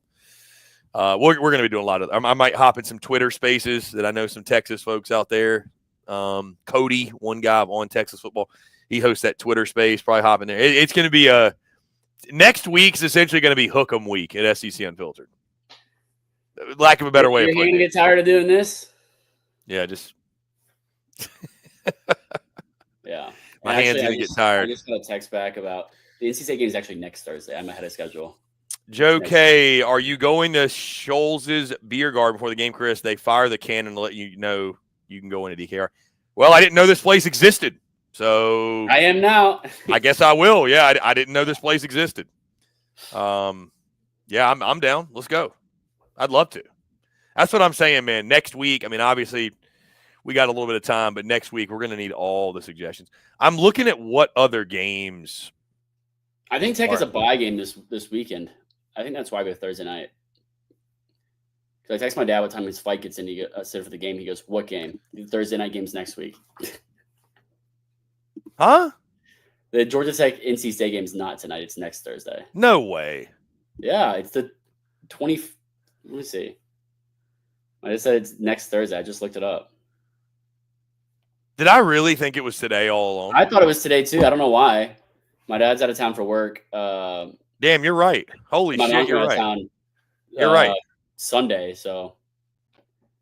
Holy shit, I feel like I'm just like, yeah, it's East Carolina and Tulsa tonight. Holy smokes. Can't wait. Can't wait. That's so funny. No, wait, so are you a lock for SEC championship though? No, I'm not going to go to that. Why? No, we're dude, I was going to go. Harrison, why? I'll tell you why. And listen, it's TBD. Could I change my mind? Because I've been traveling all season long. I'm going to sit there and watch 4 games at once. Well, here's the way I view it. I don't think there's a better spot to put a pin in it for the tour than that A&M Texas game. I'm going to be allocating a lot of resources to go to that game, as you know. And really, I'll tell you the real reason. The real reason I would prefer to not – actually, I'd prefer to not go to the SEC title because I want to make content during the game. That's because that's something I've missed out on is chopping up content during the game, posting highlights, posting reaction stuff. Also, I want to be part of the post-game reaction with Dave and Cole. So it's more so, and like, dude, to go to the SEC title, like, would I almost more so, Harrison, because like, don't they have like Fan Fest throughout the week? So yeah, well, I don't know about throughout the week. I know SEC Nation will be there. Like SEC Friday, Nation maybe. plus Georgia this weekend too. Maybe like Friday. Yeah, Friday's Fan Fest. Because I worked college game day with ESPN for SEC Championship in 2021. There's Fan Fest in the Georgia. Yeah, Dr. Pepper SEC Fanfare. Yep, SEC Nation was there. College game day. It was insane. Okay, so it will. Like, I'd almost prefer to go to Fanfare on Friday and then watch the game at home on Saturday. That's fair. Well, do that and bring me the prize picks gear, and I'll roll in for SEC Unfiltered. I mean, listen, if you can go, I mean, we're probably going to apply for credentials too. Like, I mean, yeah. I'd love to send you. I just personally like. No, that makes sense. Again, I think A&M Texas would be a great place to put a pin in it. Tour was awesome, incredible. What if it's a blowout? Dude, it'll still be a great experience.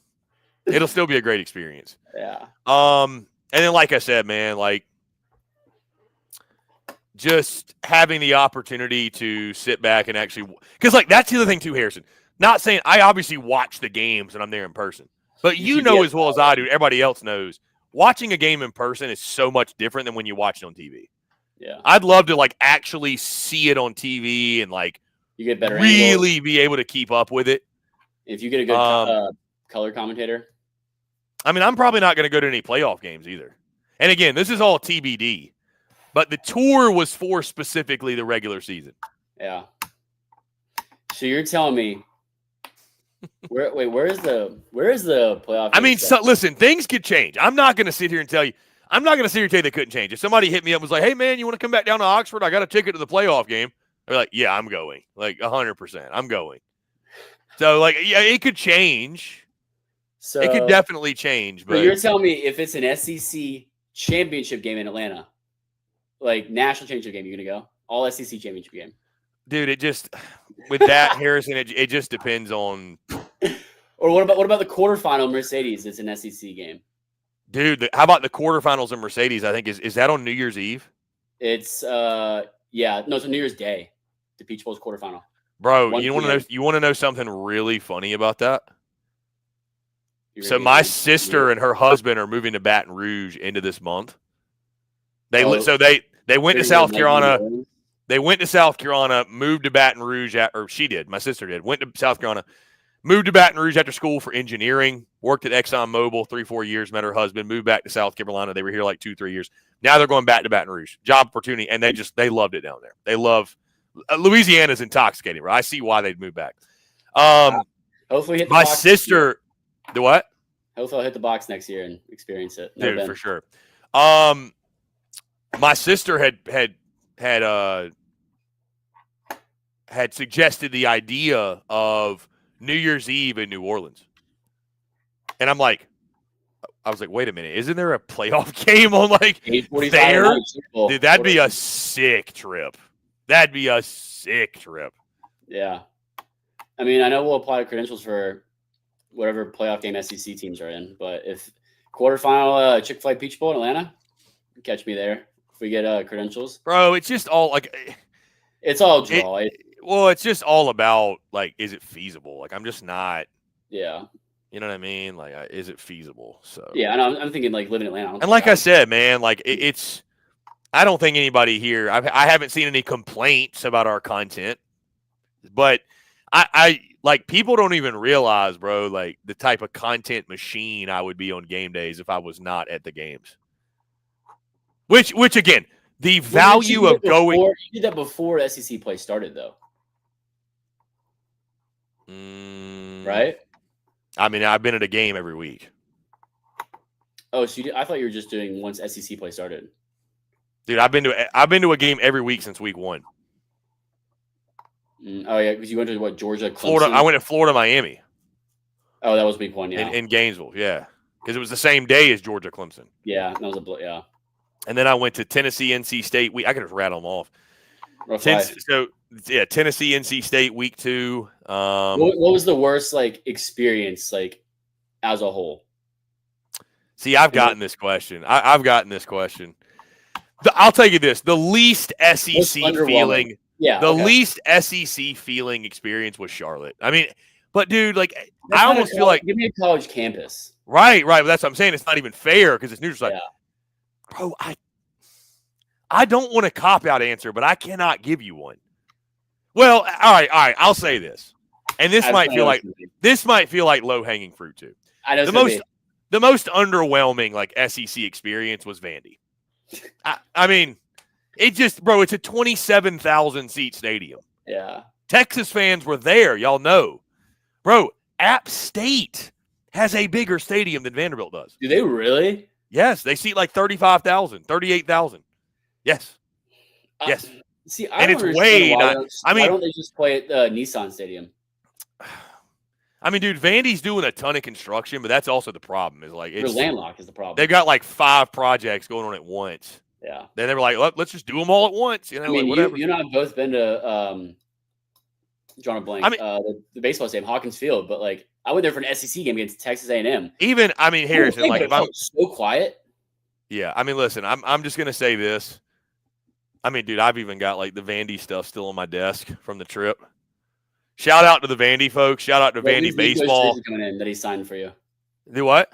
When's Nico's jersey coming in? He signed for you. Sheesh. I mean, dude, like Vandy baseball rocked with us. Vandy's awesome. Yeah. But when I drop my stadium rankings for baseball, like it's going to be at the bottom. It just doesn't. No, I think it's gonna be second to bottom, maybe. That's what I'm saying. It's bottom of Quarter. the list. Yeah. It's at least bottom like third, at least. So going into Vandy and playing Vandy though, is a different deal. But well, I mean, their team is incredible. Their team is awesome. Just their stadium is. But to your point, it's like they're so landlocked. Like they have no room to expand. And it's so weird. But I don't know, guys. Time flies when you're having fun, man. We've hit 4:00 Central, 5:00 Eastern. Harrison, it's always a pleasure, man. Always enjoy it, Chris. Thanks for having me. The part in your hair does look beautiful today. So I'll echo what the audience had to say about lead singer of Creed vibes. Looks great. What was the other one? The Brock Osweiler. Osweiler, yeah. Brock Osweiler, the quarterback. It's not bad. Not bad. So this hour is brought to you by Brock Osweiler and Tony Vitello. And flannels, Paul Bunyan. Yeah, and Tony Vitello, yeah. Guys, again, appreciate each and every single one of you tuning in. Y'all are the best. Thank you all so much. Make sure Like, subscribe, turn notifications everywhere you follow Texas Sports Unfiltered. You can find SEC Unfiltered and vice versa. So make sure you follow along. Stay tuned to all the content. Content bleeding out the eyeballs as we get you ready for kickoff this weekend. BK and Bucky will kick you off in the morning tomorrow, and we'll be back in our normal time slot, 3 to 4 Central. It'll be Cole and Dave taking into the weekend. Of course, yours truly, I will be at Creature Comforts for the event, getting ready for the weekend in Athens. So it'll be a really good time. But Harrison, always good stuff. Appreciate you, my man. Have a great weekend. We'll talk, and do not go to Bobby Dodd tonight because there will not be a football game. There's not a game there. As I learned today, thank God I didn't make plans to go. That would have been silly. All right, y'all. Hey, appreciate you all tuning in. We're out of here. Thank you all so much. Have a great rest of your Thursday. Thanks, guys. We will talk to you all on the other side.